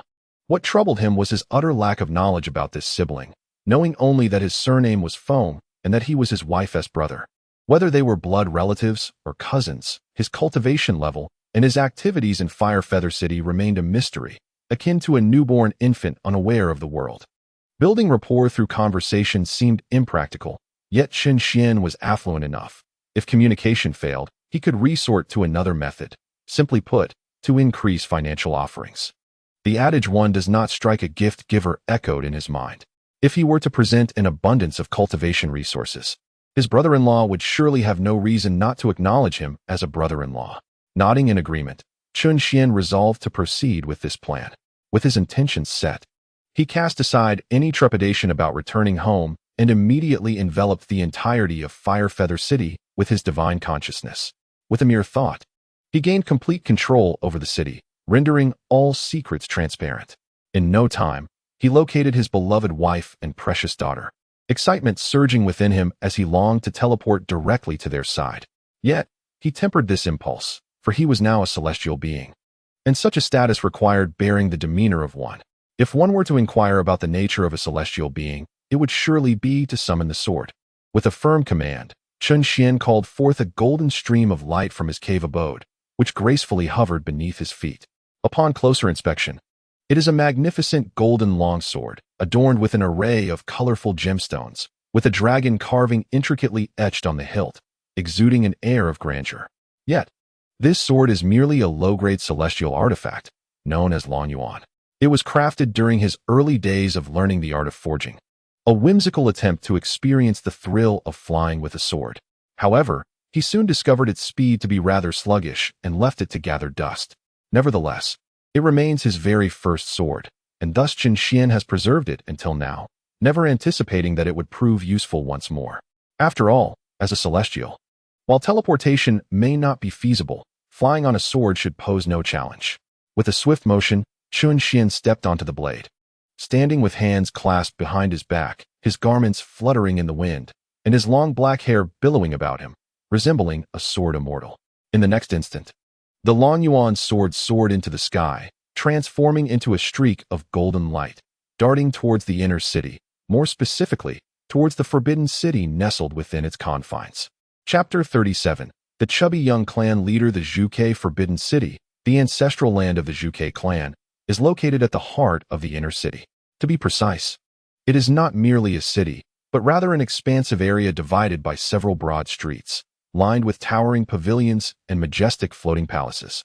Due to the prohibition against flying, which is enforced solely upon those lacking Zhuge blood, it has come to be known as the Forbidden City. However, thanks to this very restriction, outsiders may freely enter and exit. In but a moment, Qin Xian descended upon a bustling street near the Forbidden City, where prosperity and activity thrived. Surrounding him were numerous shops and stalls, with immortal vendors sitting by the roadside, displaying various celestial artifacts, ancient treasures, celestial techniques, elixirs, and rare immortal herbs. Throughout his journey to this point, Qin Xian's celestial perception had been keenly attuned to the surroundings, and thus he had garnered a considerable understanding of the regulations within the Forbidden City. Aware of the prohibition against flying in ancestral lands, he stowed away his flying sword and strode towards the eastern side of the Forbidden City, heading for a residence marked with the name Lingue Courtyard. The Forbidden City is vast, home to over 1 million Zhuge clan members. Given his celestial appearance, Qin Xian deliberately slowed his pace, taking over half an hour to arrive at the entrance of Lingue Courtyard. This was a high-walled estate, evidently fortified with energy-concentrating formations. the celestial aura within several times denser than that on the streets of the Forbidden City. For crimson armored guards of the Juke clan stood sentinel outside, wielding long spears, each one possessing the strength of a golden immortal. As the thought of soon reuniting with his beloved wife and precious daughter filled his heart with an almost overwhelming excitement, Chun Xian inhaled deeply and approached the entrance. Stop! Just as he reached the doorway, one of the crimson armored guards coldly halted him, their spear raised as a barrier. Without the owner's invitation, no one else may enter. Chun Xian, undeterred by the guard's demeanor, merely chuckled lightly. I am here to find my wife and dear daughter. My name is Chun Xian. Upon hearing his name, the four guards exchanged glances, their expressions shifting as if they recognized him, yet soon their gazes became peculiarly scrutinizing. You are the husband of Elder Feng Jiayang? The guard who had initially blocked his path inquired, a hint of skepticism in his tone. Chun Xian was momentarily taken aback, but soon his eyes sparkled with delight as he exclaimed, Indeed, that is I. Has my wife spoken of me to you? The expressions of the four individuals grew increasingly peculiar upon hearing this. After a brief murmuring amongst themselves, the armored guard nodded and replied, Yes. Elder Feng Jiayang was brought here by my lord this morning. Before she entered, she specifically instructed us guards that should anyone come to the Forbidden City claiming to be Chun Xian, we were to escort him inside. Upon hearing the guard's final words, Chun Xian felt a wave of emotion wash over him, and he looked up to the heavens, staving off the tears that threatened to spill from his eyes. Who could understand? His wife had openly acknowledged him as her husband in front of others. Look at that. This was indeed his wife, who bore no disdain for his celestial origins. Before the members of the Juke clan, she had publicly declared his identity, granting him an undeniable status. With such a wife, what more could a husband desire? While Chun Xian was lost in his emotions, the four armored guards exchanged glances, their expressions a mix of intrigue and amusement as they communicated silently. Do you think our lord learned his skills from this Chin? One remarked. It seems so. One of a lower realm has captured our young lady, while one of an even lower realm has won over the former holy maiden and the current elder. It's clear who is more formidable. Indeed, these two are paragons for our generation. Are you envious? Of course. Who wouldn't be? But mere envy is futile. We must take action. The remaining three guards cast cold smiles at the last speaker. That individual's face flushed crimson in embarrassment, retorting, What are you looking at? Am I not capable? You may be capable, but perhaps you should first remove your head from your posterior, someone teased, unable to restrain their laughter. Amidst this emotional turmoil, Chun Xian was bewildered, wondering what had transpired. Ahem, my apologies, Chun Xian. This individual has recently encountered a setback in his cultivation, leaving his mind somewhat muddled. The embarrassed armored guard said, clearing his throat and hastily changing the subject, fearful that Chun Xian might press for explanations. Oh, very well, Chun Xian replied, casting a dubious glance at the now flushed individual. A setback in cultivation? No wonder his demeanor appeared so peculiar. Initially, he had thought it to be a natural affliction. After a moment's contemplation, Chun Xian produced a white alchemical vial and placed it before the individual. Esteemed brother, I possess a 4th-grade clear heart elixir, specifically designed to soothe the mind and restore one's original appearance. After consuming it, you shall surely regain your former visage. After all, he was a guard in his wife's estate, not a mere stranger. It was only fitting to extend a helping hand. However, as soon as the vial was presented, the individual's face turned as red as if scalded, prompting the other three to stifle their laughter. Chun Xian was left utterly astonished. It was merely a 4th-grade celestial pill, so what was there to laugh about? Such uproar was quite unbecoming. Just as the three could no longer contain their laughter, a voice of reprimand suddenly echoed from above, startling the 4 crimson-armored guards into immediate attention. Chun Xian raised an eyebrow and slowly turned to gaze into the sky nearby.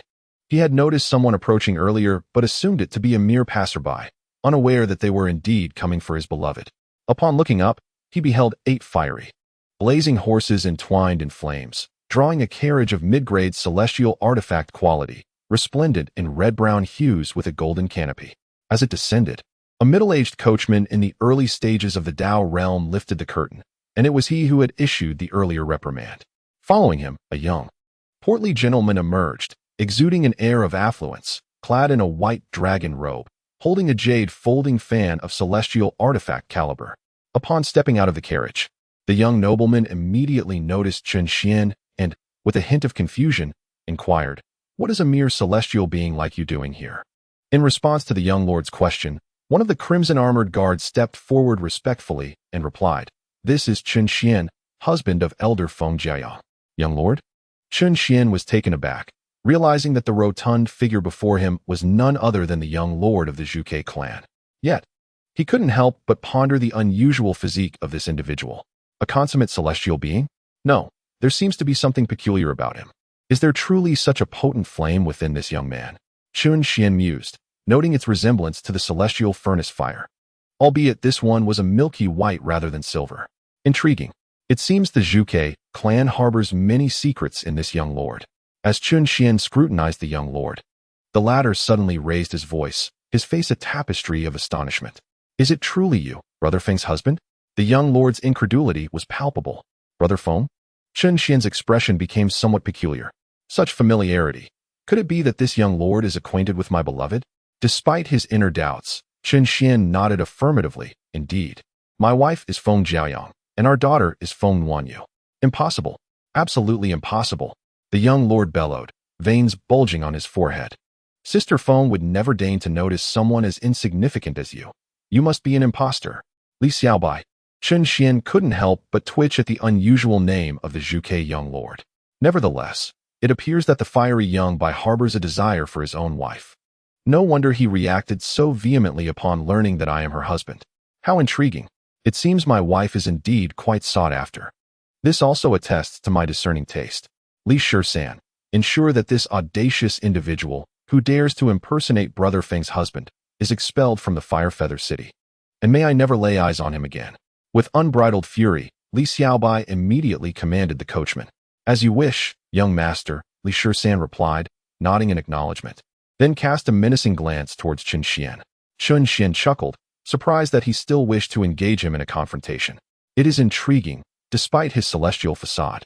He possesses myriad methods to deal with a formidable opponent without revealing his hand. However, just as Li Shisan reached out towards Chen Xian, a crisp and displeased voice suddenly echoed from within the grand entrance. "Li Xiaobai, what mischief are you causing at my doorstep again? It seems you are in need of a lesson, are you not?" Upon hearing the sound, Chen Xian's heart quivered momentarily. However, before he could turn around, Li Xiaobai suddenly stepped forward to obstruct his path, awkwardly smiling at the approaching figure. "Sister Feng, I assure you I am not being mischievous. I merely sought to remind the guards at the entrance to remain vigilant, as they have grown somewhat lax." A reminder? Feng Jiayang donned a flowing purple gown, her brows slightly furrowed as she cast a glance over her shoulder at Li Xiaobai. Yet, that fleeting glance sent a shiver through her heart, momentarily freezing her in place before she began to move, each step growing increasingly swift toward him. As Feng Jiayang approached, Li Xiaobai instinctively swallowed, a surge of inexplicable excitement flickering in his eyes. However, upon reaching him, she abruptly shoved him aside, her gaze fixed upon Chen Xian, who stood with his hands clasped behind his back, a beaming smile adorning his face. "My dear, I have come for you. A mere day apart has made me long for you dearly." Before he could finish his sentence, a fragrant breeze enveloped them as Feng Jiayang embraced Chen Xian, her eyes glistening with unshed tears, her voice trembling with emotion. "You mustn't act so bravely again. This is the first and the last time." Feeling the warmth and softness of her in his arms, Chen Xian found himself momentarily stunned, his mind a blank canvas. Indeed, he had pondered whether a hug would be appropriate upon their meeting, yet he had restrained his excitement, fearing he might startle his beloved. Little did he expect that she would boldly initiate the embrace. Inhaling the delicate fragrance of her hair, the celestial being found himself utterly entranced, as if ensnared within the trials of his own heart. "My dear, you smell delightful," Chen Xian murmured almost instinctively. Feng Jiayang's fair face instantaneously flushed with crimson, as she forcefully pushed Chen Xian away, indignantly retorting, "How can you be so improper?" Yet, deep down, she couldn't help but chastise herself for momentarily losing control. Allowing Chen Xian to take advantage once more, she resolved not to let this happen again. Otherwise, would he not perceive her as a woman of loose morals? Meanwhile, the sidelined Li Xiaobai gazed at the sight of Feng Jiayang and Chen Xian entwined, feeling as though struck by lightning, rendered completely motionless, with a countenance filled with disbelief. How could this be? I simply do not comprehend. I truly do not understand. Upon witnessing Feng Jiaoyang's diminutive and delicate demeanor, Chen Xian's heart inexplicably fluttered twice. Unspoken, his beloved wife could only be described with one word, utterly captivating. "My dear, where is our precious daughter?" Chen Xian, with remarkable audacity, stepped forward to grasp Feng Jiaoyang's petite hand, enveloping it in his palm as he inquired, seeking to divert her attention. The atmosphere had reached a crescendo. If he did not seize the moment, his countless years would have been in vain. You. Feng Jiaoyang's cheeks flushed a deeper crimson, the rosy hue cascading down her neck and spilling over to the back of her ears. She had not anticipated Chen Xian's boldness, daring to hold her hand before so many witnesses, which left her feeling flustered. She attempted to withdraw, only to discover that Chen Xian held her firmly, showing no inclination to release her.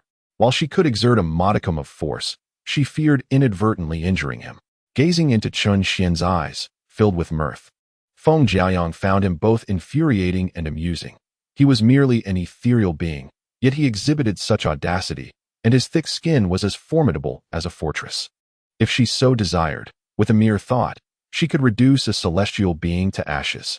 Yet, Feng Jiaoyang was acutely aware that this man was certain she would not harm him. However, she was equally resolute in her decision not to act against him. Very well, she thought, she would permit him this indulgence, for after all, he was the father of her child. After an internal struggle, Feng Jiaoyang let out a resigned sigh, relinquishing her resistance. Nuan is in seclusion, she informed Chen Xian. In seclusion? Chen Xian was taken aback. Did he not recall that their precious daughter had been soundly asleep in her chamber? Nuan mentioned she would diligently cultivate to save her father, she continued, and she has locked herself away since then. It seems your reckless behavior has quite distressed her, Feng Jiaoyang sighed. Chen Xian's lips twitched slightly. Indeed. What a remarkable daughter he had. She proclaimed her intent to cultivate to rescue her father, yet ended up sleeping soundly in her room. Truly a devoted child. Oh well, he thought, it was hardly worth the concern. After all, she was his cherished daughter. What else could he do but indulge her? You release me. Just as Chen Xian felt a tinge of exasperation, Lin Xiaobai, witnessing Chen Xian's unwavering grip on Feng Jiaoyang's hand, flushed crimson and could no longer contain herself, unleashing a furious rebuke towards Chen Xian. This outburst left Feng Jiaoyang, Chen Xian, the coachman Lian Shisan, and the 4 crimson-armored guards momentarily stunned. Subsequently, the 4 guards exchanged peculiar glances towards Lin Xiaobai, while the coachman's expression grew increasingly peculiar. Chen Xian, however, found amusement in the situation, teasingly retorting, "May I inquire, esteemed young clan leader, whether my holding my wife's hand is subject to the oversight of an outsider such as yourself?" Outsider? Upon the utterance of those words, Lai Xiaobai's complexion turned ashen, as if his heart had been pierced by some sharp object, experiencing waves of acute pain. Chapter 39. Heart-wrenching moments observing Lai Xiaobai's distressed expression. Feng Jiaoyang shot a disapproving glance at Chen Xian. Xiaobai is not a stranger, so do not speak carelessly. Lai Xiaobai's heart quivered, and he looked up at Feng Jiaoyang with a glimmer of hope. Sister Feng, Xiaobai, do not take your brother-in-law's words to heart. He is unaware that you are also my brother. Brother? Lai Xiaobai's face instantly stiffened. Chen Xian nearly burst into laughter. He had merely struck at the heart. Yet his wife's words had plunged the little chubby boy into despair. It seemed that his wife was far more ruthless than he. Xiaobai, did you come to find me for something? Feng Jiaoyang appeared oblivious to Lai Xiaobai's change in demeanor as she inquired further. Lai Xiaobai, lost and despondent, managed a bitter smile. I initially intended to ask Sister Feng to accompany me to the market, but now I suddenly remember that I have other matters to attend to. I fear I must return home. Very well, then we shall go another day. Feng Jiaoyang nodded, unperturbed. Lai Xiaobai, feeling greatly disheartened, cast a resentful glance at Chen Xian before departing with the coachman, Lai Shisan. My dear, are you truly unaware, or are you merely pretending? With Feng Jiaoyang maintaining her calm demeanor, Chen Xian could not help but curiously question her. Feng Jiaoyang turned to regard Chen Xian and replied nonchalantly, I am not ignorant. Rather, it is sometimes prudent to feign ignorance. Moreover, one must not afford the other party any opportunity for illusion, lest we find ourselves in an undesirable situation. Oh, my dear, I never would have guessed you possessed such insight, Chen Xian remarked, offering her a thumbs up. Be serious, Nuan is still young. If you behave like this in front of her, you may end up leading her astray. Feng Jiaoyang retorted, playfully swatting Chun Xian's hand away. Yes, my lady's command is absolute. I shall comply without question, Chun Xian replied earnestly, bowing his head. Feng Jiaoyang shot him an exasperated glance. Come now, do not dawdle. One still does not know that you are well. Oh dear, I almost forgot. I cannot tire my precious daughter. Come, my lady, lead me to see our beloved daughter. Chun Xian exclaimed, slapping his forehead before eagerly taking Feng Jiaoyang's hand and heading toward the courtyard. Feng Jiaoyang felt both amused and exasperated. She realized this man would seize any opportunity to gain an advantage. As the pair's figures faded from view within the courtyard, the 4 crimson-armored guards could not help but exchange knowing glances, collectively sighing. Such displays of affection are truly nauseating. Feng Jiaoyang was pulled into the courtyard by Chun Xian, but upon turning into the pavilion, she suddenly halted. Chun Xian, momentarily taken aback, turned to her with a puzzled expression. My lady, what is the matter? Before we see our daughter, there is something I wish to discuss with you. Feng Jiaoyang hesitated before speaking. What is it? Chun Xian asked, intrigued. Feng Jiaoyang's face revealed a moment of hesitation.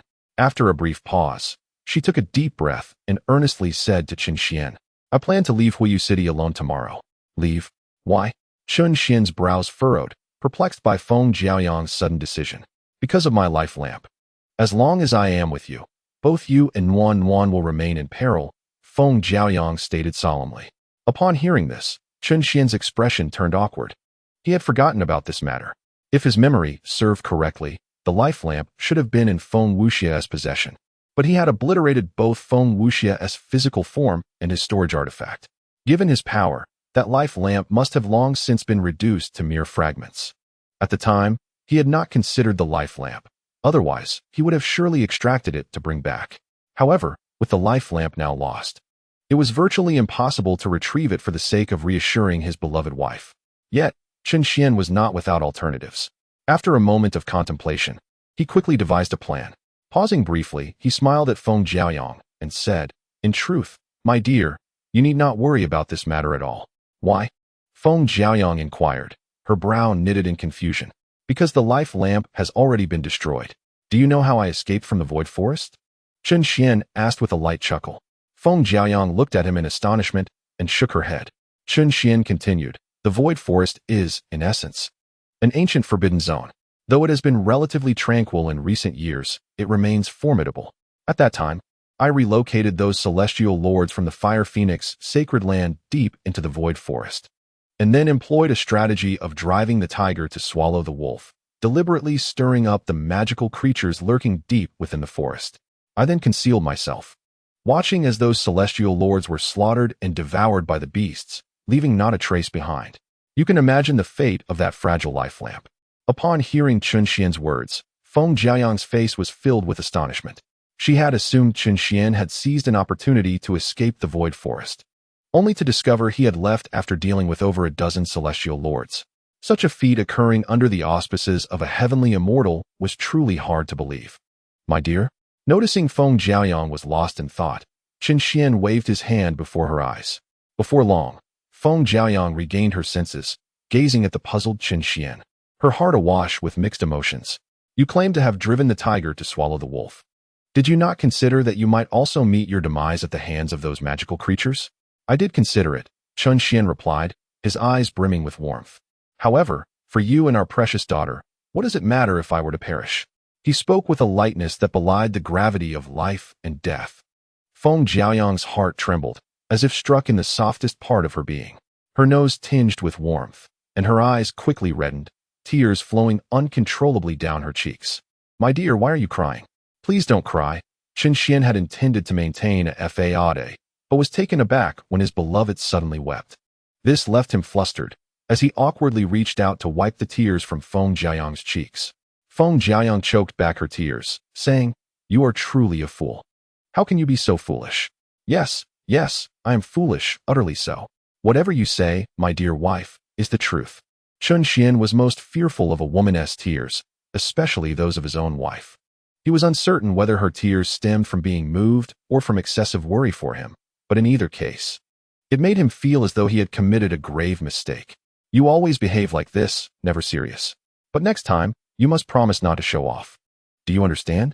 Feng Jiaoyang found Chun Xian's flustered demeanor somewhat amusing, which alleviated her internal emotions of concern and gratitude.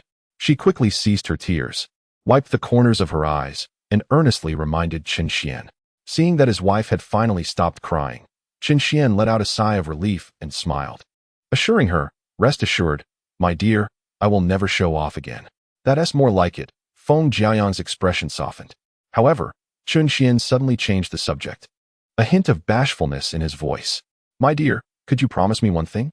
"What is it?" Feng Jiaoyang raised an eyebrow in inquiry. "It's about a kiss," he declared, flipping his palm to reveal a communication jade slip, beaming as he continued. "Surely you remember the words you once spoke?" Feng Jiaoyang was momentarily taken aback. Her delicate face flushed crimson. "Why, you're still keeping that?" "Of course, I must keep it. After all, it was the first letter my wife wrote to me, holding great sentimental value. Naturally, I trust you completely. You are not one to break your promises, right, my dear?" Chun Xian said with a warm smile. Feng Jiaoyang's face burned as if it had been scorched, feeling so embarrassed that she wished to vanish into the earth.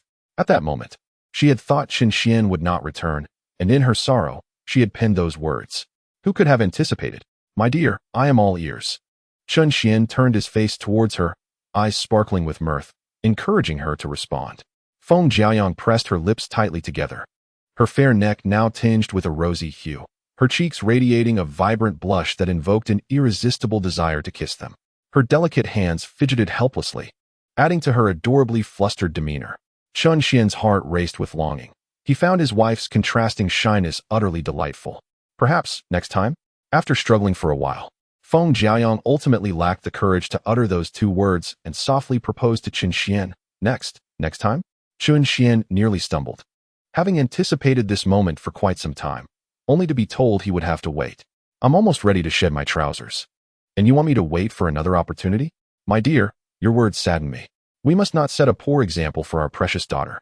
After all, we are parents and must uphold our promises," Chun Xian remarked with a hint of frustration. "But I really am not prepared," Feng Jiaoyang protested, feeling utterly mortified. Nearly on the verge of tears, Chun Xian was exasperated. How could uttering husband be so difficult? Are the fairies and holy maidens of this celestial realm so feudal and conservative? Feng Jiaoyang bit her lips until they nearly bled, as if the term husband were a taboo not to be uttered lightly. This rendered her unable to speak for quite some time. "Sigh. Never mind." Observing the glimmer of tears in his beloved's eyes, Chun Xian could not bear to press her further, sensing that there was something lacking between them. Yet, he remained undeterred. Time was on his side, and with enough perseverance, even the hardest iron could be ground into a needle. He resolved to remain steadfast, confident that success would eventually come. Since his wife was reluctant, he decided to refrain from calling her that. With a gentle sigh, he spoke to Feng Jiaoyang, his expression filled with helplessness. Upon hearing Chun Xian finally relent, Feng Jiaoyang let out a breath of relief. However, noticing the disappointment on his face, she felt a twinge of guilt. After a moment's pause, she bit her lip as if having made a decision, and said to Chun Xian, "Close your eyes." "Close my eyes?" Chun Xian was taken aback. What was the purpose of closing his eyes? Wait, could it be that she had a gift to bestow upon him? A gesture of compensation? Oh. It seemed that his beloved's reluctance to call him husband was not due to a lack of affection, but rather her shyness. Nonetheless, what could she be presenting? A celestial artifact? A medicinal pill? Or perhaps a token of their affection, like a purse? Regardless of what it was, Chun Xian thought, anything given by his wife would be the finest treasure. Without further hesitation, he obediently closed his eyes. Suddenly, a fragrant breeze enveloped him. A soft kiss. Feng Jiaoyang rose onto her toes and gently pressed her warm, supple lips against Chun Xian's. The sensation was so tender and moist that it exploded within his mind. Chun Xian found himself momentarily blank, utterly stunned. What was happening? Had he been ambushed by his wife? Yet, wasn't she too shy even to utter the word husband? How had it come to this? This was an unexpected and bold move. Swallowing hard, he slowly opened his eyes to find Feng Jiaoyang's face flushed, as if she had been scalded, her expression bewildered. "My dear," she murmured, "if you could grant me a little more time, I am not yet prepared. The term husband carries an immense weight for me." Her head bowed. She bit her lip, her cheeks suffused with a deep blush. "Once I utter those words, it signifies that I am entrusting you with everything, my body and soul. So, Could you please allow me some more time? Chun Xian fell silent upon hearing her words. After a moment, he managed a bittersweet smile. My dear, I have erred. It is I who have failed to consider your feelings. He had intended to tease her. But now he realized he had been rather thoughtless. While his beloved pondered the profound significance behind the title of husband, he had merely sought to amuse her. The disparity between their perceptions was glaringly apparent. With a sense of deep embarrassment, I truly feel remorseful. My dear, rest assured that no matter how long it takes, I shall wait patiently for you. Whether it be 10 years or a millennium, I will remain steadfast, Chun Xian solemnly assured Feng Jiaoyang. Upon hearing this, Feng Jiaoyang's face flushed crimson, and she retorted with irritation, You are so insincere. I am not an irresponsible person. I simply am not yet prepared to surrender myself to you. I do not intend to toy with your emotions. You can trust that I will take responsibility and will not keep you waiting for long. That is reassuring. Wait a moment. Something seems amiss. What do you mean by taking responsibility? It sounds as if I am the one being toyed with. Mother, when are we having dinner? In the room, someone entered, and Feng Nuanyu rubbed her sleepy eyes, sitting up from her bed. Feng Jiaoyang's expression darkened, resembling the bottom of a pot. Feng Nuanyu, is this what you call seclusion for cultivation? Cultivation? Feng Nuanyu paused, and her cheeks flushed with embarrassment as she lowered her head and murmured, I was cultivating, but I suddenly became tired. You truly infuriate me. Feng Jiaoyang exclaimed in exasperation, having thought her daughter was maturing, only to discover she had been napping in her room. Noticing the fiery look in his wife's eyes, Chun Xian understood that if he did not intervene soon, his precious daughter would surely face her mother's wrath. He quickly stepped forward to mediate, saying, It's nothing serious. She is just a child. Her body is still developing, and it is perfectly normal to rest after cultivating. Upon hearing Chun Xian's voice, Feng Nuanyu was momentarily stunned. She then lifted her head and was delighted to see her father blocking the wrathful Feng Jiaoyang, soothing her with gentle words. Father. Chapter 41. The First Encounter with the Little Brother Daddy. Feng Nuanyu exclaimed with uncontainable excitement, immediately leaping onto Chun Xian's shoulders, wrapping her arms around his neck, and bursting into tears on his shoulder. Wah, Daddy, I thought I would never see you again. The little one wept heart-wrenchingly, her sorrow nearly breaking Chun Xian's heart as he hastily embraced her to comfort her, saying, No, my dear, I promised you I would never leave. Look, Daddy is right here before you. Do not cry, my brave little one. Seeing her daughter so overcome with emotion, Feng Jiaoyang's eyes began to glisten, and she instinctively turned her head away. Feng Nuanyu clung tightly to Chun Xian, sobbing uncontrollably, as if fearing he might vanish at any moment. Chun Xian's heart ached. He could sense that his precious daughter had truly been frightened. All right, no more tears. Tonight, I will prepare something delicious for you. How does that sound? Chun Xian said, feeling a pang of guilt as he spoke to his beloved daughter. After all, she was just a child. Upon hearing the promise of a meal, she pouted and lifted her tear-streaked face from his shoulder, wiping her eyes. Really? Of course. Do not cry anymore, dear Nuan. Let us indulge in some delicious food. With a broad smile, Chun Xian placed the little one onto the bed. My dear, is there a kitchen in this place? He inquired of Feng Jiaoyang. There is none, she replied with a shake of her head. Then I shall set up a temporary one in the yard. I have all the necessary ingredients, Chun Xian declared. Feng Jiaoyang had no objections. In fact, she was quite eager to savor the dishes prepared by Chun Xian. In her eyes, although his talent for cultivation may have been lacking, his culinary skills were exceptional. Daddy, are you still making the whole fish banquet? Feng Nuanyu asked, nibbling on her fingers. Would you like that, Nuan? If you wish, I shall prepare it for you, Chun Xian responded. Yes, I want to eat it, she replied, a glimmer of excitement in her eyes. Chun Xian chuckled heartily, wiping the drool from his precious daughter's mouth. Very well, whatever my darling daughter desires, your father shall prepare. Do you need my assistance? Feng Jiaoyang inquired. Chun Xian initially intended to decline, but curiosity piqued his interest at the thought of his beautiful wife, a celestial being, bustling about the stove. After a brief pause, he nodded. All right then, my dear, please help me with the chopping. Of course, she agreed, nodding. I want to help too, the little one exclaimed, jumping up with excitement. Very well, Nuan, you can help your father with the fire. How does that sound? Chun Xian suggested. Yay. She cheered joyfully. Chun Xian felt a deep sense of happiness. This was the life he had always dreamed of, a harmonious family, united and enjoying the pleasures of life together. However, he couldn't help but feel a tinge of regret at the absence of more children. How wonderful it would be to have a few more. As Chen Xian set up the stove and firewood in the yard, he finally realized how absurd his agreement to let the two assist him truly was. When he retrieved the fish from the celestial lake, his wife, wielding her sword, had reduced it to shreds, scales and all.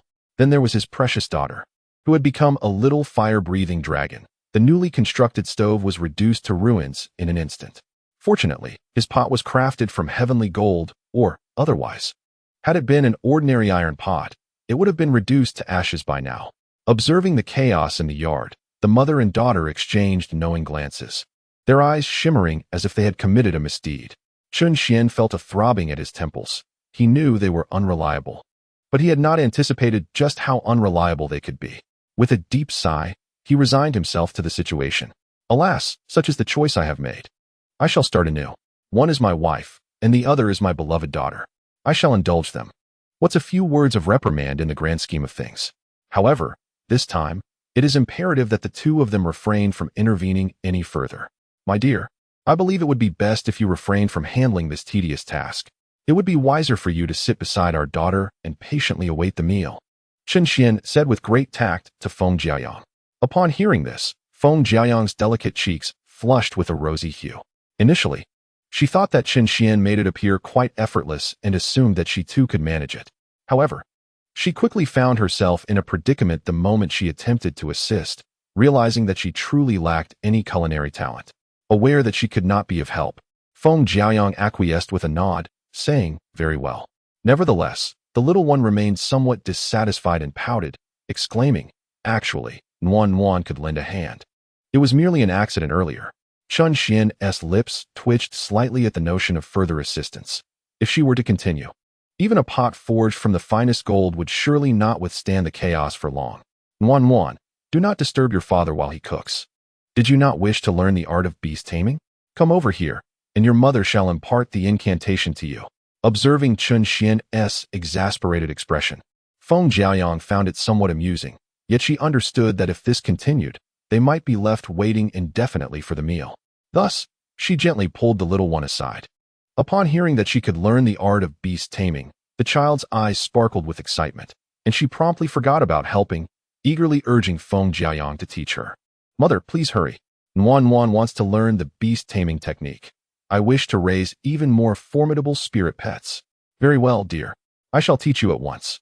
Feng Jiayang, somewhat helpless due to the incessant chatter, had barely settled into her seat before she retrieved a jade slip containing the celestial technique, ready to instruct her daughter in the art of beast taming. With the distractions now quelled, Chen Xian could confidently reconstruct the stove, and as for the unfortunate spirit fish, well, all he could do was sigh and wish them well. Fortunately, his supplies were plentiful, so the full fish banquet was not compromised. As he skillfully prepared another batch of spirit fish, heating the oil with practiced ease, an astonished voice suddenly rang out from outside. "How delightful! Where did sister find such a remarkable chef capable of creating such exquisite dishes?" "Elder Feng, the son-in-law has arrived," announced the red-armored guard at the entrance. "Son-in-law?" Chen Xian paused, somewhat taken aback as he regarded the newcomer entering the courtyard. The individual addressed as sister and referred to as son-in-law raised his curiosity. Could he perhaps be a familiar brother of his beloved wife, akin to Lai Xiaobai? Just as his intrigue grew, his precious daughter unexpectedly inquired with a hint of confusion. "Uncle, why is there a shoe print on your chest? Did someone bully you?" The newcomer was a young man donned in a blue robe and white shirt, exuding an air of elegance. He possessed a pair of captivating peach blossom eyes, held a folding fan in his hand, and appeared quite handsome, embodying a striking blend of masculine and feminine charm. However, what was peculiar was the faint shoe print on his white garment, seemingly left by a woman. Chapter 42. The son-in-law. The visitor initially wore a bright smile, but upon hearing Feng Nuanyu's words, his expression abruptly stiffened. Lowering his gaze, he indeed noticed a distinct footprint on his chest, and he hurriedly turned to tidy himself up. "Uncle?" Chen Xian also paused in surprise. The term uncle without a prefix was not something one used casually. Could it be that this pretty boy was his brother-in-law?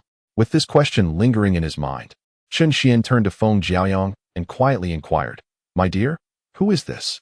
"This is my younger brother, Feng Haoyue," By blood, Feng Jiayang replied, rising to speak with Chen Xian. After that, she furrowed her brows and walked over. Has Lai Rian struck you again? No, no.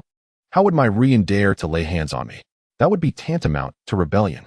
Feng Haoyue's face flushed, and he repeatedly waved his hands to deny it. Feng Jiayang laughed coldly. Then where did this footprint come from? Furthermore, as an early-stage Daoyuo, do you really think you could contend with a perfected Daoyuo like Lai Rian? Do you believe you are fit to pose as the head of the family before your sister? Feng Haoyue's face immediately turned crimson, and he couldn't help but mutter to Feng Jiayang, Sister, there are outsiders present. Could you afford me a modicum of dignity? You actually know to care for your face? I thought that since the day you became a son-in-law, your pride had been cast beyond the realms of the celestial world. Feng Jiayang cast a sidelong glance at Feng Haoyue before turning to sit in a chair. Let me introduce him. He is not an outsider, but the father of Nuanyuan. The father of Nuanyuan? Feng Haoyue was taken aback. He then quickly approached, scrutinizing Chen Xian closely. Are you my brother-in-law? Yes, Chen Xian replied, feeling somewhat awkward as he touched his nose. To be honest, he had never anticipated that Feng Haoyue was the biological brother of his wife. The disparity was simply too great. His wife was undeniably impressive, endowed with remarkable talent, possessing the Fire Phoenix body, and on par with the holy sovereign Feng Ruyan of the Fire Phoenix clan. Every gesture she made exuded an air of a domineering saintess. In contrast, this younger brother-in-law before him had rather mediocre talents, was quite handsome, and appeared somewhat delicate, frequently blushing. Furthermore, Chen Xian had initially assumed he was a guest of the Zhuke clan. Who would have thought he served as a son-in-law? In every conceivable way, he seemed to be the polar opposite of his wife. How could they possibly be siblings? Could it be that the in-laws had mixed up the children? Just as Chen Xian was lost in these thoughts, Feng Haoyue suddenly gasped. He then seized Chen Xian's hand, visibly excited, and exclaimed, I never expected to find a kindred spirit. Chen Xian? Feng Haoyue, what on earth are you talking about? Feng Jiayang's face immediately darkened, and she swiftly stepped forward, grabbing Feng Haoyue by the collar. Feng Haoyue's neck shrank back as he awkwardly said, Apologies, I lost control for a moment upon seeing a fellow practitioner. A fellow practitioner? Chen Xian's expression darkened instantly, and he could not help but ask, I say, my young brother, what do you mean by fellow practitioner? Your brother-in-law has always maintained a respectable demeanor, never indulging in chaos. Do not slander me here, I must tell you. Feng Haoyue's expression grew somewhat peculiar. Slander? Are you not, like me, a son-in-law who has come to the family? Chen Xian was taken aback. Who told you I was a son-in-law? Not so. I said brother-in-law. We are all family here. There is no shame in admitting it. If you were not a son-in-law, how could my sister, a revered elder of the sacred land and former saintess, possibly take a fancy to someone like you, a mere celestial being? Do not jest. Feng Haoyue crossed his arms, appearing certain that Chen Xian was indeed his kindred spirit. Chen Xian chuckled. What makes you so sure that your sister would overlook a celestial being like myself? Moreover, how do you know I am merely an ordinary celestial? Feng Haoyue's face bore a look of suspicion. What do you mean? Do you possess some exceptional quality? Naturally. Chen Xian replied with a gentle smile. What is so special? Feng Haoyue inquired with skepticism. An unparalleled heart, sincere and deeply devoted to your sister. Chen Xian said with a soft smile. Feng Haoyue retorted, Listen to him ramble. Seeing Chen Xian deceive her brother, Feng Jiayang shot him a disapproving glance. Sister, what could you possibly see in this brother-in-law of mine? Surely, he does not have some incriminating evidence against you? Feng Haoyue quietly asked Feng Jiayang. There is no such evidence. As for us. Feng Jiayang's cheeks suddenly flushed, recalling her encounter with Chen Xian, which left her somewhat at a loss for words. I say, little brother, did I hear your sister correctly? Have you been a victim of domestic violence? Chen Xian suddenly asked with curiosity. Upon hearing this, Feng Haoyue reacted as if someone had stepped on his tail, exclaiming, Nonsense! Who has been abused? That was merely a playful spat with my family, a friendly sparring match. Sparring? That does not seem to be the case. Chen Xian replied with a doubtful glance. Feng Haoyue's face turned crimson, his eyes blazing with indignation as he looked at Chen Xian. Enough, you two should refrain from further conversation. Witnessing her brother's genuine anger, Feng Jiayang furrowed her brow and intervened, turning to Feng Haoyue. What is going on between you and Lai Rian? If she truly mistreats you, I will confront her immediately. My brother, even as a son-in-law, deserves not to be bullied. Please, do not. As soon as she heard Feng Jiayang's words, Feng Haoyue's expression changed drastically, and he quickly pulled her back. Then you must tell me what is truly happening between you two. I can clearly sense something amiss this time. When I visited last time, Lai Rian came to see me, yet this time she has not shown her face at all. If there were nothing between you, she would not behave so unusually, Feng Jiayang stated gravely. Feng Haoyue appeared troubled, seemingly reluctant to discuss his feelings with Feng Jiayang. My dear, since Haoyue does not wish to speak, let us not press him. It does not seem to be a significant matter. After all, it is quite normal for couples to have minor disagreements. Observing his brother-in-law's discomfort, Chun Xian knew it was time to win some favor and immediately stepped in to counsel Feng Jiayang. Feng Haoyue, upon witnessing the situation, cast a grateful glance at Chun Xian. Seizing the opportunity, she addressed Feng Jiayang. Sister, I will handle matters concerning Ru Yin on my own, so please refrain from interfering. Are you certain? Feng Jiayang inquired, her brow furrowing. Of course, I am no longer the little child who followed behind you, Feng Haoyue replied with a smile. Feng Jiayang furrowed her brows slightly, sensing that the relationship between her brother and Lai Ru Yin was not as simple as it appeared. However, considering her brother's words, she pondered that perhaps she was overthinking it. After a moment of contemplation, she nodded. Very well, I shall not meddle in your affairs. However, should Lai Ru Yin treat you poorly, you must inform me. Though I have left the Holy Land, it does not mean that I fear the Zhuke clan. Feng Haoyue felt a warmth in her heart and nodded in acknowledgement. Yes, sister, I will remember your words. Father, when shall we eat? I am so hungry. At that moment, Feng Nuanyu approached, tugging at Chun Xian's sleeve with a pitiful expression. Oh dear. It is indeed my fault for being so engrossed in conversation that I neglected my dear daughter's hunger. Please wait. I shall prepare a meal for you right away. Chun Xian exclaimed, smacking his forehead as he nearly forgot to cook. He then patted the little one's head and hurried back to the kitchen. Why don't you stay and join us for the meal? Feng Jiayang suggested to Feng Haoyue. That sounds good, Feng Haoyue replied without hesitation. Then turned to Feng Jiayang with a smile. I had originally intended to take you and Nuanyu to Xianwei residence to enjoy their dragon feast. But seeing the skills of my brother-in-law, the flavors of his dishes may rival those of Xianwei residence. Chun Xian, concerned about his daughter's hunger, hastened his pace. Utilizing his spiritual energy, he soon laid out a grand feast on the stone table in the courtyard, even more sumptuous than the previous fish banquet. As everyone took their seats, Feng Haoyue inhaled deeply, unable to suppress her admiration. Brother-in-law, your culinary skills are indeed remarkable. Just adequate. Chun Xian replied with a gentle smile as he served the little one first. Dragon crystal rice? Upon seeing the dragon-shaped crystal rice in the bowl, Feng Haoyue was taken aback. Feng Jiayang frowned. Is there something special about this rice? Her knowledge of food was limited, and previously, she found the dragon crystal rice merely delicious without realizing its extraordinary value. Indeed, while dragon crystal rice may not aid in cultivation, it is a rare delicacy in the immortal realm, only appearing where imbued with dragon qi. Among connoisseurs in the celestial domain, a single grain is valued at a high-grade celestial stone, Feng Haoyue expressed with excitement, as she was well-versed in the pleasures of food. A grain is worth a high-grade celestial stone? Feng Jiayang's expression changed immediately. Sister, have you perhaps looted the Holy Land? How else could there be so much dragon crystal rice available? Feng Haoyue couldn't help but inquire of Feng Jiayang. A barrel of rice made entirely from dragon crystal rice is conservatively estimated to be worth several tens of thousands of high-grade celestial stones. Goodness, is my sister truly this affluent? One high-grade celestial stone is equivalent to 10,000 low-grade celestial stones, which means this barrel of rice amounts to several billion low-grade celestial stones. As she calculated roughly, Feng Haoyue suddenly felt her heart racing. A typical low-grade celestial artifact costs hundreds of low-grade celestial stones. A medium-grade one requires tens of thousands, while a high-grade artifact starts at millions, often with no market available. The thought of several billion made Feng Haoyue too apprehensive to contemplate further, and Feng Jiayang's breath quickened as well, abruptly turning towards Chun Xian, her eyes reddening.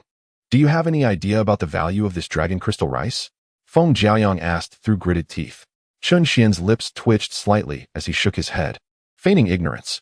In truth, he was quite aware, being a connoisseur himself, often wandering through the culinary districts of the great wilderness Immortal City and nearby celestial cities. Yet, He did not regard it with much significance. To him, even several billion low-grade celestial stones held little weight. After all, he had no immediate use for such treasures. So, we just consumed several billion low-grade celestial stones? Feng Jiaoyang's hand trembled as she held the rice bowl. The thought of how many celestial artifacts and elixirs could be procured with such an amount was overwhelming. Sister, this rice, it couldn't possibly be your brother-in-law's collection, could it? Upon hearing Feng Jiaoyang's words, Feng Haoyue's expression changed suddenly.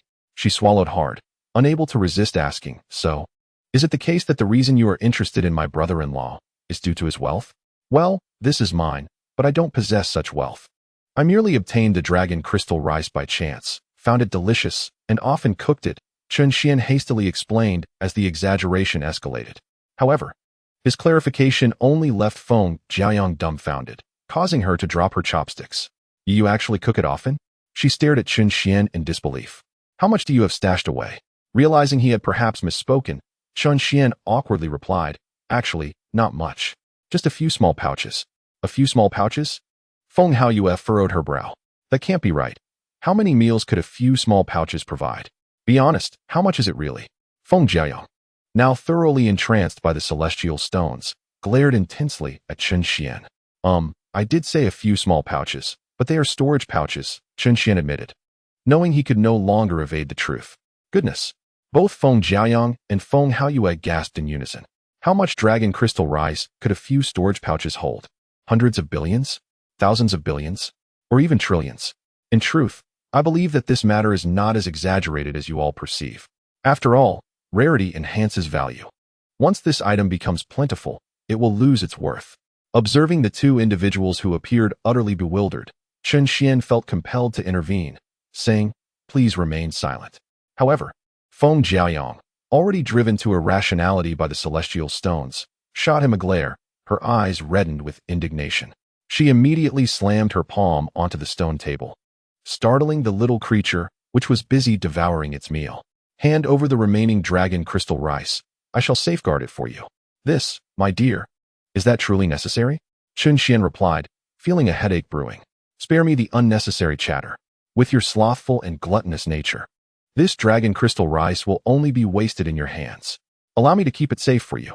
In the future, when you require celestial stones, or when Nuan needs resources for cultivation, we can retrieve it then. Feng Jiaoyang had discerned that any precious item in Chen Xian's possession would inevitably be squandered, medicinal herbs transformed into wine, dragon crystal rice solely consumed. Clearly, the heavens had bestowed upon him a multitude of opportunities, yet he showed no appreciation for them. With such a disposition, their family would undoubtedly be led to ruin by him. Chen Xian, on the verge of tears, lamented that the dragon crystal rice was a staple for his culinary indulgence. Losing it would mean a significant deprivation of flavor. He had grown complacent in his secluded existence, forgetting that many in the celestial realm possessed discerning tastes. Had he known, he would have approached the matter differently. Sighing, he relented. Very well, I shall yield it to you, if it is what you desire. I have no alternative but to comply. With reluctance, Chen Xian produced the dragon crystal rice, though he withheld a portion. After all, a man ought to keep some secret stash. Is this for real? Chapter 44. I can take over. Seeing Chen Xian present the dragon crystal rice, Feng Haoyue was taken aback. He had anticipated Chen Xian would hesitate, but was pleasantly surprised by his willingness. After the initial shock, Feng Haoyue gave Chen Xian a thumbs up, exclaiming, a true man. I, Feng Haoyue, acknowledge you as my brother-in-law. Chen Xian had been lamenting the loss of future delicacies, but hearing Feng Haoyue's words brought him some comfort. At least his stature in his brother-in-law's eyes had risen. I'm not competing with him. There's nothing to praise, Feng Jiaoyang remarked, stowing away the storage bag, though she feigned indifference. The slight upward curve of her lips betrayed her true feelings. Feng Haoyue, filled with envy, sighed. That only works if your brother-in-law trusts you. If my Lu Yin had such faith in me, I would wake up smiling even in my dreams. Is it that Lu Yin does not trust you? Have you perhaps wronged her in some way? Feng Jiaoyang inquired, her brow furrowing in mild confusion. What nonsense! Feng Haoyue retorted sharply, casting an exasperated glance at Feng Jiaoyang. If I had truly wronged Lu Yin, do you think I could sit here, unharmed, sharing a meal with you? Feng Jiaoyang pondered for a moment and nodded. That does hold some truth. But what do you mean by that statement? She pressed further. The literal meaning is self-evident, and there is no need for further elaboration. After a brief pause, Feng Haoyue, slightly embarrassed, asked Feng Jiaoyang, "Sister, could you lend me some celestial stones?" Feng Jiaoyang, puzzled, replied, "You, as a distinguished son-in-law of the Zhuke clan, are in need of celestial stones? Well, I initially had enough, but now, seeing you possess so many dragon crystal grains, I find myself in need." Feng Haoyue earnestly responded, "I wish to purchase celestial medicine from the divine pavilion." Feng Jiaoyang frowned. Buying celestial medicine is not an issue. But isn't the divine pavilion an auction house? What celestial medicine requires you to buy from there? 7th grade celestial medicine, the Xuanwu Immortal elixir. Feng Haoyue hesitated before answering. "What did you say?" Feng Jiaoyang was taken aback. "The Xuanwu Immortal elixir? You, at the early stage of the Great Luo realm, intend to purchase the Xuanwu Immortal elixir? Can you be more absurd? Be honest, have you been enchanted by some seductress from the brothel, and now fear being discovered by Lai Rian? Tell me which establishment it is, and I shall go smash it to pieces," Feng Jiaoyang said, rolling up her sleeves, her fury palpable, leaving Chun Xian dumbfounded. "Goodness! It seems even my wife possesses a fiery temper." Feng Haoyue, both amused and exasperated, quickly restrained Feng Jiaoyang. "Sister, please do not act impulsively. I truly have not visited such places. At most, I have merely listened to some tunes, which I have not even heard. I genuinely wish to purchase celestial medicine. This is the absolute truth. I am not deceiving you." Upon hearing Feng Haoyue's words, Feng Jiaoyang halted her actions, her brow furrowed. "Are you being serious?" "Indeed. More genuine than gold." Feng Haoyue nodded affirmatively. "But why do you require the Xuanwu Immortal elixir? That substance, let alone consuming it. Even inhaling its scent poses a risk of exploding your body." Feng Jiaoyang inquired with curiosity. Chen Xian, observing from the side, was equally intrigued. He was aware that the Xuanwu Immortal elixir is a highly prized life-prolonging remedy in the celestial realm. Though not the finest among 7th grade celestial medicines, it is still a remarkable treasure. How could a mere early-stage Great Luo cultivator possibly have use for such a celestial elixir? Unless it is for the sake of saving someone? I understand. But at this point, Feng Haoyue seemed to have some unspoken difficulties. After a moment of contemplation, Chen Xian voiced his speculation. Could it be to save someone? Feng Haoyue gazed at Chen Xian, surprised, and then nodded, sort of. But how did you know, brother-in-law? Generally, those in need of the Xuanwu Immortal elixir are primarily seeking longevity or salvation. Only a few require it for cultivation. I deduced this from that. Chen Xian elucidated. Oh, I see, Feng Haoyue realized. If you were using it to save someone, then who is it for? Could it be that something has happened to Lai Rian? Feng Jiaoyang's expression suddenly shifted. No, it is not Rian, but... Feng Haoyue's face revealed distress, and after a while, he irritably said, "Sister, please do not ask further. In any case, just lend me a portion of dragon crystal grains. Not too much, approximately 200 million low-grade celestial stones will suffice. Moreover, I shall not conceal from you that my initial intention was to procure the 6th grade celestial lotus fruit. However, upon discovering that my brother-in-law has amassed such a substantial collection of dragon crystal rice, I was compelled to consider upgrading the elixir for enhanced security. Sister, you are my only hope at this juncture. I possess a fair sum of savings. Thus, if you could lend me 200 million, it would suffice. I implore you to assist me in this matter." Feng Haoyue grasped Feng Jiaoyang's hand, his earnest gaze reflecting desperation. Feng Jiaoyang's expression wavered. She understood her brother's nature well, often unreliable, yet seldom seeking assistance. If he were indeed asking for help, it must signify a genuine predicament. Yet, after a moment's contemplation, Feng Jiaoyang shook her head resolutely. "I cannot lend you that amount as it belongs to your brother-in-law. However, I can provide you with 5 million myself, and I shall offer you my celestial artifacts and elixirs to help gather a few tens of millions. If that proves insufficient, I shall approach some acquaintances to secure additional funds." Feng Haoyue's countenance shifted. While several tens of millions of low-grade celestial stones were considerable, they still fell short for his bidding endeavors. As for borrowing, the mere logistics of it seemed daunting given the time constraints. That is unnecessary, Feng Haoyue thought, wrestling with his internal conflict when suddenly, Chen Xian, who was wiping Feng Nuanyu's mouth, broke into a smile. Both Feng Jiaoyang and Feng Haoyue turned their attention to him. Chen Xian chuckled lightly. "It is merely some dragon crystal rice. whether borrowed or not is inconsequential. If you need it, take it freely. After all, it would be rather inconsiderate of me to withhold assistance from my brother-in-law during such a time of need. Besides, what significance do celestial stones hold for me? If they can enhance my brother-in-law's favor towards me, it is I who stands to gain immensely. Feng Haoyue gazed at Chen Xian, his expression one of astonishment. Before abruptly releasing Feng Jiaoyang's hand and seizing Chen Xian's instead, his eyes glistened with emotion. Brother-in-law, no, dear brother, I shall say no more, from this day forth. You are my true kin. Feng Jiaoyang observed with a slight grimace, her lips twitching at Chen Xian's unexpected display of affection. This brother-in-law certainly knew how to curry favor. Had he been her own brother, she might have struggled to suppress the urge to intervene. After a brief pause, Chen Xian leaned toward Feng Jiaoyang and whispered, "My dear, should you wish to take action, I am more than willing to assist." Chapter 45. The Dark Shadow of Shao by Feng Jiaoyang shot Chen Xian an incredulous look. Though Feng Haoyue was merely at the initial stage of the Great Luo, what confidence did this celestial possess in believing he could contend with him? Sister, since brother-in-law has given his consent, what do you think about this dragon crystal rice? Feng Haoyue rubbed his hands together, eyes gleaming with anticipation as he looked at Feng Jiaoyang. Feng Jiaoyang furrowed her brow and inquired of Chen Xian, "Are you certain you wish to lend it?" "Absolutely." Chen Xian affirmed with a nod. Feng Jiaoyang felt a warmth in her heart, and then she gently pursed her lips, softly saying to Chen Xian, "Thank you. Rest assured, I will return the dragon crystal rice I borrowed from you." Upon hearing this, Chen Xian furrowed his brow slightly. "My dear, it is not right for you to say such a thing." "What do you mean?" Feng Jiaoyang was taken aback. "Are you treating me as an outsider?" "Do not speak of borrowing. It is merely a small amount of dragon crystal rice. I shall simply gift it to you. If you disagree, then I shall be quite upset."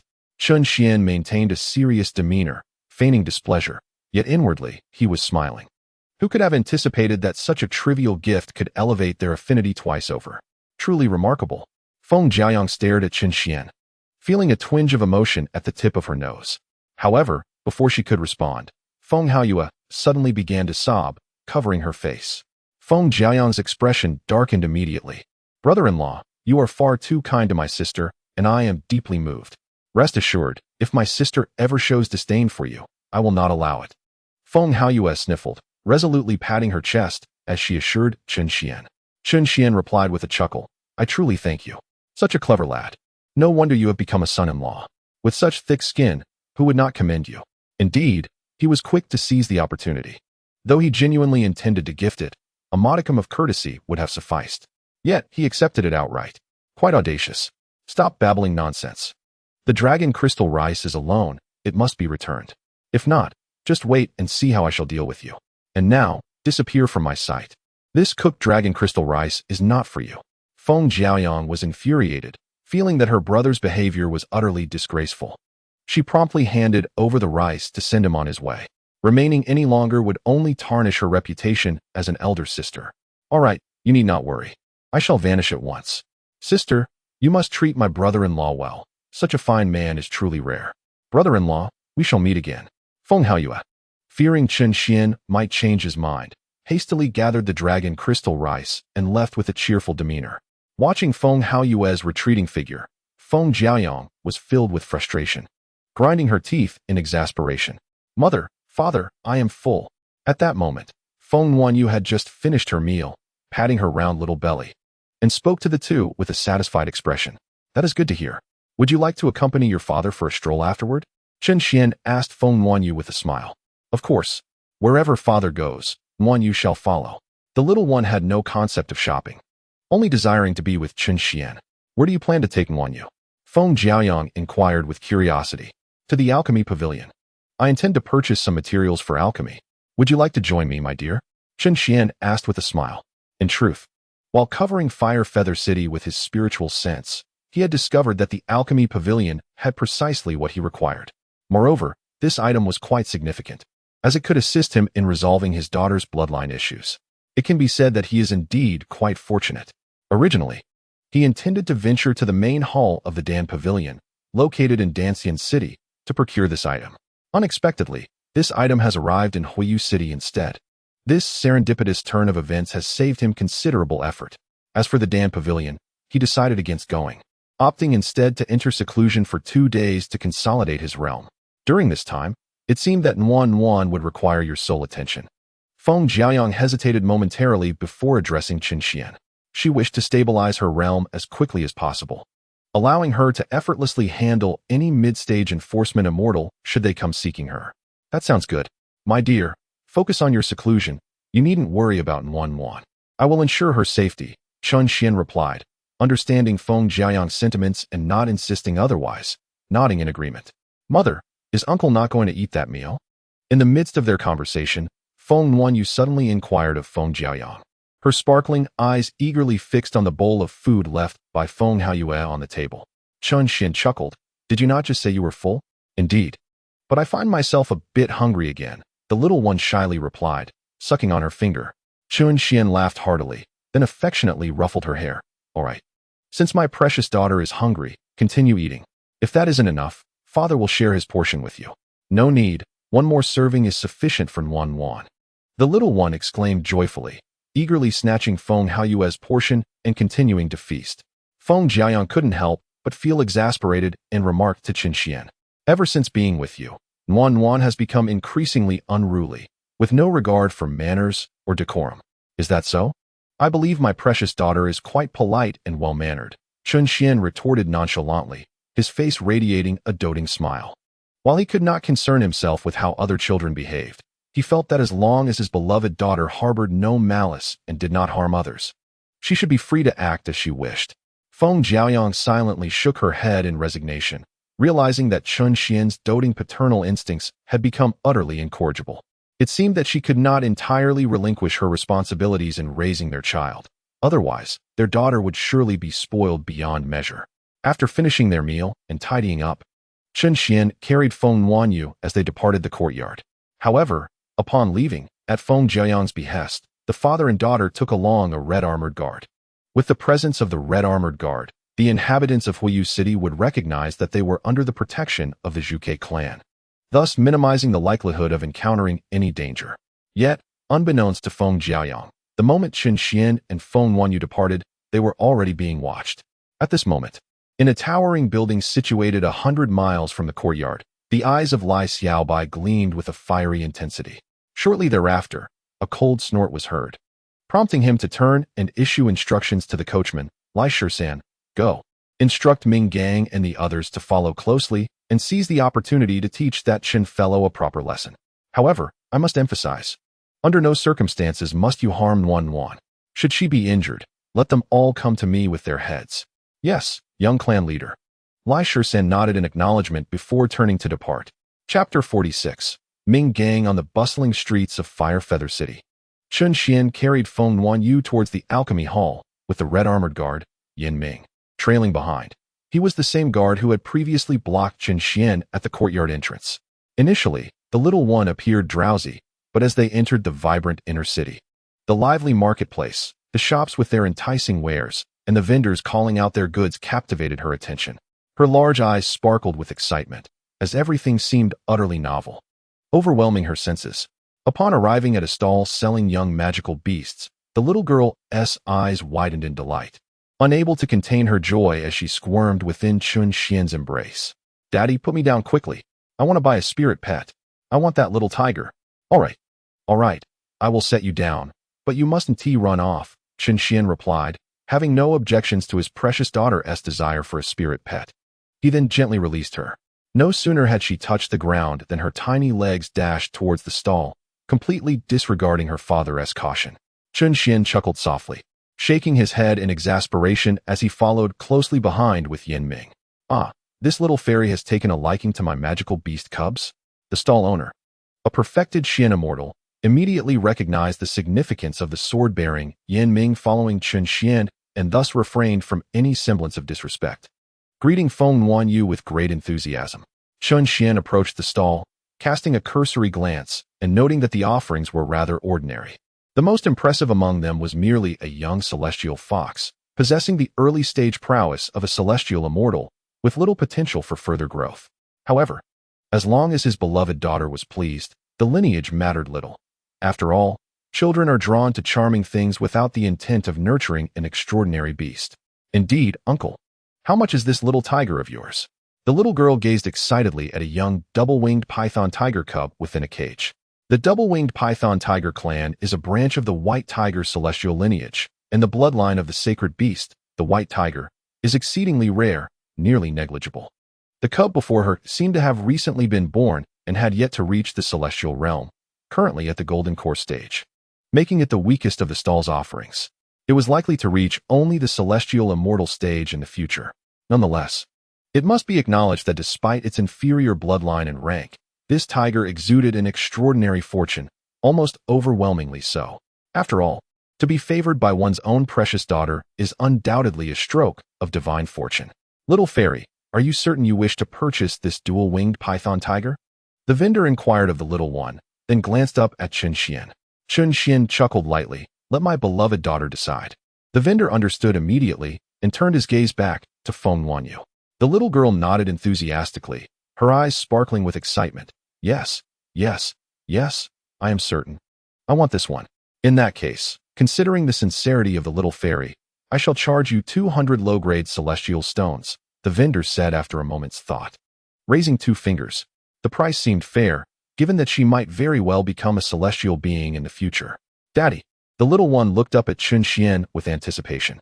Chun Xian effortlessly produced 2 mid-grade celestial stones, smiling as he said, rest assured, Father has already prepared for this. He handed the mid-grade celestial stones to the vendor, inquiring, will this cage come along as well? Of course, my friend, take it as you wish, the vendor replied generously, having successfully completed the transaction. After all, the cage was merely a spiritual artifact, not a celestial one. Thank you, Chun Xian said as he accepted the cage and placed it before the little one. Did your mother not give you a celestial beast bag? You can keep this tiger inside it. She nodded, taking out the celestial beast bag, reaching out to gently stroke the dual-winged python tiger's head. You must behave, okay? Once we get back to the courtyard, I will let you out. The dual-winged python tiger shrank back slightly, seemingly intimidated. However, as it sensed Feng Wanyu's kindness, it hesitated only briefly before ceasing its retreat and nuzzling against the little girl's palm. Hee daddy, look. The little tiger likes me. The delighted girl giggled, turning to Chun Xian with uncontainable joy. That is because it knows Wanyu is a good child and will not harm it, Chun Xian said with a smile, affectionately patting his daughter's head. As dusk quickly descended, he reminded her, all right, put it away now. Father is taking Wanyu to another place. The Dan Hall had rules. No outsiders were permitted after nightfall, and if one arrived too late, they would have to return the next day. The little one nodded, placing the dual-winged python tiger into the celestial beast bag. Chun Xian lifted his precious daughter, preparing to depart, but just as he was about to turn, his expression shifted, and he glanced back to see a group of armored figures emerging from a distance. They were the city guards of the Zhuke clan. The leader, a robust figure at the peak of the golden immortal realm, appeared somewhat fierce and was a level above Yan Ming. Captain Minggang? Yan Ming, who had remained silent, suddenly furrowed his brow in confusion, muttering, what is he doing here? Do you know him? Chun Xian asked, curious about Yan Ming's reaction. Yan Ming nodded.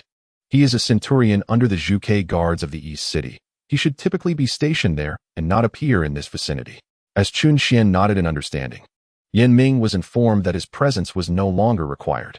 However, just as the two were conversing, Ming Gang approached and coldly interjected. Both Yan Ming and Chun Xian were momentarily taken aback.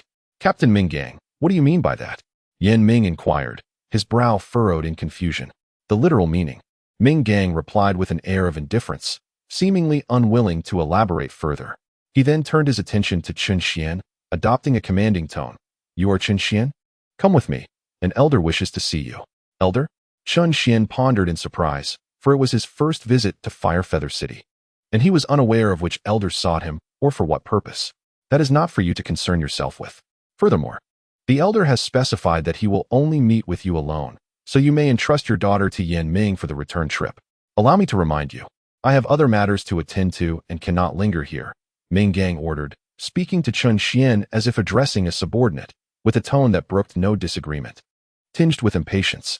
Chapter 47. Shadowy Celestial Crystal. Chun Xian's expression darkened immediately. He had always preferred a gentle approach, even before mere mortals. He was open to conversation if treated kindly. However, should someone attempt to assert dominance before him, he would not hesitate to stand his ground, regardless of their status. You are Ming Gang, are you not? Chen Xian's tone grew decidedly frosty. A glint of malice flashed in Ming Gang's eyes as he replied coldly. What is with your tone? My apologies, but this is precisely my tone, Chen Xian retorted. Moreover, I have matters of my own and no time to meet your elder. If he wishes to see me, let him come find me himself. With that, Chen Xian disregarded Ming Gang entirely, his gaze icy as he strode past him. What a farce! If it were not for the need to maintain the guise of a celestial being, a mere golden immortal was hardly worthy of such bravado before him. Yan Ming was left astonished, clearly not expecting Chen Xian to assert himself so boldly. Ming Gang and his subordinates were equally taken aback. Though it did not take long for the former to recover, his expression darkening to an ominous shade as he called out to Chen Xian, "Stop." Yet, Chen Xian feigned ignorance, continuing forward, cradling Feng Wanyu. You insolent fool, Ming Gang seethed, his form flickering as he suddenly appeared before Chen Xian. Chen Xian halted, narrowing his eyes. What, do you intend to resort to violence? Ming Gang, brimming with menace, retorted, it seems you are tired of living. If you know what is good for you, accompany me now, or else do not blame me for being uncivil. What a ridiculous notion. The Zhuge clan expressly forbade violence within the city. How could a mere patrol guard dare to challenge the very rules of his clan? Such a grandstanding captain you are. Chen Xian scoffed, his eyes filled with disdain and derision. With a grinding of teeth, Ming Gang's fury boiled over, his fists clenched tightly. Young man, you are merely a celestial being, yet you dare to act so brazenly before me, the centurion? Do you truly believe that the city's regulations will deter me from taking action against you? I find that hard to believe, Chen Xian remarked with a provocative smirk. Ming Gang fixed his intense gaze on Chen Xian, his celestial powers surging around him. Yan Ming, sensing the escalating tension, hastily stepped forward to intervene. Captain Ming Gang, please. Do not be angry. My friend Chen, who do you think you are? Get lost. Ming Gang snapped, glaring fiercely at Yan Ming, his immense aura of a perfected golden immortal erupting. Yan Ming's expression shifted abruptly, and he found himself involuntarily retreating several steps. Listen, young man. I will grant you one final opportunity. Bow down and apologize now, and then accompany me to meet the elders. Otherwise, Ming Gang's words were cut short as Chen Xian interrupted with a cold smile. I'm afraid I have no interest in your so-called opportunity. Very well, Ming Gang replied, his anger transforming into a sinister grin. If that is the case, I shall demonstrate just who holds the authority over the city's regulations. Young man, I now suspect that your daughter is not truly yours, but rather one you have snatched from another. Bring him to me. Yes, Captain. The guards responded in unison. Chen Xian chuckled, intrigued by their underhanded tactics. He was eager to witness the true prowess of the Zhuge clan's guards. Do not lay a finger on my father. Suddenly, as the guards closed in on Chen Xian, Feng Wanyu shouted in indignation. Instantly, the group halted in their tracks, startled by her outburst. They exchanged wary glances, seemingly apprehensive. And then all turned to look at Ming Gang. Ming Gang, furious, gritted his teeth and cursed, a bunch of useless fools. If you had simply restrained that little girl, she would not be in harm's way. Chen Xian's brow furrowed as he grasped the implication of Ming Gang's words. You cannot harm your precious daughter? That seems rather illogical. If you are willing to act against me, why would you worry about her safety? After all, you are aware of my identity, which suggests you have no fear of your wife or brother-in-law. Yet, you cannot harm your beloved daughter. Could it be that someone has specifically instructed you not to? But who could that be? Ming Gang had previously stated that the elders would only see him alone, indicating that this confrontation was indeed directed at him. As this realization dawned upon Chen Xian, he mused silently. If all goes according to plan, it must be that little fatty Lai Xiaobai who has come to cause me trouble. In the context of Huoyu City, he could only think of Lai Xiaobai as the one with whom he had a grievance, considering that the little chubby fellow had already regarded him as a rival in love. Buzz. Just as Chen Xian pieced everything together, the group of Xian immortal guards sprang into action, their celestial powers swirling, transforming the nearby streets into a quagmire where anyone below the Xian immortal level found themselves completely immobilized. The myriad of celestial practitioners turned in astonishment towards this direction. However, Chen Xian suddenly raised the corner of his mouth, as if he had thought of something amusing, and exclaimed, "Oh dear, my precious daughter, what has happened to you? Are you injured?" Upon hearing this, The expressions of the celestial guards shifted drastically, and they immediately withdrew their hands in unison. Feng Wanyu was also taken aback. Injured? Before the little one could finish her words, Chen Xian abruptly covered her mouth, feigning anger as he declared, "What a disgraceful guard of the Zhuke clan. I see your true colors now. You even dare to harm my daughter. You wretches." Feng Wanyu. Minggang's expression changed slightly, and he quickly stepped forward, anxiously probing with his celestial sense. However, to his utter bewilderment, his celestial sense could not approach. What in the world is going on? You scoundrels, reversing right and wrong, bullying the weak. I must report you to the young clan leader. Chun Xian fumed uncontrollably. Minggang's face paled as he witnessed Chun Xian retreat while berating them, as if he truly intended to lodge a complaint. Gritting his teeth, he wasted no time in unleashing a fiery chain aimed at binding Chun Xian and Feng Wanyu. Regardless of whether the injury was real or feigned, he needed to capture them to ascertain the truth. If she was genuinely hurt, immediate remedy would be required. If it was a ruse, then it would be simpler. He would send the minor away and ensure the major experienced the taste of suffering worse than death. But at that moment, Chun Xian suddenly flipped his palm, conjuring a gem-like, crystalline object. Upon seeing this item, Minggang furrowed his brow, seemingly caught off guard. Yet the fiery Ming behind him widened his eyes in shock, instantly recognizing what Chun Xian held. The shadow flicker celestial crystal? What? Minggang's pupils constricted at the mention, and without a word, he hastily withdrew the fiery chain. The street returned to tranquility once more. However, Chun Xian wore a playful smile as he addressed Minggang. It seems it is too late to withdraw now. I sincerely apologize, but I have recorded the scene of you attacking my daughter quite clearly. TSK. Can you imagine the consequences if this were to reach your young clan leader? Or worse, if my wife were to see it? In an instant, cold sweat streamed down Minggang's face. Unconsciously, he moved his throat, his expression turning rather unpleasant. He had never anticipated Chun Xian would resort to such tactics. What a cunning little rascal. Captain Ming, you appear rather unwell. Is something troubling you? Chun Xian teased with a mischievous grin. Minggang's lips twitched. Had it been anyone else speaking to him in such a manner, he would have slapped them dead. Yet, before him stood Chun Xian, who was not to be trifled with. 1. Due to his unique status, he could not afford to act with lethal intent. 2. He held Minggang's Achilles heel firmly in his grasp. There was no alternative. After all, the order had been issued by the young clan leader. The most crucial point, however, was that the images contained within the shadow crystal must remain undisclosed to Elder Feng. Should she become aware, the young clan leader would surely face dire consequences. And as the instigator, he would suffer greatly, if not fatally. Minggang fixated intently on Chun Xian, but after a moment, he suddenly burst into laughter. Do not take offense, my friend Chun. I was merely jesting with you earlier, he declared. Yan Ming, taken aback, pondered the situation. How could the usually domineering Minggang possibly relent? It was merely a shadow crystal. Why such a stark shift in demeanor? His sudden humility was perplexing. Could it be that he feared repercussions? Yet, if that were the case, he should not have acted so rashly to begin with. Considering he was supposedly sent by a certain elder. Filled with confusion, Yan Ming felt his mind momentarily falter. A jest? Chun Xian replied with a cold smile. Captain Ming, do you truly believe I would be swayed by your theatrics? Minggang's smile faltered. Chun Xian continued. Let us speak plainly. Captain Ming, you need not perform for me. I am aware of your desire for the shadow crystal, but I regret to inform you that it is not yours to take. If you truly wish for it, then have your superior approach me personally. You have until tomorrow. After that, I shall no longer be available. I have matters to attend to. So I shall take my leave. With a chilling smile, Chun Xian secured the shadow crystal and turned to depart, embracing Feng Wanyu as he left. Watching Chun Xian's retreating figure, Minggang's eyes blazed with fury, his teeth gritted. A mere celestial being, a useless parasite at that, dared to threaten him. Very well. He would bide his time. As long as Chun Xian remained in Firefeather City, he would inevitably find an opportunity to ruin him.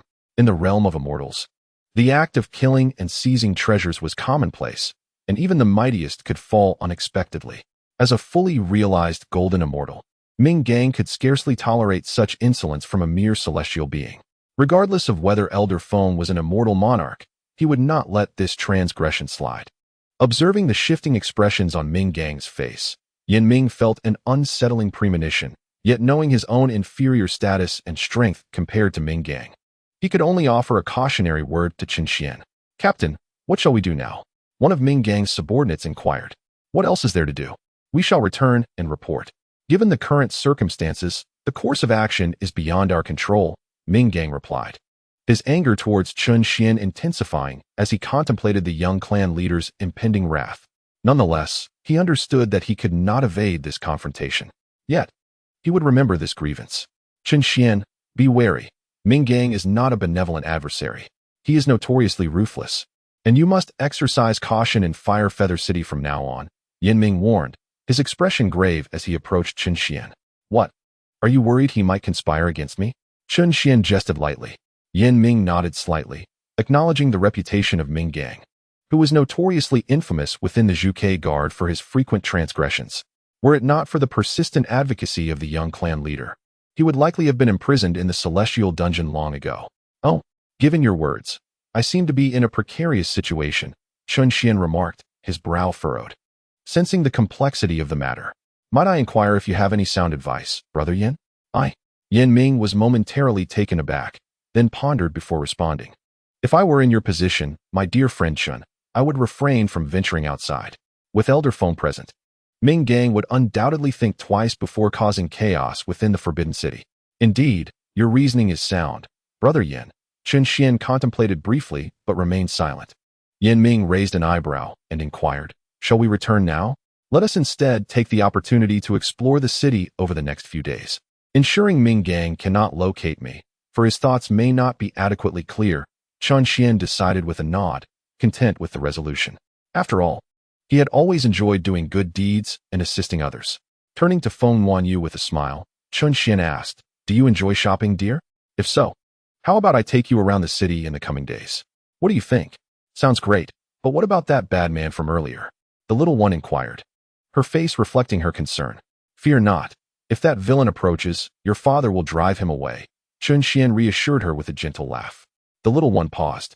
"Drive him away? Is father really that powerful? Do you doubt your father?" Chen Xian raised an eyebrow. "Not that, but," she hesitated, prompting him to chuckle. "It seems my precious daughter still harbors doubts about me. Therefore, let me share a little secret." "What secret?" "The secret is, if I shout DGA, I can transform into a magnificent giant of light." The little one gasped in astonishment, staring at Chen Xian with wide eyes. Observing his daughter's shocked expression, Chen Xian erupted into hearty laughter. Yan Ming felt a twitch at the corner of his mouth, reflecting on his earlier conversation. Incredulous that he had engaged in such lengthy dialogue with someone seemingly lacking in sound judgment, it appeared that proximity to such individuals might corrupt one's own mind. If he remained in their company for an extended period, would he not also risk losing his sanity? No, he resolved to seek connections to arrange for his transfer. Spending a few celestial stones would be a small price to pay, far preferable to becoming a madman. At the Dan Palace, the branch of Huayu City. In the celestial realm, numerous powers traverse the celestial domains, yet when it comes to the most formidable, it is difficult to ascertain a clear leader. However, in terms of unparalleled status, none surpass the Dan Palace. Not only does it boast branches across the 9 celestial domains, but each branch also stands as a bastion of order amidst chaos. In other words, no one dares to provoke the Dan Palace. The reason? Simply put, it lies in the power of connections. In the realm of immortals, one may offend anyone, but never the alchemists of the Pill Hall. For one can never discern which formidable beings have risen to power with the assistance of these alchemists. Chen Xian, cradling Feng Wanyu, approached the entrance of the sub-hall. From the outside, the sub-hall bore a striking resemblance to the teleportation hall in both scale and architecture. Yet the distinction lay in the air within 100 miles of the Pill Hall, where the fragrant aromas of celestial herbs and elixirs permeated the atmosphere. As the father and daughter stood at the entrance of the Pill Hall alongside Yan Ming, a white-robed elder emerged from the hall, his expression shifting suddenly as if he had perceived something extraordinary. His gaze swiftly settled upon Chen Xian's embrace. Chapter 49, Master and Disciple Y. "This little one possesses the essence of chaos," the white-robed elder remarked with a flicker of astonishment in his eyes, promptly striding towards Chen Xian and Feng Wanyu. "My young friend, might I inquire about your relationship with this child?" The elder, though in the early stages of the celestial sovereign realm, was undoubtedly recognized as an alchemist of the Pill Hall, as evidenced by the respect he commanded from those within the sub-hall. I am my father's cherished daughter. Feng Nuanyu interjected eagerly before Chen Xian could respond. Father and daughter? The white-robed elder expressed mild surprise, yet soon regarded Chen Xian with a serious demeanor, scrutinizing him closely. After a moment, he furrowed his brow. Indeed, a celestial immortal, yet devoid of any chaotic aura. Could it be that this child is favored by the heavenly Tao? Chen Xian's expression shifted. He had been intrigued by the elder's sudden appearance, and now, upon hearing his musings, realized that the elder had discerned his beloved daughter's chaotic bloodline. While chaotic bloodlines are rare, the aura they emit is not, making it easily identifiable. Chen Xian had contemplated concealing this aspect of his daughter, but he feared it would arouse his wife's suspicions. Even if she did not doubt him, she would certainly worry about any misfortune befalling their daughter. Furthermore, with his protection, the revelation of her chaotic bloodline would pose no concern in Chen Xian's eyes. Thus he relinquished that thought. May I inquire, esteemed elder, if you are Master Xiang of the Pill Hall? Just as the white-robed elder pondered this, Yin Ming, seemingly recognizing the elder, cautiously stepped forward to inquire. The elder paused, turning to Yin Ming with a look of surprise. Do you know me? With a spark of excitement, Yin Ming replied, Indeed. It is an honor to meet you. Master Xiang, I am Yin Ming, a guard under the banner of the Vermilion Bird, and I have heard much of your esteemed name. Xiang Wenli, one of the esteemed 7th-grade alchemists of the Firefeather City branch, is rumored to be the most formidable among them, capable of concocting elixirs of the level befitting an immortal king. Once, before the elders of the Zhuke clan, he prepared a potion for their leader, a sight that left Yin Ming, a mere golden immortal, profoundly impressed and etched in his memory for a lifetime. Ah, so he is a Zhuke guardian. No wonder I found his attire familiar. Xiang Wenli slightly inclined his head in acknowledgment. It is said that he possesses the most amiable temperament among the alchemists of the branch, and upon meeting him today, Yin Ming realized that the rumors were indeed not without merit. A dignified 7th-grade alchemist, even the clan leader must treat him with respect. Yet, such an eminent figure could still afford to treat a lowly golden immortal with courtesy.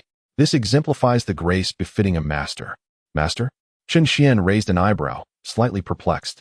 His knowledge of the alchemy hall and its practitioners was rather scant, leaving him uncertain of the significance of this title. However, observing Yin Ming's palpable excitement, it was evident that this figure was far from ordinary. At this juncture, Chen Xian was suddenly reminded of how he embarked on the path of alchemy. It harked back to his first encounter with the Eternal Green Immortal. At that time, the Eternal Green Immortal had a disciple named the Misty Immortal, who mastered the path of the mirage and was adept at crafting 9th-grade elixirs, exuding an air of profound wisdom in his attire. In contrast, the Eternal Green Immortal donned coarse linen robes and was rather fond of sweeping. Thus, upon first entering the Immortal Palace, Chen Xian mistook the Misty Immortal for his master and, without a moment's hesitation, unleashed a flurry of punches upon him. However, as a fledgling in the immortal realm, the Misty Immortal, being merely a first calamity immortal, stood no chance against Chen Xian and was soon begging for mercy. The Eternal Green Immortal, witnessing his disciple's plight, remained unfazed, continuing his sweeping with unhurried composure. Faced with the complete lack of intervention from his master, the Misty Immortal panicked, promptly offering all his possessions in exchange for his life. Chen Xian had no intention of taking his life. He merely mistook him for the Eternal Green Immortal, which led him to exert excessive force, nearly shattering the Misty Immortal's Tao fruit and causing his path to collapse. Fortunately, the old fellow reacted swiftly, repeatedly calling for the Eternal Green Immortal's assistance, which prompted Chen Xian to realize his error. Thus, when the Misty Immortal surrendered all his wealth, Chen Xian graciously spared him. Subsequently, Chen Xian engaged in a confrontation with the Eternal Green Immortal, the outcome of which was predictable, as he exerted himself to victory. The Eternal Green Immortal even forgot to retrieve his beloved broom, hastily fleeing the celestial domain, far more decisively than his disciple, the Misty Immortal. Such is the nature of a master. Upon returning to his place of cultivation, Chen Xian promptly assessed his spoils of war, though the treasures were few. One particular alchemical tome caught his eye, which he deemed of some value. It was a comprehensive compendium of celestial elixirs and formulas meticulously compiled by the Misty Immortal himself. And it was this very tome that sparked Chen Xian's interest in the art of alchemy. Since then, for countless years, he has delved into the study of alchemy. Moreover, due to Chen Xian's exclusive focus on alchemical texts, His understanding of the alchemists within the realm of immortality is rather limited. His knowledge of the alchemy hall's affairs is primarily derived from the accounts of the esteemed De Wu Xianzun recorded within these texts.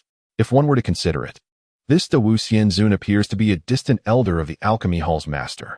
The present figure, Xiang Wenli, would likely address De Wu Xianzun as ancestor if they were to meet. Of course, given his current realm, it is exceedingly unlikely that he would ever have the opportunity to encounter De Wu Xianzun, unless he were to ascend to the rank of Dan Emperor one day. Chun Xiong, this esteemed master Xiang Wenli, is one of the 7th grade alchemists of the branch hall, possessing profound mastery in alchemy.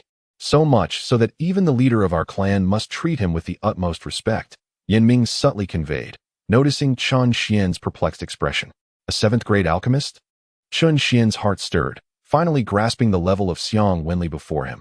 Young friend, do you know what constitution your daughter possesses? At this moment, after sizing up Chun Xian, Xiang Wenli suddenly posed this question. Chun Xian, taken aback, raised an eyebrow and inquired, Master Xiang, what do you mean by that? Xiang Wenli gently stroked his short beard and shook his head, saying, it is not so much guidance as it is a lament. A lament for the missed opportunity. Lament? What do you mean? Chun Xian asked, bewildered. With a sigh, Xiang Wenli replied, your daughter is a once-in-a-millennium talent, perhaps even the sole bearer of a chaotic bloodline in the immortal realm. Yet, her father is merely an ordinary celestial being like yourself. Do you not see how regrettable that is? Chun Xian was momentarily speechless, initially believing that this old man was aware of the impurity of the chaotic bloodline, which nearly startled him. After a pause, it seemed that Xiang Wenli had made a decision, and he suddenly grasped Chun Xian's arm, looking at him earnestly. Young friend, would you be willing to allow your daughter to become my disciple? Become a disciple? Chun Xian's expression turned peculiar. He had anticipated that Xiang Wenli came to deliver his daughter to the alchemy hall, but he never expected that the old man wished to take his precious daughter as a student. It appeared this old man was not as benevolent as he seemed. What worth does a celestial lord have to teach someone of a chaotic bloodline? Surely, he was seeking to exploit his daughter's innate gifts to gain favor with the alchemy hall. Yan Ming was equally astonished, yet unlike Chun Xian, he harbored no doubts. Instead, after the initial shock, he felt an overwhelming sense of envy. As a mere ordinary Jin Xian of the Zhu Ke clan, lacking a profound background and extensive knowledge, he was unaware of the significance of the chaotic bloodline.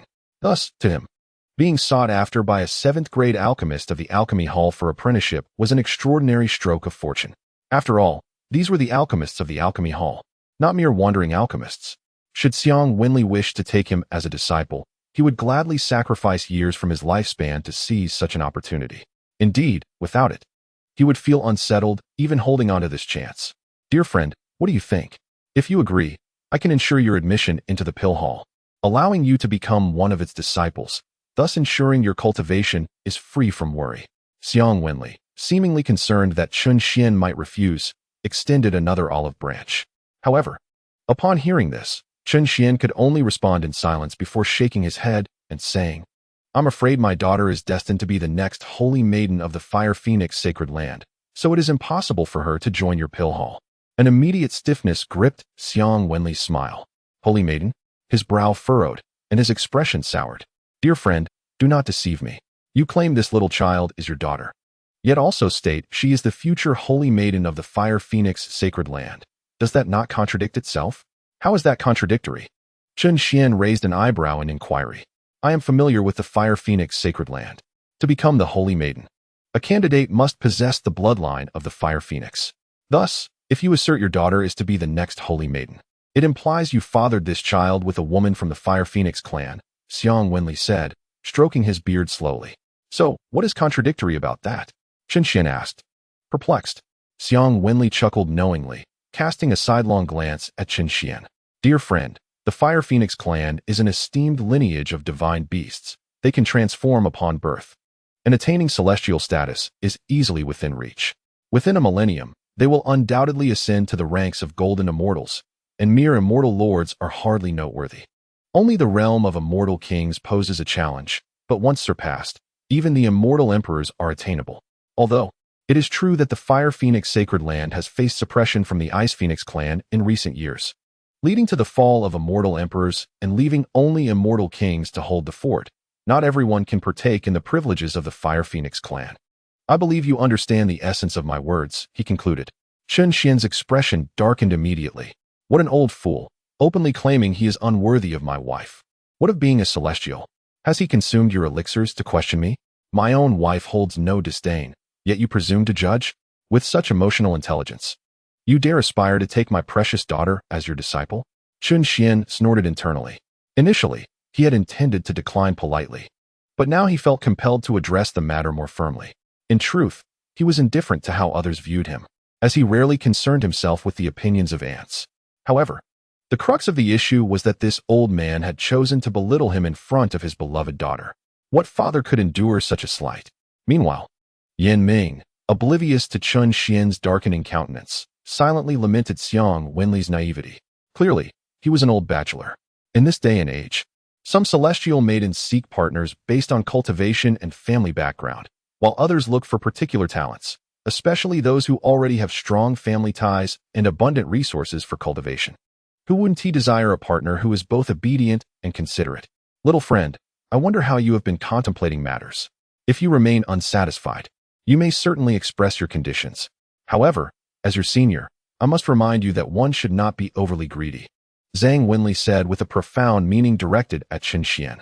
Chen Xian smirked inwardly and replied to Zhang Wenli, Master Zhang. May I inquire about your prowess within the division hall? Zhang Wenli raised an eyebrow.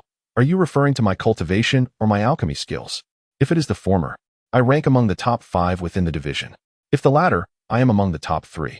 Oh, so it follows that neither of these makes you the strongest in the division? Chen Xian remarked with a hint of amusement on his face. Zhang Wenli's expression stiffened. Subsequently, his demeanor darkened as he retorted somewhat displeased. While I may not be the strongest, there are not many who can rival me. That is indeed correct, Chen Xian replied. However, you have stated that my daughter is rare in the celestial realm. Therefore, even if she were to become your disciple, wouldn't she need to seek a true powerhouse of the celestial world? Zhang Wenli's face flushed slightly. What? Do you not regard me as a formidable figure? I do. But you have mentioned that you are not the strongest in the division. So how can you claim to represent the entire celestial realm? Chen Xian thought to himself, amused by the old man's underestimation of him. It would seem that ordinary celestial beings might indeed be intimidated by such a figure. After all, the title of Alchemy Master in the Dan Hall is still held in high esteem among common celestial practitioners. Zhang Wenli's irritation was evident as anger flickered in his eyes.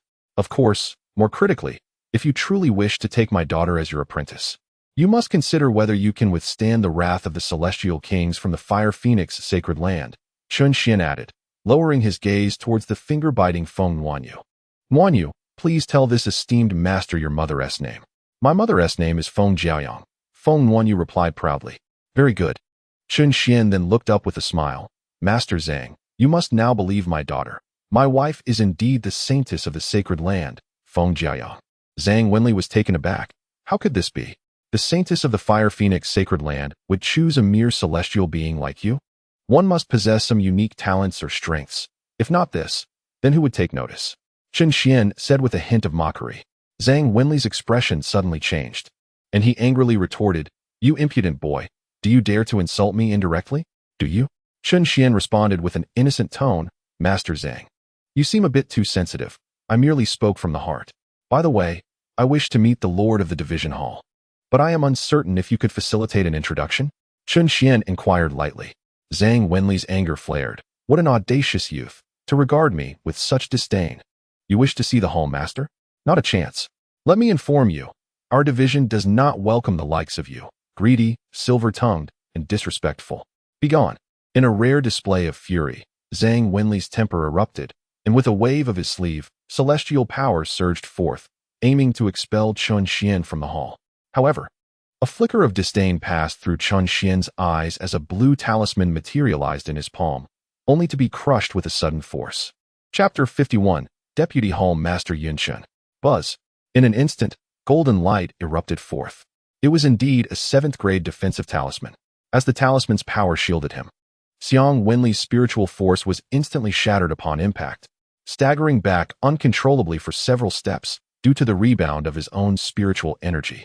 Xiang Wenli's expression changed dramatically as he looked up at Chen Xian, disbelief evident in his gaze.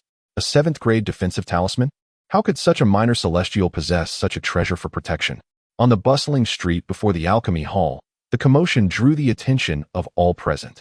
Witnessing the confrontation between Xiang Wenli and another, astonishment washed over their faces. A mere celestial had managed to provoke Master Xiang? Was this not a path to self-destruction? Not to mention Master Xiang's formidable cultivation, the Zhuge clan had greatly benefited from his assistance. Wait, what did I just see? A minor celestial possessing a 7th-grade defensive talisman? Could it be that this insignificant celestial has a powerful celestial king backing him? Yan Ming was left dumbfounded. He had initially believed that Chen Xian would acquiesce to Xiang Wenli's request for apprenticeship, but to his surprise, the two had exchanged words before resorting to violence. What was happening? How had the situation escalated so inexplicably? Had he missed something? Master Xiang, while you are indeed the master of the alchemy hall, is it not somewhat overbearing to act without regard for the rules of Huiyu City? Chen Xian observed Xiang Wenli with a smile that was not quite a smile. Over the years, he had crafted numerous small items. Although they were not particularly lethal, they sufficed to deal with a celestial monarch. Of course, in such a public setting, it was somewhat inconvenient. Otherwise, he could have easily performed a spatial displacement, whisking Xiang Wenli away to a deserted place and resolving the matter decisively. Initially, Chen Xian had thought the old man was of decent character, but it seemed otherwise now. The old man's good-natured facade was likely due to his lack of misfortunes. After all, a 7th-grade alchemist of the alchemy hall commanded respect. Yet today, he encountered a minor celestial who dared to disregard him. It was no wonder he was enraged. Hearing Chen Xian's words, Yan Ming could only manage a bitter smile, hastily sending a mental message. Brother Chen, please do not act recklessly. Our Zhuge clan's leader has stated that within 100 miles of the alchemy hall in Huiyu City, all matters are dictated by the alchemy hall. Chen Xian was taken aback. If the alchemy hall governed a 100-mile radius, did that mean Xiang Wenli could act against anyone at will? How generous of the Zhuge clan's leader. Was this not akin to handing over a piece of land for free? Overbearing? Had it not been for your earlier sarcastic remarks, how would I have resorted to action against a mere celestial? Your insolence is already intolerable, and yet you have the audacity to accuse me first. Truly, this is the epitome of shamelessness. Xiang Wenli rebuked Chen Xian with unrestrained fury. Chen Xian chuckled, replying, Am I the shameless one, Master Xiang? If memory serves me right, it was you who initially sought to forcibly take my daughter as your disciple. Xiang Wenli's expression darkened to an ominous shade. His fists clenched behind him as a murderous glint unconsciously flickered in his gaze directed at Chen Xian. As a 7th-tier alchemist, he had never been so scorned, especially by someone he deemed a mere insect, a celestial being of little significance. However, considering Chen Xian's identity and the earlier display of the 7th-tier defensive talisman, he refrained from immediate retaliation, suppressing his murderous intent. Instead, he coldly addressed Chen Xian, You insolent wretch, do you believe my patience is boundless? If you possess any sense, you should apologize to me now. Otherwise, do not blame me for exploiting my power over you. The Alchemy Hall is not merely another faction of the celestial realm. Its neutrality has been maintained not only through connections, but also because it harbors no ambitions for conflict and never engages in acts of oppression.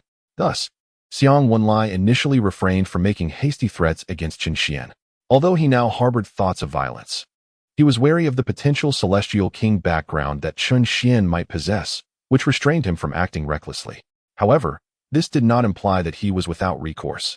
Should his well-meaning words fall on deaf ears, he would not hesitate to teach Chen Xian a lesson, as long as it did not cost him his life, a task that posed no difficulty for someone of his celestial stature. Chen Xian smirked inwardly and retorted, Master Xiang, your indignation stems from your inability to counter my arguments. This is hardly the demeanor expected of an alchemist of the alchemy hall. Such insolence, you wretch. How dare you distort the truth? If I do not teach you a proper lesson today, it would embolden others to act recklessly in front of my alchemy hall. Xiang Wenli was thoroughly enraged and raised his hand to suppress Chen Xian. Yan Ming's expression shifted dramatically, but before he could intervene, a deep voice resonated from within the hall. Old Xiang, why must you lose your temper with a mere junior? With that, a flash of azure light surged forth from the entrance, positioning itself before Xiang Wenli. The newcomer was a middle-aged man clad in light azure robes, sporting a short black beard, exuding an aura befitting a superior. Vice Hall Master Yan, Xiang Wenlai's expression changed as his raised hand halted midair. The newcomer was indeed Yun Chun, the Vice Hall Master, also a 7th-tier alchemist, yet his mastery in alchemy and realm cultivation surpassed that of Xiang Wenlai. The fact that the Vice Hall Master had intervened was a testament to the significance of this celestial being.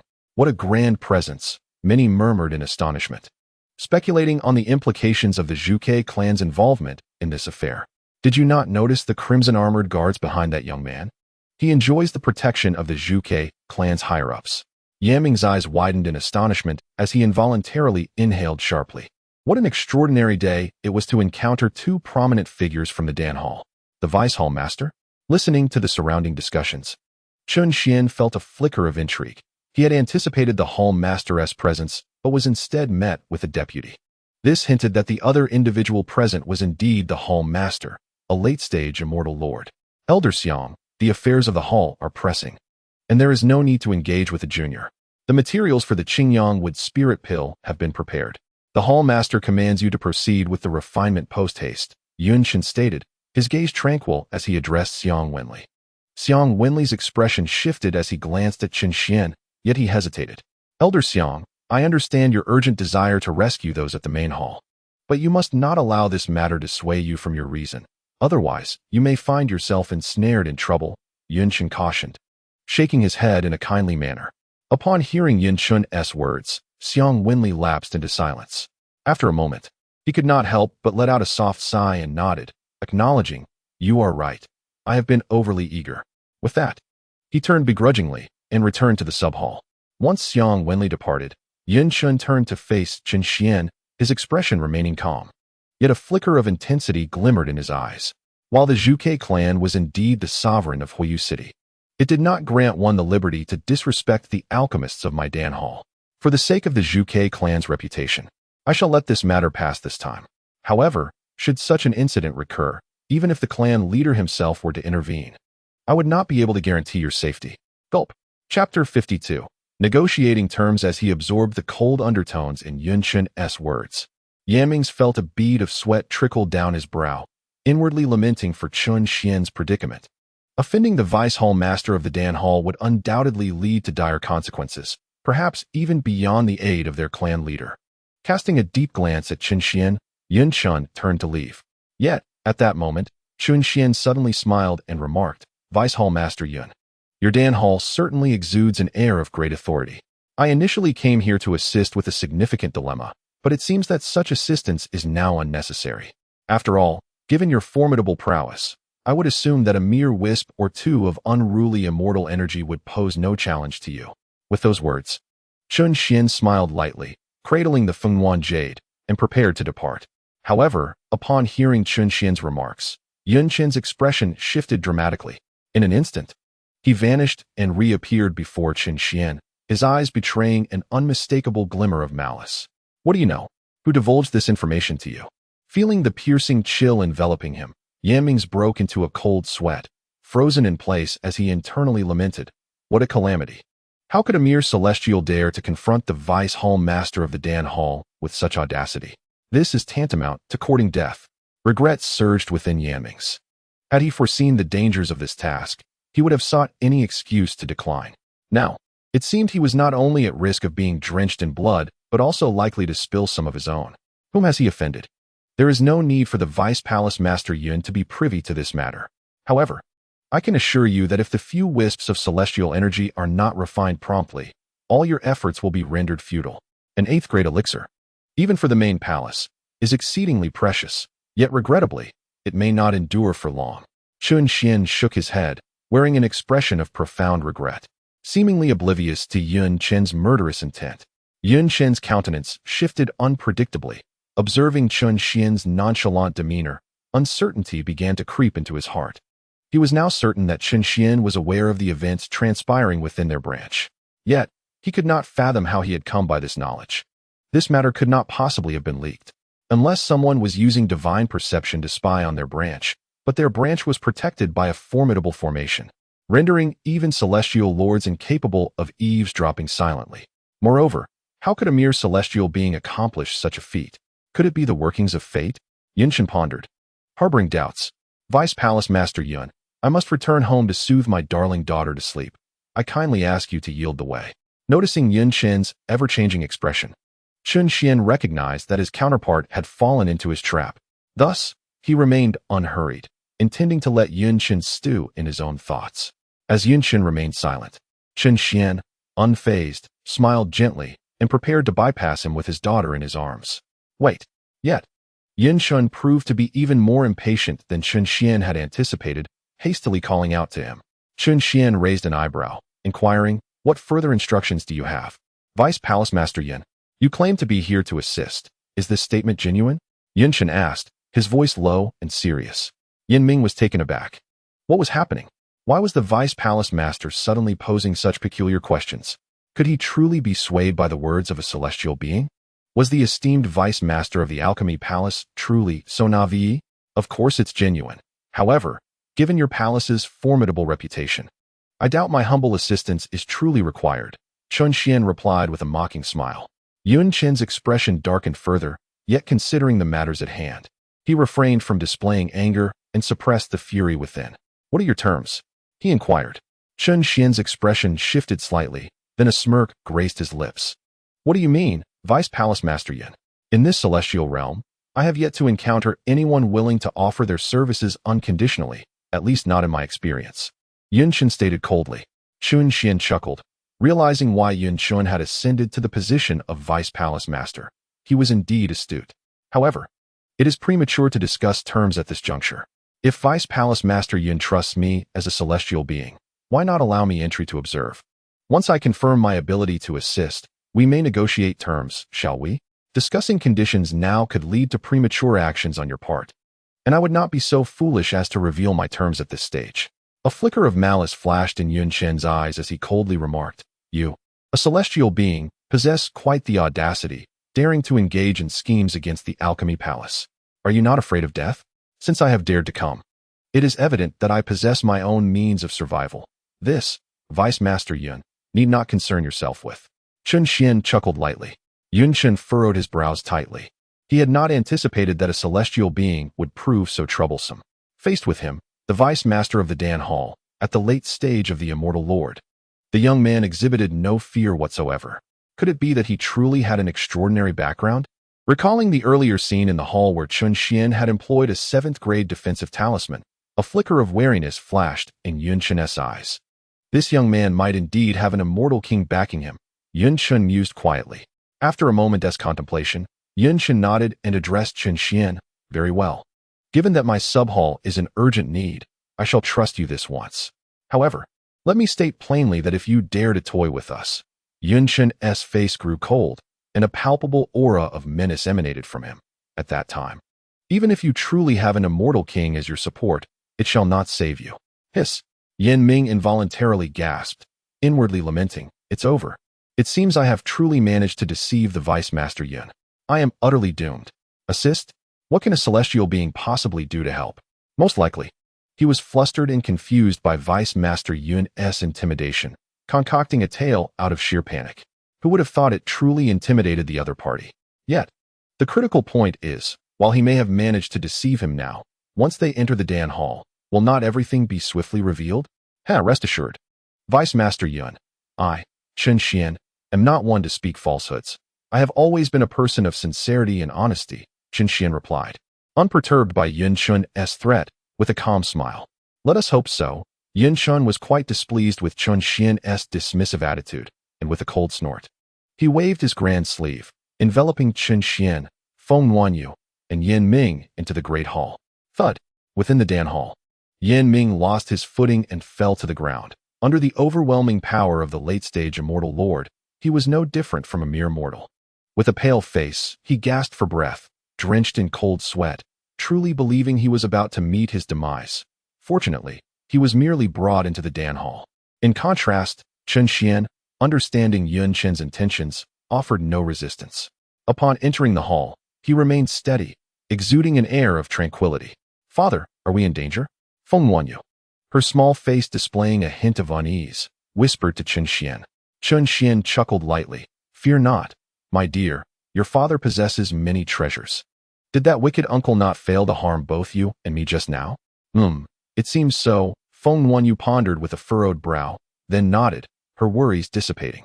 Although she knew her father was merely a celestial being, she harbored an inexplicable sense of trust in him, feeling that he was capable of anything. A sentiment even she found difficult to comprehend. You are a guardian of the Zhuke clan, are you not? Remain here, without my permission. You are not to leave the inner hall, nor are you to disclose the circumstances here to the outside world. Do you understand? At the moment when Yin Ming was still in shock, a cold voice suddenly pierced through the air. In an instant, Yin Ming's expression froze. His entire being seemed to be petrified as he turned his head stiffly to see Yun Shun gazing down at him from a height. Yin Ming felt a wave of despair. Indeed, the little immortal understood. He had initially intended to sneak away, unwilling to become entangled in the affairs of both parties. Yet he had inadvertently been drawn into the fray. Such misfortune. Now, he could only pray that Chen Xian would not go too far, inciting the powerful figures of the Dan Hall to bear a grudge against him. Otherwise, as a mere golden immortal, his demise would likely pass unnoticed. Will your daughter be held forever? Yun Chun then glanced at Chen Xian, observing the child, Feng Wanyu, in his arms, his brows furrowing slightly. Is there a problem? Chen Xian raised an eyebrow. It seems you are quite fearless. Very well, since you are so confident, then carry your daughter and come with me. Yun Chen's eyes flashed with a hint of coldness, and he shot a frigid glance at Chen Xian before turning to stride deeper into the Dan Hall. Are you afraid? Chen Xian asked Feng Wanyu as he looked down at her. She shook her head. I'm not afraid, as long as Daddy is here. Such a good girl. Chen Xian smiled warmly and kissed Feng Wanyu's forehead, then followed closely behind Yun Chen. The Dan Hall comprised several levels, with the first floor bustling with common celestial realm practitioners, all of whom were there to seek pills. Generally, those who sought pills did so for various reasons. Some brought their own materials to request the alchemist's assistance. Others simply paid without concern for the process, while some directly purchased ready-made pills. Occasionally, the Dan Hall would host auctions for pills, which were exceedingly precious. Once a deal was struck, the sum of celestial stones involved could be staggering. Consequently, among the myriad forces in the celestial realm, the Dan Hall stood as one of the wealthiest, with few rivals. Why has the deputy hall master returned with a celestial being? Someone remarked. And there's a Zhuke clan guard beside him. Could he be a second generation of the Zhuke clan? He certainly carries himself with that potential. Moreover, he was holding a small child, suggesting an identity of significance. Otherwise, how could he dare to be so brazen within the Dan Hall? The celestial realm practitioners in the Great Hall looked on in surprise as Chen Xian followed Yun Chun, cradling Feng Wanyu. They murmured amongst themselves, astonished. Chen Xian paid them no mind and continued following Yun Chen deeper into the hall. The decor of the Great Hall was exceedingly simple, primarily consisting of alchemical stone chambers and shelves for herbs. This was merely the first floor. Ascending several levels revealed other areas. Although Chen Xian had already employed celestial senses to probe the entire Dan Hall and had a comprehensive understanding of its inner workings, he still felt the profound depth of the Dan Hall as they ventured further in. At the heart of the Dan Hall, after traversing a corridor of alchemical stone chambers, they arrived at a vast alchemical stone chamber. Upon entering, a wave of intense heat enveloped them, causing the little one to widen her eyes in astonishment. Why does this place resemble the little dark room where I was kept? Feng Wanyu exclaimed, her small face alight with wonder. Peering inside, flames soared to the heavens, where a fire array drew the earthly immortal fire to the fire pool above. The terrifying heat of the earthly immortal fire had rendered the ores within the pool a brilliant red, resembling molten lava. Looking higher, one could behold a massive copper alchemical furnace suspended in midair, a creation that had reached the level of a semi-precious immortal artifact. According to Chen Xian's investigation, this furnace was on the verge of nurturing a complete spirit, poised to break through the final barrier and become a true precious immortal artifact. Although this alchemical hall was not deemed particularly significant, possessing a semi-precious or even a precious immortal artifact spoke volumes about its formidable foundation. Have you ever been imprisoned? Was it to compel your cultivation? Chen Xian inquired, his brow furrowing as he addressed Feng Wanyu. She nodded, yes, but unlike this grand furnace, there was none like it there. Chen Xian acknowledged this with a nod. The Fire Phoenix clan, being sacred beasts of fire, naturally had the assistance of earthly immortal fire in their cultivation, which was hardly surprising. However, The fact that the elder of the Fire Phoenix sacred land had pressured his daughter into cultivation left a profound mark on her young heart. It seemed that his earlier decision to eliminate him had been overly lenient. Within the stone chamber, several alchemists were seated around the fire pool. Among them, an elderly man in a purple robe with gray hair occupying the main seat, exuding the aura of a late-stage celestial sovereign. Chun Xian deduced that, barring unforeseen circumstances, this man was indeed the Hall Master. The other alchemists varied in appearance, with some elderly and others middle-aged, all at the initial stage of celestial sovereignty, with none at the mid-stage.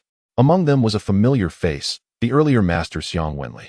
As Chun Xian entered the stone chamber with Feng Wanyu, all eyes turned towards the father-daughter duo. Any ordinary celestial immortal would have likely succumbed to the overwhelming presence of a celestial sovereign. Yet, Chun Xian remained unfazed, discreetly shielding his precious daughter with his celestial sense. For although she was a consummate true immortal, the disparity between her and a celestial sovereign was still vast. "What brings you here?" Xiang Wenli's expression shifted, clearly taken aback by Chun Xian's unexpected presence. He then suppressed his anger, questioning Yun Chun, Vice Hall Master Yun. "How can outsiders freely enter the forbidden area of our branch hall? Have you forgotten the significance of the elixirs within this furnace?" Others shared his confusion, including the Hall Master, who frowned at Yun Chun. Yet, they all remained silent, evidently aware that Yun Chun was not one to act recklessly, patiently awaiting his explanation. Yun Chun first glanced at Xiang Wenli before stepping forward to address the Hall Master, saying, "This individual claims to possess a method to refine those strands of Taisher energy." What? The revelation sent shockwaves through the assembly, their expressions shifting in unison. The Hall Master sprang to his feet, hastily asking Yun Chun, "Is this true?" Uncertain, Yun Chun shook his head. The Hall Master was momentarily taken aback. Others were equally taken aback, bewildered by the unfolding events. "Unclear? You brought someone in without clarity?" "Vice Palace Master Yun, such a crucial matter cannot be trifled with. You are endangering us." The bearded Xiang Wenli's voice trembled with indignation as he turned vehemently towards Chun Xian, fury blazing in his eyes. "A mere celestial dares to conspire against my Dan Palace? I shall seize you and interrogate you thoroughly." Boom. Chapter 54. The Furnace Opens. Boom. Xiang Wenli's celestial power surged forth, grasping towards Chun Xian with overwhelming force, stirring the earth's core flames into a violent tempest. Yun Chen's expression shifted dramatically. Just as he prepared to intervene, he witnessed Chun Xian smirk disdainfully and utter, "Master Xiang, have you forgotten that I possess a 7th-grade defensive celestial talisman? In fact, I have plenty more, far beyond just one." Crack. As he spoke, Chun Xian shattered a pristine 7th-grade defensive talisman in his hand, releasing a brilliant golden light in an instant. Bang! With a thunderous roar, Xiang Wenli's celestial grip was effortlessly obliterated by the talisman's power. With a dull thud, Xiang Wenli was thrown uncontrollably backward, crashing heavily against the stone chamber wall. In that moment, the expressions of everyone in the stone chamber shifted. Yun Chen's pupils contracted. Disbelief etched on his face. He possessed more than one 7th-grade defensive talisman? How could this be possible?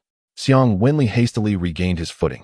The minor collision had inflicted no real harm, yet it left him profoundly shaken. "Which force stands behind you? What schemes do you harbor within my Dan Palace?" Hearing Xiang Wenli's words, the palace master and others exchanged glances, their expressions shifting to one of caution. "Master Xiang, how can you assert that I have ulterior motives regarding your sub-palace without evidence? I could overlook your slander once or twice. But do you truly believe I lack temper to tolerate your repeated accusations?" Chun Xian's eyes narrowed slightly. Truth be told, his patience with the old man was waning. Having been affronted multiple times, he would have silenced the old fool with a single strike, were it not for the fear of escalating matters unnecessarily. Schemes. He was merely here to conduct a transaction, harboring no thoughts toward a mere sub-palace. Frankly, the old man seemed to perceive him as weak and easily bullied, and his resentment stemmed from having lost face publicly. For someone like him, Chun Xian could tolerate only a few offenses. Should the old man overstep again, he would not hesitate to act decisively, perhaps even eliminate him and silence any witnesses in the stone chamber. Yet, upon hearing Chun Xian's words, a sudden sense of danger pricked at Xiang Wenli's heart.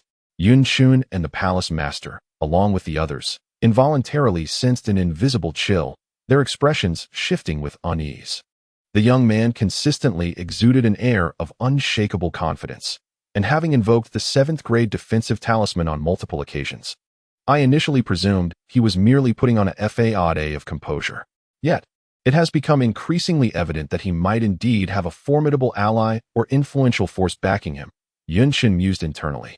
His expression fluctuated as he contemplated this, and after a brief moment, he sensed that Xiang Wenli's apparent intimidation by a celestial being was rather absurd. He let out a cold snort and directed a question at Chen Xian. You claim I slander you, yet as a celestial being. How dare you assert the existence of a method to refine the primordial energy? Do you truly believe this is feasible? Clearly, this is nothing more than a fabricated tale to gain entry into this inner chamber. With a cold smile, Chen Xian retorted, just because you cannot achieve it, do you assume that others are incapable as well? This provoked an immediate fury in Xiang Wenli. Do not be impulsive, Yunshin interjected swiftly.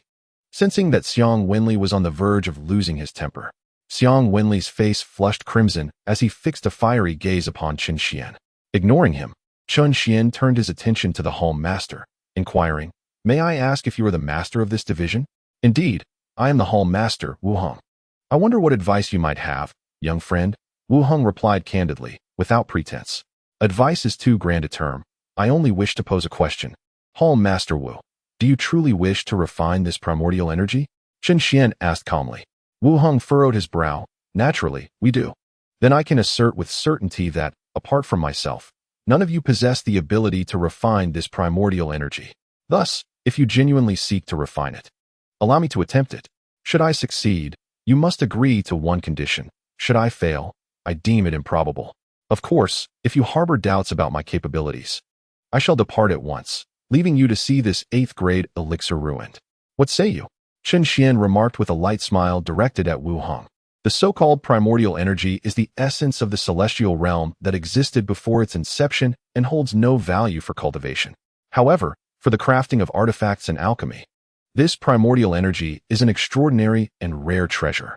For any celestial artifact or elixir, once infused with primordial energy, it can ascend a grade effortlessly. Thus, this primordial energy is a coveted prize sought after by all in the celestial realm.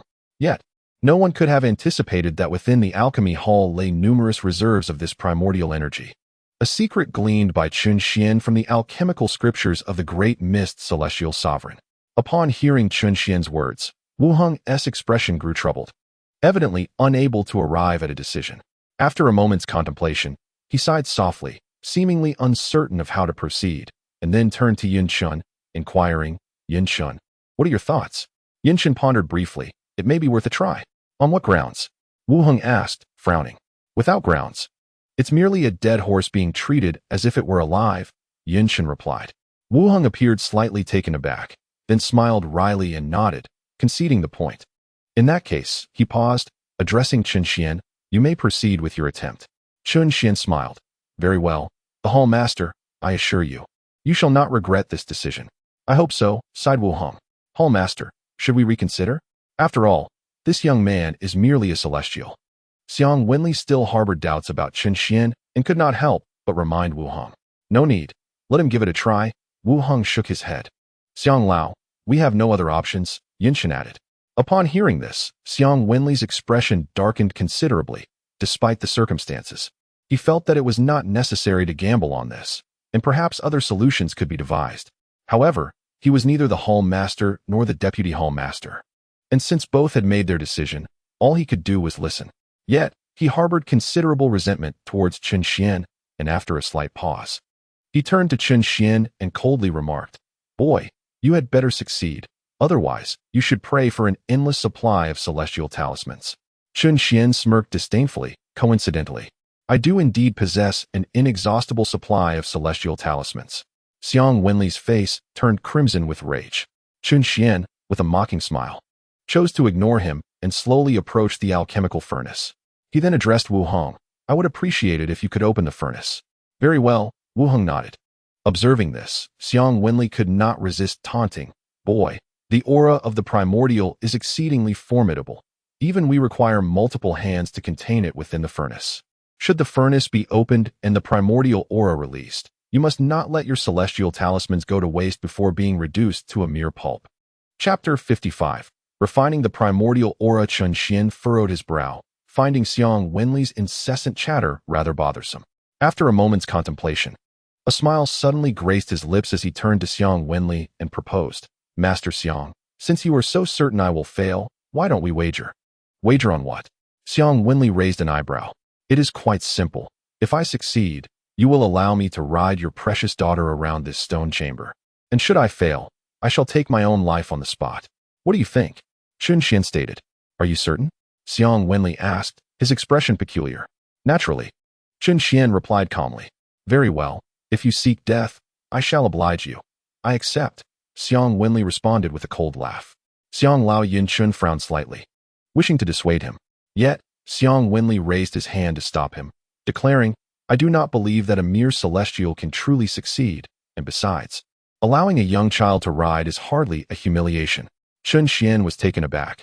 Could this old man truly be so magnanimous? This simply would not do. He needed to vent his frustrations, and should the old man accept so readily, his punch would land on cotton. It was acceptable to impose on others, but he could not allow himself to be wronged. After contemplating for a moment, Chen Xian urgently added, No, this wager seems rather inequitable. How about this? If I prevail, you shall continue to serve as a mount, yet I must be permitted to tread upon your back while holding my daughter. Upon hearing this, the Hall Master Wu Heng and the Vice Hall Master Yin Chun could not help but twitch their lips. Xiang Wenli was momentarily taken aback, but he quickly chuckled in amusement. You truly possess a flair for games, young man. Very well, I accept your terms. I find it hard to believe that a mere celestial being like you can truly refine the primordial qi. Furthermore, let me lay down a warning. Within this furnace, there resides not only the primordial qi, but also an 8th grade immortal pill.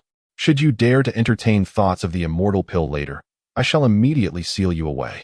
You ought to know that the sealing method is impervious to the defensive immortal talismans. Indeed, in Xiang Wenli's view, Chen Xian was likely coveting the immortal pill, and thus he felt no trepidation regarding Chen Xian's ability to refine the primordial qi. To him, this was merely a ruse. Listening to Xiang Wenli's words, both Wu Heng and Yun Chen's expressions subtly shifted as they exchanged glances. Clearly, Xiang Wenli's remarks had resonated with them. However, they did not voice their thoughts. Instead, they instinctively stepped a little closer to Chen Xian. Chen Xian smirked inwardly, paying little mind to their intentions. An 8th grade immortal pill was of no consequence to him. My young friend, I shall commence the refining process now. Please exercise caution. Wu Heng conveyed telepathically from behind Chen Xian. Rest assured, I am fully aware, Chen Xian replied. Seeing that Chen Xian was prepared, Wu Heng no longer hesitated. With a wave of his hand, he unleashed a surge of celestial power, causing the massive copper lid of the furnace to be hurled aside. Whoosh, whoosh, whoosh. Several strands of white light surged forth, and amidst the howling winds, celestial flames erupted, revealing a pill within the furnace that shimmered with a rich azure glow. The 8th grade Heavenly Heart pill, the simplest among the 8th grade immortal pills, commonly utilized by immortal emperors during their seclusion. However, it was unlikely that the sub-hall's members could concoct it. If all went according to plan, it would have been crafted by the 8th grade alchemist from the main hall, and specifically, an 8th grade immortal king alchemist. An 8th grade pill emperor would certainly not produce such an elementary pill. With a single glance, Chen Xian inferred the state of the pill within the furnace with considerable accuracy. Although he was unaware of the events transpiring within the pill hall, he could glean the situation from Wu Heng and the others' demeanor. The sub-hall of Firefeather City had reached a critical juncture, and all hopes of survival rested upon the Heavenly Heart pill and the primordial qi before him. Were it not for his indifference toward cultivation resources, this would indeed be an opportune moment to strike a lucrative deal. Upon further reflection, although I may not require it, I do have a wife who could benefit. Just as Chen Xian pondered whether to seize this opportunity for gain, the 6 strands of primordial qi surged toward him simultaneously. The essence of the primordial beginning is akin to the profound weight of the earth, imbued with the strength of a myriad of mountains. The oppressive sensation it exudes is palpable, rendering even figures like Wu Heng and Yun Chen somewhat unsettled. Alas, could it be that this young man possesses only the gift of gab? As Chen Xian shows no inclination to evade, Yun Chen's expression shifts abruptly. A flicker of unwillingness soon dances in his eyes. Could it be that the Firefeather City branch is truly without aid this time? doomed to face calamity? How amusing. He spoke of a wager, yet now he stands petrified with fear, seemingly incapable of movement. It appears that I need not intervene further. This essence of the primordial beginning ensures that he cannot escape. Casting a cold smile towards Xiang Wenli, I envision the scene of Chun Xian being crushed into a mist of blood. However, a moment later, a glimmer of struggle flashes in my eyes as my gaze inadvertently drifts to the phoenix Nuanyu nestled in Chun Xian's embrace.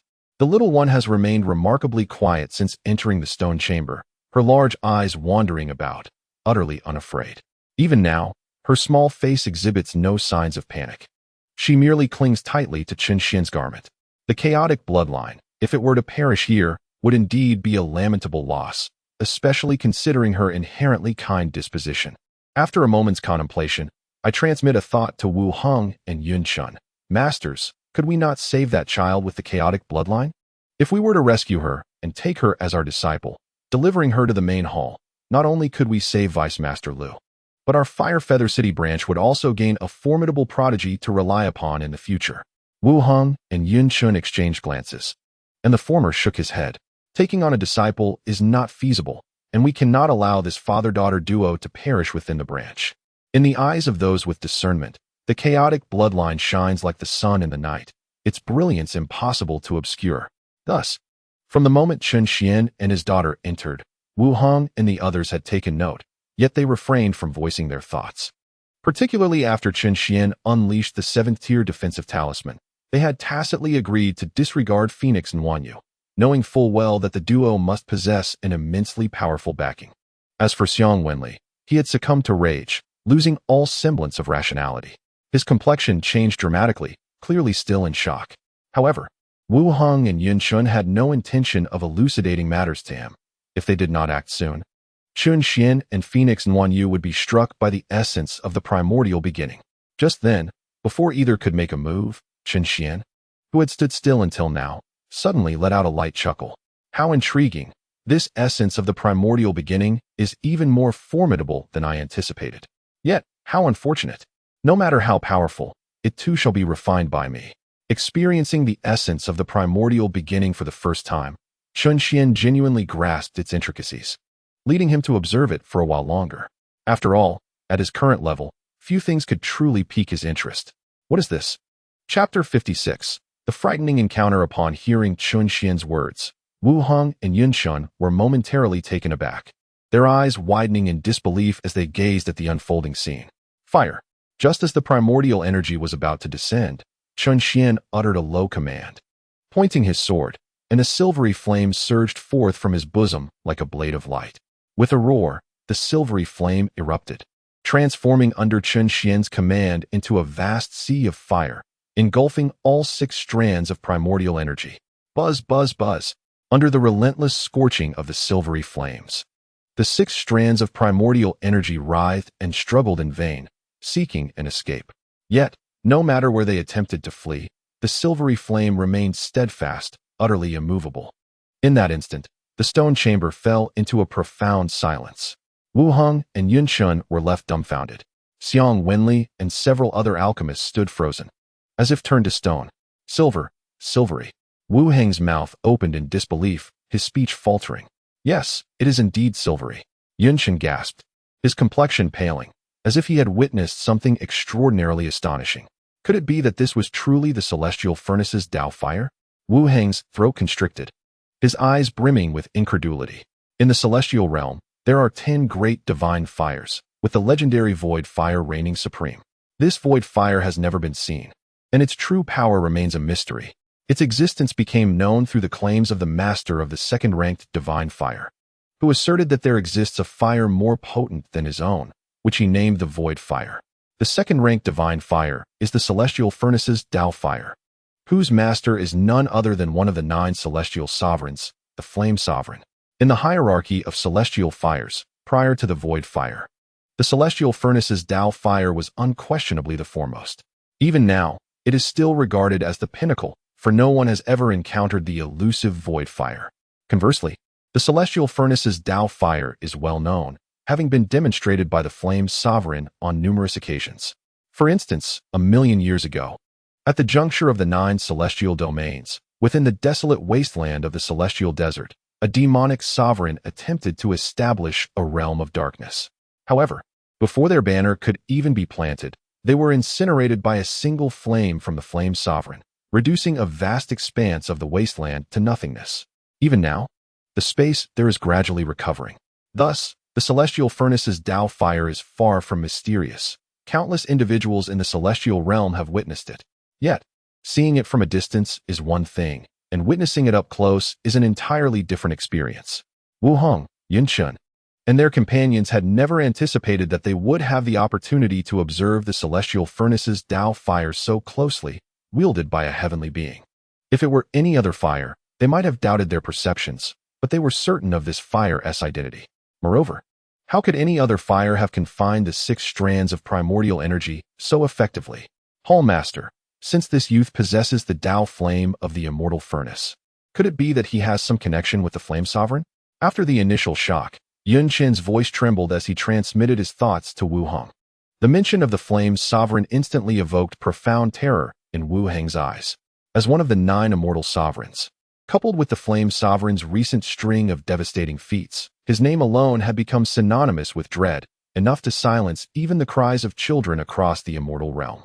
Wu Hong swallowed hard, his throat dry. Though he found it unlikely, the presence of the Tao flame of the immortal furnace spoke volumes. Among the 10 great immortal flames of the immortal realm, none could be tamed or controlled by ordinary immortal cultivators. Even the weakest of these flames required at least the cultivation level of an immortal king to subdue, assuming, of course, it was a fully matured flame with awakened sentience. In its nascent stage, with sheer luck, even a celestial immortal might succeed in mastering it, though the odds were astronomically slim. But when it came to the Tao flame of the immortal furnace, such a possibility was utterly non-existent. For this flame was born within the flame sovereign's supreme immortal artifact, the ashen immortal furnace, and from its inception, it had been under the dominion of the furnace's artifact spirit. Though devoid of independent sentience, its power was nonetheless terrifying beyond measure. Thus, for an ordinary cultivator to even dream of taming it was pure folly. Only 2 exceptions existed. Either the flame sovereign himself intervened, or another immortal sovereign forcibly stripped the flame from the ashen immortal furnace. The first scenario was self-explanatory and the most plausible.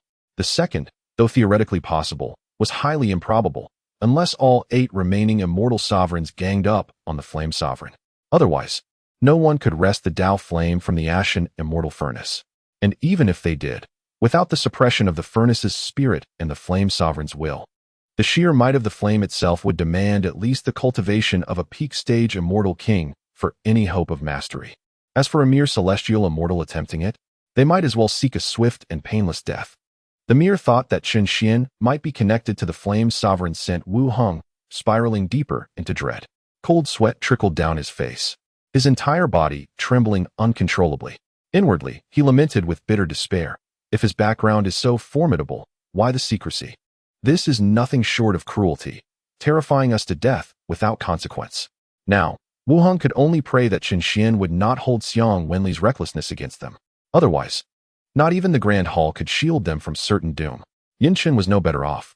But unlike Wu Hong, the memory of his earlier threats toward Chen Xian made his legs go weak, and he desperately needed to sit down and steady himself. Threatening a descendant of the Flame Sovereign? This wasn't just courting death, it was an outright suicide wish. Thud! Just as Yun Chen's face drained of color, a heavy thump echoed from behind. The group stiffened, turning to see Xiang Wenli collapse, his eyes rolling back as he fainted dead away from sheer terror. Sensing the commotion, Chen Xian glanced back. Upon witnessing Xiang Wenli faint, an unusual expression immediately surfaced on the old man's face. What trickery is he up to? Could he have discerned my impending success and intends to renege on our agreement? Chen Xian pondered quietly. In his moment of distraction, he overlooked the fact that the Tao fire of the immortal furnace is not ordinary fire, but rather signifies a terrifying entity from the immortal realm. This simply cannot be allowed. I must ensure this old man does not evade responsibility so easily. With a furrowed brow, Chen Xian addressed Wu Hong, Palace Master Wu. You heard my wager with Master Xiang earlier. If you have no issues, I kindly request your assistance in reviving Master Xiang. If he must faint, it should occur only after the agreement is honored. After all, You would not wish for your esteemed palace to acquire a reputation for dishonesty, would you? Upon hearing this, both Wu Hong and Yun Chen's countenance changed, as if Chun Xian's words concealed a deeply unsettling implication. In an instant, their eyes glinted with murderous intent, and they simultaneously turned their gazes towards the prostrate Xiang Wenli. Chapter 57. The unfortunate Xiang Wenli murderous intent? From where does this arise? Just as Chun Xian turned back to focus on the Tai Shi Qi, he suddenly sensed something amiss behind him. His expression shifted slightly, and he turned to look once more. What unfolded before his eyes left him utterly speechless. Slap, slap, slap. Wu Hong had seized Xiang Wenli, while Yin Chen unleashed a flurry of resounding slaps. The remaining alchemists looked on in astonishment. After approximately 10 strikes, Xiang Wenli sharply inhaled, as if awakening from pain, and his eyes flew open. The moment he did, a large hand loomed before him. Slap. Xiang Wenli's eyes widened in disbelief. Deputy Palace Master Yin, have you lost your mind? Master Xiang, for the sake of our entire division's survival, I must impose upon you. Yun Chun communicated silently, his hand remaining relentless. Xiang Wenli was bewildered. However, he soon noticed the astonished look on Chun Xian's face. In an instant, his previously swollen visage turned pale as realization dawned upon him. He recalled how he had fainted and understood the meaning behind Yun Chen's words. In that moment, a wave of despair washed over him. Who could have imagined that a celestial being would be connected to one of the 9 great immortal sovereigns? Was this not a cruel game? At this very moment, regret consumed him. If he had known of Chun Xian's connection to the Flame Sovereign, he would never have antagonized him at every turn. Now, not only was his life in jeopardy, but the entire division was also at risk. What sins had he committed? Just as Xiang Wenli lamented his fate, Yun Chun unexpectedly intensified his grip, the celestial energy coiling around his palm, delivering a slap that elicited a pained cry from Xiang Wenli. Deputy Palace Master, please be gentler, he exclaimed, tears nearly spilling from his eyes due to the agony. However, Yin Chen showed no sign of mercy. Xiang, this is for your own good. The more fiercely I strike, the safer you will be. I apologize. With that, Yin Chen intensified both the force and speed of his blows. Puff. Xiang Wenli spat blood on the spot. Hiss. Chun Xian gasped in astonishment, unable to comprehend why Yun Chun and Wu Hong had suddenly turned so ruthless against Xiang Wenli. Could it be that these two harbored a long-standing grudge against him, seizing this opportunity for vengeance? Daddy, that wicked old man is in quite a plight, Feng Wanyu said, her little face contorting in distress as she covered her eyes with her hands, whispering to Chen Xian. Don't worry, this is merely the 2 lords attempting to save him.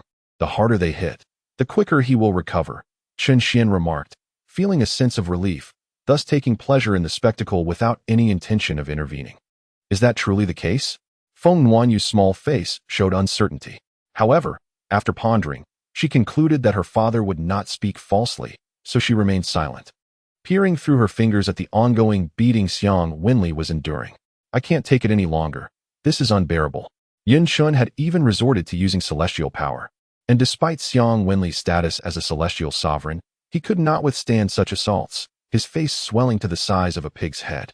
He hurriedly transmitted a plea for mercy to Yin Chun. If this continued, it seemed he might perish at the hands of his own comrades before Yin Zun even arrived. Yin Chen felt it was about time to cease, but Chun Xian's unwavering gaze left him uncertain. Thus, he turned to Wu Hong for guidance. Wu Hong furrowed his brow, sensing the situation was becoming precarious. He discreetly glanced at Chun Xian, who wore a playful smile, and his heart stirred. It appeared this gentleman was satisfied. I believe Wu Hong began to transmit to Yin Chun, but before he could finish, Feng Wanyu, nestled in Chun Xian's arms, suddenly exclaimed, "Why have they stopped? Weren't they saving him?" At this remark, both Wu Hong and Yun Chen's expressions shifted dramatically, and the others could not help but involuntarily twitch their lips, as if they too had received a slap. Xiang Wenli, overwhelmed, rolled his eyes and nearly fainted. Chun Xian nearly burst into laughter, but before he could speak, an unusual sound suddenly emanated from the celestial furnace's flames behind him. Chun Xian's expression changed, and he quickly turned to observe. In the refining process of the celestial furnace, several strands of Tai Shi energy could no longer sustain themselves and began to show signs of collapse. This commotion drew the attention of Wu Hong, Yin Chun, and the others, granting Xiang Wenli a brief respite. Shortly thereafter, Under the watchful eyes of all, the Taisher energy erupted with a thunderous roar, disintegrating into a dense mist that swirled within the sea of flames, no longer exhibiting any struggle. Chun Xian's heart stirred, and without hesitation, he retrieved a white elixir bottle, swiftly capturing the majority of the Taisher energy within. The remaining portion was left to drift above the alchemical furnace. Within this stone chamber, a formation is meticulously arranged. Thus one need not worry about the primordial energy of Taisher drifting away. Upon witnessing Chun Xian collect the Taisher energy, the expressions of Wu Heng and Yun Shun immediately shifted, their tension palpable. They only relaxed slightly when they saw he had not fully gathered it. Clearly, Wu Heng had been intent on this primordial energy from the very beginning, subtly conveying this to Yun Shun. Yun Shun nodded in acknowledgement, and at that moment, the peculiarities exhibited by Chun Xian previously finally found a plausible explanation. After all, he was connected to the esteemed Yin Zun, and it was highly probable that he was a descendant of Yin Zun. Master Wu, Deputy Master Yun, the Taisher energy has been completely refined. As per our agreement, I am entitled to propose a condition, which is that I shall take 2/3 of this Taisher energy. May I inquire about your thoughts on this matter? After reclaiming the celestial furnace's flame, Chun Xian smiled gently and turned to Wu Heng and Yun Shun. Their expressions changed momentarily, but they then waved their hands in unison, showing no dissent. Please take it. If that is insufficient, you may take the remainder as well. Chun Xian was taken aback. What was going on? Why had these two suddenly behaved so unusually? Suddenly, upon noticing the fear etched on Wu Heng and Yun Shen's faces, realization struck him. Could it be due to the celestial furnace's flame? Indeed, that must be the case. Chun Xian finally comprehended why Wu Heng and the others had exhibited such abnormal behavior. They must have believed that Yin Zun was their backing. No wonder they had attacked Wen Li with such ferocity. They were likely afraid of incurring Yin Zun's displeasure and consequently staged this act of self-sacrifice for him. How intriguing. He had anticipated a lengthy negotiation or perhaps a battle using celestial talismans, only to find himself benefiting from the influence of that old fellow Yin Zun, thereby sidestepping any subsequent troubles. Chun Xian felt a sense of mirth, realizing this misunderstanding had inadvertently aided him. Perhaps he would need to express gratitude to that old rascal Yin Zun when they next met. Seeing that the misunderstanding was already in place, Chun Xian decided against clarification. Instead, he embraced the misapprehension and nodded. It appears both of you are trustworthy individuals. In that case, I shall graciously accept this Taisher energy. Moreover, there is the matter of the wager with Master Xiang. A wager? Upon hearing Chun Xian's words, Wu Heng and Yun Shen's expressions turned peculiar. They instinctively glanced at Xiang Wenli, who felt as if the world had suddenly darkened, nearly fainting once more. Was he to be a mere pawn in this game? Was this not a threat to his very life? He was currently so weak that he could hardly move a finger. Master Xiang, I trust you would not wish to acquire a reputation for being untrustworthy, would you? Chun Xian remarked with a smile that danced on the edge of mockery. Fixing his gaze upon Xiang Wenli felt a surge of emotion, tears welling up in his eyes, as he contemplated the burden of an undeserved reputation. Deep down, he believed he could accept this newfound notoriety, yet he hesitated to voice his thoughts, especially given that the individual in question was a descendant of the esteemed Yin Zun. I understand, he said with a bittersweet smile, inhaling deeply to stifle the pain etched on his face, as he retrieved a healing elixir. Father, perhaps we should just let it go, he heard Feng Nuanyu murmur unexpectedly. In an instant, a wave of disbelief washed over him, and he gazed at her in astonishment. Let it go? Such a good child, he thought, feeling a lump in his throat. How could he have even considered exploiting such a wonderful soul? He chastised himself for his selfishness. Wu Heng and Yun Shun, too, were taken aback, clearly surprised by Feng Nuanyu's compassionate nature at such a tender age. They collectively breathed a sigh of relief, thankful that Xiang Wenli had encountered a kind-hearted child.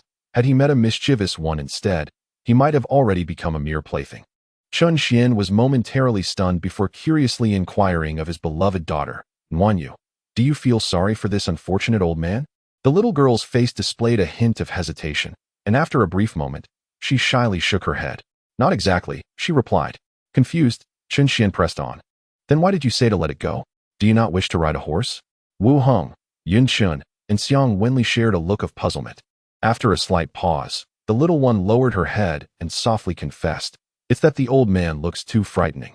Chun Xian, Wu Heng and Yun Qin, Xiang Wenli. A nearby alchemist couldn't contain a chuckle. Xiang Wenli's face flushed with embarrassment as he shot a furious glare in the alchemist's direction. My apologies, old Xiang.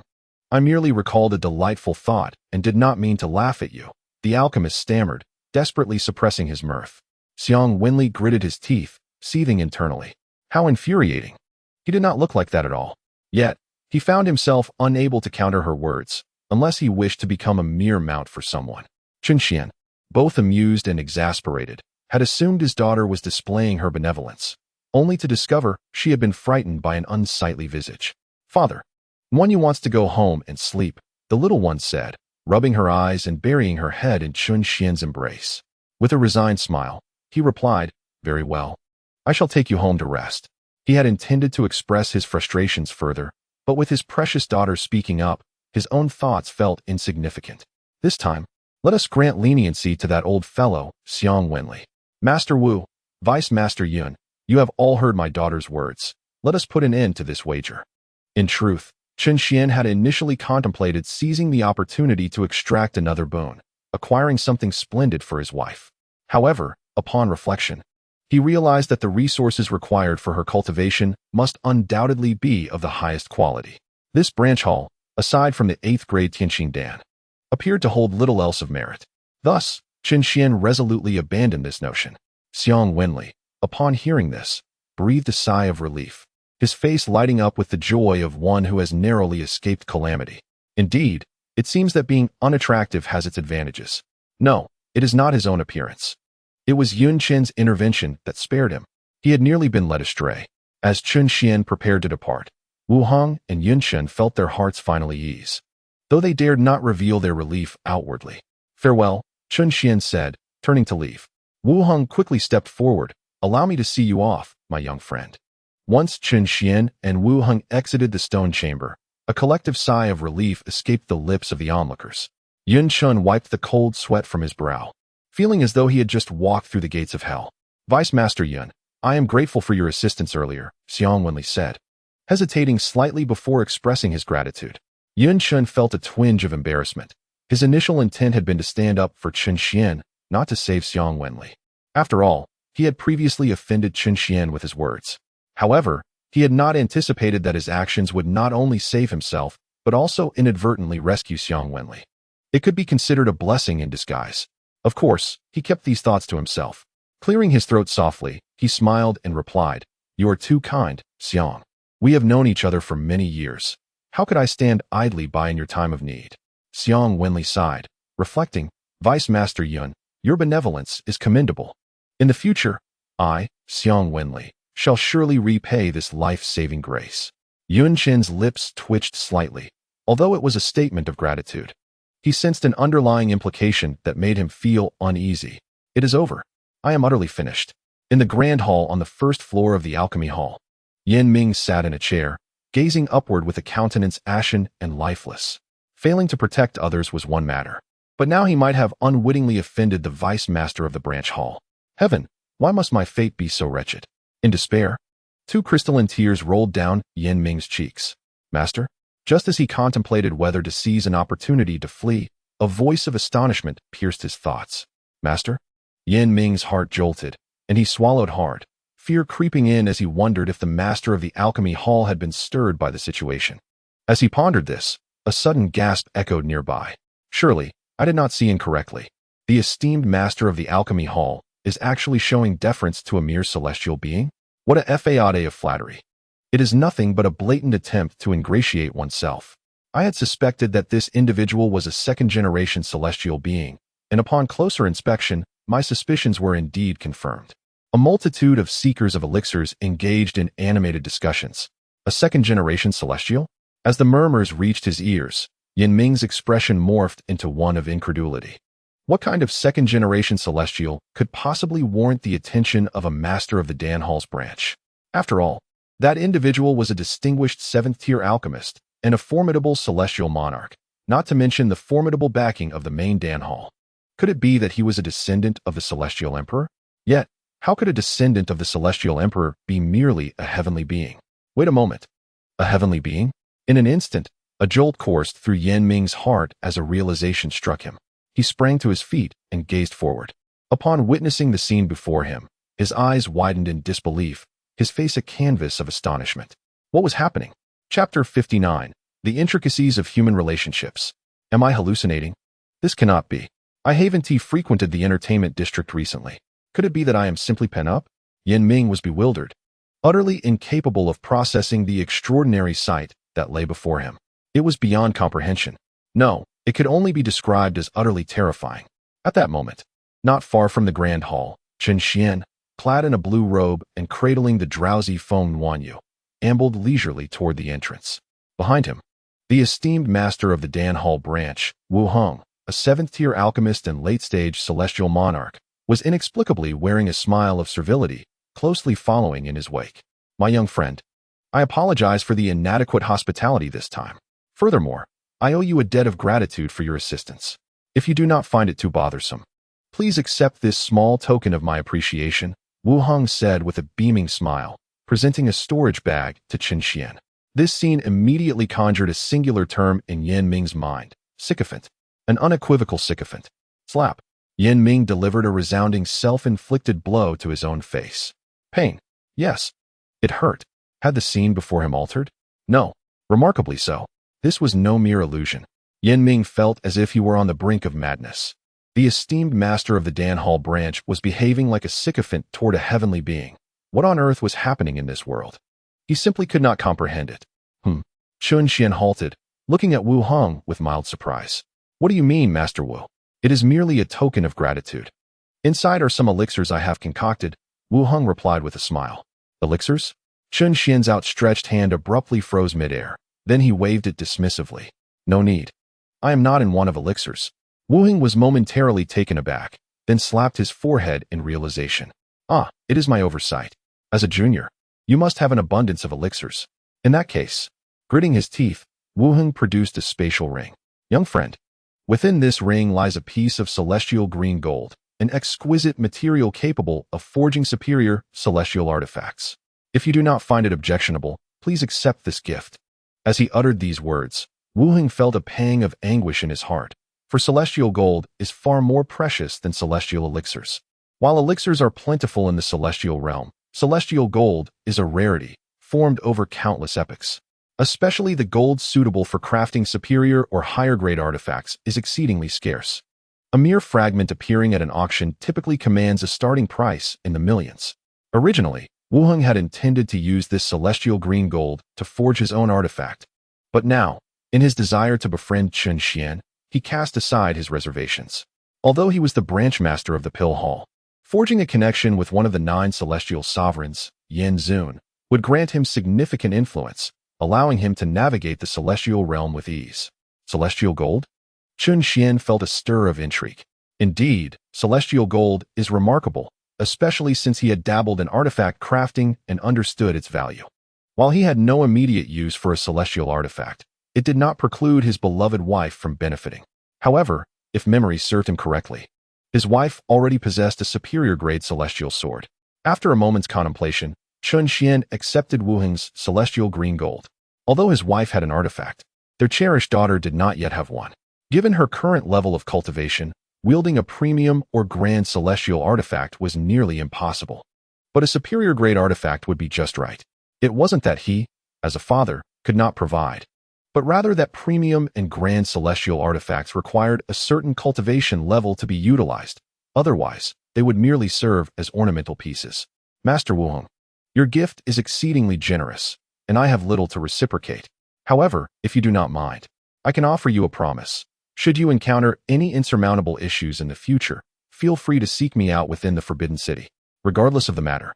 As long as it is within my power, I, Chen Xian, shall do my utmost to assist. Chen Xian did not wish to accept Wu Heng's celestial gold without offering something in return. Although it was given willingly, he felt it inappropriate to simply receive it. Thus, he extended a promise to Wu Heng. He understood that this was merely a verbal assurance, and the duration of his stay in the Forbidden City was uncertain. Yet Wu Heng expressed profound gratitude for this commitment. After all, Chen Xian was no ordinary celestial being. He was a celestial being with formidable backing. Upon hearing Chen Xian's words, Wu Hing was instantly overwhelmed with excitement, seizing Chun Xian's free hand with fervor. Without further ado, Brother Chun, your promise is far more precious than my celestial gold. I must express my gratitude, truly, I must. Please accept this entire pouch of elixirs, every single one of them, whether they are of use to you or not, as a token of my sincere intentions. With that, without waiting for Chun Xian to refuse, Wu Hong directly thrust the storage bag into Chun Xian's hands. Oh, Palace Master, will you wait? What is this? Chun Xian grasped the pouch tightly, intending to engage in a courteous exchange with the Palace Master. But Wu Hong turned and waved his hand, departing without a second thought. Chun Xian was momentarily taken aback, observing Wu Heng's carefree silhouette, rendered speechless. After a brief pause, he couldn't help but sigh, remarking, "No wonder you can be a Palace Master. You truly have a broad perspective." Chun Xian had always preferred gentleness over harshness. And since their first meeting, Wu Hong had not adopted an aloof demeanor like Yin Chun, nor had he resorted to intimidation. At this moment, the Palace Master's image was firmly established in Chun Xian's mind. Someone who does not bully the weak, possesses emotional intelligence, is well-versed in human affairs, and displays remarkable generosity. It is indeed difficult to harbor any negative impressions of such a person. Were it not for Chun Xian's comparable prowess to Yin Zun, he might have felt a twinge of guilt for possibly pretending to be someone he is not. However, he certainly felt none of that now. Instead, he considered the Palace Master to be an astute individual, as well as one exceptionally fortunate. "Father, that roast meat smells so delicious." Suddenly, as Chun Xian was lost in thought, his daughter Feng Nuanyu murmured in her sleep, her tiny mouth biting into his chest. Chun Xian's lips twitched involuntarily. That was close. He nearly became a doting father. Looking down at Feng Nuanyu, he saw his precious daughter lost in a delightful dream, drooling everywhere. Truly a little glutton, dreaming of food. Chun Xian chuckled helplessly, tightening his embrace around his beloved daughter as he stepped outside the palace. If it's roast meat, it seems dragon meat would be the best choice, but with little Jean around, perhaps I should opt for something else. As he walked, he contemplated what meat to prepare for his daughter the following day. However, just as Chun Xian was about to exit the grand hall, a figure clad in armor suddenly appeared before him, startling him. "Who dares obstruct my path?" Chapter 60. The Plan of the Fiery Little White Brother Chun. "Have you truly forgotten about me, your loyal guardian?" Yan Ming gazed at Chun Xian with a look of feigned sorrow. "Yan Ming?" Chun Xian blinked, momentarily taken aback, then awkwardly replied, "My apologies, I was preoccupied with thoughts of tomorrow's meal." "Well, let us depart. I am finished here." Upon hearing Chun Xian's words, Yan Ming was taken aback and couldn't help but inquire, "Brother Chun, what transpired between you and Deputy Palace Master Yin inside? Why was it the Palace Master who escorted you out? Did I not mention this to you before?" Chun Xian responded, puzzled. "You mentioned it?" "Indeed. At the entrance of the hall, I mentioned my intention to assist them with the task, and now that it is completed, I have emerged." Chun Xian gazed at Yan Ming with a peculiar expression, remarking on his young age and poor memory. "Have you frequented the brothel district too often?" Yan Ming's face instantly flushed crimson. "Brother Chun, do not tarnish my reputation. I have never set foot in such places." "All right, my friend, I understand you. No need for further elaboration. Since you claim you have not visited, we shall take it as such. Now, I must return my precious daughter home for her rest. As for the matters concerning the brothel district, you know what you must." Chun Xian, uninterested in further banter with Yan Ming, patted his shoulder, advising him to take care of his health, and departed from the Dan Hall, cradling the little one. Yan Ming's face was aflame with indignation, feeling an overwhelming frustration.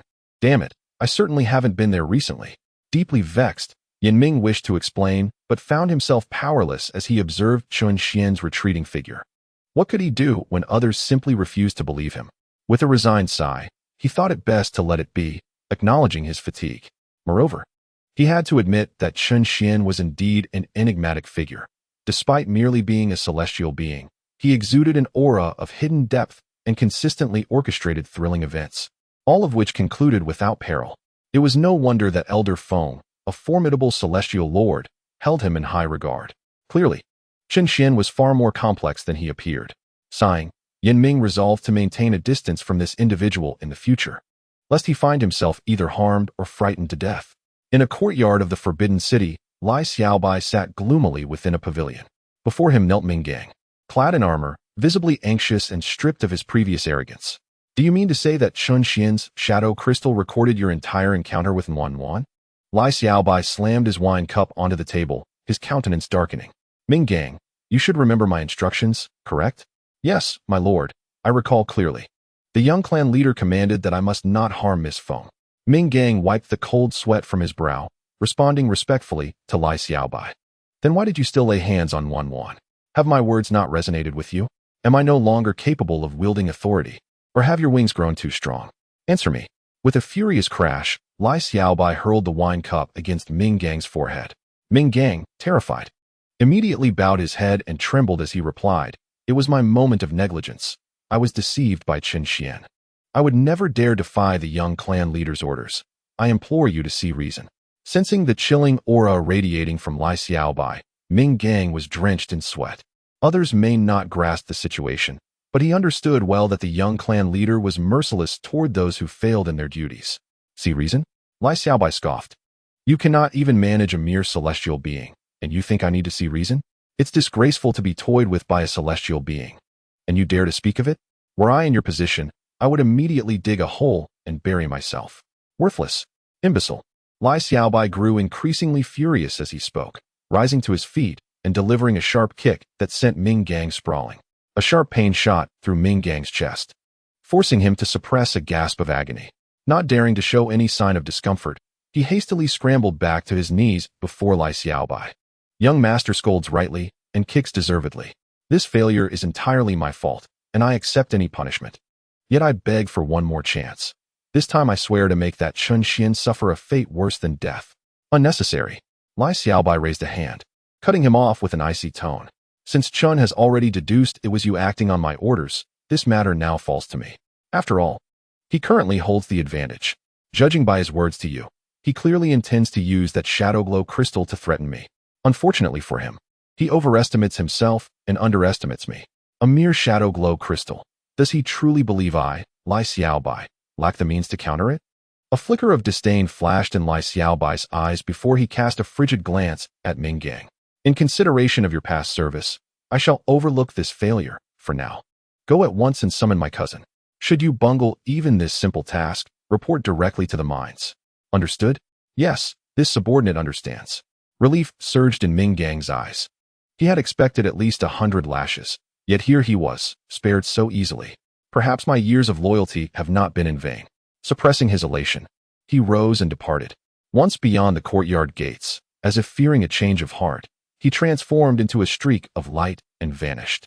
The following morning, sunlight spilled through the window, casting a gentle warmth upon the room. Time to rise. Chun Xian stretched lazily before sitting up. Glancing down at his precious daughter still nestled in deep slumber, he chuckled softly. Such a heavy sleeper, just like her father. He pressed a tender kiss to her forehead, tucked the blankets snugly around her, then dressed and headed to prepare breakfast. Or rather, lunch, for Chun Xian knew his little one would likely not stir for another 2 hours. Though he had initially planned roasted meat for the day, the thought of such a heavy meal upon waking felt oddly unappealing. Not that it would trouble his digestion. Such concerns were trivial, but simply a matter of habit. Thus, he resolved to craft something different, an authentic bowl of beef noodle soup. It had been too long since he last savored it, and the craving had grown insistent. Yet this was no ordinary beef noodle soup.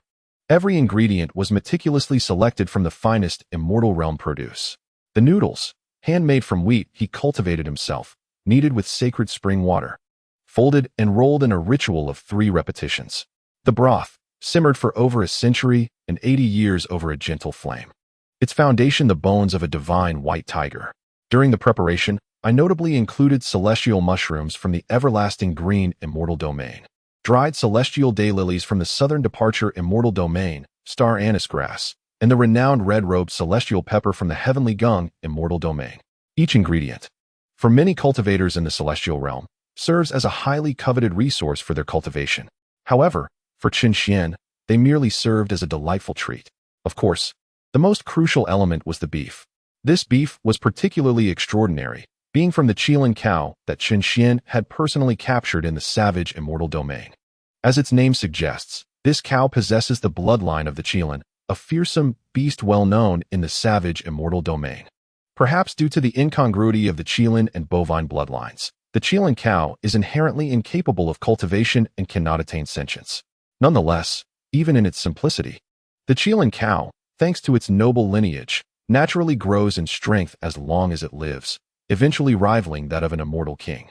Thus, it is notorious in the savage immortal domain, and few dare to provoke it. Regrettably, the few Qilin cows Qin Xian had captured were reduced to half a cow remaining, now frozen within his cave dwelling, sufficient for merely 2 or 3 more meals. After taking out a portion of the beef and surveying the remainder, Qin Xian contemplated. Having exhausted the dragon crystal rice, he could not afford to deplete the Qilin cow entirely. It seemed he would need to find an opportunity to send Xiao Jin back to the savage immortal domain for a replenishment. With a deep breath, he began to heat the water to braise the beef. He added all the freshly cut seasonings into the pot, and after simmering for about an hour, the beef was perfectly braised. After slicing it, not into thin shreds but into substantial, hearty chunks, he felt a gratifying sense of fulfillment. Next, Qin Xian began to knead the dough for noodles. Once prepared, he poured the old broth into a pot to cook the noodles. The boiling time was brief, approximately 15 minutes, after which he added the beef, drizzled it with the rich broth, and garnished it with a sprinkle of green onions and cilantro. A steaming bowl of this culinary delight was a feast for the senses, and after devouring it, he resumed his cultivation and alchemy with great satisfaction. "Daddy." Just as Qin Xian finished his beef noodles, his beloved daughter's voice rang out from the room.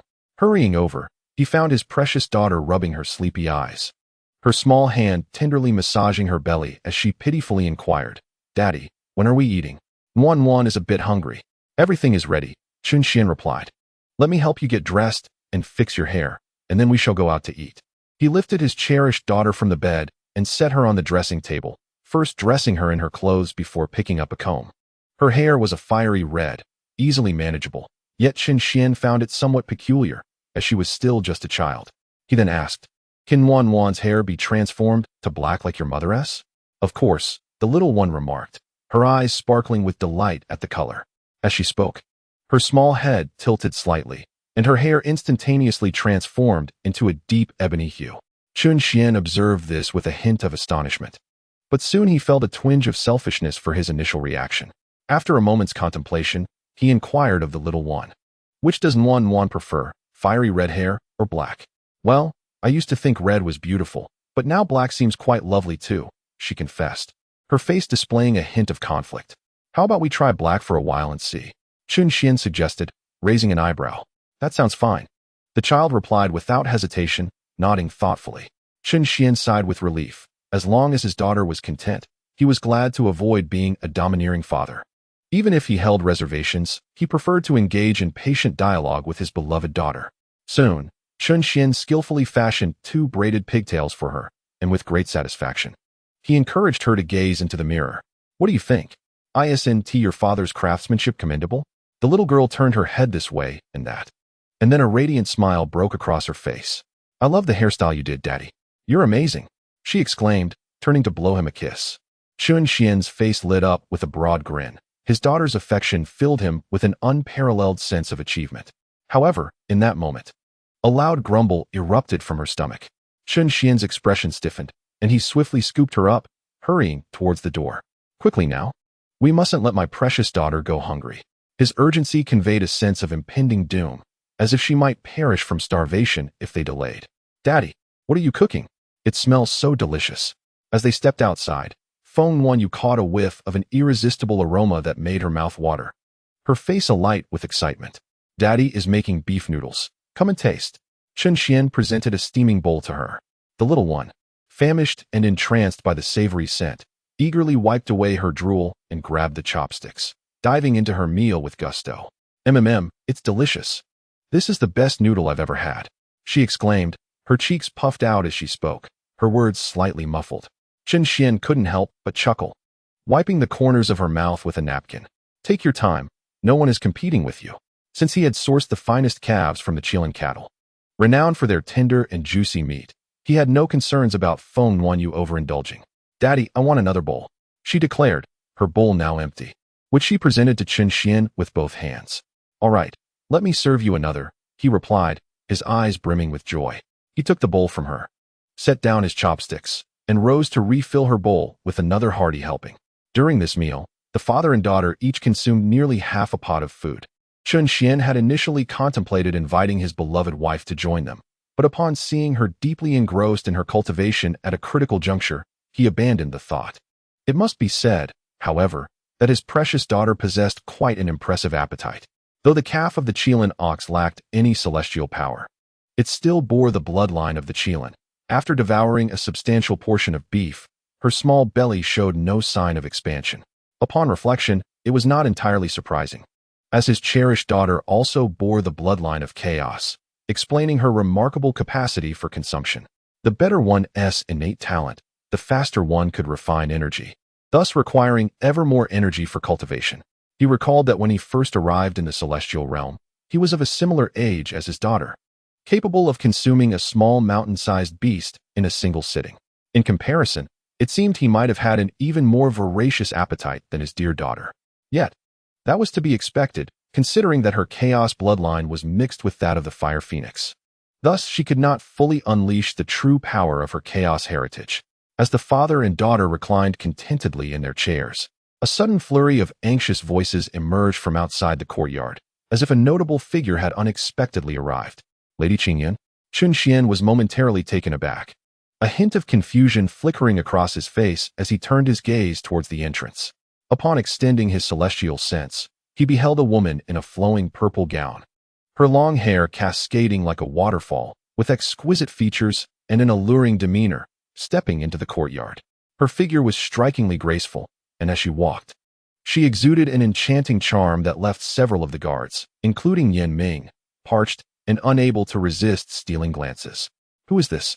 Chun Xian wondered to himself, retracting his celestial sense, and then turned to his daughter, inquiring, Wan, do you know an aunt named Qingyun? Aunt. Just as the captivating Lai Qingyun entered, she overheard this remark, and the charming smile on her face abruptly stiffened. The little one pondered seriously for a moment before shaking her head. I don't know anyone named Qingyun. Unfamiliar? Chun Xian speculated.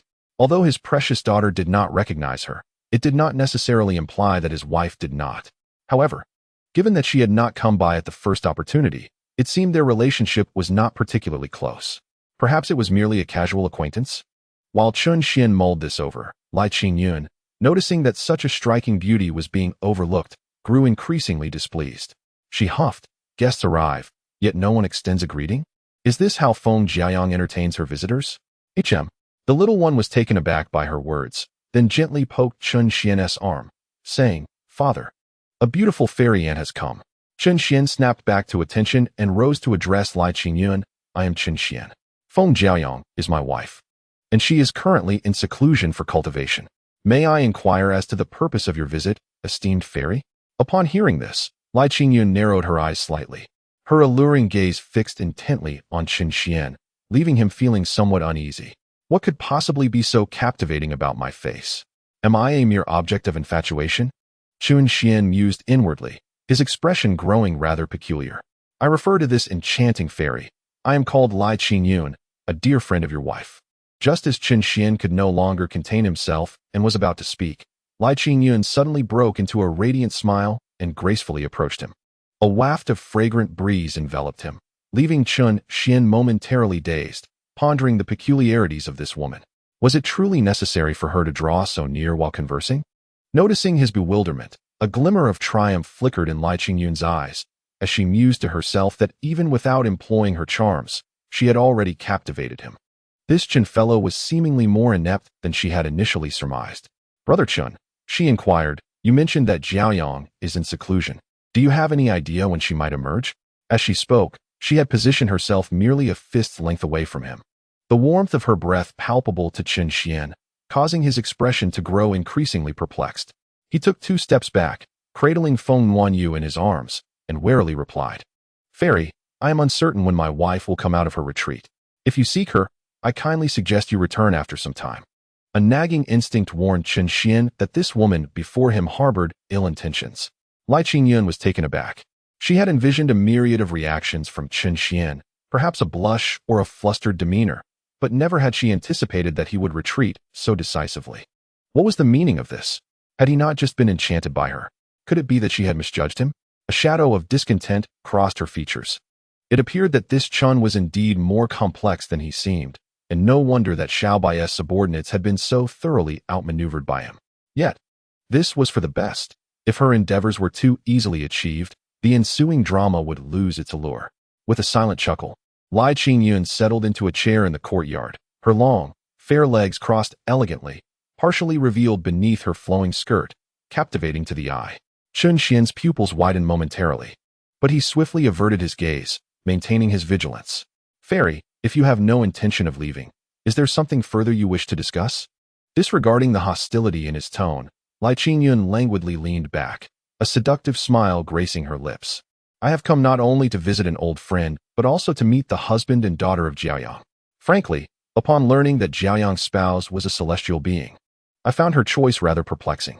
However, having now witnessed it firsthand, I realize how much my dear friend values a man's appearance. "I must confess, Brother Chun, you possess quite the handsome visage."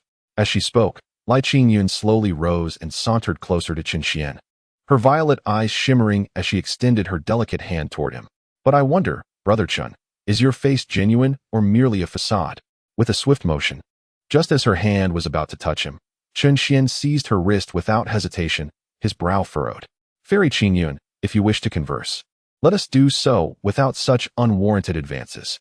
Having said that, Chun Xian cast aside Lai Qingyun's hand, retreating 2 steps backward. Lai Qingyun's expression stiffened, followed by a flicker of incredulity on her face. "Are you unscathed?" Chun Xian furrowed his brow and said, "What business could I possibly have, Fairy Qingyun? If you have no matters to attend to, I kindly ask you to take your leave. I must go out shortly to procure some necessities and do not have the time to entertain you. I hope you can understand." Since the moment she entered the courtyard, the alluring demeanor of Qingyun had been irksome to Chun Xian, as it seemed she was deliberately attempting to entice him. Were it not for her affiliation with the Zhuke clan and her purported friendship with his wife, he would have already sent her flying with a single slap. Although he possessed a certain charm, it did not imply that he was merely a man of leisure, a mere plaything for others. What did they take him for? It was utterly outrageous. Lqing was bewildered. She had clearly employed her enchantment, yet it seemed to have no effect whatsoever. Wasn't the one surnamed Chen a celestial being? As a being of unparalleled greatness and perfection, even the most ordinary celestial lords cannot withstand my enchanting allure. What gives this individual the audacity? Is he not a man? Or does he harbor a preference for men? I refuse to believe it. Fierce determination welled up within Lai Qingyun. She had never encountered failure. If she could not subdue even a celestial being, how would she ever find her place within her clan in the future? Taking a deep breath, Lai Qingyun suppressed the fury in her heart. Turning back with a smile in her eyes, she addressed Chun Xian, "Brother Chun, you've misunderstood. I merely wish to embrace little Nuanyuan. After all, as her aunt, surely holding her is no transgression." As she spoke, Lai Qingyun extended her fair arms towards Feng Nuanyu, while simultaneously, her enchanting eyes incessantly blinked at Chun Xian, their pupils shimmering with an even more profound violet hue, and a subtle pink mist enveloped her surroundings. Chun Xian, feeling as though his dignity had been insulted, Chun Xian could no longer contain his fury. With a face flushed with anger, he exclaimed, "Enough? I am not that kind of man. Even if you can't control yourself, at least wait until Nuan isn't here." He cut himself off abruptly with a sound of disgust. Chapter 63. Protective instincts. Before Chun Xian could finish his furious tirade, Feng Nuanyu suddenly called out to him, her small face filled with innocent confusion. "Daddy," she asked, "is this Annie's eyes broken? Why does she keep blinking like that?" Chun Xian was momentarily taken aback before responding with a cold laugh. "Madam, your vision must indeed be impaired. This is clearly a case of occupational ailment. Whenever you encounter a man as exceptionally handsome as your dear father here, your perception becomes distorted. Isn't that the truth?" Feng Nuan tilted her head slightly, her delicate face displaying a hint of confusion. Lian Xingyun's outstretched hand froze in midair as she listened to the exchange between the father and daughter, leaving her utterly bewildered once more. Still no effect? How is this possible? He has evidently exerted all his strength. Even an ordinary celestial monarch should be reduced to kneeling like a dog at his feet. Yet this Jin, a mere celestial being, remains unfazed as if nothing has transpired. Could it be that her age has rendered her feeble and unremarkable? No, it is utterly impossible. This fairy, I shall not yield to you. Chun Xian retorted with a cold smile, intending to issue another eviction order. However, as he opened his mouth, he was taken aback to see Lai Qingyun, with her eyes ablaze, launch herself directly at him. Her ample bosom swayed violently, as if it were about to strike him. Chun Xian's expression shifted dramatically, and without uttering another word, he swiftly sidestepped, his face a mask of fury. This is sheer bullying. Do you truly believe I am some sort of plaything? I warn you, if you persist in this madness, I shall not show you mercy. Go ahead, be unmerciful. I have long awaited your unkindness. Lai Qingyun snapped back, having missed her target, and lunged at him once more. Chun Xian was genuinely alarmed. It was his first encounter with such a ravenous fairy in the celestial realm. What sort of innate holy body was this, requiring the presence of a man? Never mind. If I cannot confront her, I can at least evade her. There is no reasoning with a madwoman, and besides, I cannot retaliate, as she is supposedly a friend of my beloved. Thus, Chun Xian decisively fled with Feng Nuanyu in his arms. Moreover, he could not fathom how his esteemed wife, a former saintess and elder of the sacred grounds, could possibly befriend a woman like her. Wait a moment. Could it be that they are not friends but rivals? Perhaps, due to my wife's affection for me, Lai Qingyun intends to disrupt her happiness by attempting to seduce me? Or could it be that they conspired together to test me? A shiver ran down his spine. All scenarios seemed plausible. In that case, should he take action to teach her a lesson? Boom. Just as Chun Xian hesitated, Lai Qingyun suddenly erupted from behind him. Thinking of escaping? Halt you! She shouted. The overwhelming aura of a perfected great Tao enveloped both Chun Xian and Feng Nuanyu. Instantly, Chun Xian's expression darkened, and he halted, turning to face Lai Qingyun with a piercing gaze. Regardless of her identity, anyone daring to lay a hand on his precious daughter would find no mercy from him, even if she were truly a friend of his wife. No holds barred. Lai Qingyun, you seek death. Just then, before Chun Xian could produce the 7th grade defensive talisman, a delicate voice rang out from the room at the back of the courtyard. In the next moment, a burst of flames descended from the heavens, revealing the figure of Feng Jiayang, who had recently emerged from her seclusion. Boom. Entering the courtyard, Feng Jiayang, clad in resplendent red, unleashed the formidable aura of a mid-level celestial monarch, saturating every corner of the courtyard. What? Lai Qingyun's expression shifted drastically, her presence seemingly melting away like snow under the blazing sun. She appeared to be ensnared in a quagmire, utterly immobilized. Mid-level celestial monarch? Feng Jiayang, you have actually broken through to such a realm? Lai Qingyun looked up, her face etched with shock and disbelief. My beloved? Chun Xian was taken aback. Yet he swiftly approached his precious daughter with a visage of delight. My dear, how did you manage to return so quickly? He exclaimed. We'll discuss this matter later. If I do not teach this madwoman a lesson, she might think that Feng Jiayang has no temper. Feng Jiayang's delicate face darkened as she clenched her fist, summoning a long whip forged from flames that materialized in an instant. With a swift crack, she lashed the whip mercilessly towards Lai Qingyun. The latter's complexion paled instantly, and she hastily cried out, wait. However, Feng Jiayang seemed oblivious as the whip struck Lai Qingyun's shoulder with a resounding crack, tearing her garments and revealing her fair shoulder. Such whiteness! Alas, what a pity that only her celestial attire was damaged. But next time, she may not be so fortunate, Chun Xian thought.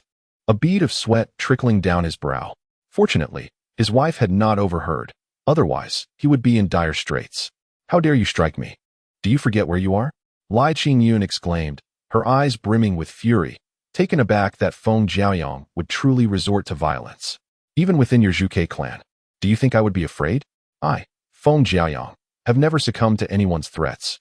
Besides, you mustn't forget that in matters of authority, you may not surpass me within the Zhuke clan, for after all, Lai Rian heeds my brother, not yours.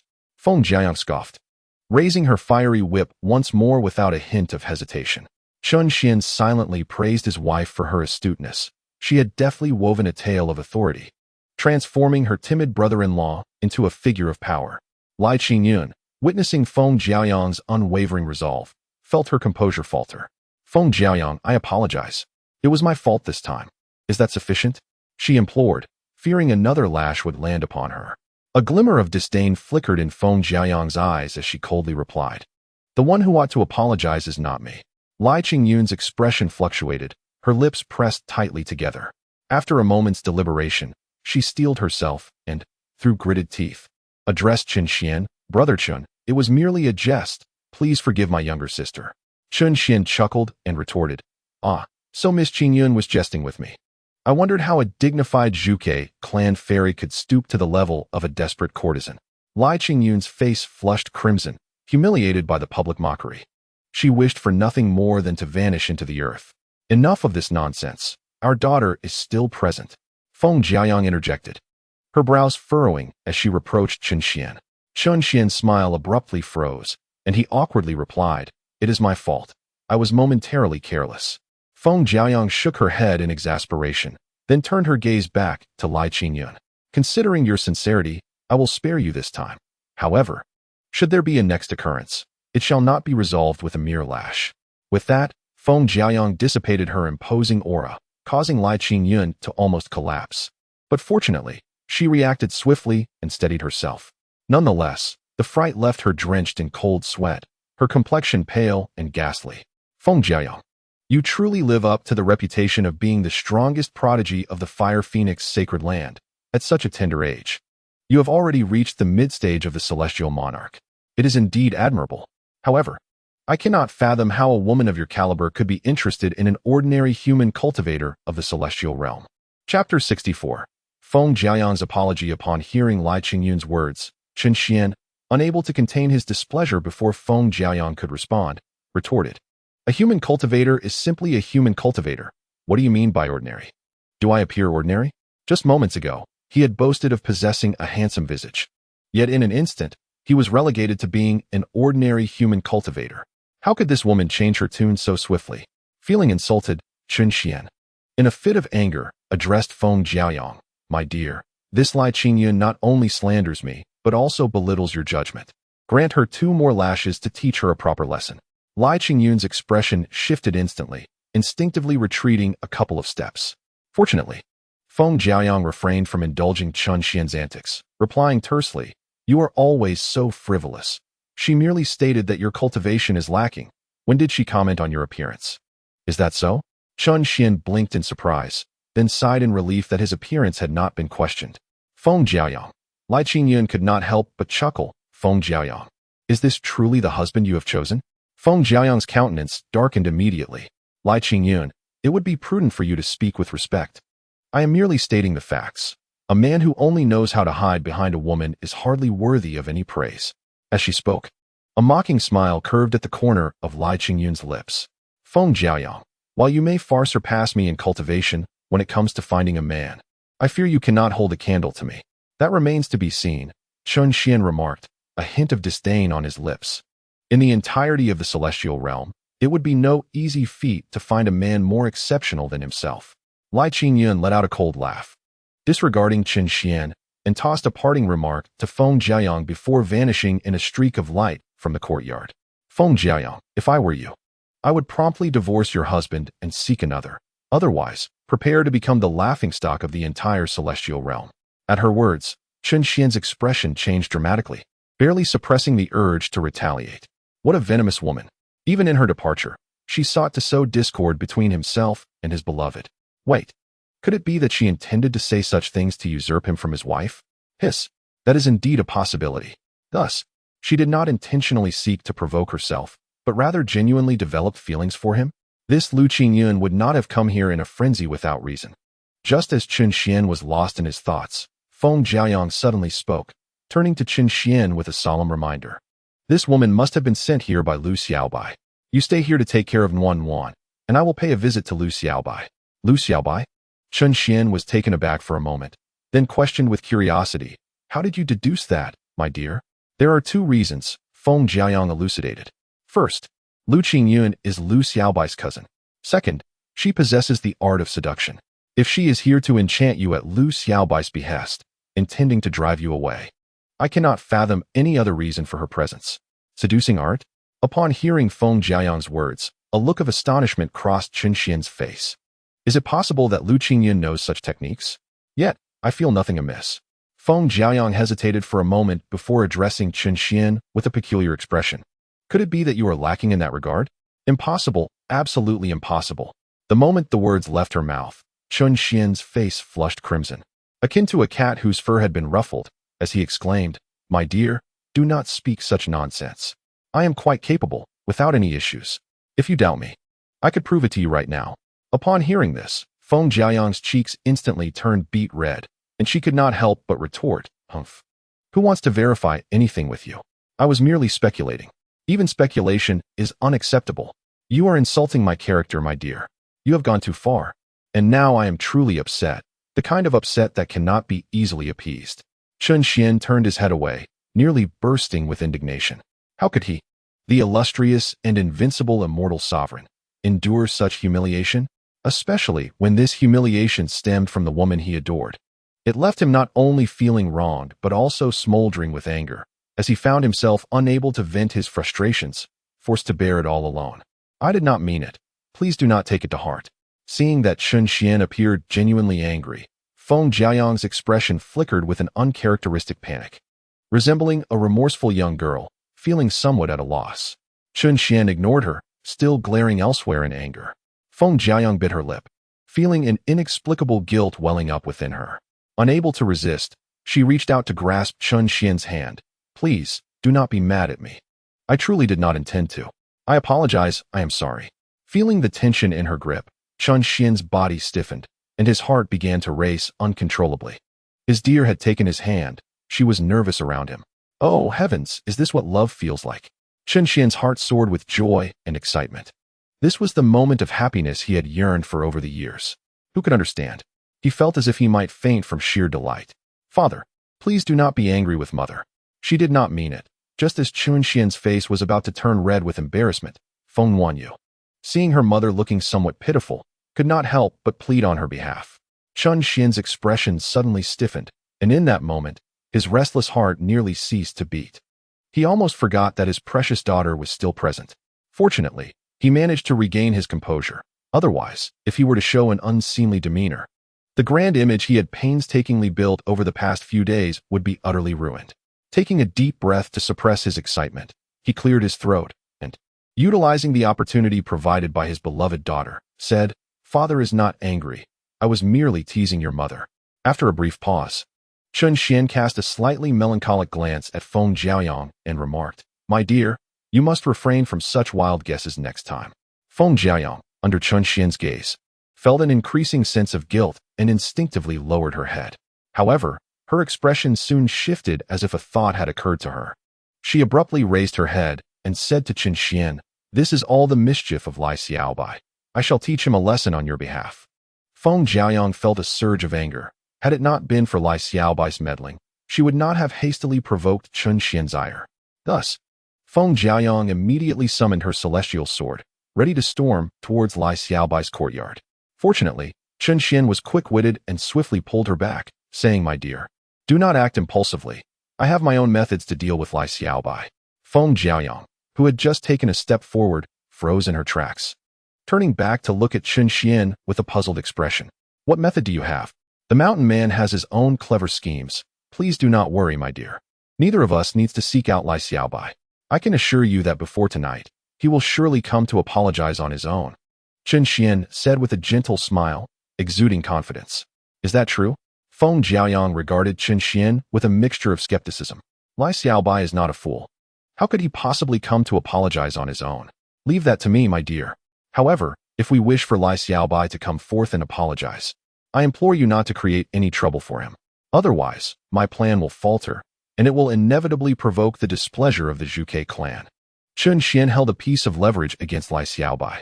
As long as his wife refrained from causing trouble and kept Lai Xiaobai apprehensive, he was certain that the little chubby boy would come to find him voluntarily. Once Lai Xiaobai arrived, the initiative would rest in his hands. But should his wife go over and stir up trouble without evidence, it would undoubtedly incur the dissatisfaction of the Zhuge clan. Of course, he was not particularly afraid of the Zhuge clan.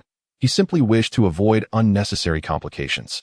Observing Chen Xian's confident demeanor, Feng Jiaoyang's doubts began to waver. After a short while, she nodded, ultimately deciding to trust Chen Xian. "Very well, I shall heed your counsel." Chen Xian smiled, assuring her, "Rest easy, my dear. I shall not let you down." Feng Jiaoyang nodded in agreement. "By the way, my dear, what prompted you to emerge from your seclusion so swiftly?" Chen Xian inquired curiously. Could it be that the commotion caused by Lai Qingyan disturbed you? This is not the case, but I cannot be certain of the exact reason. I can only speculate that it may be related to the relics of the Ninth Prince, Feng Jiayang said with a hint of hesitation. The relics of the Ninth Prince? Chen Xian was momentarily taken aback. What are those? They are the Nirvana fire spirit left behind by the Ninth Prince. This fire has always resided within my sea of consciousness, yet for some unknown reason, it stirred during my seclusion, albeit just for a moment. Before it fell silent once more, Feng Jiayang elucidated. Chen Xian furrowed his brow. He was unfamiliar with the Nirvana fire spirit. But the sea of consciousness holds great significance for cultivators, being the dwelling of both Tao fruits and celestial souls. Thus, it must not be trifled with. My dear, can you extract this Nirvana fire spirit? Chen Xian inquired after a moment of contemplation. I cannot. The Nirvana fire spirit entered my sea of consciousness voluntarily after the Ninth Prince's demise. I understand your concerns, but there is truly no danger. The Nirvana fire spirit is a product of my Fire Phoenix clan's dissolution, said to be the key to rebirth through Nirvana. However, to my knowledge, no one has ever truly undergone such a rebirth. Moreover, once the Nirvana fire spirit entered my sea of consciousness, it established a peculiar connection with it, as if it became a part of my essence, rendering me unable to expel it. Of course, the most crucial point is that I firmly believe the Ninth Prince would not wish harm upon his descendants. Feng Jiayang expressed a remarkable trust in the Ninth Prince. Feng Tianqiao. Yet, to Chen Xian, the hearts of those in the celestial realm seemed far more treacherous than those in the mortal world. In the struggle for survival, there are countless individuals willing to resort to any means necessary. One could hardly expect that even a long-ago ancestor, let alone one's own parents, would hesitate to sacrifice their children for an extra epoch of life. The very thought of his beloved wife potentially being in danger darkened Chen Xian's expression. It seems that once Feng Tianlan and the others arrive, he must inquire thoroughly about this matter. He resolved inwardly. Mother, does that mean you no longer need to be in seclusion? Feng Nuanyu suddenly asked curiously. Yes, my realm has been thoroughly stabilized. Feng Jiayang nodded affirmatively. Then let us go out for a stroll together. Feng Nuanyu exclaimed excitedly to Chen Xian. Father, didn't you say you would go out to buy something? Let us go now. If we have time, I would also like to see other beast cubs. Hearing his daughter's words, Chen Xian snapped back to reality from his musings and smiled indulgently. Of course, my precious daughter, since you wish to see beast cubs, your father will take you right away. Turning to Feng Jiayang, he continued, My dear, this evening I plan to prepare roasted meat for Nuanyu. I already have the meat, and now I intend to buy some herbs for seasoning. Would you care to join us? Well, since there is nothing else to do, a stroll would be nice. Feng Jiayang replied with a nod. Then let us set off now. Chen Xian lifted Feng Nuanyu onto his shoulders, and amidst the joyous cheers of the little one, the father and daughter hurriedly exited the courtyard. Watching the father and daughter's playful antics, Feng Jiayang shook her head helplessly. If the child was immature, that was one thing. But for the elder to act so frivolous, it seemed she ought to reduce her periods of seclusion. Otherwise, by the time the little one grew up, she'd likely be just as unbridled as the rest. Lai Xiaobai, get your ass out here this instant. While Chen Xian was happily strolling with his wife and precious daughter, Lai Qingyun stormed furiously into Lai Xiaobai's courtyard. The guards at the entrance paled with fear, not one daring to intercept her. Cousin, hearing the commotion, Lai Xiaobai immediately emerged from his study in a flash of light, landing in the courtyard. You fat bastard, you dare scheme against me? Have you grown tired of living? The moment she saw him, Lai Qingyun summoned a celestial sword and pressed it against his shoulder, her rage palpable. Lai Xiaobai was stunned. Cousin, what are you doing? What am I doing? Explain to me. What is the deal with that Chen Xian? How could a mere celestial immortal resist my charm technique? Tell me the truth. Did you set me up on purpose? Her teeth clenched as she interrogated him. Lai Xiaobai's expression shifted. Chen Xian resisted your charm technique. That is impossible. Impossible? You think I'd lie about this? And look at my robes, ruined by your precious Feng Jiayang protecting her husband. Listen well. If you don't give me a satisfactory explanation today, I swear I'll cut you down. Her eyes burned crimson with humiliation. The esteemed Qingyun fairy of the Vermilion Bird clan had never suffered such disgrace before. Wait, cousin, calm down. Let me explain. I don't know much about Chen Xian either. Maybe we've both been deceived. Look, I'll compensate you for your robes, and if that is not enough, I'll throw in a mid-grade immortal artifact. No, too. How does that sound? A flicker of panic crossed his eyes as he felt the cold steel against his skin. He knew his cousin's temper all too well. When she lost control, she wouldn't hesitate to strike. 2. At least you've got some sense. Fine, for your sake. I'll let Feng Jiaoyang's offense slide. But that Qin Xian, you better teach him a lesson he won't forget. The mere thought of being outmaneuvered by a celestial immortal made her blood boil. No problem, cousin. I'll personally lead a team to his doorstep. Chapter 66. A conversation between men. Now that sounds like something a man would say. As Lai Qingyun withdrew her sword, Lai Xiaobai exhaled in profound relief. Pathetic. No wonder Feng Jiaoyang has no interest in you. A clan heir trembling like a mouse. She sneered at the sweat on his brow. Lai Xiaobai suppressed a sigh. Him, cowardly? Who could remain composed with a blade at their throat, wielded by a madwoman he couldn't retaliate against? I can no longer assist you. How do you plan to acquire the shadow crystal from Qin Xian? After sheathed her sword, Lai Qingyun inquired of Lai Xiaobai. I intend to have a face-to-face discussion with him. I believe that a celestial being possesses limited insight. Perhaps a few medicinal pills and some low-grade celestial artifacts would suffice. Lai Xiaobai remarked with a hint of disdain. Lai Qingyun furrowed her brow slightly. Are you certain this approach will work? I can't shake the feeling that this Qin Xian is not as simple as you believe. He may indeed be concealing something, yet when it comes to cultivation resources, even celestial kings and emperors cannot remain unmoved, let alone a mere celestial. If he truly remains indifferent, the only explanation would be that the offered resources are insufficient. I can always increase the offer. Lai Xiaobai dramatically opened his fan, exuding an air of grandeur. Lai Qingyun let out a cold laugh. Do you regard yourself as affluent? Fairly so. After all, I am the young clan leader, Lai Xiaobai replied with a smug expression. In that case, should we add one more item? What do you think? My dear cousin? Lai Qingyun narrowed her eyes, adopting a friendly demeanor towards Lai Xiaobai. The smile on Lai Xiaobai's face instantly faltered, and he awkwardly replied.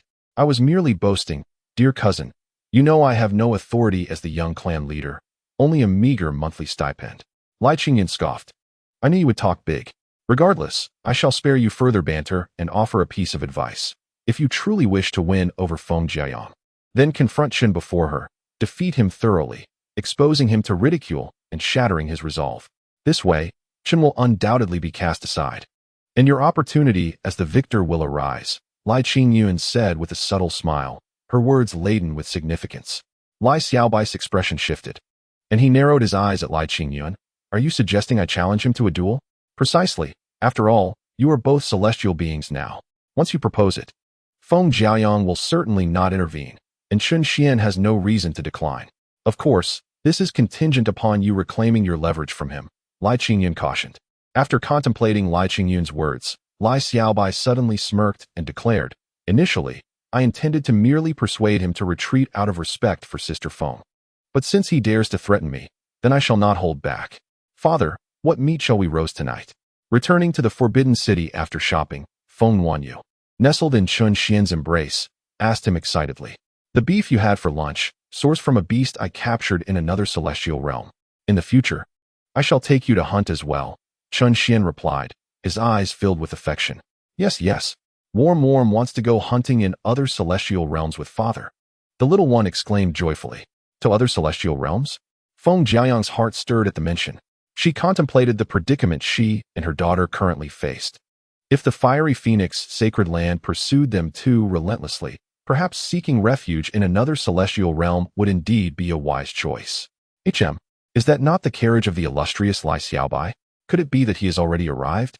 Just as Feng Jiaoyang pondered this, Qin Xian suddenly expressed surprise, noticing a familiar black and yellow carriage halted at the entrance of the courtyard.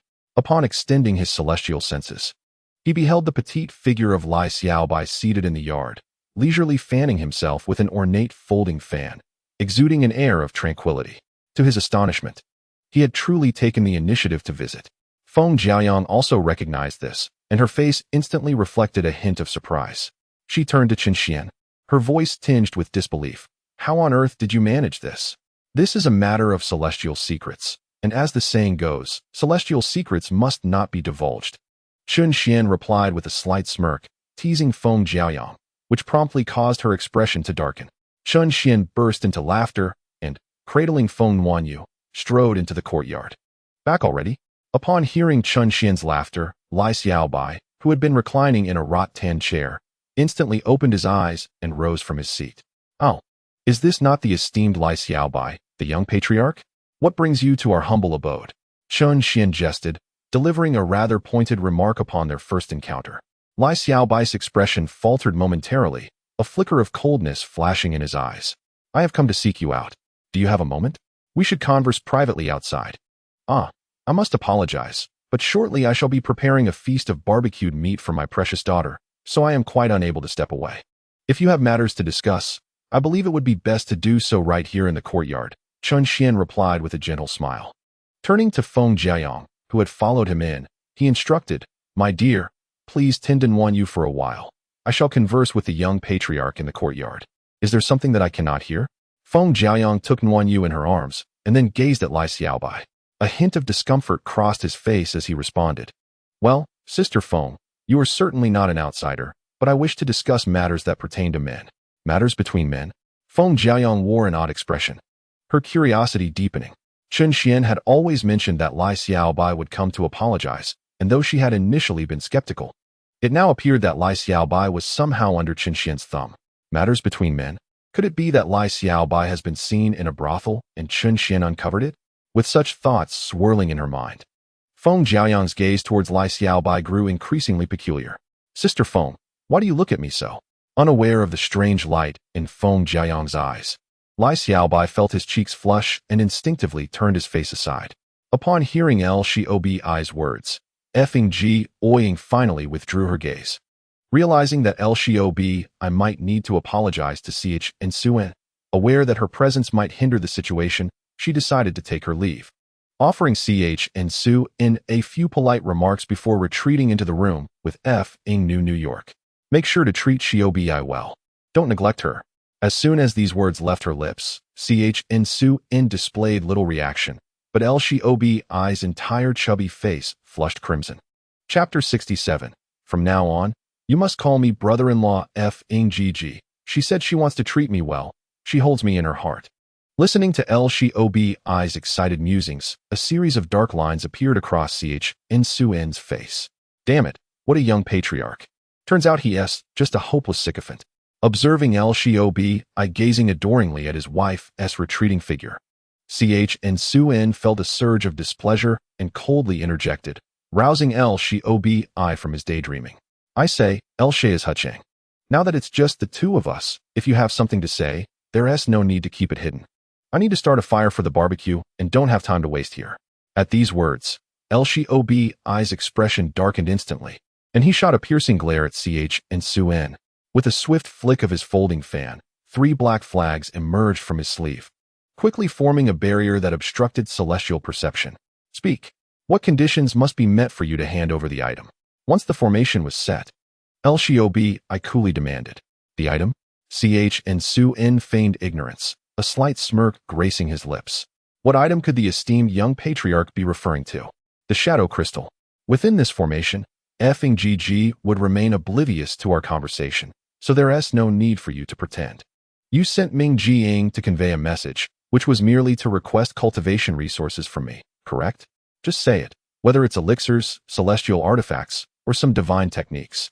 As long as you name it, if I have it, I, L Xiaobai, 1T haggle. L Xiaobai spoke with a flourish, exuding confidence. Ch and Suen, however, found amusement in the situation, realizing that L Xiaobai believed he was attempting to extort him. In that case, I see no need to continue our discussion. What a joke. Would I truly extort a mere young patriarch of the Zhuke clan? Does he really think so little of me? Upon hearing Ch and Suen's words, L Xiaobai's expression shifted dramatically. Chn, do not push your luck. Am I pushing my luck, L Xiaobai? Have you forgotten who instigated this trouble? If we are to speak of oppression, you were the one who started it, Ch and Suen retorted with a derisive smile. L Xiaobai, I was momentarily speechless with rage. What? No more words to say? Since you have nothing left to say, then suppress your so-called patriarchal authority. Can't you see the current situation and who holds the upper hand? You dare to covet my wife. If it weren't for your position as the young patriarch of the Zhuke clan, what would you even be? With your lack of intelligence, no matter how great your talent. Outside the Zhuke clan, Surviving 3 days in the wilderness would be a testament to your good fortune.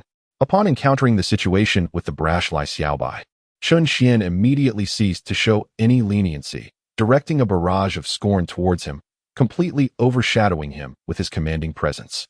Although he did not perceive Lai Xiaobai as a rival in love, the mere thought of this individual being an obsequious admirer of his beloved was enough to incite his irritation.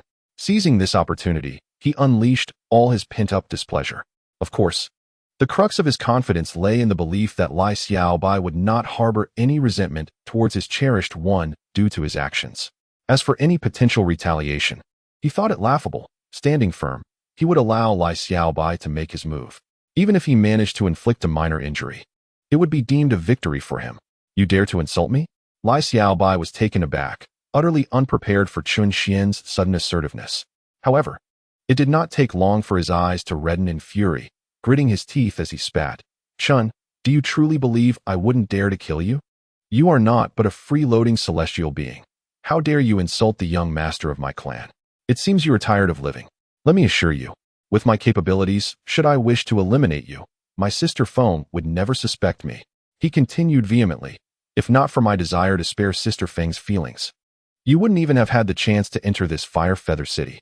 If you continue to push me, even with the shadow crystal in your possession, I would still annihilate you. Is that so? Upon hearing Lai Xiaobai's words, Chun Xian let out a chilling laugh, deftly retrieving the shadow crystal from his spatial pouch.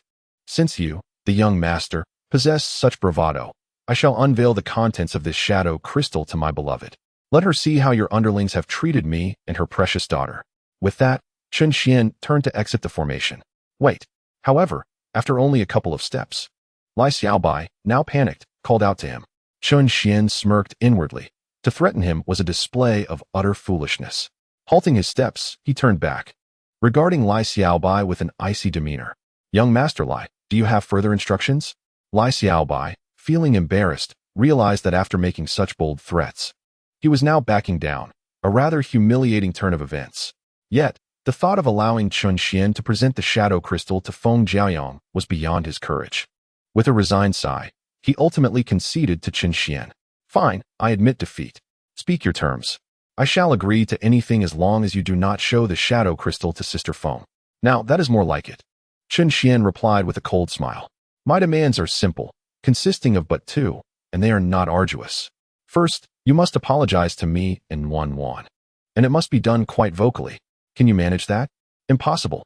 Lai Xiaobai's expression shifted dramatically, and he immediately voiced his refusal. Impossible?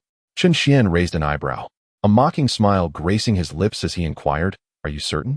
Lai Xiaobai faltered, his gaze fixated on Chun Xian as he weighed the shadow crystal. Feeling his resolve weighing. Impressive, indeed. I accept your condition. Is there anything else? An apology alone, a mere clenching of the teeth and a stamp of the foot, is not too much to ask. Chun Xian paused for a moment, then articulated his second condition to Lai Xiaobai. From now on, in the presence of others, including my wife, you must address me as brother-in-law. Can you do that? Chun Xian was acutely aware that unless he eliminated Lai Xiaobai, he could not alter the latter's covetous thoughts regarding his wife. Thus, he decided to insist on the title. In this manner, at least on the surface, this fellow would not dare to act recklessly towards his wife. After all, how could the esteemed young patriarch of the Zhuge clan openly vie for someone with his own acknowledged brother-in-law? Otherwise, would not the clan leader be compelled to rehearse a new role with the clan leader's wife? What did you say? Upon hearing this, Lai Xiaobai raised his voice, his eyes wide with disbelief, exclaiming, You want me to call you brother-in-law? Are you joking? You, a mere celestial being. How dare you claim to be the brother-in-law of this young patriarch? What? Is that unacceptable? Chun Xian once more weighed the shadow crystal in his hand, narrowing his eyes at Lai Xiaobai, and inquired. Instantly, Lai Xiaobai was enraged. Can't you come up with a different approach? No, Chun Xian thought with a cold smile. The initiative lies with me. Do you truly believe you can voice your discontent? What a foolish thought. Lai Xiaobai was on the verge of spitting blood in frustration. How could he not comprehend Chun Xian's intentions? If he acquiesced, would he not subsequently face the pressure of his entire clan in pursuing Sister Feng? By heavens, this fellow is utterly cunning. Young Patriarch Lai, you surely do not wish for your beloved Sister Feng to learn that your subordinate has treated her precious daughter so harshly, do you? Observing Lai Xiaobai's evident struggle and hesitance, Chen Xian once again smirked coldly while reminding him. Chapter 68. A duel among men. Upon hearing Chen Xian's words, Lai Xiaobai felt a seething hatred gnawing at him. When had the esteemed young patriarch of the Zhuge clan ever been coerced into such a humiliating position? Moreover, the adversary was merely a lowly celestial being. This was an unparalleled disgrace. What? Is the young patriarch Lai unwilling to concede? Noticing Lai Xiaobai's silence, Chen Xian's brow furrowed slightly, and with a hint of displeasure, he remarked, "If that is the case, I shall take the shadow crystal." Hold on. As thoughts whirled in his mind, Lai Xiaobai seemed to suddenly grasp something, and as Chen Xian prepared to turn away, he abruptly raised his head and interrupted.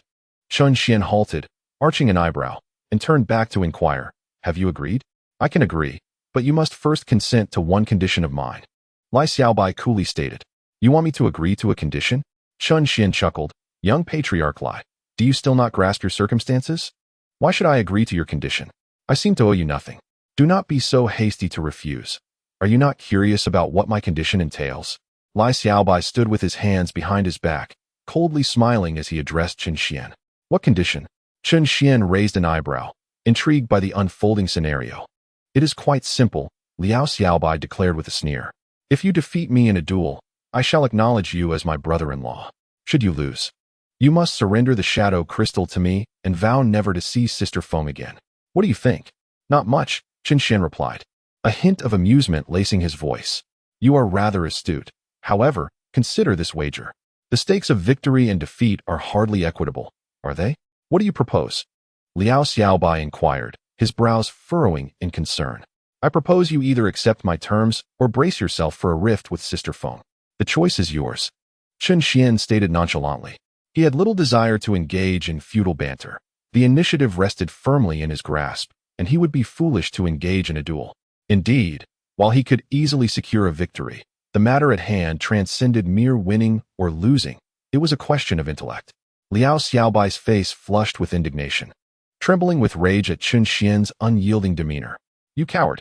You speak of fairness, yet I see only your fear. Pathetic, spineless wretch," Liao Xiaobai accused, pointing an accusatory finger at Chen Xian. Chen Xian chuckled coldly. "Fear? I am merely concerned that one strike might end your existence. And then Sister Feng would blame me for my ruthlessness." "You would kill me?" Liao Xiaobai exclaimed, taken aback. "Enough of this nonsense. Will you agree or not? If not, I shall take my leave," Chen Xian said, his patience waning. Liao Xiaobai's eyes brimmed with tears, clearly cornered and out of options. "If you refuse, prepare for a severance with Sister Feng." "Fine, I agree." As Liao Xiaobai hesitated, Chen Xian's patience evaporated. He turned to depart, but just then, Liao Xiaobai's voice rang out in fury. "From this moment forth, you shall be my brother-in-law." With those words, Liao Xiaobai felt his heart bleed. "Are you certain?" Chen Xian asked, turning back, astonishment etched on his face. "I, Liao Xiaobai, am a person of my word," he asserted, his eyes aflame with determination, fixed intently on Chen Xian. "In that case, repeat your pledge before the shadow crystal." Fearing a change of heart from Liao Xiaobai, Chen Xian produced a shadow crystal, but upon reflection, switched it for another, as some crystals were designated for knowledge storage, and selecting the wrong one could lead to complications. "You, Chen Xian, do not overstep your bounds," Liao Xiaobai exclaimed, feeling deeply insulted by Chen Xian's actions. "I merely take precautions. Trust is in scant supply among people these days. However, if you refuse, I can. Spare me your threats. I shall speak." Liao Xiaobai interrupted, gritting his teeth, then loudly proclaimed his vow before the shadow crystal. Once the recording concluded, Chen Xian, satisfied, stored the shadow crystal away and handed over the record of Ming Gang's actions to Liao Xiaobai. "Enough. Do not accuse me of being untrustworthy. I have delivered what I promised. As for an apology, let it be waived this time, given that you refer to me as brother-in-law." With a decisive motion, Liao Xiaobai grasped the shadow crystal in his hand, channeling his celestial energy to shatter it with a fierce grip. Gritting his teeth, he addressed Chen Xian. "If you still consider yourself a man, then face me in battle. Otherwise, I, Liao Xiaobai, shall never let this matter rest." Chen Xian's expression darkened immediately. "Are you still not giving up? Aren't you afraid of being ridiculed as the young clan leader? Do not forget, I am now your brother-in-law." "I certainly fear it. But if you push me to my limits, I will care for nothing. So tell me, will you accept? If you refuse, I shall pester you daily until you are utterly exasperated. Liao Xiaobai's heart brimmed with fury, longing to deliver a severe beating to Chen Xian. Upon hearing Liao Xiaobai's words, Chen Xian's face turned a shade of iron, and he couldn't help but feel a flicker of anger. He had no desire to bully the weak.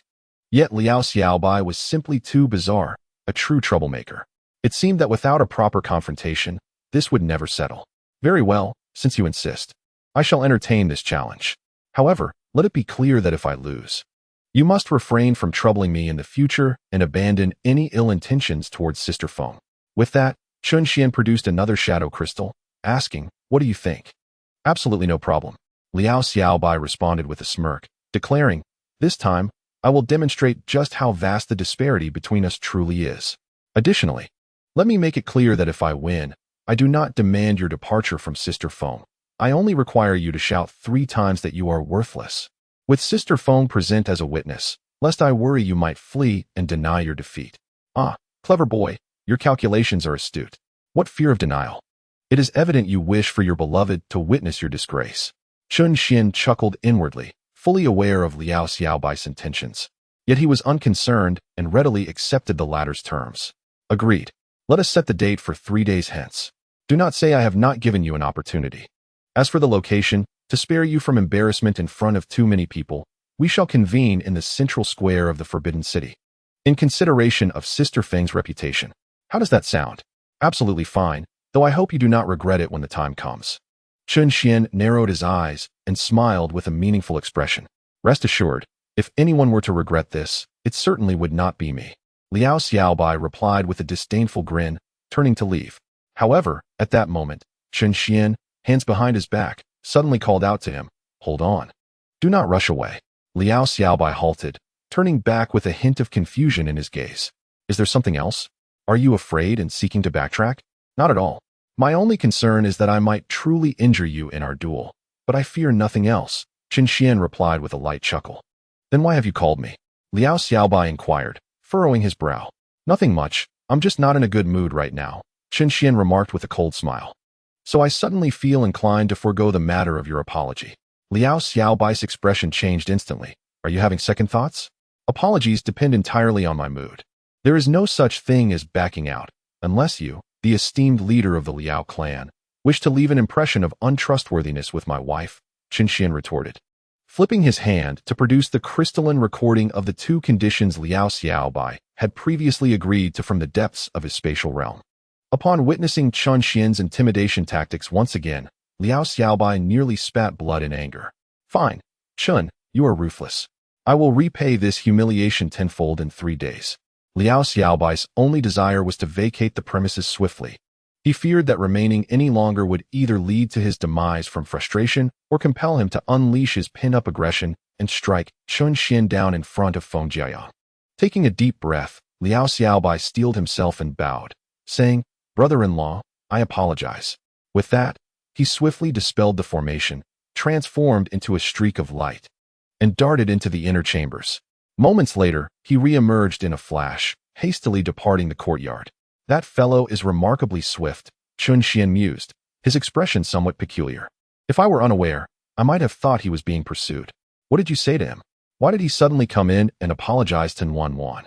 As Chen Xian observed Liao Xiaobai's departure, Feng Jiayang emerged from the room, cradling Feng Nuanyu, her face etched with confusion. Feng Nuanyu's expression mirrored that of her mother. Utterly bewildered by the preceding events, Chen Xian withdrew his gaze, chuckling lightly. "Nothing much. He was apologizing on behalf of Liao Qingyun." "Is that so? But why would he take the initiative to apologize? How did you manage that? Also, I noticed that every time you spoke, Liao Xiaobai appeared exceedingly furious," Feng Jiayang inquired. Perplexed. "Due to a prior agreement with Liao Xiaobai, I cannot divulge the specifics. I can only tell you that this little chubby fellow indeed has certain leverage over me." Chen Xian replied with a light laugh. "Leverage?" Feng Jiayang's expression turned to one of astonishment, followed by a peculiar look as she asked. "Liao Xiaobai mentioned wanting to discuss matters between men, and you said he has leverage over you. Could it be that you inadvertently stumbled upon his escapades?" Chen Xian was rendered speechless. He had not anticipated that his wife possessed such a vivid imagination, conjuring thoughts of Liao Xiaobai's escapades in such a manner. Isn't that the case? Feng Jiayang questioned, sensing something amiss in Chun Xian's demeanor. Well, Chun Xian regained his composure, his expression revealing a hint of difficulty. This matter is not precisely as you envision, but it seems you have your own rationale for thinking so. What do you mean? Feng Jiayang's confusion deepened. Ahem. These are merely your conjectures, not my words, Chun Xian admitted, uncertain how to clarify, and decided to allow his wife to ponder the matter at her leisure. Certainly. He is not attempting to tarnish the reputation of Lai Xiaobai. Absolutely not. Chun Xian is not that kind of person. Have you seen him affirming his wife's thoughts? No, I think not. If his own wife has truly misunderstood something, it is merely the consequence of Lai Xiaobai's own actions and bears no relation to Chun Xian whatsoever. My own speculation? Upon hearing Chun Xian's words, Feng Jiayang's brows furrowed tightly. Could it be that Lai Xiaobai really went to the brothel? Just then, as Feng Jiayang's imagination ran wild, Feng Nuanyu's little stomach let out a sudden growl. Instantly, the little one's face flushed with embarrassment, and she pitifully addressed Chun Xian, Daddy. Nuanyu is hungry again. Chun Xian was momentarily at a loss for words, then smiled indulgently and said, All right. Daddy will prepare some roasted meat for my precious daughter right away. At that moment, a streak of crimson light suddenly swept into a towering study room. Inside, a woman clad in red, with exquisite features and a hint of heroism in her brow, looked anxiously at an ancient painting on the wall. The artwork depicted mountains, rivers, mythical creatures, and the celestial bodies. However, despite her gaze being fixed on the painting, her mind seemed to be elsewhere. Just then, the crimson light revealed its true form as a female guard from the Zhuke clan, adorned in red armor. Young miss, we have searched the vicinity of the marketplace, but the guards have found no trace of the young master. In the Zhuke clan, only one person could be addressed as young miss, and that was Lai Xiaobai's sister, Lai Rian, the wife of Feng Haoyue. Upon hearing the guard's report, Lai Rian tightened her grip on the armrest of her chair, biting her lip in frustration. What about the teleportation hall? Have you inquired there as well? We have checked and asked, but there is still no news of the young master, the guard replied solemnly. What on earth is that scoundrel planning? Does he truly have no sense of his own capabilities? Lai Rian's thoughts were in disarray. She then turned to the female guard and instructed, Go to my sister and ask her what Haoyue spoke to her about yesterday. But remember, do not mention that Haoyue is missing. Just say that he and I had a mysterious quarrel, and that prompted you to inquire. Do you understand? Yes, I understand. The female guard nodded and swiftly transformed into a streak of light, darting out of the study. Turning back to gaze at the ancient painting on the wall, Lai Rian's complexion grew increasingly pale with tension. Feng Haoyue, you must not do anything foolish, otherwise I shall never forgive you. As night fell, in the courtyard, the aroma of the bonfire and roasted meat intertwined, enticing anyone nearby to salivate. What kind of beef are you using? I've never seen it before. Feng Jiayang curiously inquired, observing Chun Xian, who was focused on grilling the meat. Chun Xian turned with a smile, rotating the skewers as he explained. This is meat from a beast I casually caught in the wild Immortal domain. It may not possess great strength, but the flavor is exceptional. Casually caught? How fortunate you are, yet I find myself quite curious about how a celestial being like you dares to venture into the wild realms of the Immortals. After all, that place is rife with formidable demon clans, and even I would hesitate to tread there, remarked Feng Jiayang, her confusion evident as she addressed Chun Xian. At that moment, as Chun Xian pondered how to respond, a voice from outside the courtyard suddenly announced, Elder Yan, the esteemed lady's personal guardian, Yan Bing, requests an audience. Both Chun Xian and Feng Jiayang were momentarily taken aback by Yan Ming's words. They exchanged glances, and Chun Xian inquired, My dear, do you know this guardian? Not really. I've merely encountered him once before, Feng Jiayang replied. What brings him here? Chun Xian asked, intrigued. Perhaps Li Ruoyan has some matter to discuss with me, Feng Jiayang thought. Then promptly conveyed a message to Yan Ming to grant entry. Soon, Yan Bing strode confidently into the courtyard, clad in crimson armor. He approached Feng Jiayang and respectfully saluted, saying, Yan Ming pays his respects to Elder Feng. Guardian Yan, you are too courteous. However, I am curious as to the purpose of your visit. Feng Jiayang inquired with a gentle smile. Yan Bing hesitated briefly before responding. It seems that the esteemed lady and the young master had a sudden quarrel. The young master appears somewhat out of sorts, prompting the lady to send me to inquire what transpired while he was here with you yesterday. A quarrel? Feng Jiaoyang was taken aback, clearly not expecting Yin Bing's visit to pertain to this matter. After all, her brother had always been quite submissive. What could have emboldened him so suddenly? Could it be that he had indulged a bit too much? Chun Xian also expressed surprise at this revelation. If memory served him correctly, his brother-in-law had been soundly beaten by Li Ruan just the day before. How could he suddenly find such audacity? Was it possible that he believed his newfound invincibility from the Xuanwu elixir would grant him the courage to assert himself? Yet, having a thicker health bar does not equate to newfound strength. Merely enduring blows does not lead to resurgence. Guardian Yan, do you have any insight into why Hao Yue and Ruoyan quarreled? Feng Jiaoyang inquired, her brow furrowed in concern. I am uncertain. The esteemed lady only mentioned that the young master was acting unusually. Yin Bing replied, shaking his head. Unusual? Feng Jiaoyang's brow furrowed further. She considered herself somewhat knowledgeable about her brother, yet she found herself utterly perplexed by his current behavior. What could have prompted him to challenge Li Ruoyan so boldly? Was it possible that he had taken a fancy to another woman, one whose background rivaled that of Li Ruoyan? Elder Feng, the esteemed lady awaits my return for a report. If you have any information, please share it, Yin Bing urged. Sensing the urgency of the situation as Feng Jiaoyang's thoughts wandered, Feng Jiaoyang regained his senses and pondered for a moment before addressing Yin Bing. Hao Yu did not say much to me. He merely borrowed some celestial stones, claiming he intended to procure the Xianyuan Immortal elixir. The mention of the Xianyuan Immortal elixir caused Yin Bing's expression to shift dramatically, as if a realization dawned upon him. He promptly clasped his hands in gratitude towards Feng Jiaoyang. Thank you for the information, Elder Feng. I must return to report this. With that, Yin Bing did not even exit through the main door, but transformed into a streak of light, swiftly departing the courtyard. His haste suggested that the matter was more serious than a mere argument. Chun Xian reflected silently, observing Yin Bing's hurried departure. Contemplating further, Chun Xian extended his divine sense to envelop the entirety of Fire Feather City, intending to discern his brother-in-law's intentions.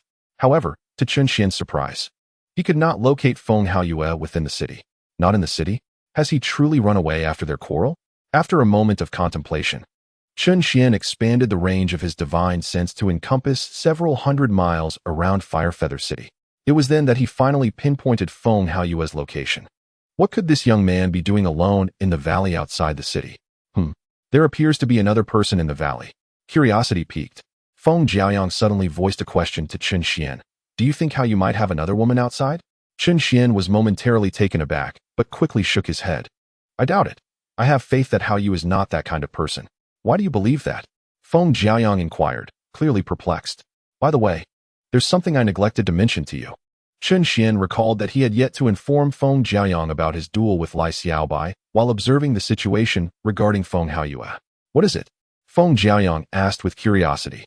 Lai Xiaobai has challenged me to a duel 3 days hence at the central square of the Forbidden City, and he has invited you to attend, claiming he wishes to receive guidance from you. Chun Xian conveyed the information delicately, hoping to alleviate any concerns Feng Jiaoyang might harbor. However, upon hearing this, Feng Jiaoyang's expression faltered once more.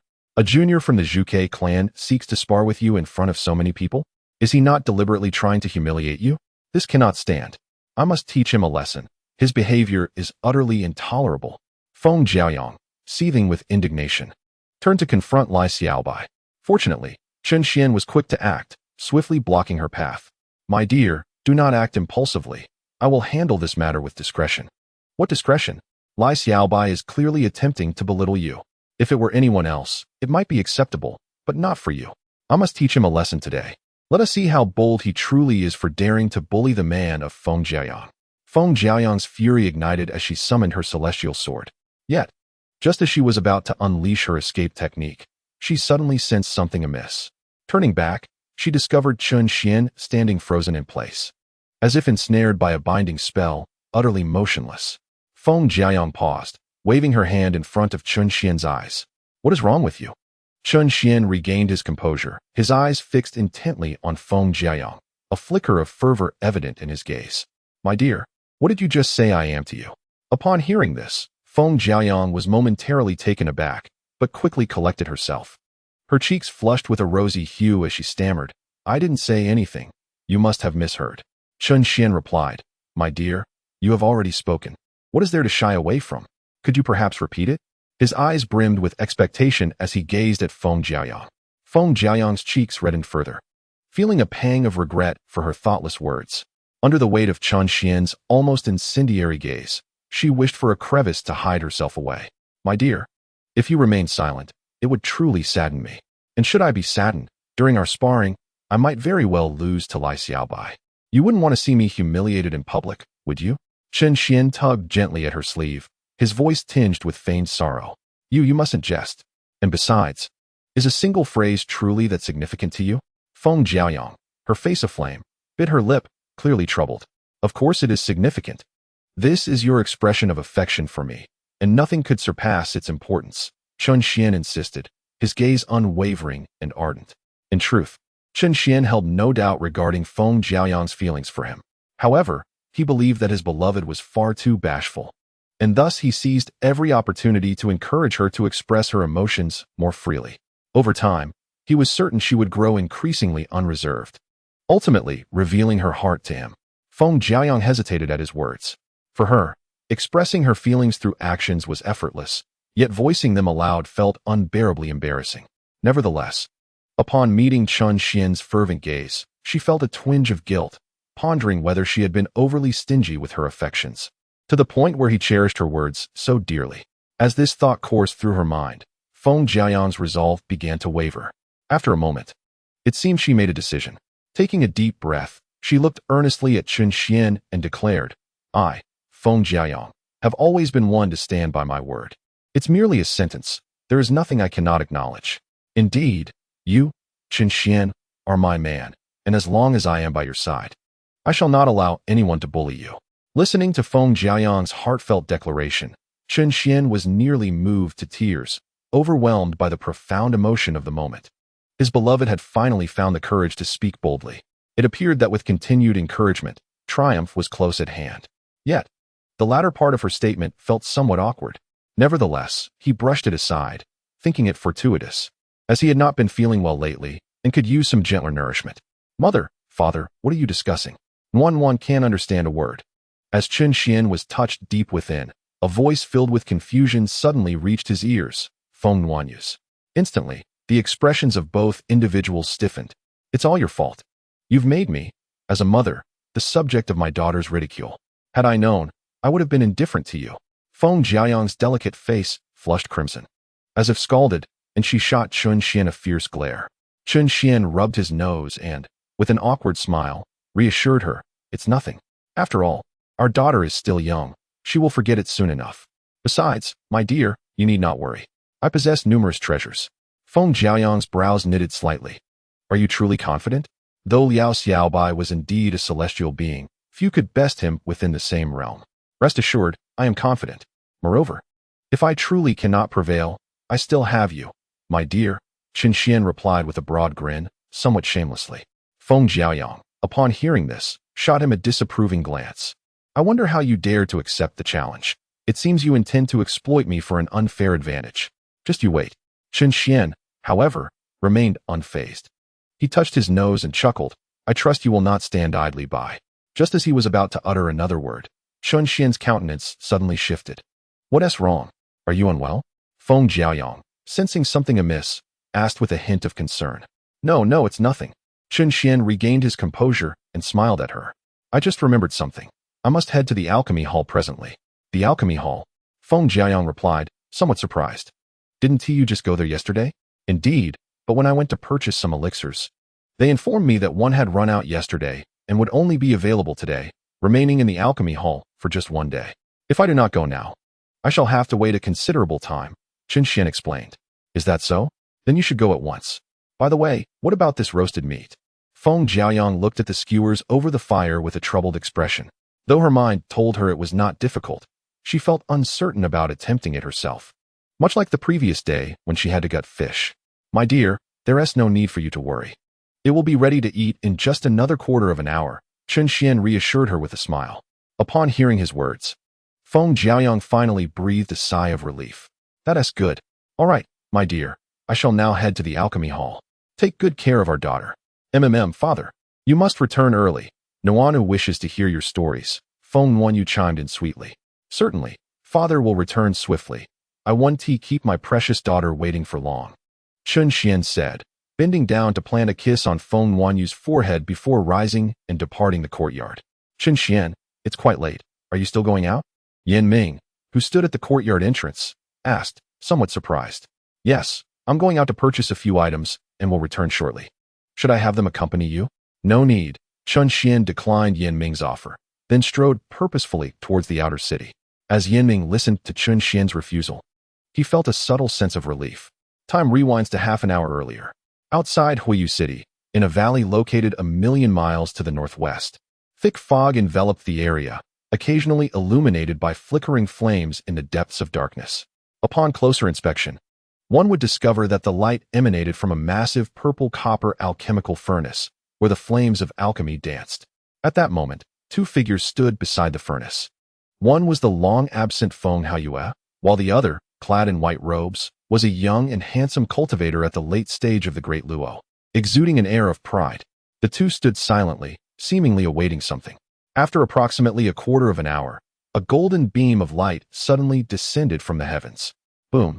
Upon landing heavily in the valley, the figure revealed itself to be a middle-aged man in black attire, the golden light emanating from the golden celestial sword beneath his feet.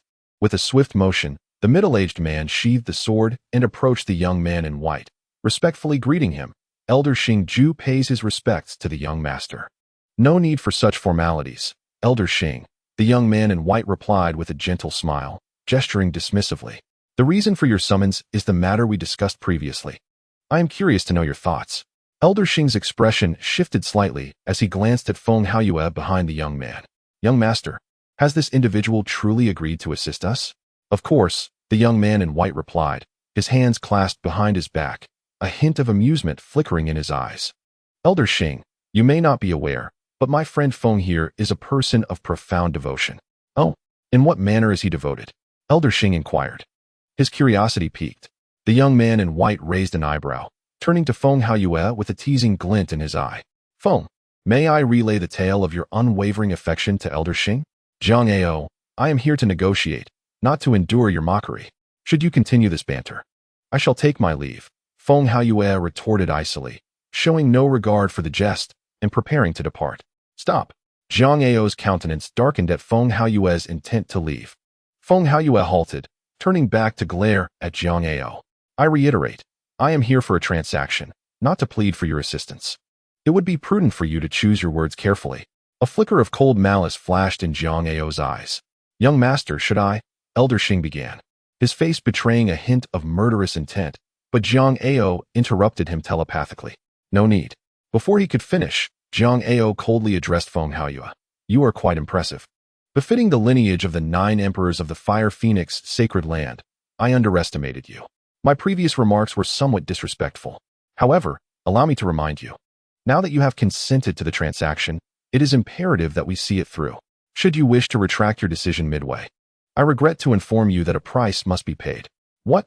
Do you dare to forcibly detain me? You, Zhang Ao, may have a Dan Emperor as your grandfather. Yet I, Feng Haiyue, am not without my own support. With a cold smile, Feng Haiyue displayed utter indifference to Zhang Ao's threats. Support? A flicker of disdain crossed Zhang Ao's eyes at her words. However, concealing his contempt, he refrained from revealing it, for maintaining control over Feng Haiyue was paramount. You speak truly. I shall not detain you against your will. Yet, if you possess any wisdom, you would not desire an adversary such as myself. Zhang Ao stated with a frigid demeanor. Feng Haiyue fell silent. After a moment, instead of engaging in further verbal sparring with Zhang Ao, he slowly approached the alchemical furnace and seated himself in a meditative posture. When shall we commence? Feng Haiyue inquired. At any time, Zhang Ao replied, gesturing to open the furnace and retrieving a perfectly rounded golden elixir. This Phoenix Bodhi pill is nearly complete. Only the final step remains, integrating 100 drops of Phoenix essence into it. After 1 hour of refinement, this 7th-grade Phoenix Bodhi pill shall be fully concocted. Feng Haiyue's expression grew solemn. He was aware that Zhang Ao required a significant quantity of essence, yet he was taken aback by the sheer amount demanded. Fortunately, With the Xuanwu immortal medicine at his side, even if excessive essence were to be lost, his life would remain unthreatened. The term essence refers to blood that has condensed the essence of one's bloodline, encompassing not only the power of the bloodline, but also vitality, lifespan, and one's own celestial prowess. Therefore, the process of condensing essence is no simple task. Generally, a human body can condense around 100 drops at most. It can be said that, without the Xuanwu immortal medicine, Feng Haoyue would never have dared to agree to such a transaction. Elder Xing, I shall require your assistance shortly. Without your help, my cultivation level would render me incapable of integrating the essence into this Phoenix Bodhi pill. Zhang Ao then turned to Elder Xing, offering this admonition. Understood. Young master, Elder Xing nodded, a subtle glimmer of excitement flashing in his eyes. With preparations complete, Zhang Ao wasted no further time. Swiftly arranging 8 red array flags beneath the furnace. 8 Desolation Dragon Fire Array, activate. In the next moment, with a sharp command from Zhang Ao and a pointed finger, celestial energy surged into the array flags. Instantly, the 8 flags radiated a brilliant red light, followed by a chorus of dragon roars as the dragon patterns on the flags sprang to life, exhaling true dragon fire. What was once a mere ordinary flame of celestial energy, under the enhancement of the true dragon fire, transformed into a force even more formidable, taking the shape of a dragon-shaped flame that blazed fiercely, engulfing the entire purple copper furnace. Fellow Taoist Feng, the next step lies in your hands, Zhang Ao declared, casting the semi-finished Phoenix Bodhi pill into the purple copper furnace, then gazing intently at Feng Haoyue. Feng Haoyue took a deep breath, extending his left hand, where he made a small incision in his palm, allowing blood to flow from the wound. Immediately, the ethereal energy within surged forth, expelling droplets of refined essence from the wound, which gracefully drifted into the alchemical furnace. Elder Xing, once 100 droplets of essence have been fully extracted, you shall infuse them into the golden elixir with overwhelming celestial power, Zhang Ao remarked, a flicker of fervor igniting in his gaze, before turning away to remind Xingju. Understood, young master, Xingju nodded in acknowledgement. Meanwhile, as the trio engaged in alchemical endeavors within the valley, in the transmission hall of Huayu City, several figures cloaked in black emerged under the moonlight.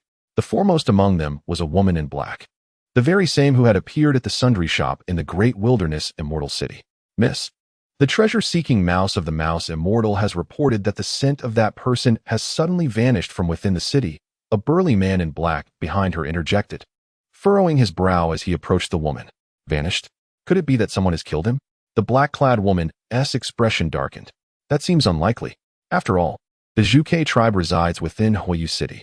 At that moment, a small mouse with golden fur emerged from the man's bosom, swiftly climbing to his shoulder and chattering excitedly in his ear. The man's demeanor shifted, and he relayed to the woman, Miss. The treasure-seeking mouse indicates that the scent has reappeared outside the city, only to vanish once more shortly thereafter. The black-clad woman's brows knitted tightly. What could he possibly be doing outside the city at this hour? Could he have discovered the secrets of the star-setting disk?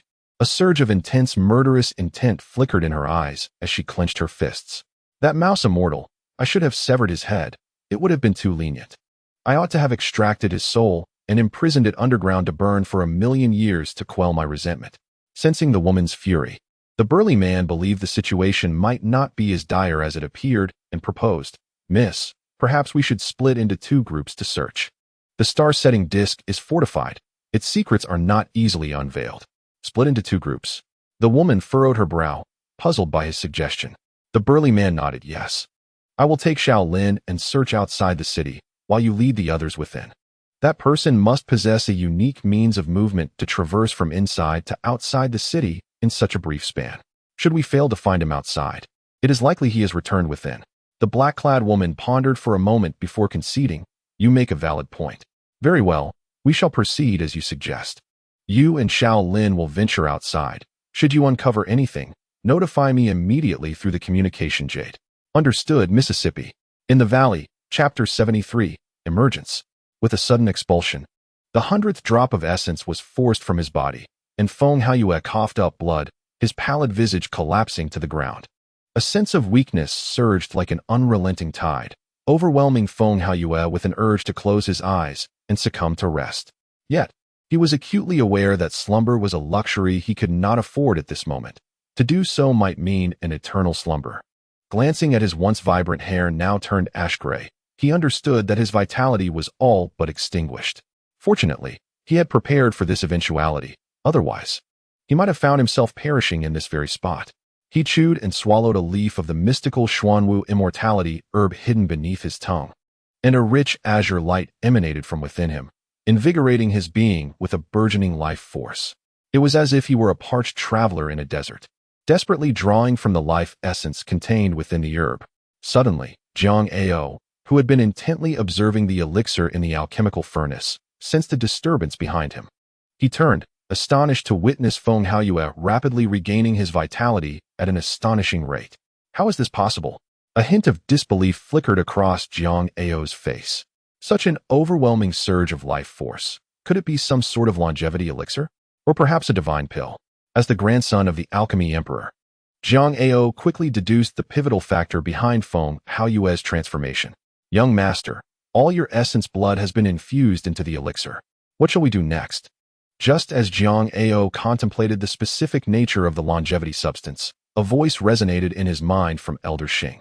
A spark of realization ignited within Jiang Ao, and he glanced back at the elixir, noting that the Phoenix Bodhi pill had transformed from a golden elixir into a blood-red pill, its fragrance rich and intoxicating.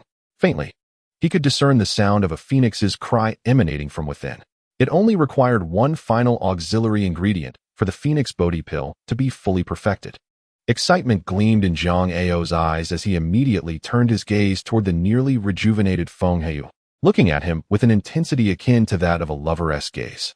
Feng, my friend, having refined 100 drops of essence blood, might you assist me further so that I may completely forge this Phoenix Bodhi pill? Upon hearing this, Feng Haoyue's eyes flew open, a wary expression overtaking his features. Jiang Ao, what do you mean by that? If memory serves, I have fulfilled my part of our agreement. Indeed, you have honored your promise. However, I regret to inform you that I now intend to unilaterally impose an additional condition. I require your Deluo Dao fruit to enhance the potency of this Phoenix Bodhi pill. Elder Xing, Jiang Ao called out with a sinister grin, and in the blink of an eye, the previously distant Elder Xing appeared before Feng Haoyue. Boom. The overwhelming aura of a celestial being at the pinnacle of power erupted forth. Feng Haoyue's expression shifted dramatically in that instant. He felt as though he were sinking into a mire, utterly immobilized, even finding it difficult to breathe. Jiang Ao, have you lost your mind? If you dare to harm me, neither the Fire Phoenix Sacred Land nor the Zhuke clan will let you off lightly. Feng Haoyue raised his head, fury blazing in his eyes as he shouted at Jiang Ao. You are truly naive, Jiang Ao remarked coldly, a hint of mockery gracing his lips. Setting aside the fact that my grandfather is present in the Jiang family, consider our current predicament. If I were to take your life, who do you think would know it was I who acted? Had I not feared that killing you prematurely would cause your vitality to dissipate, rendering you incapable of refining your essence, I could have dispatched you the moment you entered this valley and claimed your Dao fruit. Do you honestly believe I would hesitate? Of course, I am aware that you may have left some information for that young lady of the Zhuke clan, but I am indifferent to it. At this juncture, Jiang Ao's lips curled into a slight smirk as he addressed Feng Haoyue with an air of amusement. To speak candidly, until I concoct the Phoenix Bodhi pill, I remain somewhat cautious. Although killing you outright would not threaten my life, it could jeopardize my position as the favored grandson of my grandfather, especially with that talented 16th brother of mine possibly seizing the opportunity to usurp me. Yet, it is rather unfortunate that no one anticipated this overlooked young master would unexpectedly acquire the legendary 8th grade elixir, the Bodhi Immortal fruit. I must say, the Bodhi Immortal fruit is indeed a remarkable treasure. Once I transform it into the Phoenix Bodhi pill and consume it, I shall ascend to the status of an immortal king with unprecedented swiftness. Consequently, no one from the younger generation of the Jiang family would threaten my standing. I would emerge as the most formidable prodigy in the history of the Jiang clan. At that point, not only could I eliminate you, but I could also dispose of that young lady from the Zhuke clan, and my grandfather, the esteemed elder of the Pill Hall, would ensure my safety. Thus, my dear Feng, unless you possess an immortal king as your protector or can summon an immortal emperor as your backing, I fear you may find it impossible to leave this place alive. Upon hearing Jiang Ao's words, Feng Haoyue's complexion turned ashen. Disbelief etched across his features as he gazed at the former. So, you never intended to seek a pill for me from your grandfather. Your dealings with me were solely to facilitate your own concoction of the Phoenix Bodhi pill. Indeed, that is precisely the case. Alas, it is rather unfortunate that your realization of this truth comes too late, Jiang Ao retorted with a derisive smile. Then wasted no further time as he commanded Elder Xingjue directly. Elder Xing, you may proceed. Yes, thank you, young master. Upon hearing the mention of the Bodhi leaf, a flicker of excitement flashed in Xingjue's eyes. Both the Bodhi immortal fruit and the Bodhi leaf are companion elixirs of the 9th-grade Bodhi tree, one being 8th grade and the other 7th grade. Although the Bodhi leaf is of a lower grade, it nonetheless aids significantly in comprehending the Tao. Now that he has reached the pinnacle of the immortal monarch realm, he is but a step away from becoming an immortal king. With the assistance of the Bodhi leaf, he is 90% assured of breaking through to the immortal king realm. The thought of soon attaining such power, even after countless eons of existence, stirred excitement within Xingjue that he found hard to quell. Fortunately, he did not become entirely lost in his fantasies. He recognized the urgency of achieving the Tao fruit first. Otherwise, the Phoenix Bodhi pill would remain an illusion. Young one, I shall send you on your way, the elder declared with a sinister smile, raising his other hand to seize Feng Haoyue's head. Feng Haoyue's expression shifted dramatically, but before he could utter a word, a chilling voice suddenly echoed from above the valley. You intend to send him on his way. Have you sought my permission? Chapter 74. To release or not to release, who goes there? Upon hearing the unexpected voice, Xingju was startled and quickly looked up. He beheld a figure clad in black, standing high above the valley, hands clasped behind his back, his garments billowing in the wind, emanating an aura of icy coldness. A white demonic mask obscured his face, revealing only a pair of piercing eyes that glinted with frost. Upon sighting this figure, Xingju's heart quickened with vigilance, sensing an undercurrent of danger. The ability to arrive here unnoticed indicated that this individual was no ordinary celestial practitioner. In a state of alertness, Xingju extended his celestial sense toward the stranger, hoping to discern the truth. However, as he approached within 3 meters of the figure, it felt as though he had encountered an invisible barrier, making no progress whatsoever. How could this be possible? Fear gripped Xingju, his eyes wide with terror. The only explanations for being unable to probe deeper into the stranger's essence were either a formidable protective celestial treasure or an overwhelming power far surpassing his own. The former might be manageable, but the latter implied that the newcomer was a formidable celestial king. Elder Xing, this individual is not to be underestimated. We must exercise caution. Jiang Ao, though not as powerful as Xingju, was also at the pinnacle of the great Luo and sensed the danger radiating from the newcomer. He too noticed the anomaly during his celestial sense probe. However, unlike Xingju, he concluded that the stranger was likely at the late stage of celestial sovereign. On par with Xingju, the thought of a celestial king never crossed his mind, as such beings were still a rarity. What is this person's origin? Feng Haoyue's face revealed a mix of astonishment and suspicion. Had the stranger come to rescue him, given his earlier words? Yet why the veil of secrecy? Feng Haoyue found himself perplexed.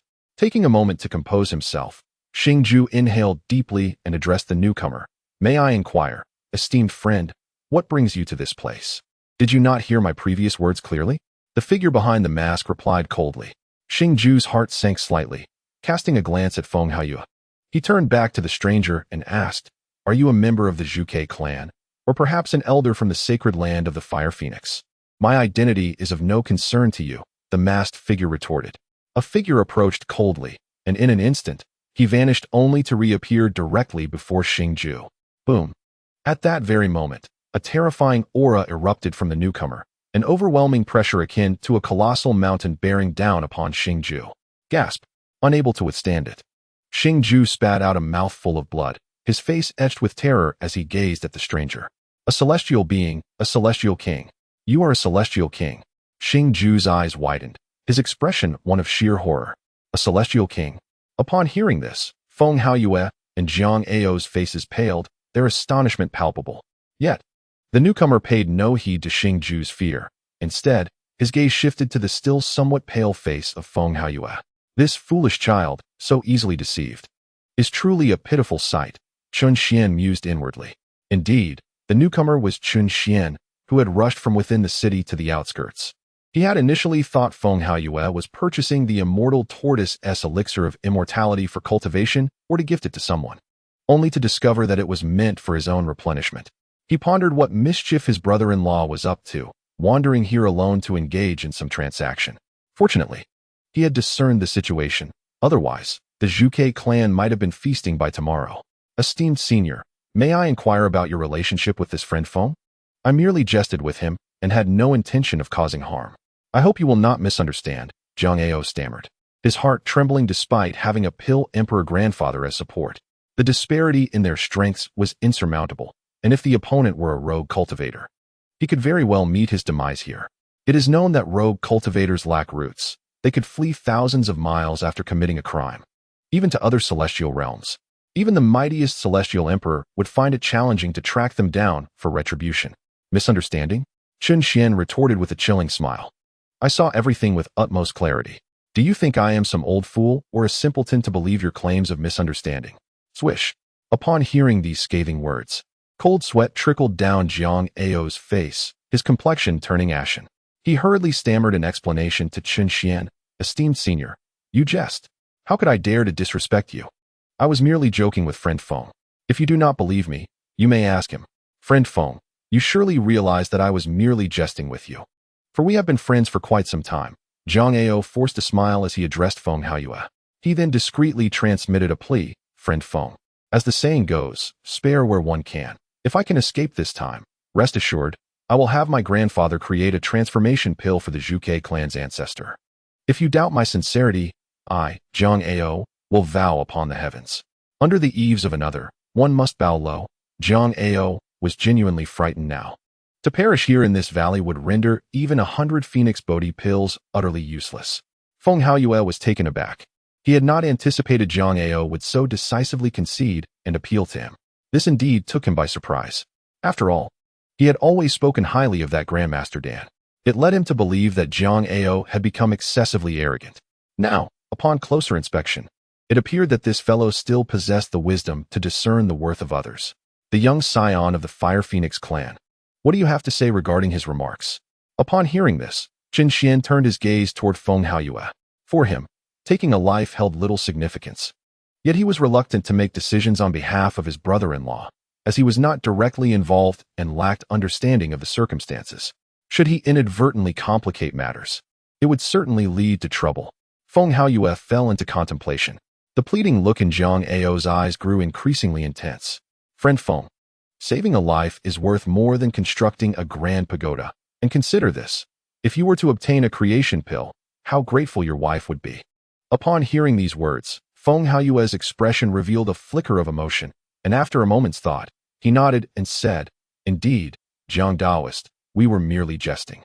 However, my relationship with Zhang Daoist is not particularly deep. We are merely engaged in a transaction. As for this transaction, my commitments have been fulfilled. Now it is up to Zhang Daoist to uphold his end. With these words, Zhang Ao immediately extended 4 fingers, summoning the great Tao fruit, and solemnly swore an oath to the heavenly Tao. I, Zhang Ao, assure friend Feng that upon returning home, I shall promptly request my grandfather to refine an 8th grade creation pill and present it to friend Feng with both hands. Should I violate this oath, I shall perish in the calamity of my inner demons. Buzz. As Zhang Ao finished speaking, the great Tao fruit seemed to resonate with the heavenly Tao, emitting a golden light that shimmered before quickly subsiding. Zhang Ao then retrieved the great Tao fruit and, with a smile, addressed Feng Haoyue. Is friend Feng satisfied? Feng Haoyue nodded and subsequently turned his gaze to Chun Xian. Though he was unaware of Chun Xian's identity, he could tell that the other party genuinely wished to save him. Thank you, senior, for your assistance. Now that Haoyue has reached an agreement with Zhang Daoist, I implore you to release him. Chun Xian regarded Feng Haoyue with a deep gaze before nodding in affirmation. Very well. However, he then shifted his attention to the gravely injured Xing Ju beside them. And what of him? Chapter 75. A sufficient gathering. Upon hearing Chun Xian's words, Xing Ju's complexion turned ashen, and he trembled as he looked toward Feng Haoyue, his eyes filled with a hint of pleading. Friend Feng, considering Zhang Daoist's standing, I trust that Elder Xing may also be permitted to leave. However, The moment those two words escaped Feng Haoyue's lips, Xing Ju's heart, which had just begun to settle, soared to his throat once more. However, what? Xing Ju inquired, his heart heavy with trepidation. However, I was quite frightened earlier. So, Elder Xing, you may need to offer some form of compensation, Feng Haoyue replied with a gentle smile. Compensation? At these words, Xing Ju exhaled in relief and asked Feng Haoyue, may I inquire what kind of compensation you seek? Nothing too extravagant, just a few billion low-grade immortal stones will suffice. What? Xing Ju's heart trembled, his eyes widening in disbelief. Several 100 million low-grade immortal stones. Why not just seize them? Ah, this little brother-in-law certainly knows how to extort. Demanding such a sum is akin to shifting the debt onto Chen Xian. Hearing this, Xing Ju felt a twinge of admiration. What? Elder Xing is unable to produce it. Upon seeing the troubled expression on Xing Ju's face, Feng Haoyue's eyes narrowed. This. Xing Ju swallowed hard, the fear of death rendering him unable to utter those 4 words. Soon, he cast a pitiful glance at Zhang Ao, yet Zhang Ao had already turned away. Xing Ju sighed, better to part with wealth to avert disaster. Compared to life, the immortal stones were but trifles. Gritting his teeth, he said to Feng Haoyue, young friend Feng, I possess merely 10 million immortal stones at present, but I also have a high-grade immortal artifact, a mid-grade immortal artifact, several low-grade immortal artifacts, along with some immortal herbs and pills. If I gather them all, it should suffice for several 100 million. I shall give them all to you. Oh, in that case, I shall not stand on ceremony, Feng Haoyue replied, a glimmer of joy flashing in his eyes, his lips curling into a smile as he extended his hand towards Xing Ju. Though Xing Ju's heart ached, he suppressed the pain and handed over the storage bag to Feng Haoyue. After Feng Haoyue examined the contents, excitement surged within him, yet he maintained his composure. Once he had collected himself, he presented the storage bag before Chen Xian. Senior, please accept this compensation. Chen Xian was somewhat taken aback. Are you certain you wish to give this to me? He had assumed that his little brother-in-law intended to keep it for himself to repay debts. Naturally, after all, the senior is here to assist the junior, Feng Haoyue affirmed with a nod. Chen Xian felt an increasing admiration for this little brother-in-law of his. Unashamed, yet sensible, truly commendable. Much like his own esteemed brother-in-law. No need. I find this trifle beneath my consideration. You should keep it, Chen Xian replied, pushing the storage bag back. Feng Haoyue was momentarily stunned. Senior does not want it. Do you think I need it? Chen Xian asked with a hint of indifference. Feng Haoyue grew anxious, fearing to offend Chen Xian, and hastily responded, indeed, with the senior's prowess, such trifles would naturally be of no interest. In that case, I shall express my gratitude for your generosity. Generosity, my foot. That was seized from me. Xing Ju cursed inwardly, feeling as though his heart was bleeding. Senior, if you have no further matters, I shall take my leave. Zhang Ao, standing aside, fearful of provoking Chen Xian's wrath, decided it prudent to depart. He steeled himself and cautiously spoke to Chen Xian, wishing to leave this place at once. As for the Phoenix Bodhi pill, failing to timely infuse the Phoenix bloodline's supreme Dao fruit had resulted in its destruction. While it did not explode, its medicinal properties were rapidly diminishing. Before long, it would revert to being an ordinary 7th-grade pill. Since Feng Haoyue had no intention of taking their lives, Chen Xian naturally would not insist on retaining them any longer. Having received Chen Xian's approval, Zhang Ao was unable to contain his excitement. However, fearing to provoke Chen Xian, he suppressed his urge to flee and respectfully bowed, saying, Senior, take care. I shall take my leave now. With that, he turned to unleash his escape light. Xie Ju, equally anxious, could not help but address Chen Xian, Senior. At that moment, before Zhang Ao could depart, Xie Ju spoke up, prompting Chen Xian to raise an eyebrow, as if he had discerned something, and then shifted his gaze toward the horizon. Upon hearing Chen Xian's slightly astonished exclamation, both Zhang Ao and Xie Ju turned pale, utterly bewildered, fearing that Chen Xian had changed his mind. As their hearts raced with trepidation, 2 golden beams of escape light streaked across the sky like meteors. In the next instant, boom. 2 figures landed in succession, stirring up clouds of dust. When the dust settled, 2 silhouettes in black robes emerged, revealing the burly man who had previously been with the black-robed woman, alongside his subordinate, Shaolin. Witnessing this scene, Zhang Ao and Xie Ju's expressions morphed into something peculiar. While they were eager to escape, How could anyone willingly walk into danger? Feng Haoyue also wore a puzzled expression. The misty veil was typically a desolate wasteland. So why were there so many people arriving tonight? One could almost gather a full table for a game of Pai Gao. At this moment, the leading burly figure in black robes took in the situation within the valley. Frowning, he remarked, "Just now, my divine sense detected only 3 individuals. How did another one suddenly appear?" Just then, a treasure-seeking mouse scurried up to his shoulder, whispering into his ear. Upon hearing this, the burly man's expression shifted, and his eyes narrowed as he cast a cold gaze toward Qin Xian. "You are the celestial being who purchased the star compass? Celestial being?"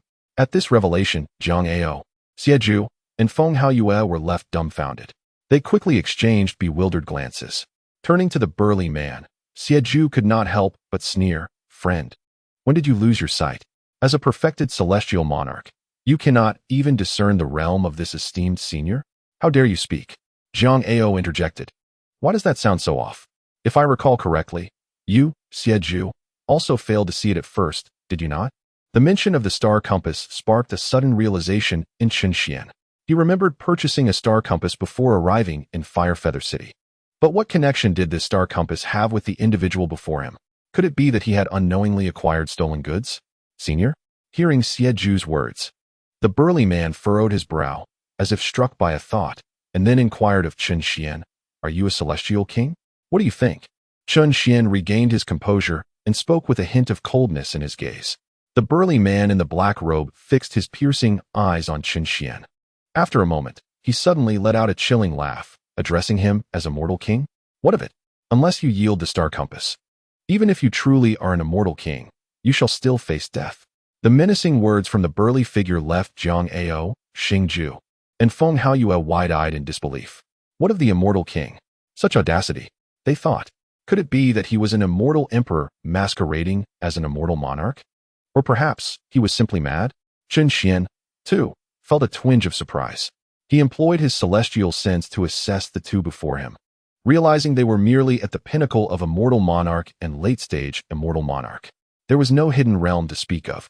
Yet, the tone they adopted hinted that they were far more formidable than they appeared. Only someone with considerable backing would dare to speak so brazenly.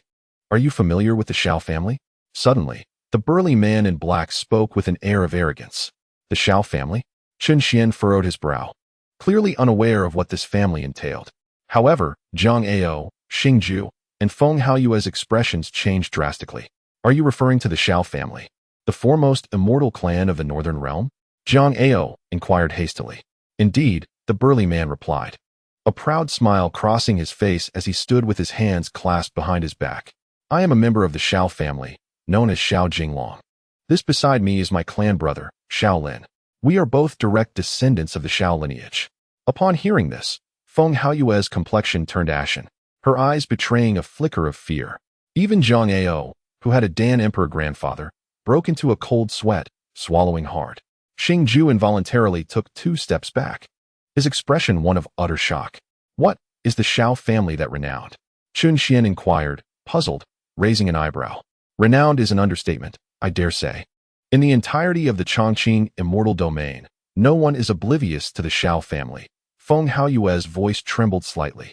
"Is it truly that formidable?" Qin Xian asked.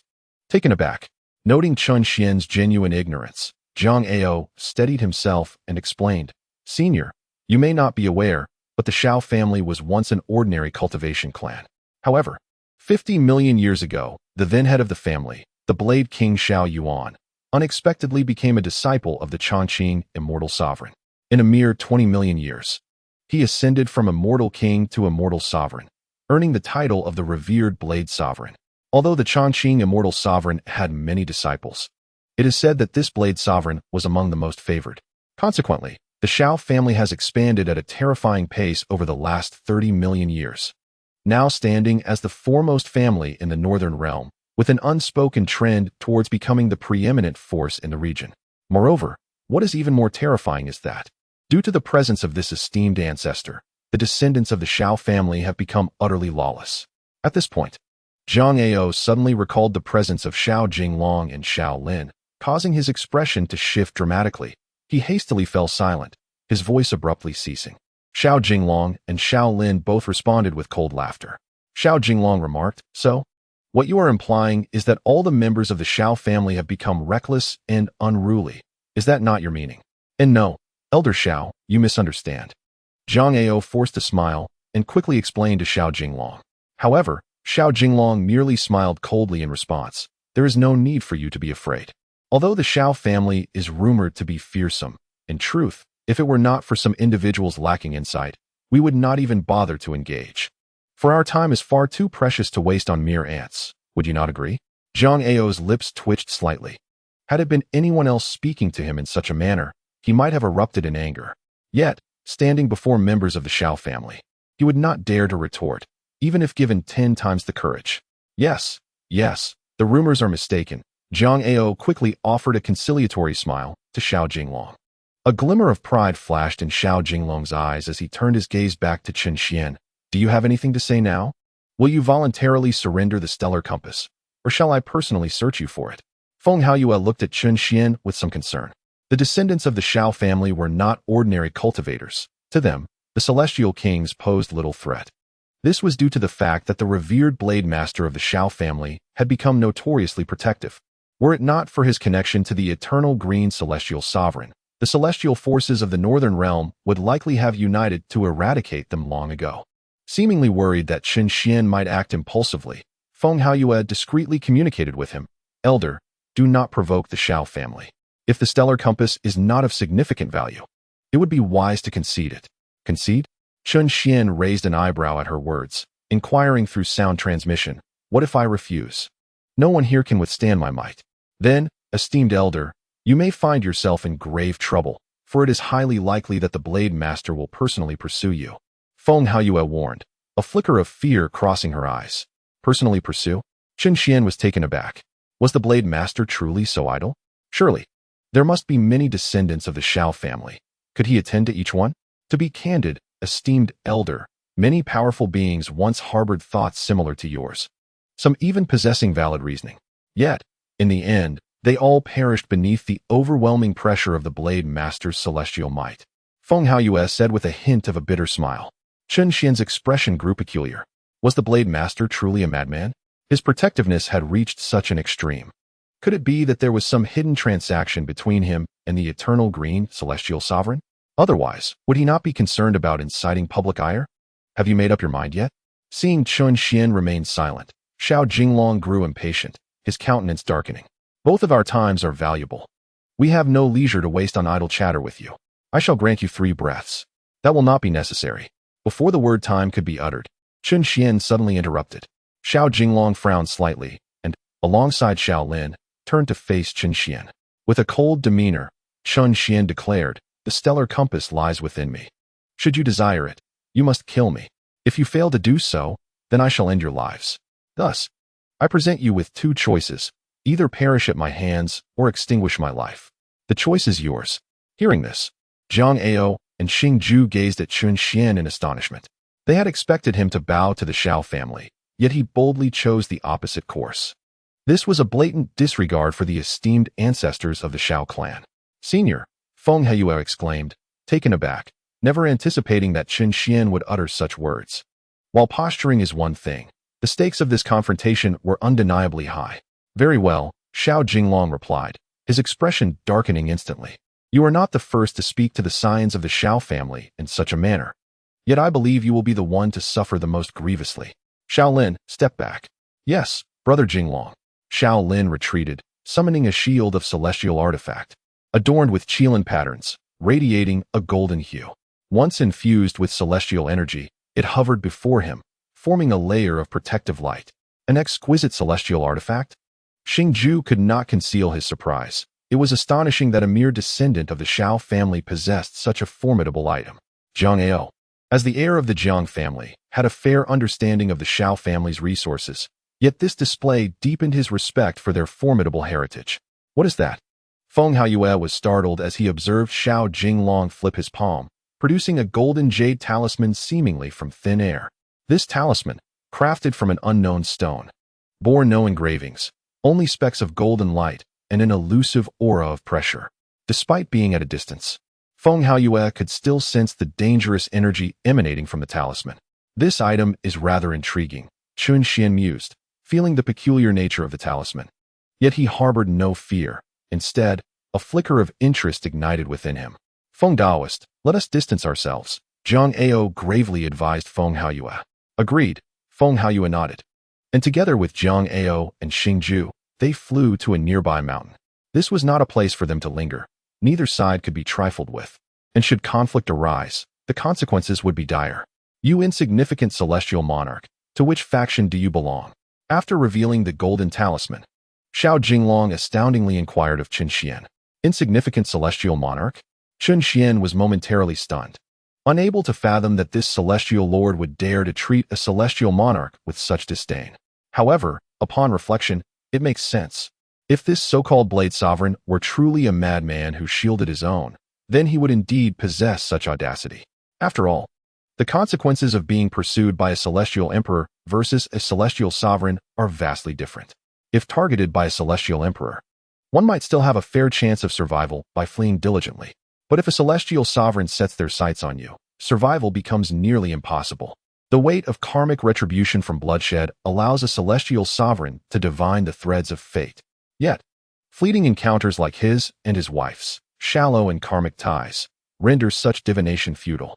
As for why this is so, one might as well ask why the heavenly Tao established such rules. In Chun Xian's contemplation, perhaps the heavenly Tao deemed human life more valuable than mere sentiment. Shaking his head, Chun Xian dismissed further musings and refocused on Xiao Jinglong before him. I am but a lone cultivator, without any faction to my name. None. How unfortunate. Xiao Jinglong sneered. Had you a faction, after dealing with you, I might have had the pleasure of raiding it for resources. Though the Xiao clan lacks no celestial artifacts, cultivation materials are always welcome. Chun Xian frowned slightly. The Xiao clan had indeed bred a generation of domineering disciples. While he considered himself somewhat indifferent to life after his long cultivation, he could never so casually speak of slaughter, especially without cause. Were they not akin to demonic cultivators? Excessive bloodshed would invite terrifying inner demons upon ascending to the ranks of a mortal king or celestial emperor. Did the Xiao clan truly fear nothing? Crack. Just as Chun Xian pondered this, Xiao Jinglong crushed a golden jade talisman in his hand. The next moment, boom, a terrifying pressure erupted, piercing the heavens. In an instant, space within 1,000,000 miles froze solid. Uft, uft, uft. Behind the mountain peaks, Zhang Ao, Xingju, and Feng Haoyue widened their eyes in unison, blood spurting from their mouths. This pressure, a celestial emperor? Zhang Ao gasped, his face contorted in terror. Having a pill emperor grandfather, he had personally experienced the might of a celestial emperor before. Thus, he recognized this oppressive force immediately. A celestial emperor. Xingju and Feng Haoyue paled in horror. Quick, shield yourselves with celestial artifacts, or we'll all perish here. A celestial emperor's strike is no jest.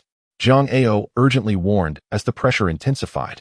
He summoned his mid-grade celestial artifact, a cyan immortal sword. Damn it, my cauldron is still over there, a high-grade celestial artifact.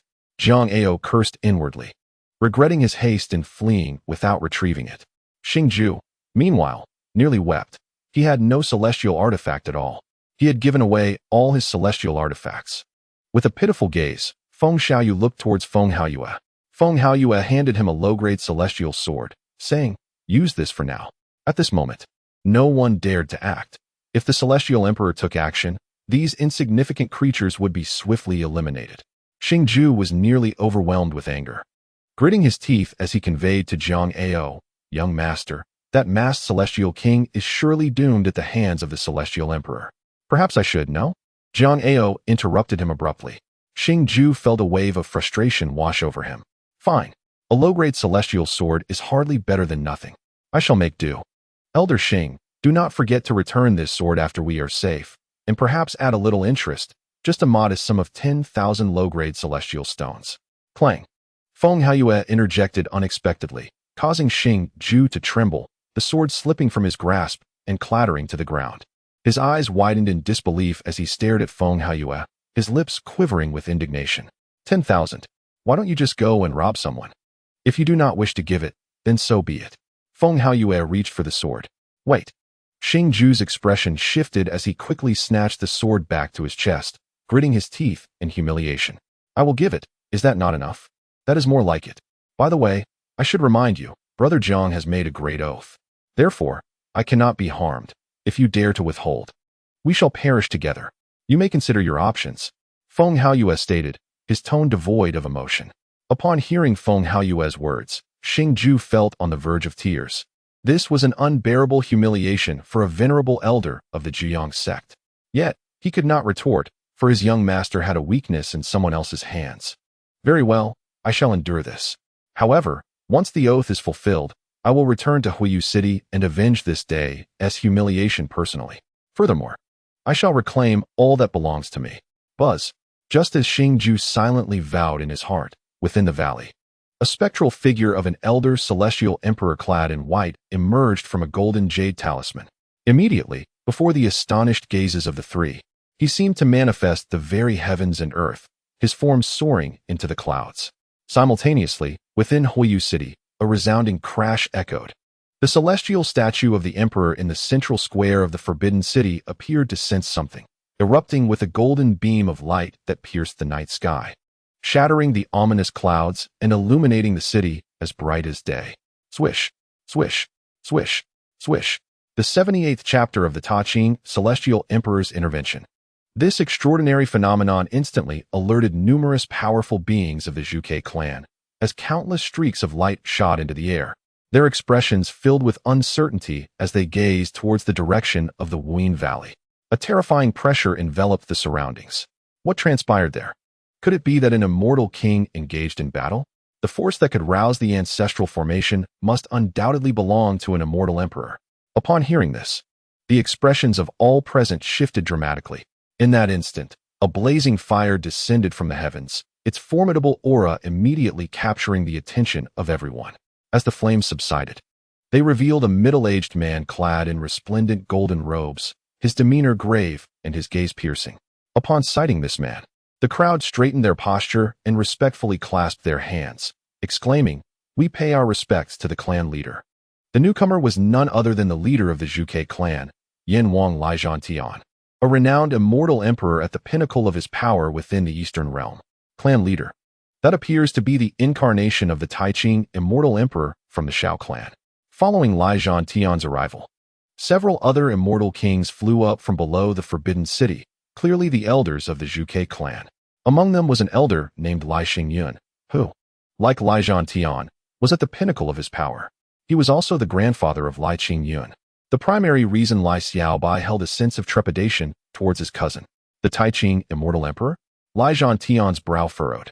Are you referring to the Shao clan's immortal emperor who practices the path of emotionlessness? Indeed, I once visited the Northern Realm and caught a distant glimpse of him. During that encounter, he merely flicked his finger, transforming an early-stage immortal emperor into an emotionless puppet. As he recounted his memory of the Northern Realm, Lai Xingyun's eyes betrayed his unmasked fear. Upon hearing Lai Xingyun's words, the assembled immortal kings and lords of the Zhuge clan displayed expressions of astonishment. A mere flick of his finger could turn an early-stage immortal emperor into a puppet? What unfathomable power is this? Lai Zhantian's expression grew solemn, clearly taken aback by the incredible abilities of the Taiching immortal emperor. No wonder it is said that the Taiching immortal emperor ranks among the top 3 immortal emperors in the Northern Realm. Your account indeed lends credence to the rumors. Father, Elder Xingyun, just as Lai Zhantian and the others were weighed down by the grim reality, Lai Ruyin and the younger generation, including Lai Xiaobai, flew up. What brings you here? Lai Zhantian's expression darkened immediately. This is sheer folly. Lai Xingyun could not help but frown and admonish them. Lai Xiaobai and the other young disciples shrank back under the reprimand. Yet Lai Ruyin remained undeterred, anxiously asking, Father, Elder Xingyun, what on earth is happening outside? Why has even the ancestral formation been disturbed? Lai Zhantian, aware of his daughter's stubborn nature, sighed and replied, An immortal emperor is battling outside the city, which is why the protective formation has been activated. You must hurry back with Xiaobai and the others. This is not a place for you. If the forces collide, even with the formation's protection, your cultivation level may leave you vulnerable to harm. An immortal emperor? At this revelation, Lai Ruyan's face turned ashen. Li Xiaobai and the others immediately gasped, their faces reflecting sheer terror. Goodness, with the Celestial Emperor clashing, has our Huiyu city not encountered a grave misfortune? Cold sweat trickled down Li Xiaobai's forehead as he spoke in fear.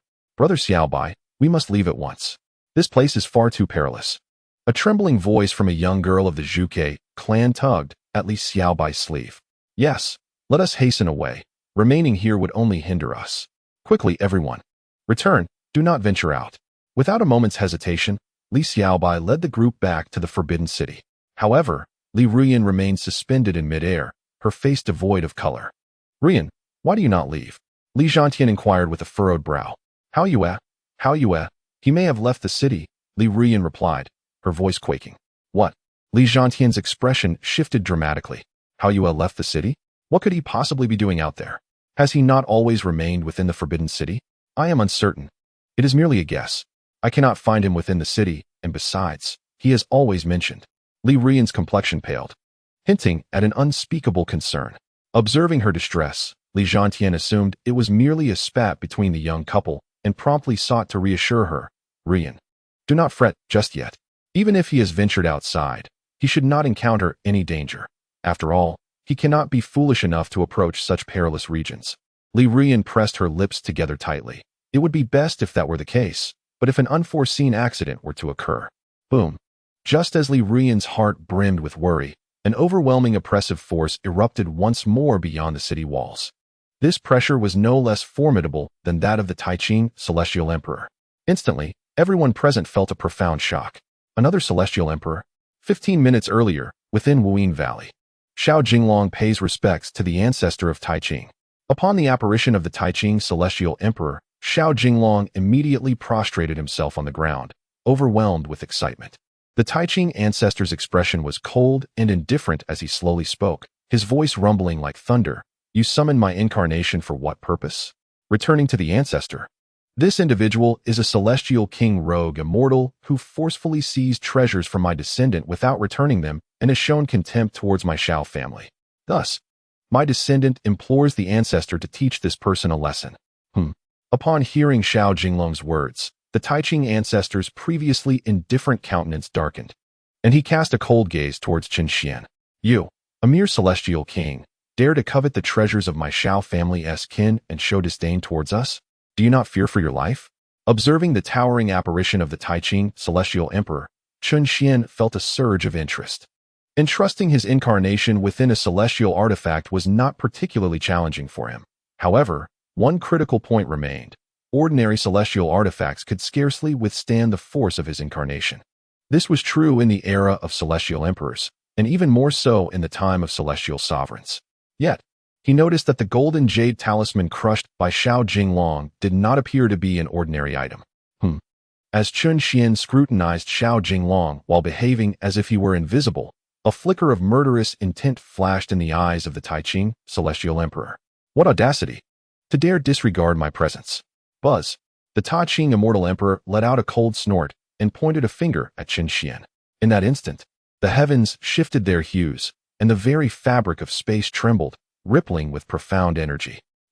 Concealed behind the mountain, Jiang Ao, Xingju, and Feng Haoyue simultaneously emitted a muffled groan, their eyes wide with terror as they coughed up blood. Shortly thereafter, a series of cracking sounds echoed in front of Xingju. In that fleeting moment, his eyes widened in disbelief. How could this be possible? Chapter 79, An Astonishing Outcome Boom. Under the incredulous gaze of Xingju, the low-grade immortal sword that had stood before him shattered piece by piece, culminating in a tremendous explosion. Puff! Another spurt of blood escaped from Xingju's lips. A dignified immortal monarch at the pinnacle of his realm appeared as fragile as a mere sheet of paper before the overwhelming aura of the immortal emperor. Hurry, lend me a medium-grade immortal artifact. Xingju's face flushed crimson as he exerted all his strength to withstand the immortal emperor's pressure. 20,000 low-grade immortal stones.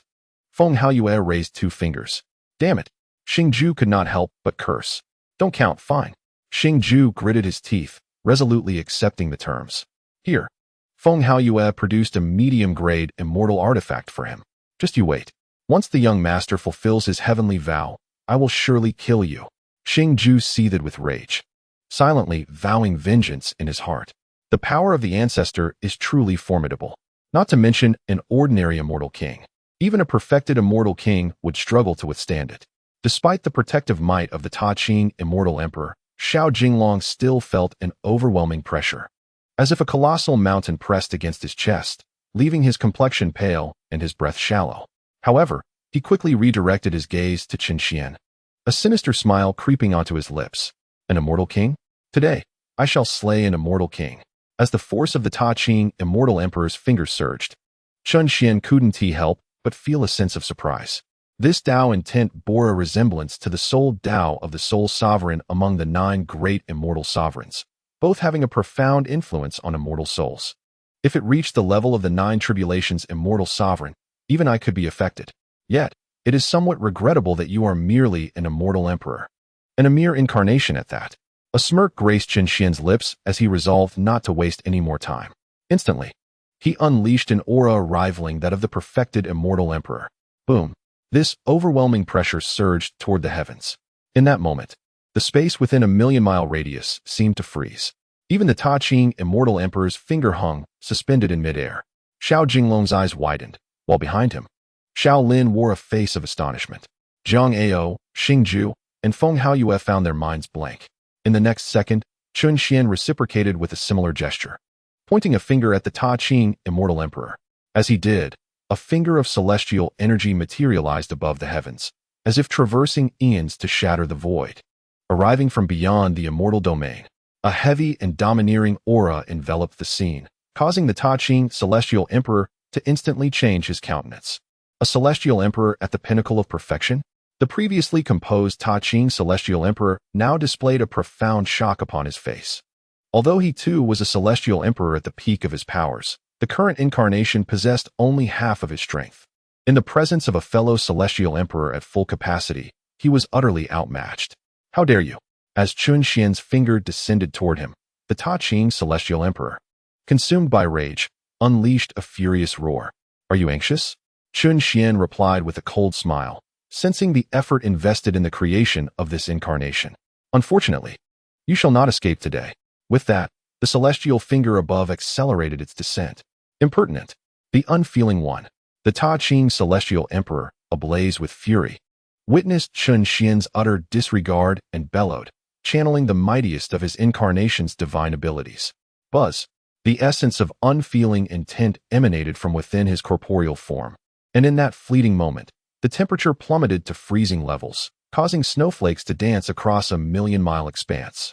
All trees, rivers, mountains, and living beings, including Zhang Ao, Xing Ju, and Feng Haoyue, were abruptly encased in ice. Prior to their entrapment, the trio bore expressions of disbelief. The unfeeling one, a fusion of profound intent and spatial laws. Quite intriguing, Qin Xian mused, his eyes narrowing as he discerned the crux of the Ta Ching celestial emperor's tactic. Break. Just as the unfeeling one was unleashed, the Ta Ching celestial emperor let out another roar, cleaving a terrifying spatial rift toward the temporarily frozen celestial finger. Boom! The clash between space and the celestial finger reverberated, causing tumultuous ripples throughout the fabric of reality. However, to the Ta Ching celestial emperor's astonishment, Qin Xian's celestial finger remained unchanged, utterly unperturbed by the encounter. How is this possible? My unfeeling one has had no effect whatsoever? He could hardly believe it. Even utilizing merely half my strength, such a response should not be the outcome. The scene before him was one he had never anticipated. Suddenly, a realization struck him, transforming his expression to one of incredulity. He hasn't even summoned his intent? What a jest! In his delayed understanding, he recognized that throughout the confrontation, Qin Xian had not revealed a hint of his intense power, relying solely on his own celestial energy and some spatial laws. Impossible, absolutely impossible. The Ta Ching celestial emperor struggled to accept this reality. How could one of his stature, a pinnacle celestial emperor of the northern realm, contend with an adversary who did not even resort to utilizing his intent? Is this truly the extent of your power? At that moment, observing the astonished expression of the Tai Ching immortal emperor, Qin Xian could not help but mock him, stating that if such was the extent of his power, then his incarnation would surely vanish from this world. You dare, insolent wretch! Upon hearing Qin Xian's words, The Tai Ching Immortal Emperor snapped back to reality. His fury ignited as he bellowed at Chen Xian. What is there that I cannot dare? Chen Xian replied with a scornful smile. Are you aware of the name of the Tai Ching Immortal Emperor? Should you dare to harm my incarnation, your demise is assured. The Tai Ching Immortal Emperor threatened angrily. Is that so? Then I shall observe closely how you intend to ensure my certain death. Chen Xian retorted with a derisive grin and with a decisive gesture. He pointed directly at the Tai Ching Immortal Emperor. Boom! With a resounding crash, the incarnation of the Tai Ching Immortal Emperor was shattered into countless fragments. In the next moment, another explosive sound erupted. Within the furious gaze of the Tai Ching Immortal Emperor, the incarnation was completely obliterated, dispersing into various energies that swiftly dissipated throughout the realm. You insolent wretch, I shall remember you, Chen Xian. If you have the audacity, remain here without fleeing. I shall decide your fate based on my mood. Chen Xian coldly laughed. It was absurd to think that he would simply stand there at the behest of the Tai Ching Immortal Emperor. As the incarnation of the Tai Ching Immortal Emperor vanished, the surrounding space within a million-mile radius immediately returned to normalcy. The ice and snow melted, and everything that had been frozen reverted to its former state. What? The ancestor has been defeated? At this moment, gazing at the tranquil and empty celestial expanse, Xiao Jinglong's earlier arrogance had completely evaporated. All light had vanished from his eyes, leaving him in a state of despair as he collapsed to the ground, unable to accept the reality of what had transpired. What is this? Chapter 80, The Pursuit of the Immortal Emperor. Ignoring Xiao Jinglong's despondency, Chen Xian suddenly noticed that in the spot where the Tai Ching Immortal Emperor had vanished, a flurry of red snowflakes was drifting toward him. Furrowing his brow, Chen Xian pointed at the red snowflakes. Swish! However, a curious phenomenon occurred. His divine energy passed directly through the red snowflakes without causing any alteration, as they continued to descend leisurely toward his head. Finding this peculiar, Chen Xian opened his palm and summoned the Tao fire of the immortal furnace. With a casual wave, the Tao fire quickly enveloped the red snowflakes hovering before him. Whoosh! Within the blink of an eye, the red snowflakes were incinerated by the Tao fire, leaving not a trace behind. It seems to resemble some sort of mark. Could it be intended to signify my identity? Chen Xian pondered silently. Insolent wretch. Meanwhile, far away in the Xiao family's small world within the northern realm, atop a towering mountain shrouded in dense immortal mist, a thunderous roar suddenly erupted from the floating palace. In the next moment, a figure exuding an aura of terrifying might burst forth from the grand hall, ascending into the air. The countenance of the celestial emperor of Ta Ching resembled an enraged Vajra, his fury palpable and almost menacing. You have destroyed my incarnation and obliterated my celestial soul imprint. This enmity shall not be resolved until one of us is vanquished. With a thunderous roar, the celestial emperor of Ta Ching tore through the fabric of space, transforming into a streak of light and vanishing into the void. As the celestial emperor disappeared from the small world, the other celestial emperors of the Xiao clan, who had been meditating nearby, sensed the disturbance and swiftly converged near the mountain peak. Among them were elder figures, youthful visages, and those of middle age, all gazing in the direction of the Ta Ching celestial emperor's departure, their faces reflecting a shared expression of bewilderment. Who has provoked Ta Ching? From his earlier outburst, it seems his incarnation has been destroyed. Who possesses such audacity? A celestial emperor, adorned with a black true dragon coiled around him, furrowed his brow and remarked. In the Longqing celestial domain, who does not know the illustrious name of our Xiao clan's Ta Ching celestial emperor? Who would dare to destroy his incarnation? Could it be a certain celestial sovereign? A celestial sovereign. A burly celestial emperor with his chest bared scoffed. What of a celestial sovereign? Our clan's ancestor is not someone that an ordinary celestial sovereign can provoke. Could it be one of the other disciples of the venerable Longqing celestial sovereign? Speculated a white-haired celestial emperor. At this, the expressions of the assembly shifted slightly. If that were the case, then this matter would likely require the intervention of the ancestor to resolve. The celestial emperor with the black true dragon furrowed his brow once more. Is it over? Within the confines of Fire Feather City, as the oppressive aura of the Ta Ching celestial emperor dissipated, Lai Zhantian and the other powerful members of the Zhuke clan sensed the change. At that very moment, the grand protective formation surrounding Fire Feather City fell silent once again. Patriarch, shall I send someone out to investigate? Lai Xingyun inquired of Lai Zhantian. fearing detection by the Celestial Emperor. None of the Celestial Kings present dared to employ their celestial senses for inquiry. No need, Lai Zhantian replied, shaking his head. Since they are not targeting us, venturing out recklessly could invite disaster. It is best to observe the situation. Upon hearing Lai Zhantian's words, Lai Xingyu nodded in agreement. Within a certain inn in Fire Feather City, the cloaked woman and her companions gazed at the now tranquil night sky, falling into silence. After a brief pause, a disciple of the Shao clan could not help but voice his concern. Miss, have we stirred up trouble? The cloaked woman remained silent for a long while before casting a cold glance at the speaker. The celestial realm is vast. Anything unforeseen can occur. The defeat of the ancestors' incarnation signifies that our adversary is formidable and has no reservations regarding our Shao clan. What does this have to do with us? Moreover, should our family assign blame, I, Shao Zishuan, shall bear the responsibility. What is there to fear? Upon hearing Shao Zishuan's words, the speaker's face turned awkward. Miss, shall we continue searching for the star-determining disc? Another disciple of the Shao clan inquired. Of course, Shao Zishuan coldly remarked. The proprietor of that sundry shop claimed that the one who purchased the star compass is a celestial being. If that is the case, how could they possibly possess the power to confront our esteemed ancestor of the Shao family?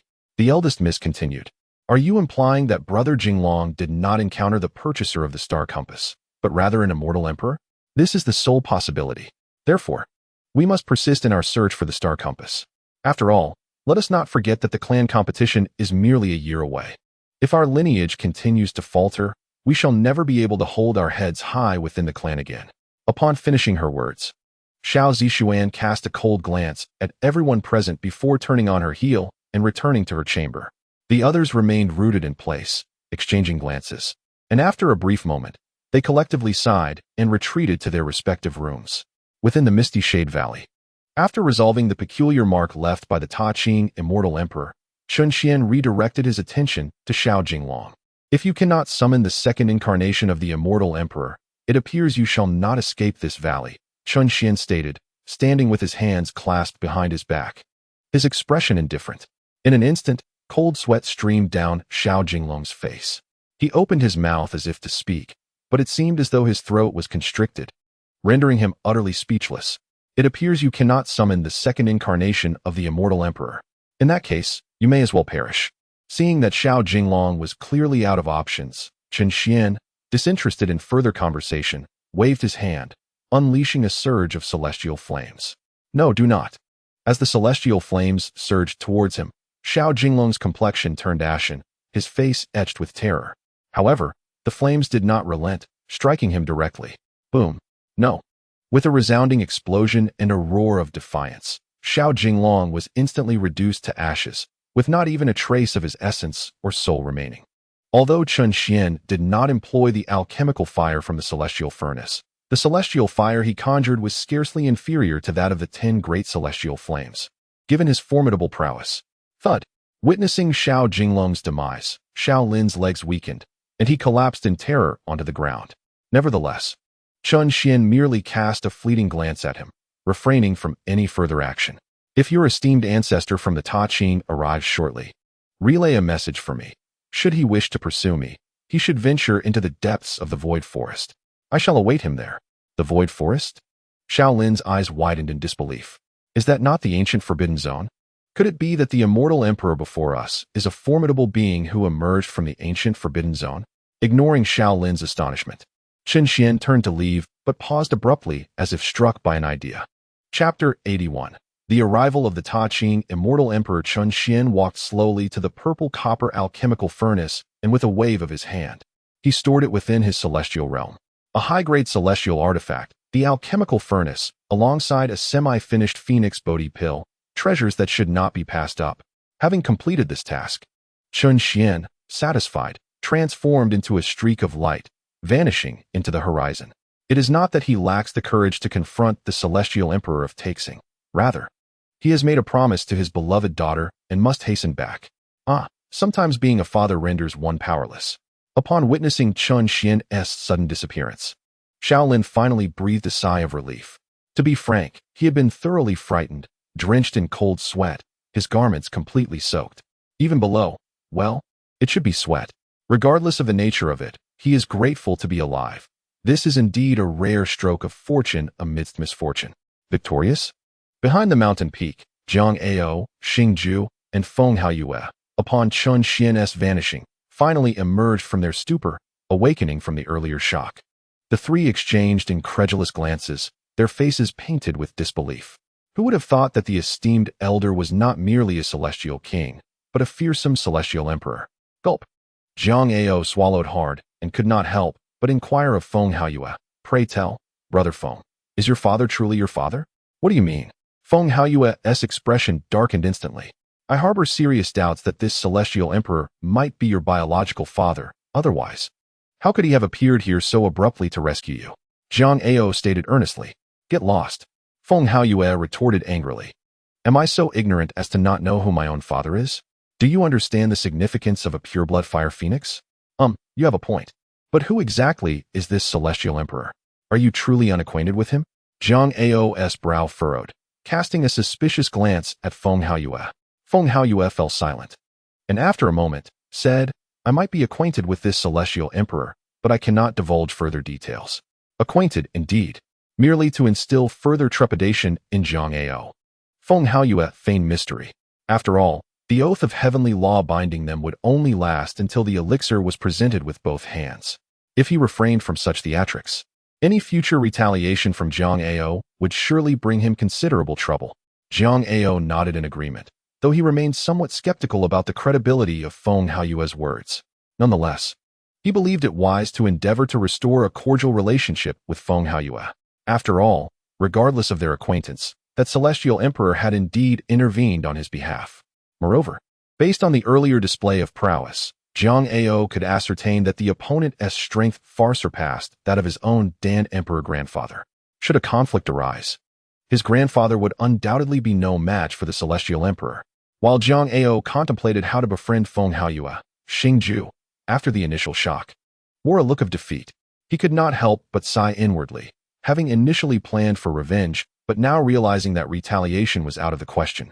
He must instead consider how to cling to this powerful ally. Of course, he could choose to ignore the situation, but that would render his years of effort fruitless. Brother Feng, we have faced life and death together. How about we become sworn brothers? He proposed, eager to forge a bond.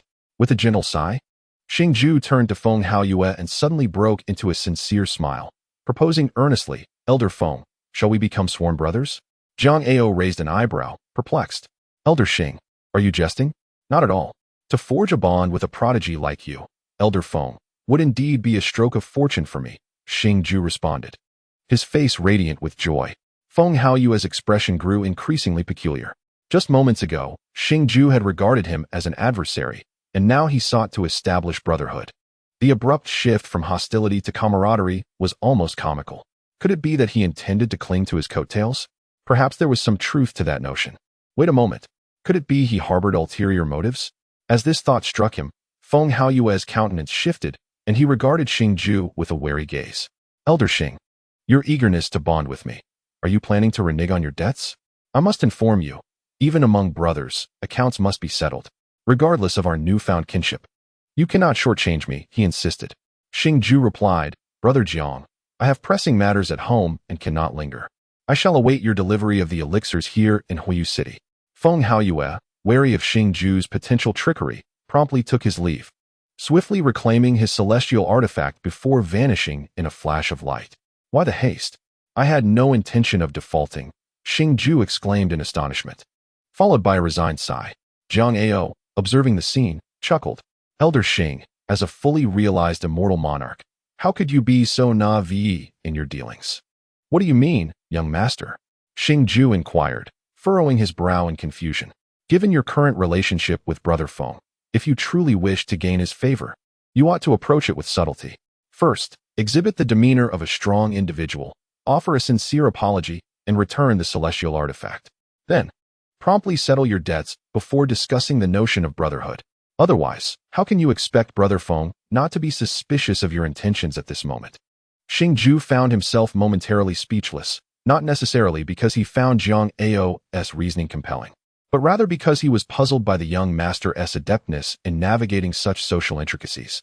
Suddenly, Zhang Ao smacked his thigh, as if struck by a revelation, and promptly chastised himself with a slap to the face. "Young master, what are you doing?" Xingju asked, bewildered. With a look of regret, Jiang Ao lamented. "My purple dragon fire furnace has been taken. That was something I seized from the alchemist king's tomb.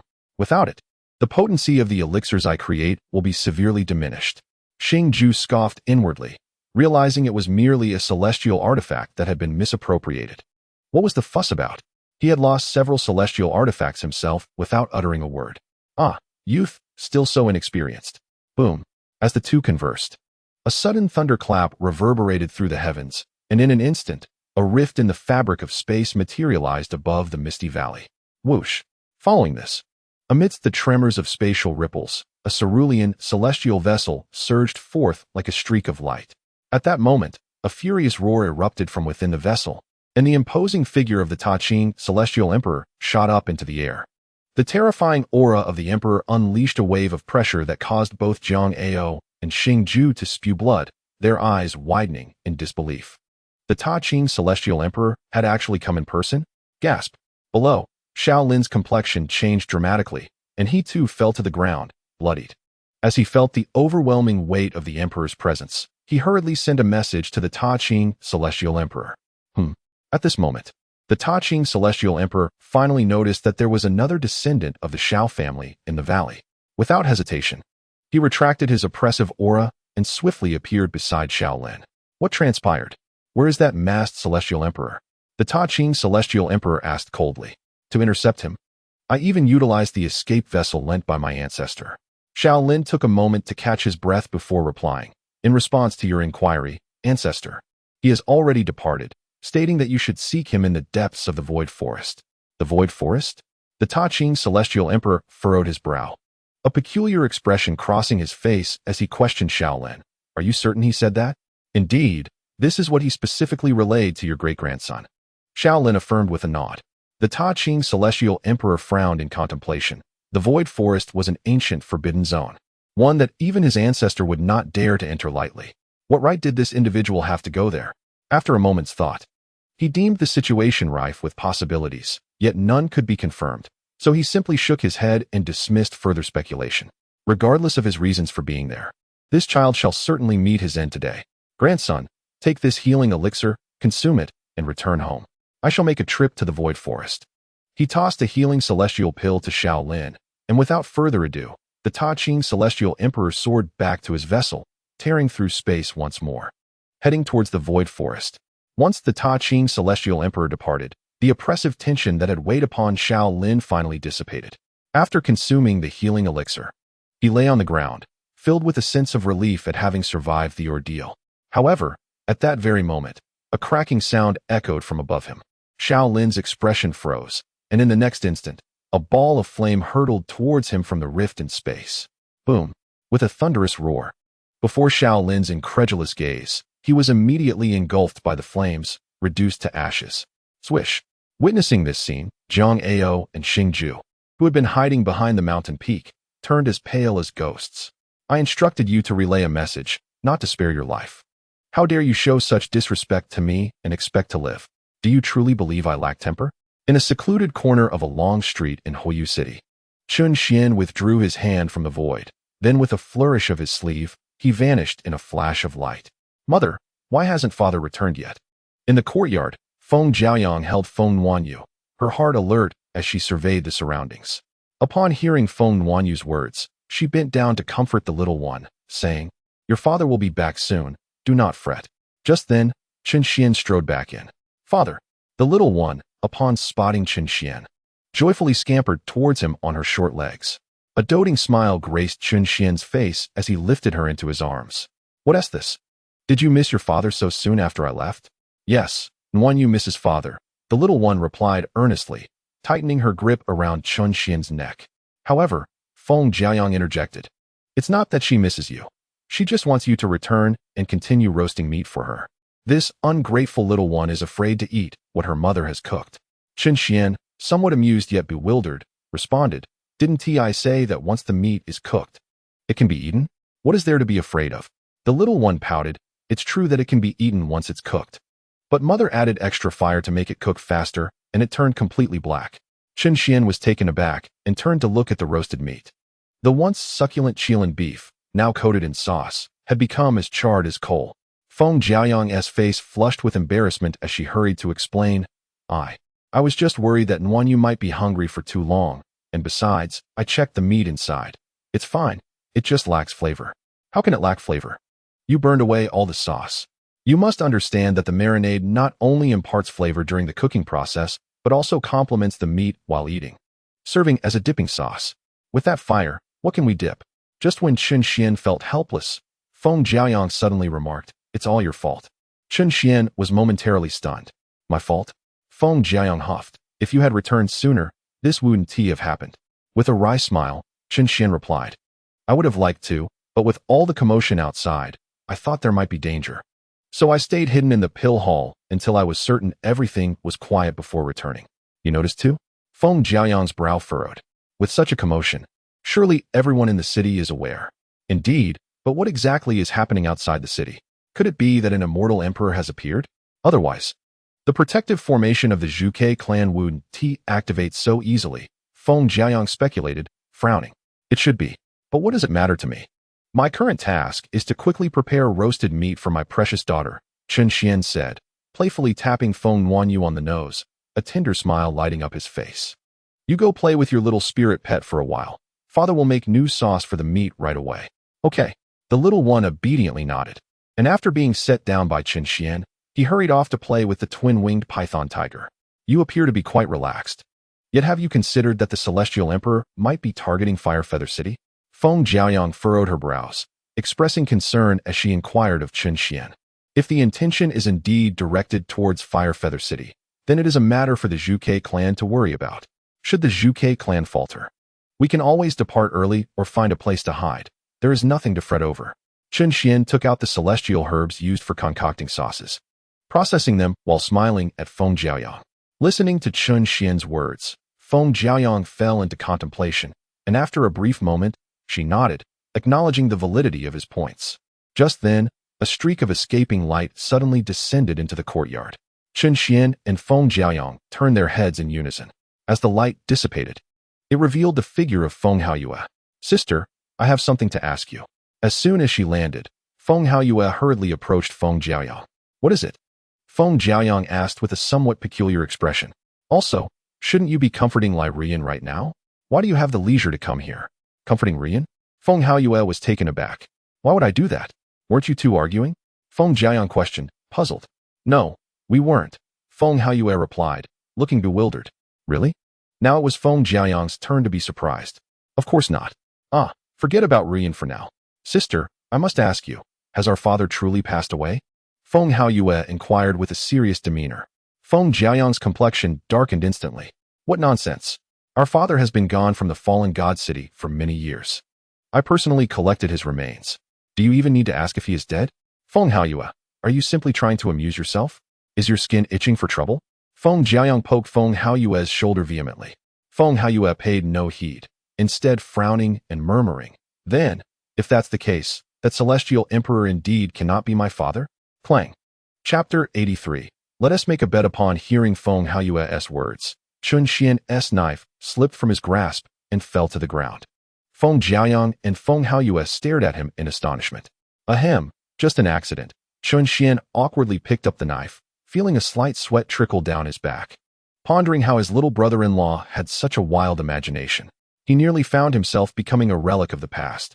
However, on second thought, it did not seem entirely impossible. Sister, do you know if there are any reclusive Celestial Emperor experts hidden within our sacred grounds? Retrieving his focus, Feng Haoyue posed another question to Feng Jiaoyang. Feng Jiaoyang was taken aback, then reached out to touch Feng Haoyue's forehead. Is your mind playing tricks on you? Feng Haoyue helplessly brushed aside Feng Jiaoyang's hand. Sister, I'm not speaking nonsense. I'm genuinely asking you. Genuinely? Feng Jiaoyang retorted. Think carefully about what you've just asked. Does it sound serious at all? Moreover, I would love to inquire what transpired to lead you to such a delusion. Given the personalities of the venerable ancestors of our holy land, would an immortal emperor truly remain hidden in seclusion while allowing the Ice Phoenix clan to dominate us for so many years? Feng Jiaoyang crossed her arms, regarding the matter with an expression of incredulity. However, Feng Haoyue paid her little mind, instead furrowing her brow in contemplation. There is some merit to what my sister has said. If that is the case, then the esteemed Immortal Emperor cannot be one of our Holy Land's ancestors. But if he is not one of our ancestors, then who could he be? Could he be the hidden Immortal Emperor of the Vermilion Bird clan? That seems to be the only plausible possibility. Noticing Feng Haoyue lost in thought, Feng Jiayong curiously inquired, "What troubles you today? You seem rather peculiar." "It is nothing. Merely reflecting on certain matters," Feng Haoyue replied, regaining her focus. She then took her leave, saying, "Sister, I shall not linger any longer. I will visit you again in a few days." "Very well." With that, Feng Haoyue transformed into a streak of light and departed the courtyard. Within the council hall of the Vermilion Bird clan, Lai Ruyan and Lai Xiaobai were present. Seated below as they listened to Lai Zhantian and several clan elders discuss the recent destruction of the incarnation of the Taiqing Immortal Emperor. As the conversation progressed, the topic naturally shifted to their own immortal ancestors. "Uncle Xingyun, is there any news from the alchemy hall?" Lai Zhantian inquired, turning his gaze towards Lai Xingyun. "None," Lai Xingyun replied, shaking his head. "I have heard that the internal strife within the alchemy hall has escalated to a brutal degree," one elder remarked. Lai Xingyun nodded in agreement. "Indeed, during my last 2 visits to Dancian City, I observed that since the disappearance of the 2 revered alchemists, the internal conflicts within the alchemy hall have become utterly uncontainable. The various alchemists are fiercely vying for power, engaged in relentless battles to become the new hall master. It is said that this upcoming branch hall's alchemy conference has devolved into a life-and-death struggle, with all branches staked their very lives." Hearing this, Lai Zhantian could not help but sigh. Who would have thought that the alchemy hall, which has always remained aloof, is so deeply concerned with power? Their internal strife may be inconsequential, but our ancestors' injuries cannot withstand much longer. Upon hearing Lai Zhantian's words, the attendees fell into a solemn silence. At that moment, Yin Bing hurriedly strode in from outside and discreetly relayed to Lai Ruyan, "Miss, the son-in-law has arrived." "He has returned?" Lai Ruyan's expression shifted, and she quickly asked Yin Bing, "When did he come back?" "Just now. He mentioned he has something very important to discuss with the clan leader and is currently waiting outside." Before Yin Bing could finish, Feng Haoyue, unable to contain his anticipation, entered the hall with swift strides. Upon seeing Feng Haoyue enter, Lai Zhantian's brow furrowed immediately. According to the customs of the Vermilion Bird clan, a son-in-law was not permitted to enter the council hall without an official summons. "Feng Haoyue, what brings you here uninvited? If you lack a legitimate reason, do not blame me for invoking clan rules to discipline you." Lu Xingyun's countenance was somewhat displeased regarding the son-in-law, Feng Haoyue, whom he and several other elders had always held in low regard. "What brings you here? Hurry home and wait for me," he commanded. Concerned, Lai Ruyan hastily communicated with Feng Haoyue. However, Feng Haoyue merely smiled gently and reassured her, "Do not worry, my dear. I have good news to share." "Good news?" Lai Ruyan was taken aback. Ignoring her bewilderment, Feng Haoyue respectfully addressed Lai Zhantian, "Father-in-law, I have found someone to assist with the ancestral injuries, none other than the Immortal Emperor of the Jiang family, Longguang." "What did you say?" Lai Zhantian's expression shifted dramatically. Once they left the council hall, the younger generation of the Zhuke clan surrounded Lai Xiaobai, eager to inquire. As they stepped out, one could not contain their curiosity about how a mere dependent could have an immortal emperor aiding him. "Indeed, it seems rather implausible," another chimed in. "I suspect he is merely leveraging today's battle among the immortal emperors to boast and seek attention." The group continued their chatter, and Lai Xiaobai's face darkened as he could no longer suppress his indignation. "Enough! What nonsense are you all spouting? Can you belittle Sister Feng's brother so easily? Silence yourselves." "Xiaobai, you still think of Elder Feng?" someone remarked. "Did she not save you once? Besides, she already has a husband." "What of her husband? That only enhances her value." "You know nothing," Lai Xiaobai thought to himself, suppressing his irritation while declaring with righteous fervor, "I, Lai Xiaobai, remain steadfastly loyal to Sister Feng. What does having a husband matter? A mere heavenly immortal is unworthy of her. She has merely been deceived for a time. Just wait. I have arranged a duel with that Chin fellow in 3 days at the square. I shall prove to Sister Feng who truly deserves her." "A duel?" The young Zhuke clan elites, previously uninterested, now buzzed with excitement at the prospect of a fight. "Xiaobai, isn't this bullying?" Another queried. "You're not even a true heavenly immortal. He might easily be dispatched with a single strike. One strike? I wager I could blow him away with a breath. Do you believe me? Believe you?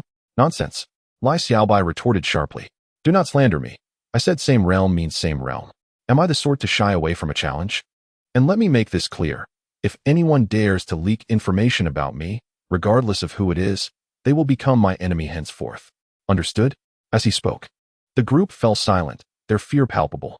Satisfied, Lai Xiaobai wasted no more words and transformed into a streak of light, departing swiftly. Shall we set up a betting pool? One suggested. After the departure of the fiery Xiaobai, someone unexpectedly proposed a notion. The crowd exchanged glances before unanimously nodding in agreement. Let us do it, said one. Xiaobai never mentioned that we couldn't disclose the duel arrangement. Let us act swiftly. My brother is short on celestial stones lately, and this is a perfect opportunity to reap considerable profits. Tell me, where did you acquire the celestial stones for the Xuanwu Immortal Elixir? Chapter 84. Inextricable. Upon exiting the Grand Hall, Lai Rian pulled Feng Haoyue aside, regarding him with an earnest expression. Well, it's borrowed from my brother-in-law. Feng Haoyue replied, his gaze slightly evasive. I know it's borrowed. How much did you take? Lai Rian inquired coldly. Not much. Enough with the nonsense. Just tell me. About over 200 million. Just over 200 million? Lai Rian's eyes widened in disbelief. Are you jesting? How could a celestial being possess such a sum? Are you deliberately inflating the figure to extract a kickback from me? My dear, I assure you, I am not deceiving you. It was indeed my brother-in-law who acquired some dragon crystal rice by chance, and I borrowed it. Feng Haoyue said with a wry smile. Is that truly the case? Lai Rian asked, her expression skeptical. More genuine than gold. Then, let us postpone the repayment for a while, Lai Rian sighed softly. 200 million lower-grade celestial stones were not something she could easily procure at the moment. My dear, I just heard Xiaobai say he intends to challenge my brother-in-law? Feng Haoyue inquired curiously. Indeed, my brother has been infatuated with your sister for ages, and no amount of persuasion has been effective, Lai Rian sighed. But my brother-in-law surely cannot win. Perhaps you should persuade Xiaobai? Feng Haoyue suggested. If even our father cannot sway him, how could I? However, rest assured, I will intervene when the time comes. I cannot allow your brother-in-law to come to harm. After all, he is, in a sense, our creditor. The mere thought of the 200 million debt caused Lai Rian a pang of distress. My dear, let us return home to rest. It is quite late. Feng Haoyue took Lai Rian's hand. Indeed, Lai Rian naturally grasped Feng Haoyue's hand. Conversing as they walked, Feng Haoyue, should you dare to conceal such foolish actions from me in the future, I shall not forgive you. In that case, I must first apologize to you, my dear. For I cannot bear to see you unhappy. Therefore, should you encounter troubles, I shall still engage in such foolishness, Feng Haoyue replied. You truly are a scoundrel. Your words are appreciated, my dear. In the sacred fire territory, atop Phoenix Wushan Mountain in the divine fire realm, within a floating pavilion, Feng Tianlan sat cross-legged, emanating an intense heat. At that moment, a spark of fire suddenly emerged from his brow, gradually transforming into the imposing figure of a middle-aged man. The middle-aged man, adorned with a flowing beard and clad in resplendent crimson robes, possessed a pair of elongated eyes that commanded respect without uttering a word. He seemed to merge seamlessly with the cosmos around him, exuding no discernible aura. Feng Rujian, how does your body fare now? Upon hearing the man's voice, Feng Tianlan immediately opened his eyes, a flicker of flame igniting within them, and promptly knelt before the man in reverence. Thank you, Flame Sovereign, for your assistance. I have now completely mastered this corporeal form.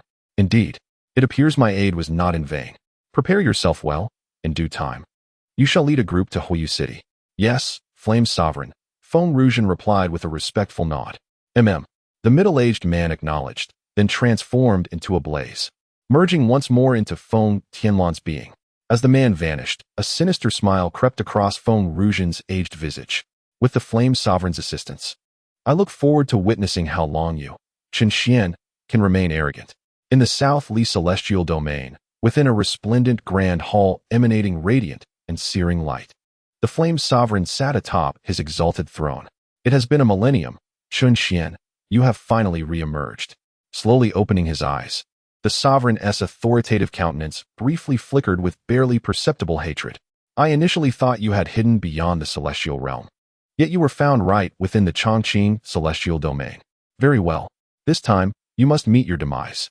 If you do not perish, this celestial realm shall remain forever unsettled for the 9 of us. Time rewound to the day Chen Xian vanquished Feng Ruxian, a wisp of celestial furnace Dao fire. Carrying Feng Ruxian's lingering soul, drifted into the void, only to be retrieved by the Flame's Sovereign's mighty hand, bringing it back to the South Li celestial domain.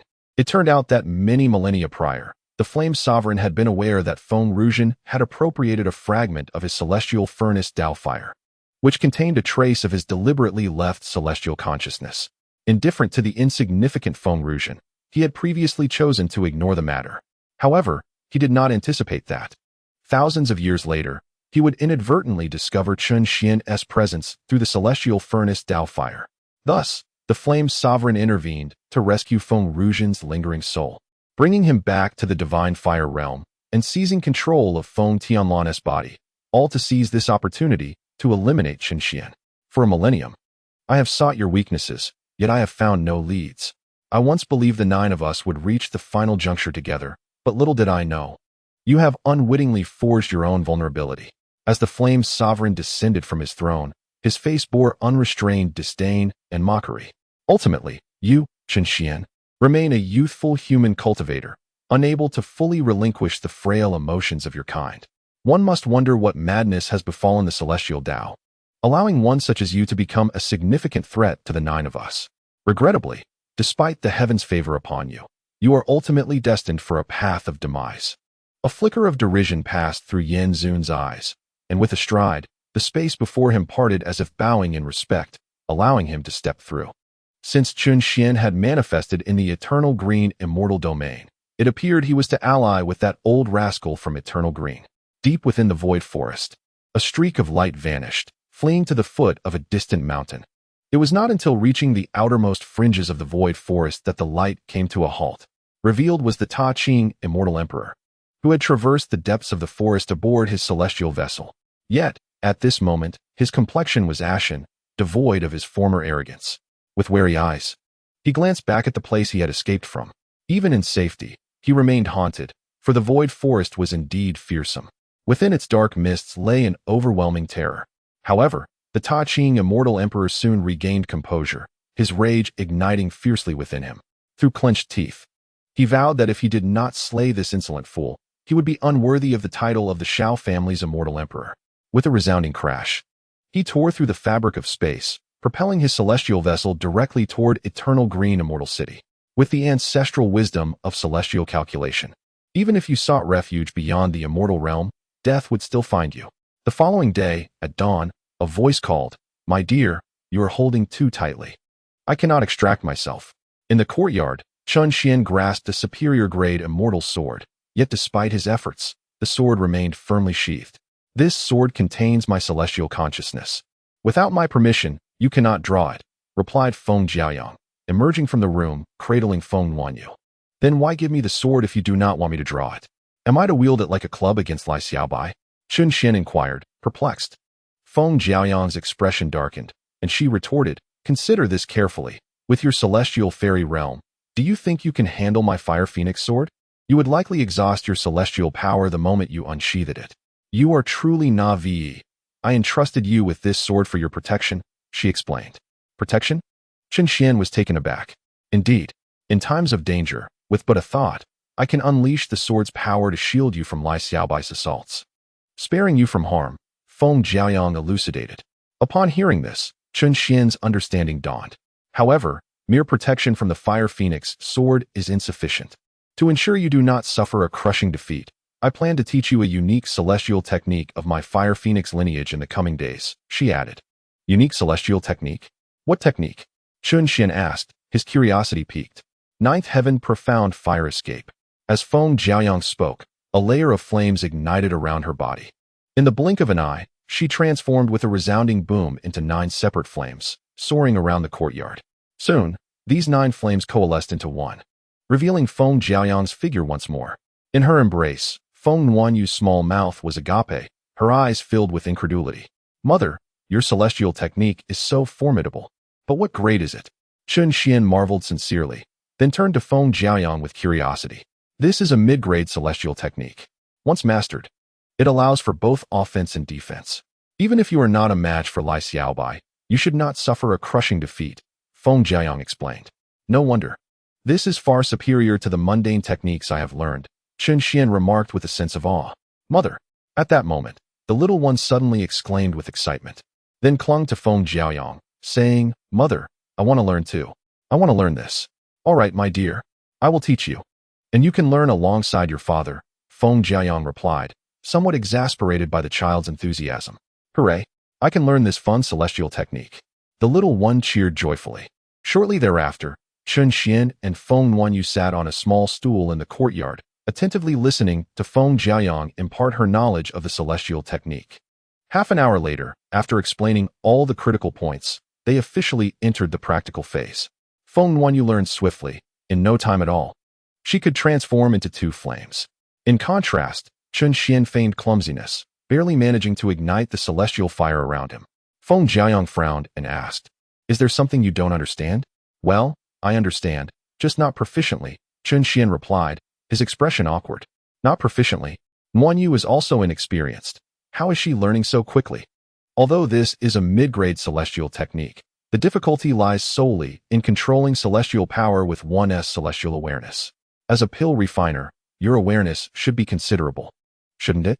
Feng Jiayang scrutinized him skeptically. Chen Xian rubbed his nose, feeling somewhat embarrassed. Could it be that holding Nuanyu while flying around contributed to her rapid learning?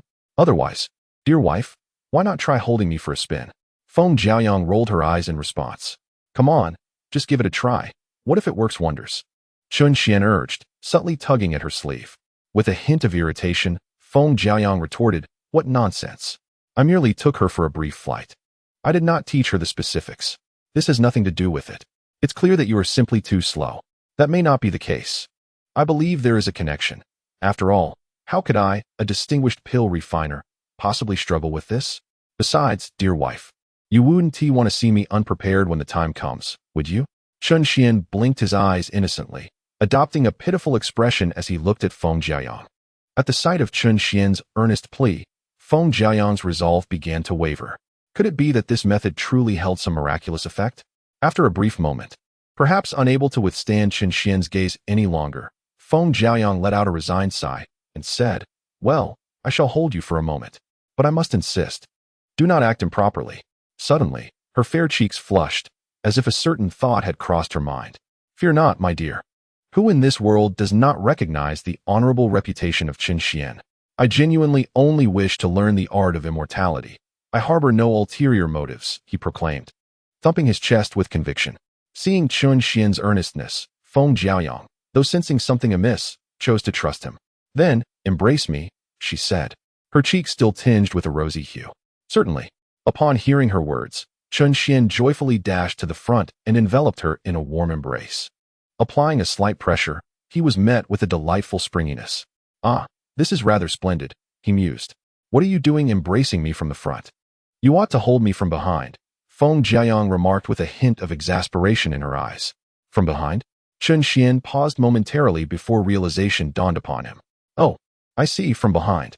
Quickly, do not dawdle, Feng Jiayang urged impatiently, her expression darkening. Right away, Chen Xian cheerfully repositioned himself behind Feng Jiayang. His hands encircled her waist, which was soft yet pleasantly curvaceous, an alluring posture that inevitably sparked the imagination. Tightly holding onto Feng Jiayang, he reassured her. Chen Xian rested his head on her shoulder, nodding heavily in agreement. Without further ado, Feng Jiayang unleashed the nine heavens' profound fire escape. Instantly, a flash of crimson light enveloped them, and the next moment, they found themselves surrounded by flames. The fire danced about the courtyard, and their figures weaved through the inferno with remarkable agility. Wow, such speed. My dear, I am quite frightened, Chen Xian exclaimed dramatically, tightening his hold on Feng Jiayang. Concurrently, his arms mischievously rose slightly, whether intentional or not remained uncertain. Feng Jiayang's cheeks burned with embarrassment. She bit her lip and could not help but remind him. Do not hold me so tightly. I am feeling a bit anxious. Huh, what did you say, my dear? Chen Xian appeared oblivious, calling out to her loudly. Feeling a mix of shyness and irritation, Feng Jiayang communicated telepathically. Please, do not hold me too tightly. I am nervous. Ah, understood, Chen Xian responded. loosening his grip just a tad.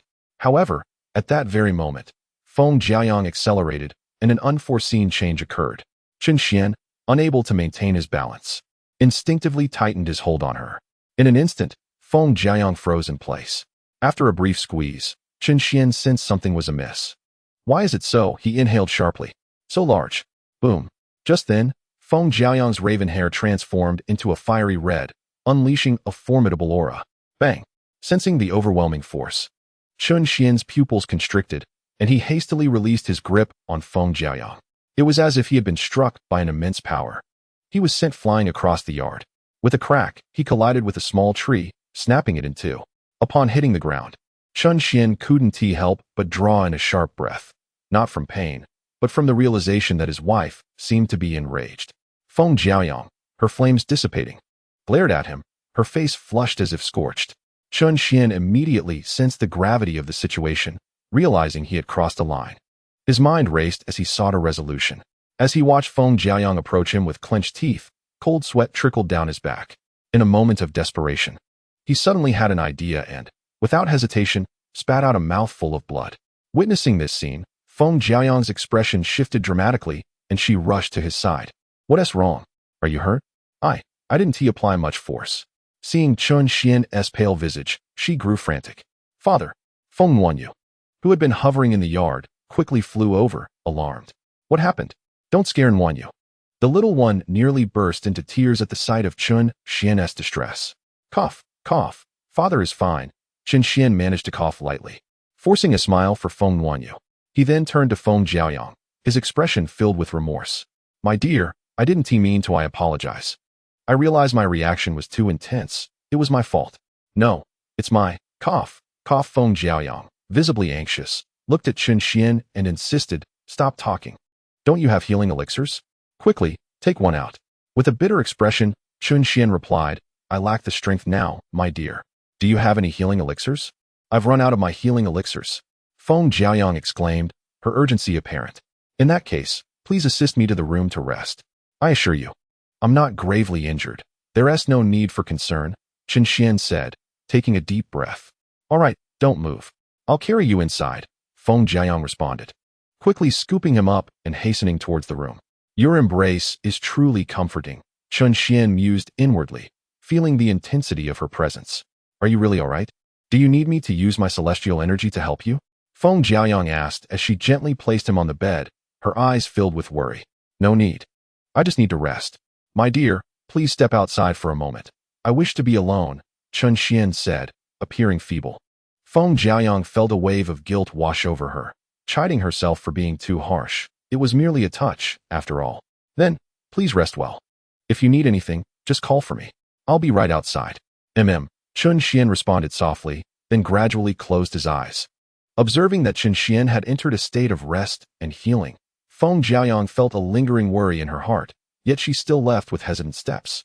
Once Feng Jiaoyang exited the room, Chen Xian finally exhaled in relief, silently acknowledging that it was fortunate he had reacted swiftly. Otherwise, he would have found himself in a troublesome situation. Mother, is father all right? As soon as she saw Feng Jiaoyang emerge, Feng Wanyu rushed over with her short legs.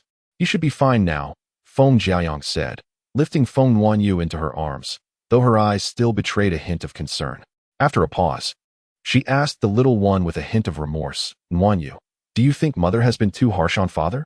Feng Wanyu's small face displayed a trace of confusion. How has mother been harsh? Feng Jiaoyang's cheeks flushed slightly, as if finding it difficult to articulate her thoughts. After a moment, she could not help but sigh lightly. It's nothing.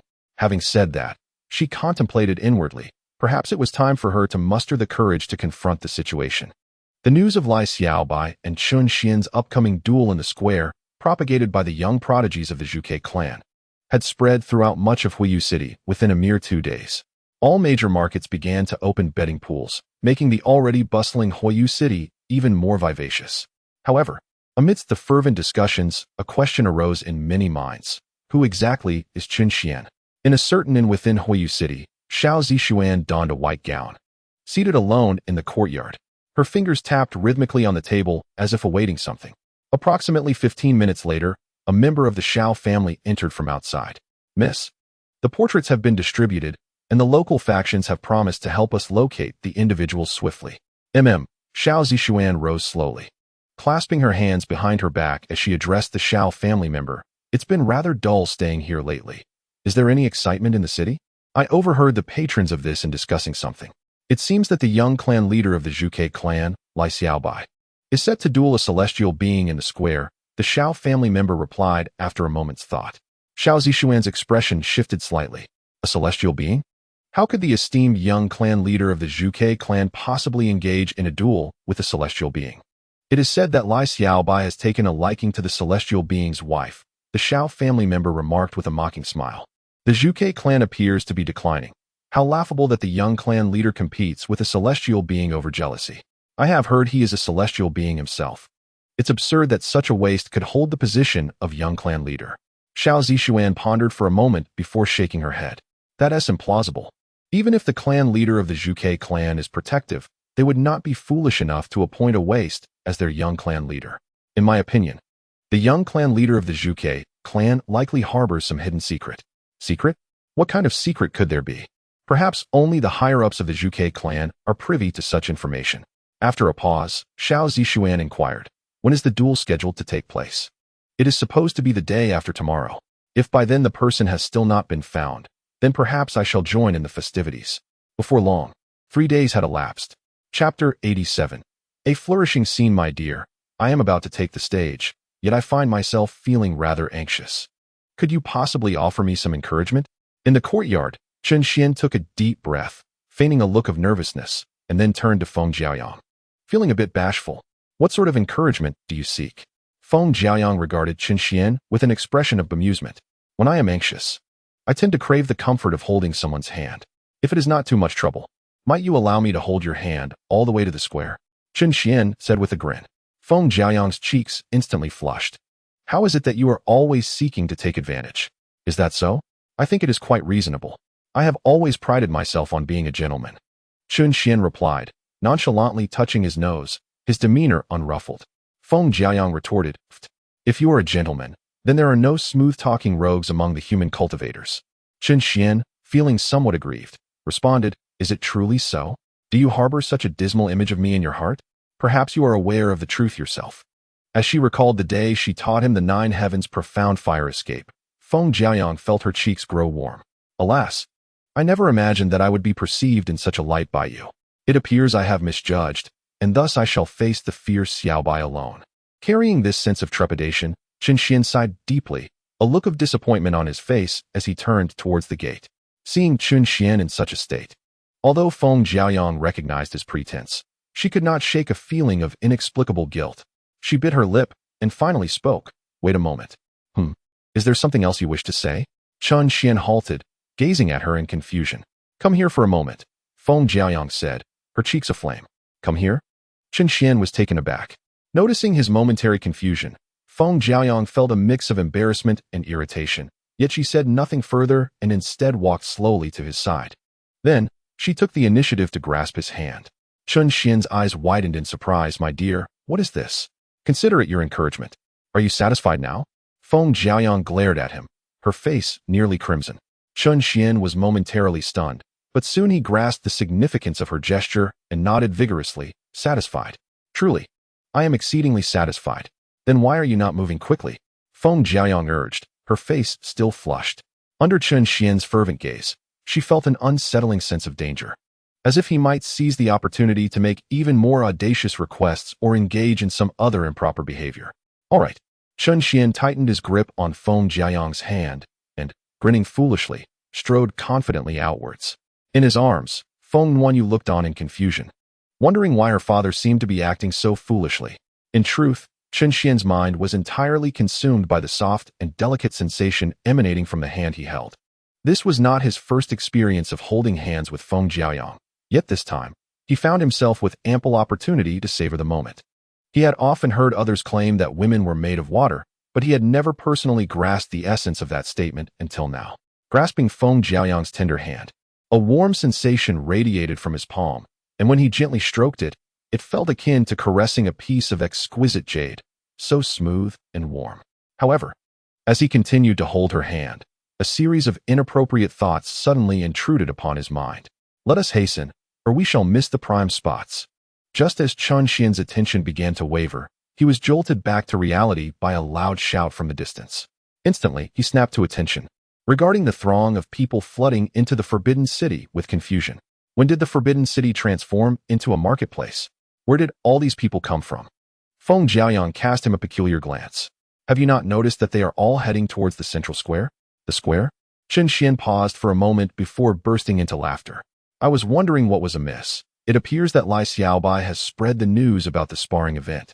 Clearly, he intends to shatter my resolve all at once.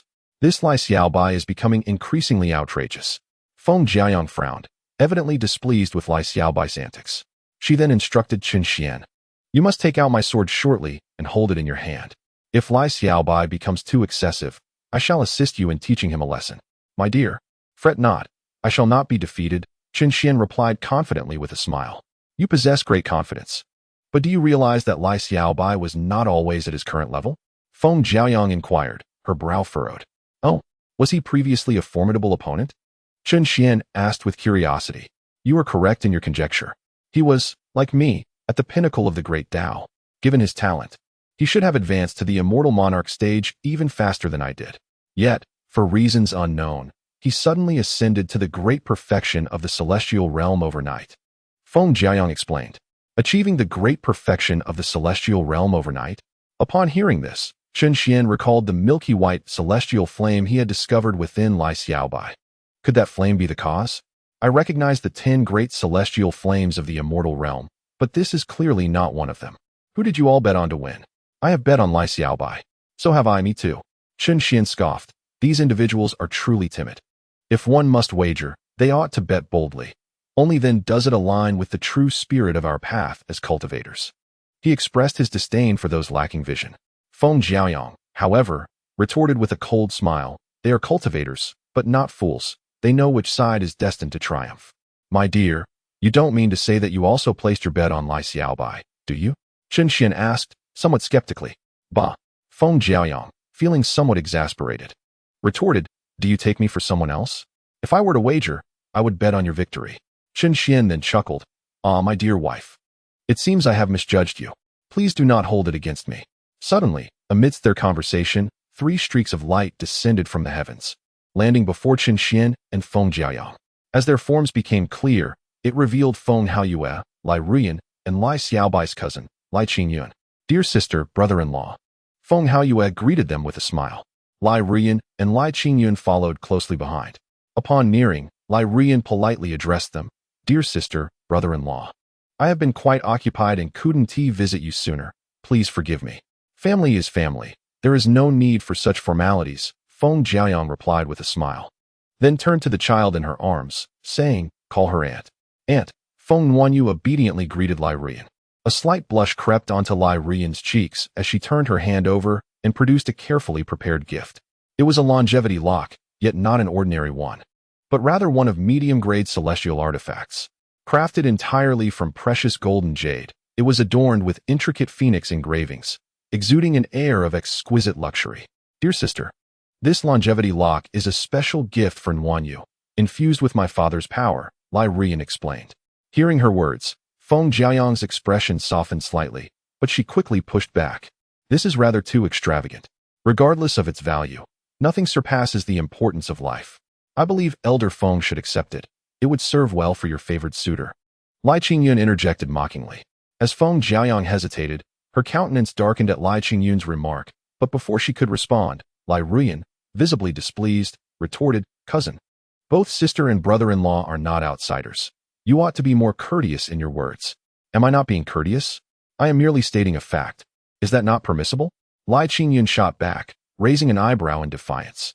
You are being rather excessive, Lai Ruyan replied, her expression turning sour. However, before she could continue, Chun Xian interjected with a teasing tone. Isn't this the esteemed Qingyun? It seems you have adopted a much more serious demeanor since we last met. It appears my wife's whip has had quite the effect. With that, he jested, it seems to have cured the affliction of your frivolity. How dare you? At his words, Lai Qingyun erupted like a cat whose tail had been stepped on, fur bristling in anger as she shouted, you are the one being frivolous. You and your entire family. Listen here, Chun, for Xiaobai's sake. I can overlook that whip incident with Feng Jiaoyang, but you worthless wretch, dare to show disrespect to this celestial being? No one can save you now. You had better hope to perish at Xiaobai's hands today. Otherwise, I shall ensure you experience a fate worse than death. Is that so? But what if it concerns my wife? I recall the celestial maiden Qingyun. It seems she is no match for my wife, is she? Chun Xian remarked with a smirk, taunting Lai Qingyun. The words struck a nerve within Lai Qingyun, inciting her fury to a boiling point. Just then, a sharp sound echoed nearby, causing Lai Qingyun's expression to stiffen instantly. Turning her head, she found Feng Jiaoyang had, unbeknownst to her, conjured a fiery whip in hand. At that moment, Feng Jiaoyang's gaze was frigid as she regarded Lai Qingyun, exuding an ethereal aura reminiscent of a celestial sovereign. You dare to threaten my man? Pray tell, who do you think you are, Lai Qingyun? You have 3 breaths' time to vanish from my sight, or I shall show you the prowess of my whip once more.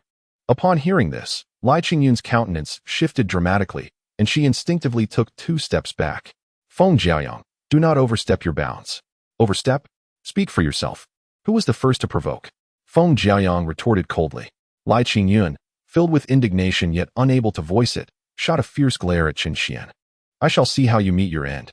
With that, Lai Qingyun transformed into a streak of light and departed, seemingly fearful that Feng Jiaoyang might indeed strike her with the whip.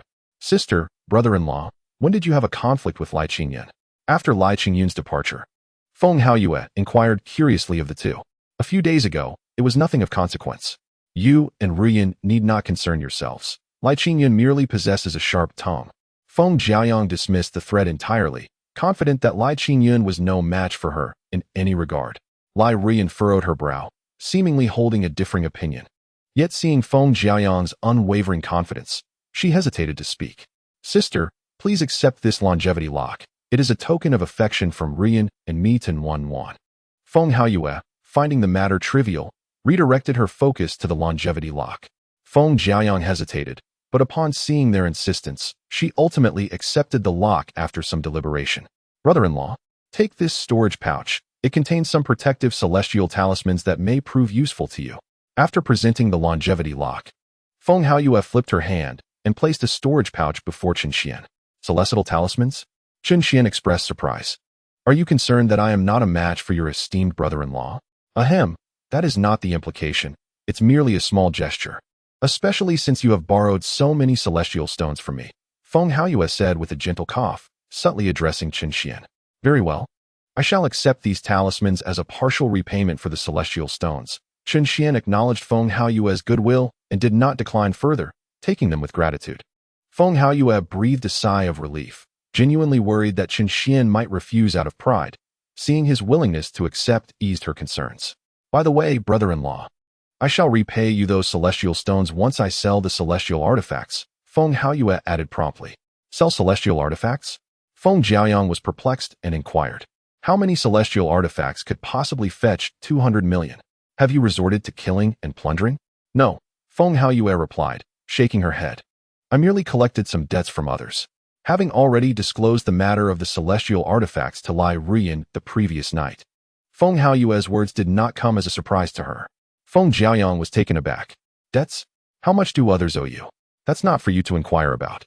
Suffice it to say, it is enough to settle my debts, Feng Haoyue said with a grin. Feng Jiaoyang regarded her brother with suspicion, sensing something amiss. Little did she realize that the treasures her brother possessed had all been gifted by Qin Xian.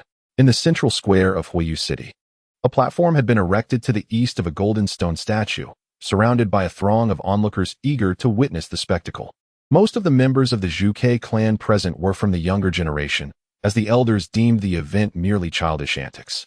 Nevertheless, due to the illustrious reputation of the young clan leader, Lai Xiaobai, many celestial lords had gathered in the city. At this moment, Lai Xiaobai sat beneath the platform, casually fanning himself, attended to by Ming Gang and Lai Shisan, exuding an air of tranquility, entirely devoid of tension. This is infuriating. Just then, Lai Qingyun stormed over to Lai Xiaobai, snatching the teacup from his hands and downing its contents in one gulp. Lai Xiaobai was taken aback. Cousin, what are you doing? That Qin Xian, you must cripple him later. How dare a worthless celestial being show disrespect to me? He is simply courting death. and I shall ensure he meets his end. Lai Qingyun seethed, her fingers tightening around the teacup, shattering it into fragments. You've met him again? Lai Xiaobai asked in surprise. Indeed. I initially wished to see his terrified countenance, yet that fool remains as arrogant as ever. I truly cannot fathom how Feng Jiaoyang could be enamored with such a person. A mere waste like him is not worth my effort to even crush. Lai Qingyun berated Chen Xian vehemently. As Lai Xiaobai listened, he discreetly wiped the spittle from his face, feeling a sense of helplessness. Xiaobai, my brother. Chapter 89. Counteraction. A group of young disciples from the Zhuke clan approached from a distance, led by a young man clad in a moon-white robe. Xiaobai, there's been considerable betting on the market. Would you care to join in? The young man suggested with a smile. What are the odds? Lai Xiaobai inquired with curiosity. 2-1. And Chen Xian? 100-1. Such a vast discrepancy? Lai Xiaobai remarked, somewhat astonished. Of course, given your prowess, Xiaobai. The young man replied with a grin. Goodness, I am tempted to stage a performance myself. Lai Xiaobai mused, intrigued. 100-1? If I wager 10,000 celestial stones, that could turn into 1 million. 1 million into 100 million. Should I stake my entire fortune? I could practically acquire the market. The thought was indeed enticing. However, alas, he lacked the courage. What did you say? As soon as the words left Lai Xiaobai's lips, Lai Qingyun, who was standing nearby, suddenly narrowed her eyes. In an instant, a chill swept through the air, causing Lai Xiaobai to shiver involuntarily. No, I didn't say anything. Xinfeng, please place a bet for me. Bet on myself to win 100,000 low-grade immortal stones. Driven by a desperate urge to survive, Lai Xiaobai hastily rephrased his request and promptly produced a storage bag to hand to the young man. All right, brother Xiaobai. I shall go place your bet right away. The young man exclaimed with excitement as he took the storage bag and hurried off with a few companions towards the market. Betting that 100,000 would undoubtedly attract more wagers, and he would profit immensely as a result. Lai Xiaobai, I won't waste words. But let me remind you, should you dare to play the diva, I will ensure you cannot rise from your bed for 3 years. Lai Qingyun threatened coldly after the young man left. Lai Xiaobai forced a smile. I was merely joking, cousin. Please don't take it too seriously. Best it remains so. Lai Qingyun snorted, turning away to sit elsewhere. Lai Xiaobai sighed in relief. His cousin was truly intimidating. Young master, it's nearly noon. Yet it seems Chen Xian has not yet arrived, Ming Gang quietly remarked, glancing around before lowering his voice to Lai Xiaobai. Not here yet. Lai Xiaobai's brow furrowed slightly. Do you think he is too afraid to come? Lai Shursen speculated. He shouldn't be. However, we cannot wait any longer.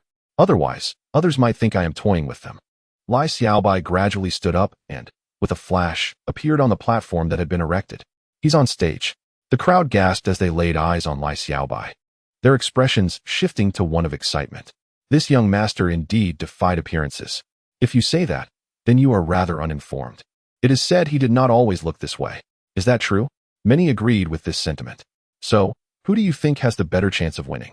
Needless to say, it must be Lai Xiaobai. What about Chen Xian? Who is Chen Xian? Speaking of which, why is only Lai Xiaobai on stage? The crowd buzzed with speculation. As time passed, and Chen Xian still failed to appear, Lai Xiaobai's face grew increasingly grim. I appreciate everyone coming to witness the spectacle. Unfortunately, my opponent has yet to muster the courage to show up. To avoid wasting your time, I shall wait another 10 breaths.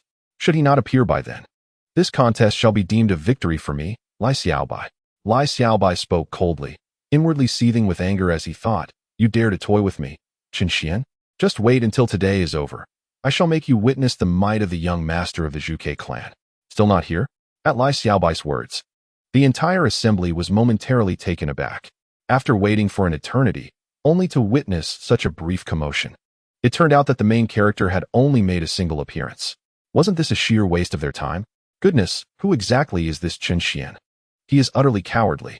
No wonder he remains a mere celestial being even after all this time.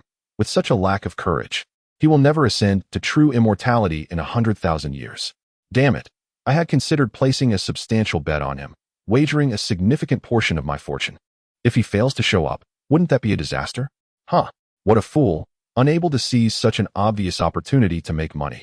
He truly is the epitome of foolishness. As Liao Xiaobai concluded his remarks, a wave of commotion surged through the square. Liao Qingyun's expression darkened, her eyes igniting with fierce rage. How could you, Feng Jiaoyang, possibly regard such a waste as worthy? You must be blind.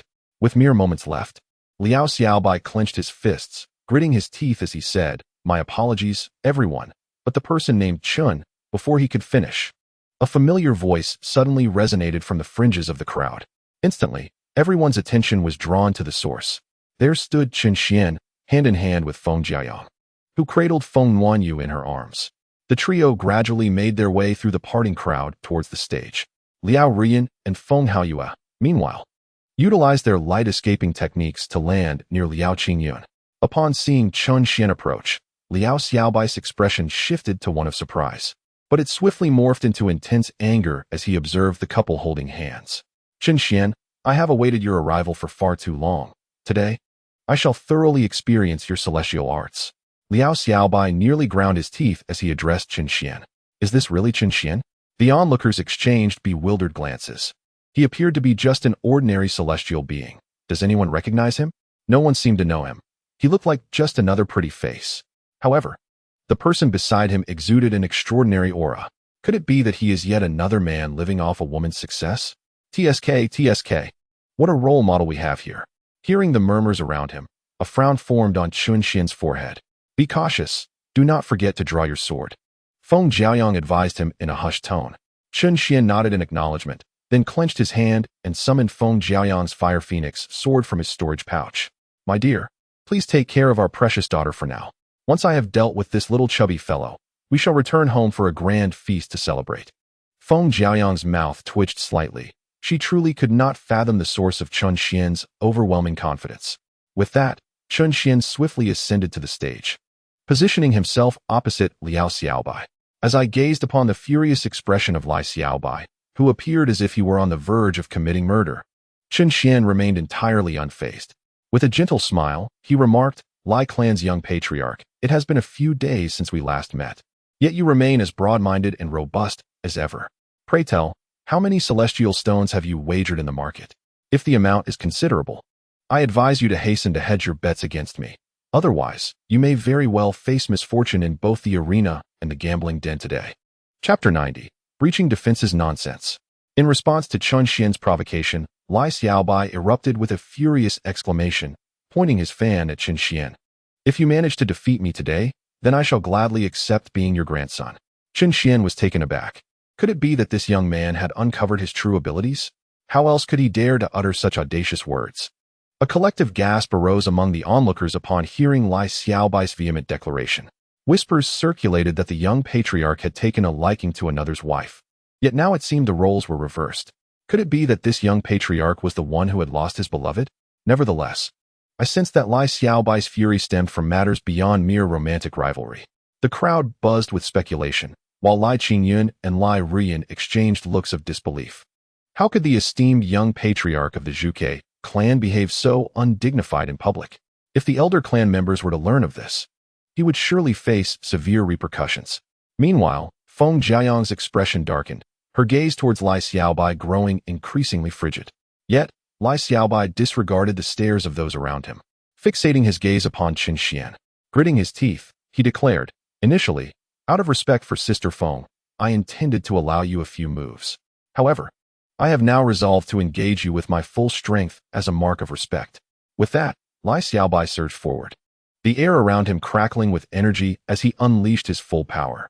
In the blink of an eye, he reached Chen Xian, launching a punch enveloped in a blaze of celestial fire that surged forth with ferocity.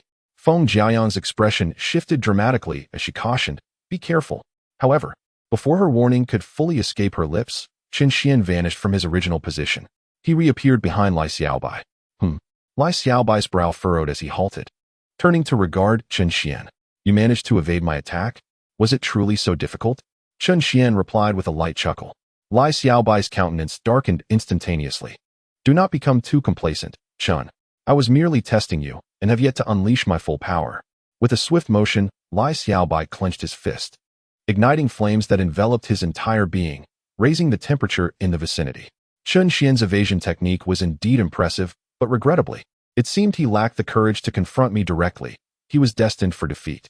"Not necessarily," a voice within the crowd mused. "From that last dodge, it is evident that Chen Xian is no ordinary celestial." Regardless of his prowess, can he truly surpass the young patriarch of the Zhuge clan? A crowd watched with rapt attention, pointing and whispering about the two individuals on stage. Sister, why not wield the Fire Phoenix sword now? I fear for brother-in-law's safety. Feng Haoyue remarked, her anxiety palpable as she glanced at Feng Jiaoyang. Feng Jiaoyang, concerned, observed Qin Xian on the platform. Let us wait a moment. Using it now would undoubtedly raise suspicions, especially with the Zhuge clan present. If they catch on, Qin will be doomed. Lai Qingyun sneered as she watched the two on stage. Little White was no ordinary celestial being. Even though his current realm had diminished significantly, should he truly engage, even the most common true immortals would be no match for him. Boom. Under the gaze of the multitude, Lai Xiaobai's aura surged dramatically. In the next instant, with a low shout, he transformed into a conflagration, hurtling towards Qin Xian. Supreme Fire Emperor Seal. In the blink of an eye, Lai Xiaobai stood before Qin Xian, the flames coalescing into a formidable celestial figure that crashed forward with great force. Swish. Just as it seemed Qin Xian would be struck, Feng Jiaoyang's expression shifted. But before she could intervene, Qin Xian vanished once more. Boom. Lai Xiaobai's attack missed entirely, crashing into the protective array at the edge of the platform. Had it not been for this defensive barrier, the impact would have caused considerable chaos among the crowd, which included many cultivators yet to transcend to the immortal realm. What? Lai Xiaobai was taken aback, stunned by the realization that his strike had again gone awry. How is this possible? His expression shifted as he grappled with the unexpected evasion of Qin Xian. Another evasion? Both Feng Jiaoyang and Feng Haoyue were astonished. To them, Qin Xian's performance was unexpected. After all, he was facing the young clan leader of the Zhuge. Remarkable, this Qin Xian possesses quite the skill. To evade such a profound celestial technique is no small feat, huh? What use is evasion? Can one avoid confrontation for a lifetime? Bang! Frustrated by Qin Xian's repeated escapes, Lai Qingyun slammed her hand on the armrest of her chair, scolding him mercilessly. What a useless fool. You can't even subdue a single Qin Xian. Lai Xiaobai, do you even want to maintain your position as clan leader? The last words were directly conveyed to Lai Xiaobai through her thoughts. Lai Xiaobai's face flushed with indignation. Enough with your complaints. I'm merely giving him a chance out of respect for Sister Feng. With that, disregarding Lai Qingyun's tirade, he turned sharply to Qin Xian, eyes blazing, and exclaimed, Chun, if you are a man, stop dodging. Why should I not evade? Did we not agree beforehand to avoid direct confrontation? Qin Xian raised an eyebrow in retort. Lai Xiaobai was momentarily rendered speechless by the response, his teeth clenched in frustration. Fine, fine. I shall see just how long you can keep this up. Fire feather escape. A furious shout erupted, and behind Lai Xiaobai, a pair of colossal flaming wings suddenly manifested. With a powerful flap, a searing whirlwind of fire surged violently towards Qin Xian. In the next instant, Lai Xiaobai's figure vanished from its original position. Boom. When he reappeared, Lai Xiaobai was already behind Qin Xian. Divine Flame Seal. With a low growl, Lai Xiaobai thrust his palm forward. The terrifying, scorching flames coalesced into a massive palm print, sweeping towards the unsuspecting Qin Xian. Having employed an escape technique, Lai Xiaobai's speed had increased manifold. He was confident that this strike would leave Qin Xian no chance to evade. Feng Jiaoyang's expression also shifted dramatically. However, at that moment, an astonishing scene unfolded. Beneath the palm print, Qin Xian unexpectedly shattered like a bubble. Lai Xiaobai's pupils constricted, and before he could react, a familiar voice resonated from above. Too slow. With such speed, you, the young patriarch of the Lai clan, probably won't even touch the hem of my garment. Upon hearing this, everyone present displayed expressions of astonishment. They had completely failed to notice when Qin Xian had vanished or when he had reappeared. Even some celestial lords looked bewildered. It was inconceivable. Chapter 91. A sword. Lai Xiaobai roared in rage, his eyes turning completely crimson. I refuse to believe it. Get down here. Boom. Lai Xiaobai flapped his wings once more, transforming into a streak of fiery light as he charged towards Qin Xian. Yet again, Qin Xian effortlessly evaded Lai Xiaobai's assault. Qin Xian. Lai Xiaobai was nearly driven to madness, his eyes bloodshot as he glared at Qin Xian, grinding his teeth in fury. If you're a man, stop dodging and face me head-on. Landing on the platform, Qin Xian responded with a hint of mockery. Young Patriarch Lai, if you wish for a confrontation, I am willing. But I fear you won't withstand even a single blow from me. Should that happen, Your defeat would be quite humiliating. Nonsense. Lai Xiaobai retorted angrily. You think you can win against me? You won't even dare to face me directly. What do you have to defeat me? Chun, you are nothing but a coward. Unworthy of Sister Feng. If you have the guts, strike me now.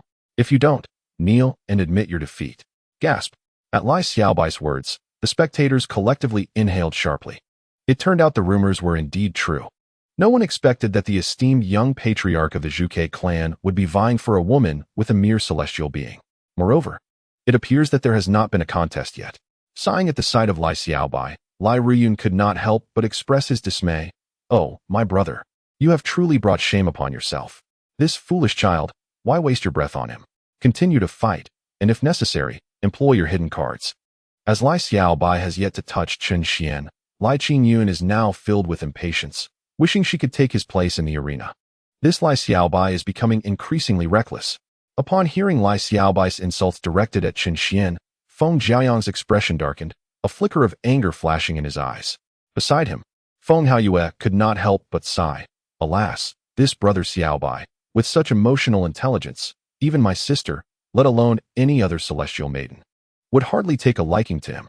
It seems he remains quite oblivious to the ways of women. Upon hearing Lai Xiaobai's vehement insults, Chen Xian's expression darkened unusually. He had initially intended to spare some dignity for him, but since he was unwilling to accept it, it was no longer his concern. As you wish. I shall now draw my sword, and I shall wield it but once. If you can withstand it, I shall concede defeat. If you cannot, whether you live or die, or suffer the utmost humiliation, that shall depend on your own fate. At this proclamation, astonishment spread among the gathered crowd. One sword? What jest is this? Does he presume himself to be a true immortal or a profound celestial? To think he can defeat Lai Xiaobai with a single strike as a fellow heavenly being? What audacity!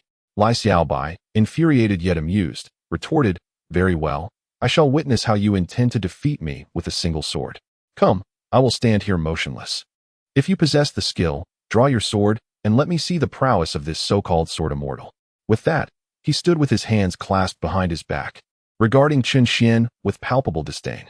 Sister, could it be that brother-in-law is signaling something? Feng Haoyue mused, feeling a stir of curiosity, before inquiring of Feng Jiaoyang. Perhaps. Feng Jiaoyang pondered, but before she could finish her thought, Feng Haoyue suddenly exclaimed in astonishment, Sister, look, brother-in-law has changed his sword. Changed his sword? Feng Jiaoyang's expression shifted instantly, and she quickly turned to the arena, observing that the Fire Phoenix sword Chen Xian had wielded had, unbeknownst to anyone, transformed into an exceedingly ordinary low-grade immortal sword. What could he be planning? Has he lost his mind? To think he could defeat Xiaobai with a single strike, how utterly ludicrous. Hearing Chen Xian's words, Lai Qingyun scoffed derisively. Leaning back in her chair, she addressed Lai Shisan and Ming Gang. Which of you possesses fine wine? Both Lai Shisan and Ming Gang were momentarily taken aback. Subsequently, Lai Shisan respectfully replied, in response to the esteemed lady, I have some wine. Then bring it forth quickly. Let us celebrate Xiaobai's impending victory in advance. This Chun, in his arrogance, intends to take the initiative. He is likely to be defeated in a single exchange. Lu Qingyun's lips curled into a slight smile, as if she could already envision Chen Xian's pitiful figure on the stage. Yes, Miss Lu Shisan was momentarily taken aback, then nodded and retrieved a white, long-necked jade bottle. This is a special brew of Qinghong that I have collected. I invite you to savor it, Mississippi. Lu Shisan opened the wine bottle, and an intense aroma of alcohol wafted through the air. Subsequently, she produced a wine glass and poured the enchanting dual-colored celestial wine into it, offering it to Lu Qingyun. Indeed, it was a fine wine. With a gentle sniff, Lu Qingyun discerned that this Qinghong brew was of exceptional quality, and she took a satisfied sip. Is this what you intend to use? If I am not mistaken, that sword you wielded earlier should surpass this, should it not? On the stage, Lu Xiaobai regarded Chen Xian with a peculiar expression, bewildered by his sudden choice of an ordinary low-grade celestial sword. With this, you face certain death. With the previous one, survival is improbable, Chen Xian replied calmly, shifting the sword to his left hand. In his mind, Feng Jiaoyang was anxiously inquiring, but Chen Xian seemed oblivious. Hearing Chen Xian's words, Lu Xiaobai couldn't help but let out a furious laugh. By your logic, I am destined to fail, am I not? Very well, then, come, unleash your attack. If I dodge, I shall find a place to dash my head against the wall today. That is unnecessary. You need only fulfill your promise. Rest assured, I, Lu Xiaobai, am a person of my word. In that case, be cautious. With barely a moment's pause, a beam of sword light suddenly erupted from Qin Xian's hand. In an instant, to the eyes of all present, only the white light of this sword traversed the heavens and the earth. This sword was swift to an extreme, and its dominance was unparalleled. The entire space seemed to freeze in that moment. Lu Xiaobai stood rooted in place, motionless, as if ensnared. The next second, a spray of blood erupted from his shoulder. At this moment, the suspended time and space finally resumed its flow. Yet the arena remained enveloped in an eerie silence. Before long, Qin Xian, who had mysteriously appeared behind Lu Xiaobai, broke the stillness. He slowly sheathed his sword and stated, with an expression of indifference, "You have lost." In a flash, Lu Xiaobai's face turned ashen, and a searing pain radiated from his shoulder. Instinctively, he turned to look, only to find that the bleeding sword mark was a mere 2 fingers' breadth from his neck. Had it been any closer, that sword strike could have severed his head. But before Lu Xiaobai could fully comprehend the situation, a horrifying wave of sword energy suddenly erupted from his skin. In an instant, his complexion changed drastically, and he spat out a mouthful of blood, transforming into a figure drenched in crimson. Chapter 92. The person has been found. Have I lost? Lu Xiaobai staggered back in confusion, unable to believe the reality before him. Qin Xian unexpectedly wounded him with a single strike. How could this be possible? No. This must be an illusion. It has to be a mere figment of my imagination. Lu Xiaobai was unable to accept this reality. He abruptly lifted his head and turned around, his face contorted in rage as he glared at Qin Xian. You cannot deceive me. Chun, this must be your illusion. Before he could finish his sentence, his complexion shifted, and he coughed up another mouthful of blood. In the next moment, darkness enveloped him, and his corpulent form collapsed to the ground, rendering him unconscious. I had warned you that you would not withstand my sword, Qin Xian calmly remarked to Lu Xiaobai. This strike was not particularly formidable. It lacked any profound sword intent or momentum. Rather, it was a simple demonstration of Qin Xian's superior physical prowess and mastery over celestial energy that utterly overwhelmed Lu Xiaobai. Did one truly believe that those of higher realms possessed only immense celestial power or an understanding of laws and principles? That was not the case. Each elevation in realm signified a comprehensive enhancement of one's life essence, which encompassed both physical constitution and control over celestial energy. At the very moment Lu Xiaobai fell, Lai Ruyan, having regained her composure from the shock, swiftly ascended the platform to assess Lu Xiaobai's condition. Rest assured, this strike will merely require him to recuperate for 10 days or so. It will not endanger his life, Qin Xian reassured her upon observing the situation. His prior assertion of a life-and-death struggle was merely a tactic to intimidate the rotund fellow, with Qin Xian's control over his power. There was no possibility of any accidents occurring as long as he did not intend to kill. Upon hearing Qin Xian's words, Lai Ruyan finally eased her worries and expressed her gratitude. Thank you, brother-in-law, for showing mercy. Not at all. We are all family after all. One does not strike a smiling face, Qin Xian replied, holding Lai Ruyan in high regard. Meanwhile, as Lai Ruyan took to the stage, the gathered crowd snapped out of their stupor, though they remained unable to conceal their astonishment. Was this truly not an illusion? The esteemed young clan leader of the Zhuge tribe had genuinely been defeated by a single sword? It was utterly astonishing. When had celestial beings become so formidable? That strike, I felt as though even I, at the initial stage of true immortal, could not withstand it. Who exactly is Qin Xian? Amidst the crowd's astonished discussions, a sudden cry pierced through, my entire fortune. As the crowd stood in shock, they heard the lament of the unfortunate soul. Only then did they realize that since Lu Xiaobai had lost, it meant a shocking upset. Damn it, I wagered quite a sum. It's all gone now. Stop your whining. Can your misfortune compare to mine? I borrowed money to gamble. Laughter erupted from some, while others were left in despair. Those who won eagerly rushed to the market to collect their earnings, while the losers were met with the merciless refrain, "May gambling dogs meet an ill fate." Of course, some whispered harsh words against Lu Xiaobai in private. Yet in public, out of respect for the Zhuge clan, no one dared to speak ill of him. Crack. In the audience, Lai Qingyun stared incredulously at the stage, unable to process the shattering of her wine glass that fell from her hand. Lost. Xiaobai actually lost. This is impossible. Lai Qingyun sprang to her feet, her voice laced with fury, declaring vehemently that this could not be true. Surely. Feng Jiaoyang had intervened from behind the scenes. With so many eyes watching, including formidable celestial lords, did she believe my elder sister was merely a celestial king or emperor? Feng Haoyue, upon hearing this, snapped back to reality and countered Lai Qingyun. The color drained from Lai Qingyun's face as she found herself at a loss for words in response to Feng Haoyue's rebuttal. Meanwhile, Feng Jiaoyang remained in a state of disbelief, her eyes wide as she gazed at Qin Xian. He actually won. How could he have done that? The sword strike he executed just now was beyond my comprehension. How could that be? Mother, father is so formidable, exclaimed Feng Nuanyu, who was nestled in Feng Jiaoyang's arms. Her mouth agape in astonishment at Qin Xian's earlier strike. Lost. A multitude of young members from the Zhuke clan were equally dumbfounded. Brothers, am I seeing things? This can't be real. Don't ask. I have no idea either. It's utterly bizarre. Suddenly, a voice erupted in anger, drawing the crowd's attention to a young disciple named Hong Wan, who lamented, I've suffered a devastating loss. The onlookers shot him exasperated glances. Of course. Everyone placed their bets on Xiaobai. Do you think you were the only one who lost? Exactly. Losing is part of the game. It's not like we can't afford it. The young disciple gritted his teeth. I wagered a significant portion of my fortune. Can you even compare with me? After defeating Lai Xiaobai, Qin Xian no longer lingered on the stage. He sheathed his celestial sword and stepped down. Approaching Feng Jiaoyang, he smiled and said, My dear, did I bring you any shame? Feng Jiaoyang, regaining her composure, gazed at him with a mixture of complexity. I truly underestimated you. I didn't realize you were so formidable.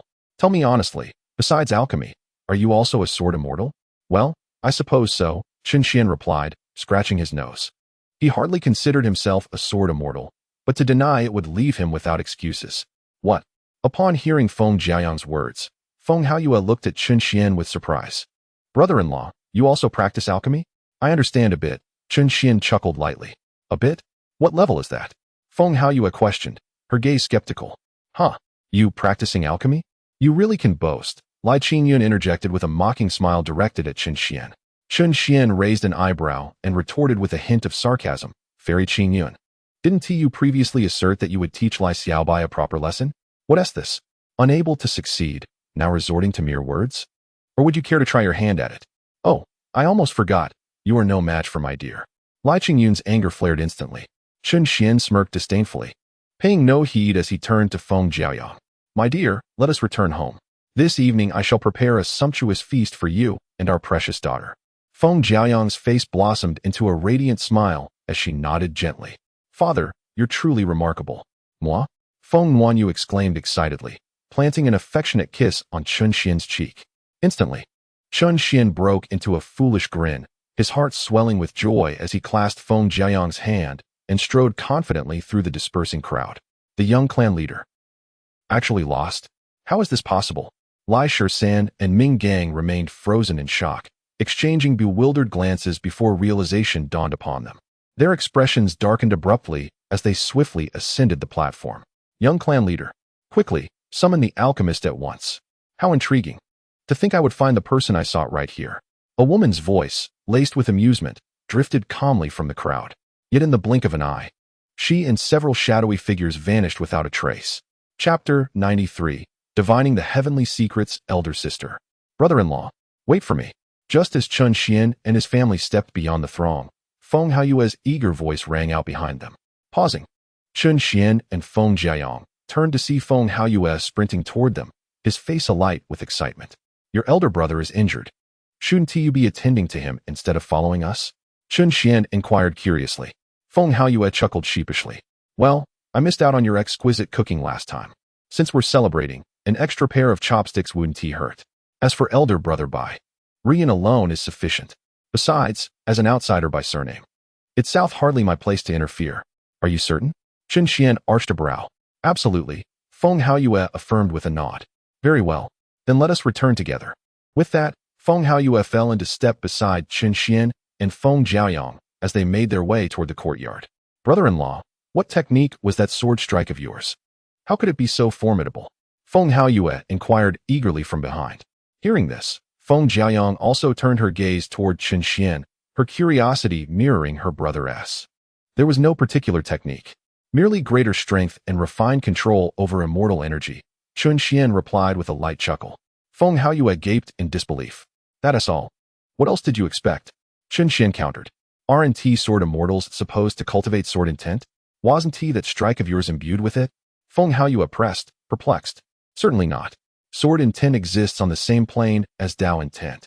Even if I, a mere celestial, had comprehended it, I wouldn't be capable of wielding it. Chun Xian dismissed with a shake of his head. But if it was merely strength, how could you have immobilized elder brother by upon the platform? Feng Haoyue persisted, baffled. Immobilized? There was no immobilization. I simply moved faster than he could react, Chun Xian stated matter-of-factly. Feng Haoyue stood dumbfounded. Faster than one could react? In combat, immortals rely on divine sense to perceive their opponent's movements, to move swiftly enough to evade detection. What speed must one achieve to accomplish such feats? Instant teleportation? Little did he know that upon reaching the realm of the celestial sovereign, the strength of his physique could indeed enable short-distance teleportation. You hear him spouting nonsense. Feng Jiaoyang, however, did not believe Chun Xian's words and snorted disdainfully, asserting that he must have employed some arcane celestial technique, merely reluctant to divulge it. Chun Xian, bemused, responded, What I say is the truth. I am not deceiving you. I could swear by the heavenly Tao. Feng Jiaoyang swiftly covered Chun Xian's mouth with his hand, retorting grumpily, Do not utter such drivel. Can one casually invoke an oath to the heavenly Tao? Do you not believe me? Chun Xian replied helplessly. Now I believe you. Is that sufficient? Feng Jiaoyang said with irritation. Chun Xian remarked, You still sound unconvinced. Brother-in-law, what grade of alchemist are you capable of achieving? Feng Haoyue inquired curiously. Generally, I can refine pills of grade 4 and below without any restrictions based on cultivation. 4 grades above 4, one requires greater celestial power and insight, necessitating at least the golden immortal realm. So what do you think my alchemist grade is? Chun Xian responded without turning around. Feng Haoyue, for the first time, learned of such classifications among alchemists and pondered before saying, So, brother-in-law, you are of grade 4? Quite close, Chun Xian replied. That is indeed impressive, Feng Haoyue exclaimed, marveling at the revelation. I never expected you to be so talented. No wonder my sister has taken a liking to you. You are quite eloquent yourself. It is no surprise you managed to win over the young lady of the Zhuke clan. Chun Xian chuckled in response to Feng Haoyue. Hee, brother-in-law, you flatter me. If we are to be candid, you are the remarkable one, especially given my sister's standards. Just as Feng Haoyue was about to speak further, he suddenly shivered, his expression changing as he swallowed awkwardly and turned to the watchful Feng Jiaoyang. What is it?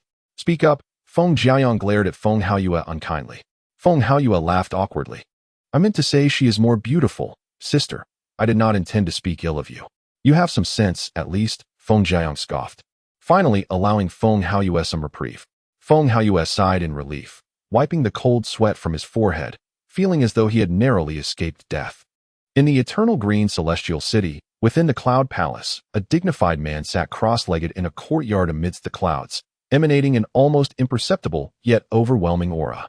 At that moment, a streak of light suddenly descended into the courtyard. Upon revealing his form, it was the Ta Ching Celestial Emperor arriving from the Void Forest.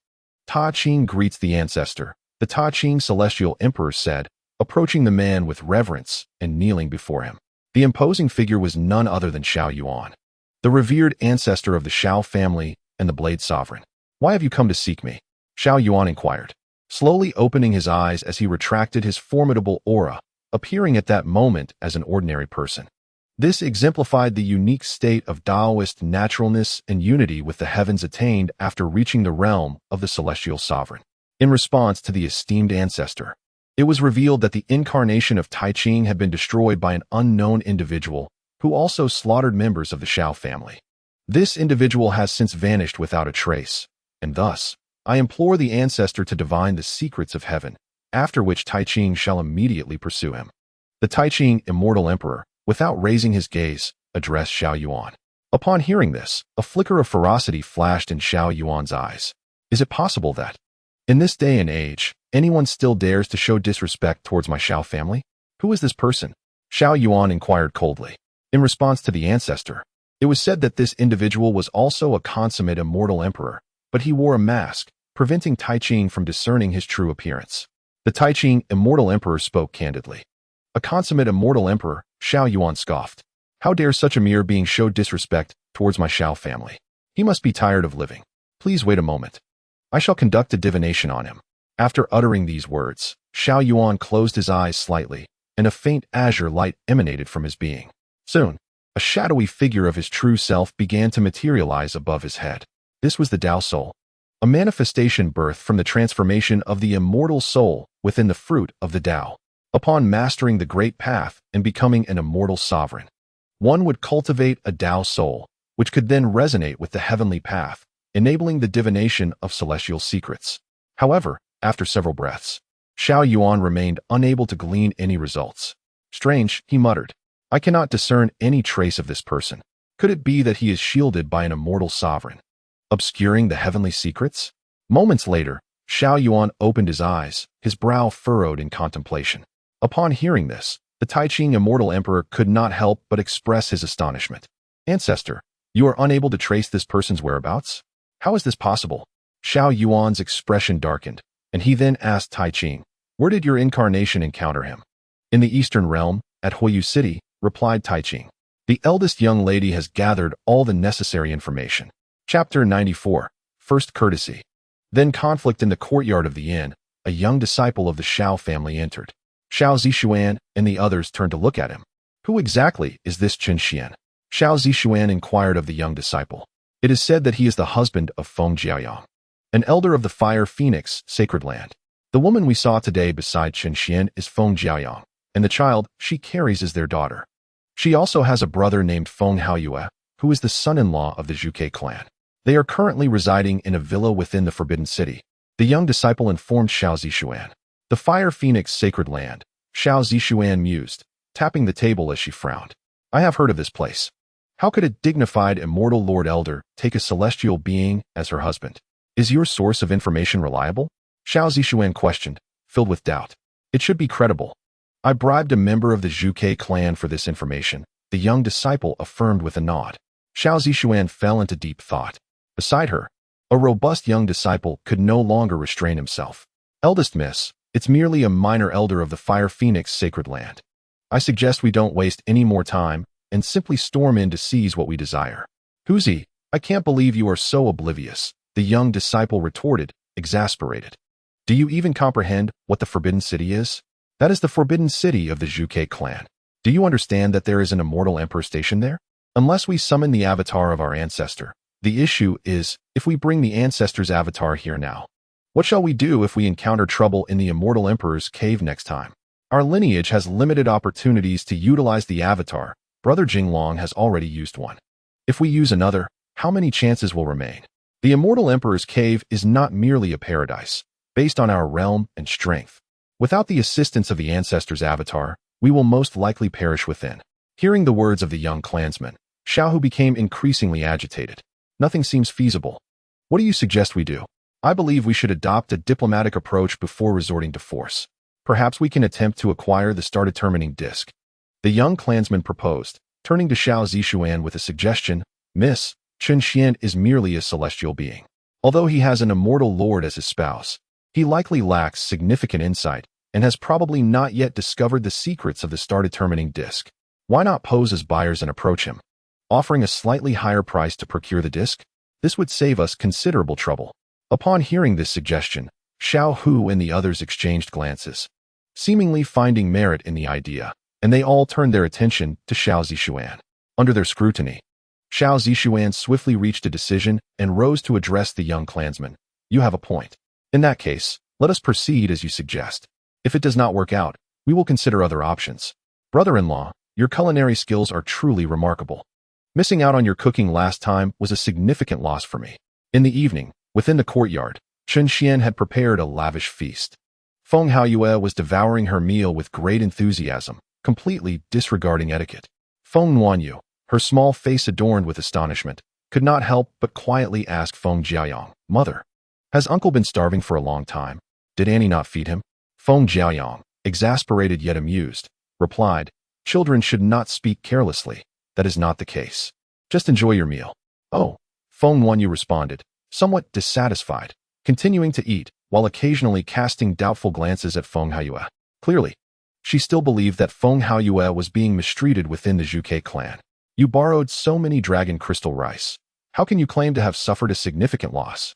Chun Xian teased Feng Haiyue in response. Feng Haiyue smiled awkwardly. I wasn't referring to the immortal stones. I was merely praising my brother-in-law's culinary skills. Praise is unnecessary. The fact that I cook well is an objective truth and requires no embellishment, Chun Xian replied with a faint smile. How pretentious, Feng Haiyue retorted. Elder Feng, brother-in-law. A young fairy has come seeking Brother Chun. At that moment, Yan Ming's voice suddenly rang from outside. Instantly, the atmosphere in the courtyard fell silent. Chun Xian was taken aback, and Feng Haiyue wore a look of astonishment, while Feng Jiaoyang's expression changed slightly as she coldly turned her gaze towards Chun Xian. Feeling a sudden chill enveloping him, Chun Xian quickly regained his composure and called out to Yan Ming, asserting that he did not recognize her and that she might have taken a wrong turn. Through his celestial perception, Chun Xian discerned that the visitor was indeed a beautiful fairy, yet regrettably, he did not know her. No, she is referring to you, Brother Chun, Yan Ming loudly replied. Chun Xian retorted, Brother-in-law, have you truly done something to feel guilty about? Otherwise, why would you hesitate to meet her? Feng Haiyue whispered to Chun Xian. Chun Xian, furious, exclaimed, Nonsense. I have never done anything to feel guilty about. I am perfectly willing to meet her. What is there to fear? Observing Chun Xian's resolute demeanor, Feng Jiaoyang paused, then inquired with confusion, You truly do not recognize her? Chun Xian raised 4 fingers and swore, I can vow to the heavens. All right, I believe you. However, since she is here, it must be for a reason. We should meet and assess the situation, Feng Jiaoyang conceded, fully convinced by Chun Xian's celestial oath. She then covered Chun Xian's mouth and offered a reminder. Chun Xian sighed in relief and nodded. Very well. I shall heed your wishes, my dear. Outside the courtyard, as she listened to the conversation between Chun Xian and Yan Ming, Xiao Zixuan's expression darkened considerably. As the esteemed eldest daughter of the Xiao family, though not of the main lineage, she was still a legitimate member of the clan. When had she ever been turned away? Especially not by someone as insignificant as a mere celestial being. This was an affront of the highest order. Once I obtain the star compass, I shall undoubtedly seek an opportunity to eliminate you. Chun Xian, Xiao Zixuan seethed inwardly. Soon after, Yan Ming received Chun Xian's message and informed Xiao Zixuan. The fairy may enter. Very well, Xiao Zixuan coldly replied, striding into the courtyard. Ah, this fairy certainly possesses a unique character. I find her intriguing, remarked one of the guards, admiring Xiao Zixuan's frosty silhouette. He then enthusiastically turned to Yan Ming, asking, Do you think I might have a chance with her? Much like the young master? Perhaps, but only if this fairy is blind, Yan Ming replied without mercy. Wow, what a stunning woman. She rivals even my beloved Rian. He exclaimed. Chapter 95. The true identity of Chun Xian. As soon as Xiao Zixuan entered, Feng Haiyue's eyes brightened.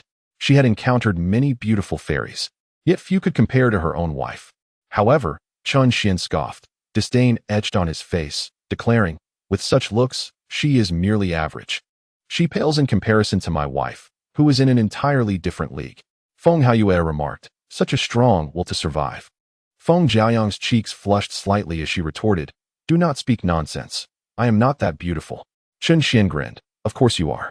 Hearing Chun Xian's words, Xiao Zixuan felt a surge of resentment. Could he not speak ill of her in a more discreet manner? Must he say it right in front of her? It is utterly outrageous. Is her appearance merely ordinary? If so, then there is nothing worthy of admiration in the entire celestial realm. Ahem, dear fairy. May I inquire as to the purpose of your visit to my humble abode? Observing that Chun Xian and Feng Jiaoyang had neglected the fairy, Feng Haiyue could not help but feel a twinge of compassion for her. Clearing his throat, he turned to Xiao Zixuan and asked, What brings you here? Upon hearing Feng Haiyue's words, Xiao Zixuan took a deep breath, suppressing her rising fury, and inquired of Chun Xian, Are you Chun Xian? Have you ever been to the great wilderness Immortal City? The great wilderness Immortal City? Chun Xian thought, puzzled. What if I have been there? And what if I have not? That's not for you to concern yourself with. Simply answer whether you have or have not visited. Xiao Zixuan replied coldly. Annoyance flickered within Chun Xian. Dear fairy, while I am open to conversing with you, I find your tone quite unappealing. If you have no other business, I kindly ask you to leave. This is a private banquet with my wife, and we do not entertain outsiders at this time. I hope you understand. Xiao Zixuan's expression changed abruptly. She had been issued an eviction order? Anger surged within her. However, Chen Xian paid her no heed and turned to Feng Jiaoyang, asking, "My dear, are you full? If not, I can prepare more for you." Feng Jiaoyang's cheeks flushed, and she retorted, "I don't have such a large appetite. I am not a pig." Chen Xian smacked his forehead in frustration. "Write my apologies. Would you like something to drink instead?" Seeing that Chen Xian had completely disregarded her, Xiao Zixuan felt her anger boiling over. "Fairy, please do not take offense. My brother-in-law is merely jesting." Feng He interjected quickly to ease the tension. He then turned to Chen Xian and asked, "Brother-in-law, have you or have you not been to the great wilderness Immortal City?" Chen Xian shot Feng Haoyue a look of disdain. "What business is that of yours? And is it not Li Ruoyan who has turned against you? Do not speak nonsense. My feelings for Ruoyan are as steadfast as the heavens, yet it is indeed unbecoming to neglect a beautiful fairy," Feng Haoyue quickly denied, adopting a tone of sympathy towards Chen Xian. Chen Xian sighed, shaking his head in resignation. "It seems Li Ruoyan has been too lenient with you."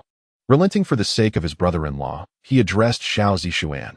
"The great wilderness Immortal City is a major city in the Eastern Realm. I have indeed visited, and I believe many others have as well." "That is correct."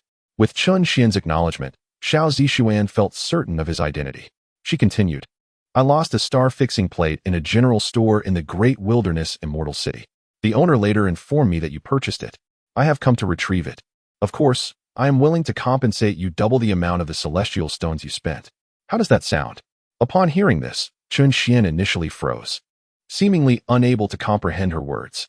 However, he soon widened his eyes in disbelief, staring at Xiao Zixuan. "What did you say?"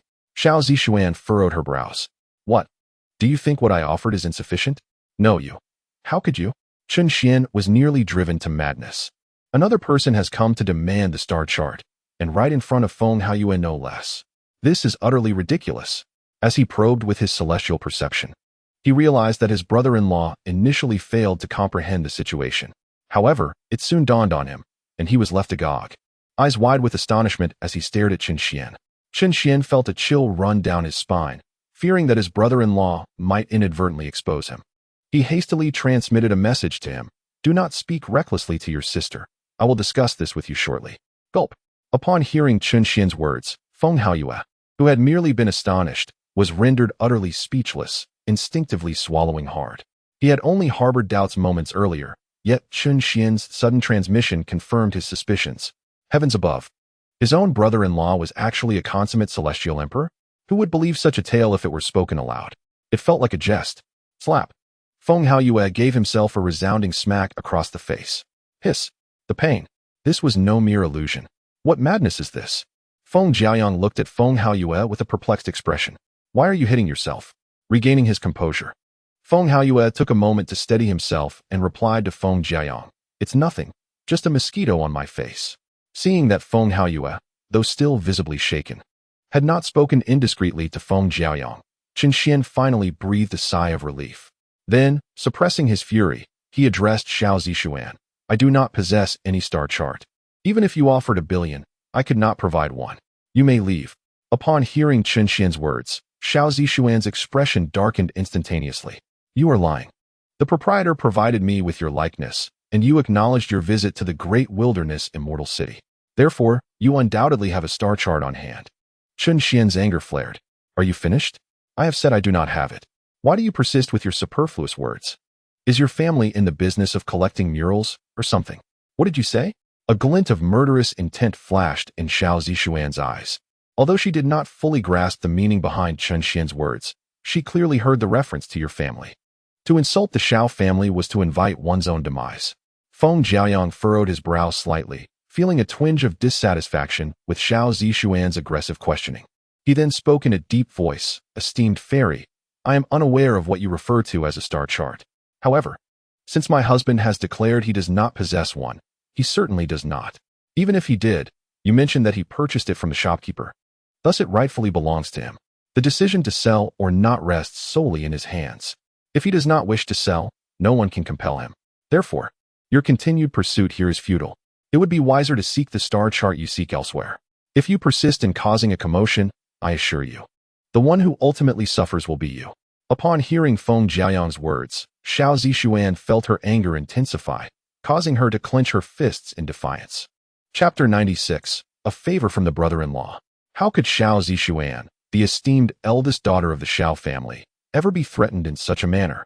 Merely a celestial elder from the Fire Phoenix sacred land and a worthless heavenly fairy. Did they truly believe that hiding within the confines of the Suzaku clan's forbidden city rendered her powerless? The audacity of these ignorant beings. The humiliation she endured today would not be forgotten.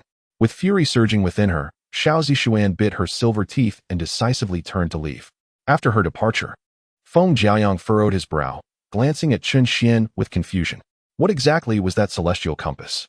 A unique artifact that recorded the locations of various major cities. Purchased for 200 celestial stones. Chen Xian felt a slight calmness wash over him before addressing Feng Jiaoyang. Is that all? Feng Jiaoyang questioned, perplexed. How could a mere guiding object hold such significance? Could it possibly be a keepsake of her kin? How could that be? If it were truly so, she would not so readily discard it. It was more likely that it contained other pertinent information, Chen Xian asserted, shaking his head. Other information? What kind? Feng Jiaoyang inquired. Intrigued. Perhaps it relates to places she has visited, Chen Xian speculated. He wished to examine the celestial compass now, but reconsidered, knowing it would be futile with his wife present. Ahem, brother-in-law, I've finished eating and wish to take a stroll. Would you care to join me? At that moment, Feng Haoyue, filled with curiosity, sought to engage Chen Xian in conversation, hoping for a deeper discussion. Very well, Chen Xian nodded, eager to impart some advice to Feng Haoyue. He then turned to Feng Jiaoyang. Darling, what do you think? Do as you wish. Feng Jiaoyang replied nonchalantly, though a hint of satisfaction crept onto her lips. All right then. I shall accompany Haoyue for a walk, Chen Xian replied with a smile. Daddy, could you bring me back some candied hawthorns? Feng Wanyu looked up, her little face brimming with expectation as she asked Chen Xian. Of course, since it's my precious daughter's desire, I shall certainly oblige, Chen Xian said affectionately, kissing her forehead before departing the courtyard with Feng Haoyue. Upon reaching the bustling street, Feng Haoyue stole glances at Chen Xian repeatedly, hesitating as he struggled to find the right words. Noticing this, Chen Xian remarked, let's find a private room in a tavern where we can chat over drinks. Feng Haoyue's eyes brightened at this suggestion. Great. Brother-in-law, let's head to that tavern up ahead. I have a stake in it.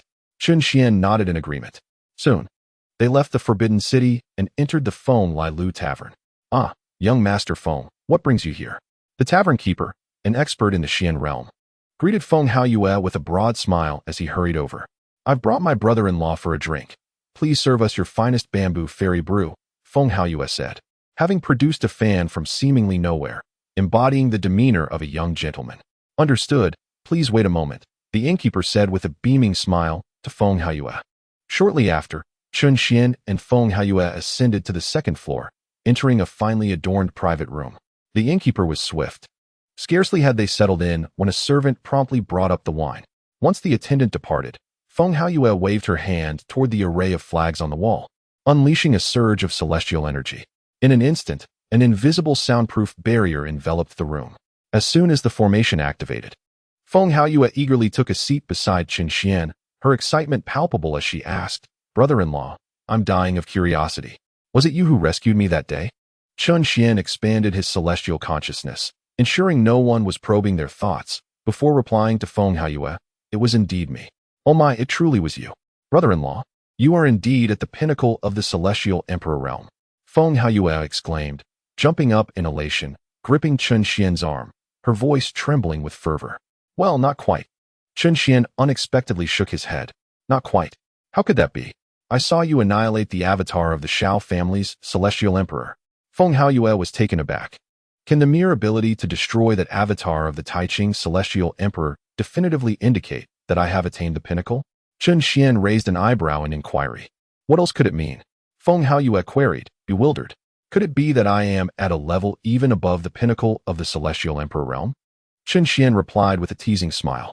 Above the pinnacle of the celestial emperor realm? Feng Haoyue was stunned, her eyes widening in disbelief, almost as if they might pop out of her head as she stared at Chen Xian. She instinctively took several steps back before collapsing onto the floor of the private room. Why you? Are you a celestial sovereign? She stammered, her gaze filled with trepidation. You've hit the nail on the head this time, Chen Xian said with a gentle smile, taking a sip from his wine glass. Feng Haoyue was left in a daze, her mind blank as she sat motionless on the ground, as if she had lost all awareness. A celestial sovereign? Her brother-in-law was a celestial sovereign? How could this possibly be? Observing her profound astonishment, Chun Xian refrained from speaking, allowing her to digest the revelation at her own pace. This wait extended for a considerable span of half an hour. Finally, Feng Haoyue swallowed hard, snapping back to reality, her voice trembling as she asked Chun Xian, brother-in-law, "Do you genuinely care for my sister, or is it merely a fleeting amusement?" Chun Xian's lips twitched, and he replied somewhat irritably, "Of course. It is you and you alone in my heart. What do you think my intentions could possibly be?" Upon hearing this, Feng Haoyue let out a sigh of relief. She harbored no doubts about Chun Xian's words. After all, a celestial sovereign would hardly deceive a mere great luo like her. "Then why have you kept this from my sister all along?" she inquired, her expression now one of confusion. Chun Xian sighed lightly and remarked, "Do you think I desire this? It is merely because, well, never mind. You need not concern yourself with the details. Just know that I have my reasons."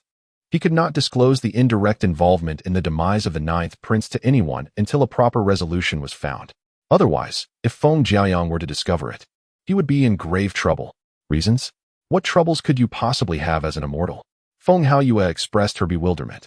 "One cannot comprehend the joys of a fish if one is not a fish," Chun Xian replied with a hint of resignation. "You are not an immortal. How can you fathom the troubles of one?" Such pretentious words, Feng Haoyue retorted, finding herself at a loss for a counterargument. "By the way, brother-in-law, since you are an immortal, could you assist me with a small favor?" Feng Haoyue asked eagerly, rubbing her hands together. "Help? What kind of help?" Chun Xian inquired. His eyes filled with confusion. "Quite simply, I would like you to discreetly teach my old mountain a lesson," Feng Haoyue replied with a hint of excitement. Chun Xian raised an eyebrow. "Are you referring to the patriarch of the Zhuge clan, Lai Zhantian?" "Indeed," Feng Haoyue affirmed with a firm nod. "Why would you have me discipline your father-in-law? What enmity exists between you?" Chun Xian questioned, perplexed. Feng Haoyue snorted. "It is due to his favoritism. Clearly, my wife is the best heir of the Zhuge clan. Yet he insists on choosing Lai Xiaobai, resulting in my wife suffering for quite some time. If only I were stronger, I would have taught him a lesson myself. That's absurd. As an outsider, why meddle in their family matters? Furthermore, it is evident that while Lai Xiaobai may be unreliable, his talents far surpass those of your wife. If I were Lai Zhantian, I too would appoint him as the heir." Chun Xian shook his head in disapproval. "You only see part of the picture," Feng Haoyue scoffed. "My elder brother-in-law possesses talent, true, but it is solely due to the ancestral divine fire of the Zhuge clan nurturing him. Without that divine fire's enhancement, his abilities would be nearly indistinguishable from my wife's." "Ancestral divine fire?" Chun Xian's interest was piqued. "Are you referring to the milky white divine fire within Lai Xiaobai?" "You know of it?" Feng Haoyue exclaimed in astonishment. "I recognized it upon our first meeting," Chun Xian replied. Feng Haoyue sighed in admiration. "An immortal truly is remarkable." "Spare the flattery. Tell me more about this ancestral divine fire," Chun Xian interrupted impatiently, eager to learn more about the secrets of the immortal realm, as they might prove useful one day. Upon hearing Chun Xian's words, Feng Haoyue felt a tinge of embarrassment. After a couple of forced chuckles, he explained, "According to my wife, the primordial celestial fire is the primal essence born from the first vermilion bird of the celestial realm. Its power is not inferior to the 10 great celestial fires, and is even said to rival the celestial furnace Dao fire. However, since the fall of the vermilion bird ancestor, no one has been able to fully harness its might. Then, could it be said that this primordial celestial fire is the treasured heirloom of the vermilion bird clan? Yet, how could such a significant artifact end up with Lai Xiaobai?" Chun Xian inquired with a puzzled expression. "That I do not know. I suspect it might be due to my father-in-law's favoritism," Feng Haoyue replied, shaking his head. Chun Xian remarked, "So, after all this, your grievances towards your father-in-law stem from your own imagination. Brother-in-law, you truly are unmatched." Chun Xian shook his head, and then turned to Feng Haoyue, saying, "It is impossible for me to assist you in dealing with Lai Zhantian, nor could anyone else, as I cannot reveal my identity. If your sister were to discover it, I would be in grave trouble. However, I can assist you with your cultivation." "How so?" Feng Haoyue asked, his spirit lifted with excitement. "First, you must make a heavenly oath, vowing not to disclose my identity to your sister unless I reveal it first. Only after you swear can I help you, Qin Xian stated, fixing his gaze on Feng Haoyue. Feng Haoyue was taken aback and then expressed his hesitation. Brother-in-law, such heavenly oaths are quite terrifying. Perhaps it would be better to forego it. But I assure you, I will not tell my sister about your matters. If I do, I would never reach the celestial monarch realm.